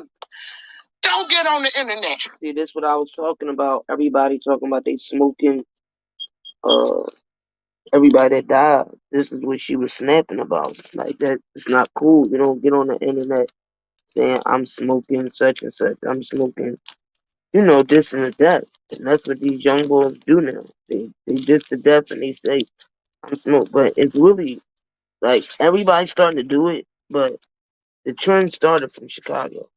Chicago started that. Smoking on this person, smoking on that person. That shit ain't cool. Nobody from my camp, nobody that fuck with my son, saying my son's name, doing anything in my son's name, get y'all dumb, stupid, extra stupid, goofy ass on the internet and talk about a motherfucker y'all smoking.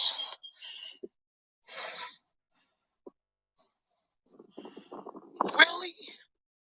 So fuck me. Fuck what I'm trying to do. That's why I'm taking my son labels. Y'all find y'all another motherfucker label to bring. Call it something else. Cause ain't none of you motherfuckers. We're not fucking with you. Cause I tried to talk to y'all. Y'all don't listen. Y'all some fucking high like the fuck what I'm saying don't mean shit. Y'all dumb. Y'all high ass, y'all ass being stupid as hell, and most important, y'all ass broke and struggling and trying to get the bag. But you're not gonna get no motherfucking bag still doing broke nigga shit. You're still doing broke nigga shit.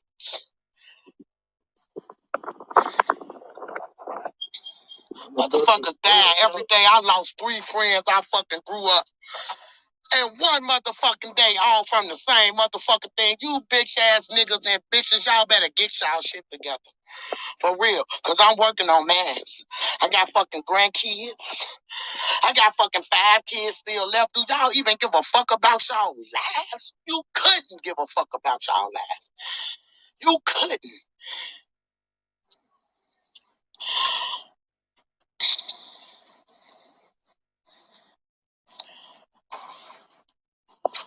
Shit don't make no motherfucking sense. And I'm sick of it. I'm sick of it. I'm sick of it. I wish y'all stop. I wish y'all stop. Everybody know who Duck Mama is. Motherfuckers don't know who y'all mama is. Y'all mama's tough. Cause I'm out here. And I tell the motherfucker 1,000 times, y'all gotta go through God to get to me. I ain't got no tents or nothing. I'm out here. I'm out here. I ain't getting no tents on my car. Because if a motherfucker wanna kill me, they gonna know who the fuck they killing, who they shooting. And if so fucking be it, oh well, that was God's plan. Guess what? No more bills, no more worry. No. Only thing I would be concerned about is how my babies will live without me. Them people's got kids. These men have kids. Okay? Y'all expect for this boy to stop dissing motherfuckers, but you motherfuckers ain't gonna stop dissing motherfuckers. Like, when is gonna stop? When is gonna fucking stop? How many more people got to die? How many more people got to die for this culture to just flip-flop back to making, begging for pussy music again? Rapping about taking your girls to mother all this goofy ass shit because y'all got the game so fucked up. So fucked up. I'm sick of it. Us as mothers, we gotta deal with this shit. You sorry ass motherfuckers, y'all act like y'all don't care until it happened to one of y'all. My kids then lost 5 of their fucking siblings. I can imagine how it feel to lose a fucking brother and sister. Cause all my brothers and sisters are still fucking here. They still here. Like, this internet is fucked up because a motherfucker can get on the internet and be the toughest cookie in the motherfucking batch. But when you see their ass in person, them bitches crumbling like some milk, then got on their motherfucking ass.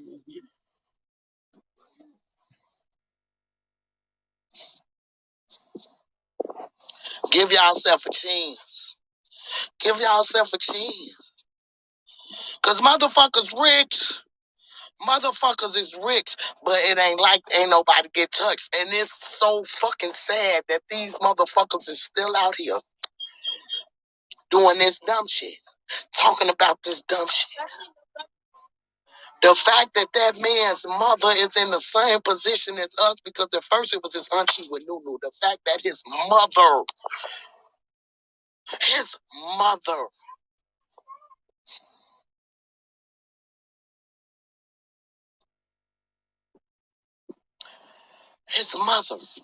and she probably was telling her son, baby, stop. Because any mother don't like that shit.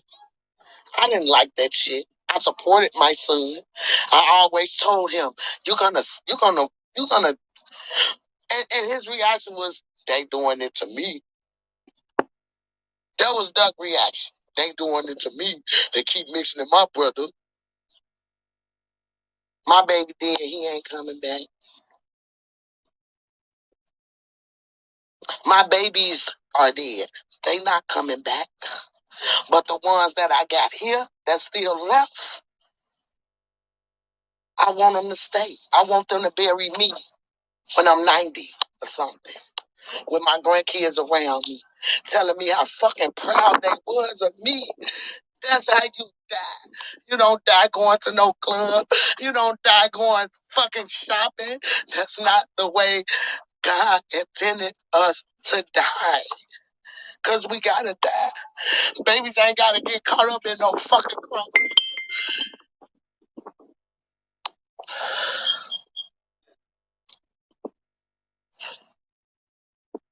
And I said I wasn't gonna get on the internet.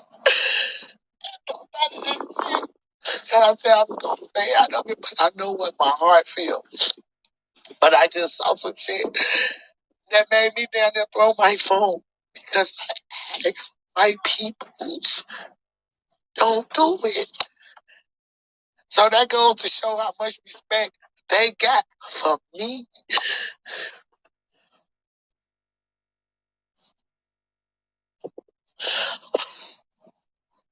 I just ask y'all don't do that.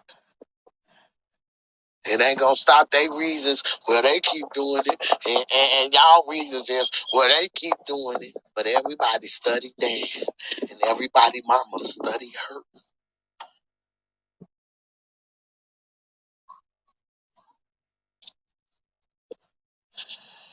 I said what the fuck I just said, and I meant every fucking word I just said. And I'm sick of it. Cause it's embarrassing.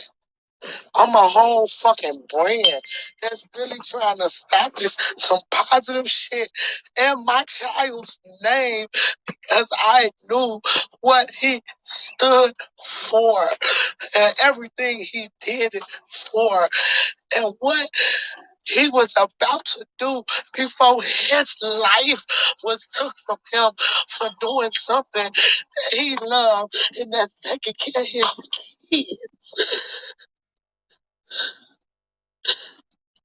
And that's taking care of his kids. He lived nothing how he died.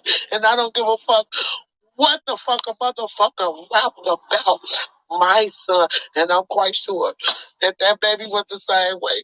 Because he kind of reminded me of Brick. Parsons, him wanted his brother to make it and was proud that his brother made it. And was just on the strength of loyalty. I'm quite sure his friends weren't his friends. But it be that loyalty. And it be innocent people who ain't got nothing to do with nothing losing their lives. And for what? I'm just sick. I don't know how much my fucking heart can take. I don't know. Everybody is just fucking dying. People who you never even imagine. My shit so heavy right now.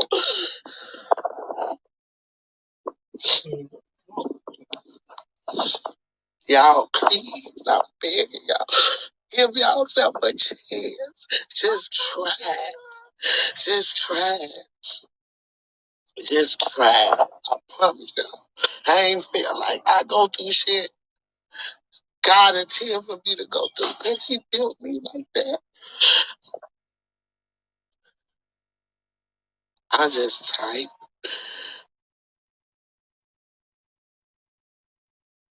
these babies.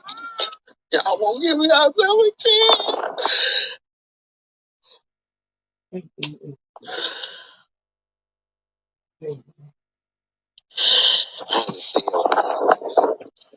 You can hear it in her heart, man.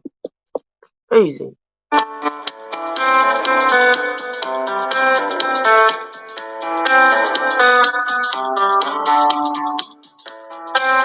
Oh, thanks, sis. Thank you, my honey bunny. That lady just made my whole heart just up. Oh.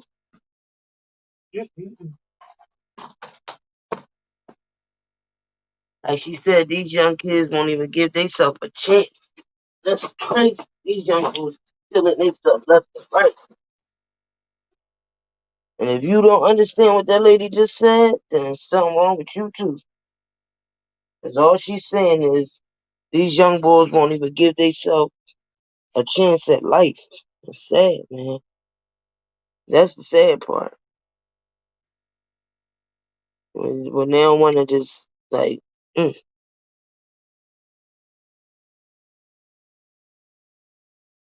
And this part is really sad right here.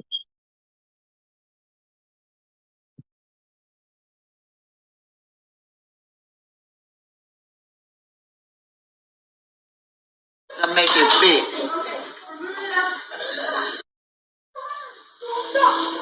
Okay, and I could be wrong. I could be wrong. But I don't think she feels his mom is way different than him. That's why she's saying if she would have knew her sons was out here killing people or killing, she would have told on them herself and walked them into the jail.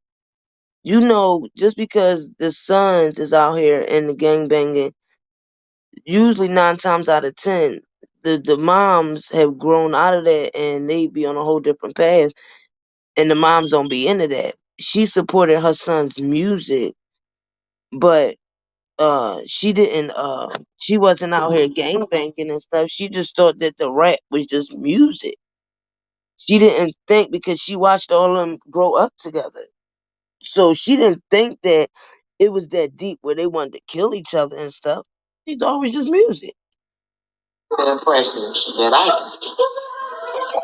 Okay, so yesterday I went to pay my nephew in childhood. No tragedy passed away. You know, they from my hood, where I was born and raised. Where my kids was born and raised. So I see the text and it was so thick you could cut it with a knife. And it's from the kids, though. That's the killing part about it. It's from the kids. Like, these kids is like, you know, that person I got, like, we should jump her ass, or damn, we can't fuck her up, or let's get her ass or something. That's the impression that I felt, but I wasn't worried about it at all. I wasn't worried because I was surrounded by plenty love, genuine love that I know ain't phony, so I wasn't worried about that. And plus, I was in my brother's establishment. So I'm really not worried about that. But what got to me was, like, the people that you think will support you don't. Like, I can honestly say my son is guilty by association by his own people. Where he was born and raised there, and who say they got love for his mama and know his mama. Because I can say it right now. Every motherfucker that I was surrounded by yesterday, I genuinely and honestly love. I'm not, like, loyalty is everything to me. So make a long story short, you know what I'm saying, I gotta realize, you know what I'm saying, that I am an important person and I'm sucked in there. But I got to realize that I'm an important person. So last night we had my brother's bar, and I know I was around the DDs. Shit, I've been around DDs all my fucking life, so it wasn't nothing new.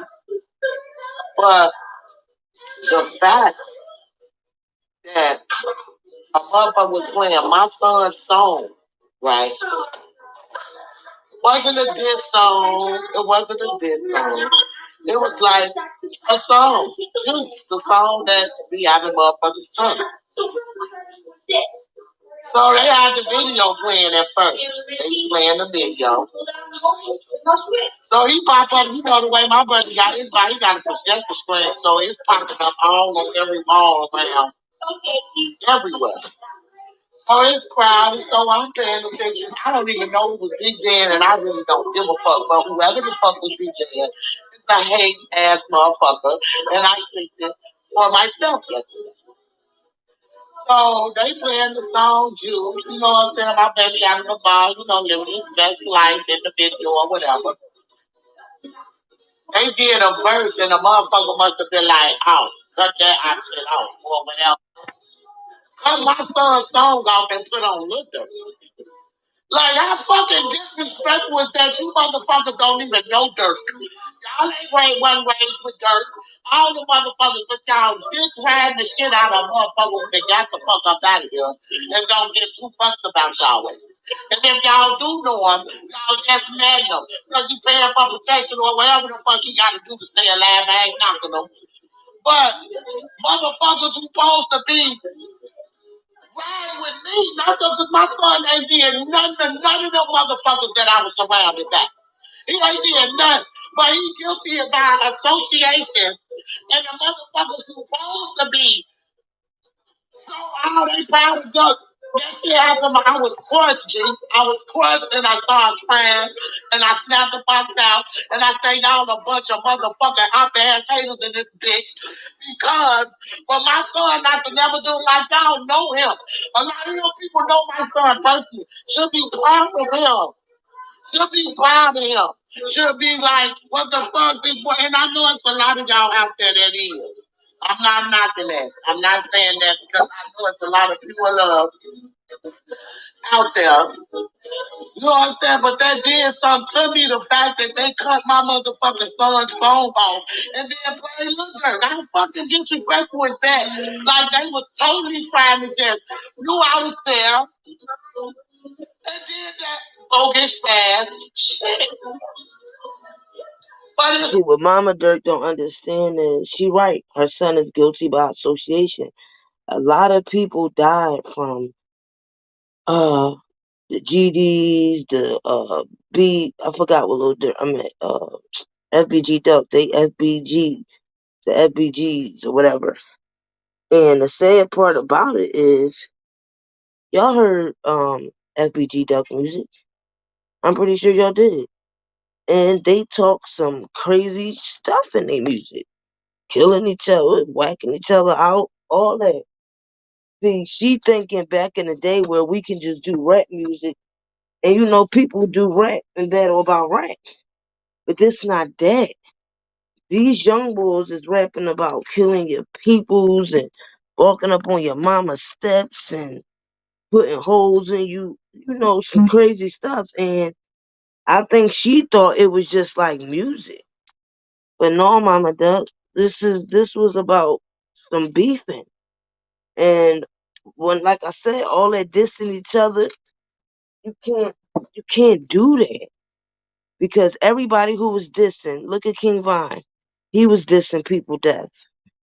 FBG Duck, he was dissing people death. And all of them that was dissing people deaths, they gone. All of them. All of them. And I felt so bad for the mothers of the kids that they was, dissing deaths. You can't do that. But she said her son told her, "Oh, Mom, I'm doing it because they doing it. I mean, they dissing my brothers." But two wrongs don't make a right. And we wait until it's too late to try to protect our kids. But the reason why a lot of people going at Mama Duck on the internet, when y'all just heard her say not too long ago, "Oh, now everybody want to say it's me." Um, and she like, "It's not me. My son was trying to change. My son was doing," and I believe he was at the end. But that was at the end. A lot of people got KILLD because of her son.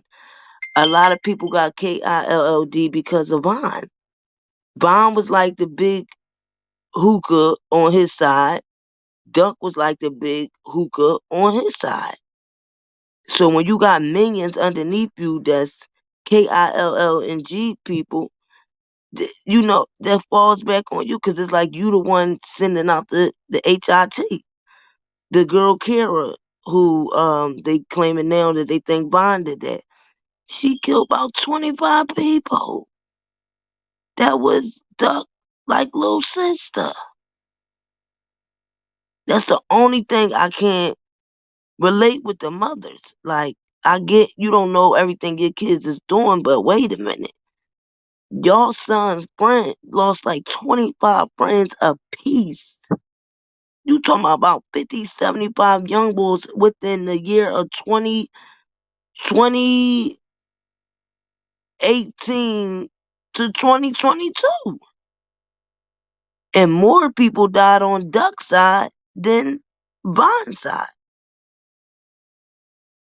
And the girl Kara, y'all can see her documentary. It's all over the YouTube.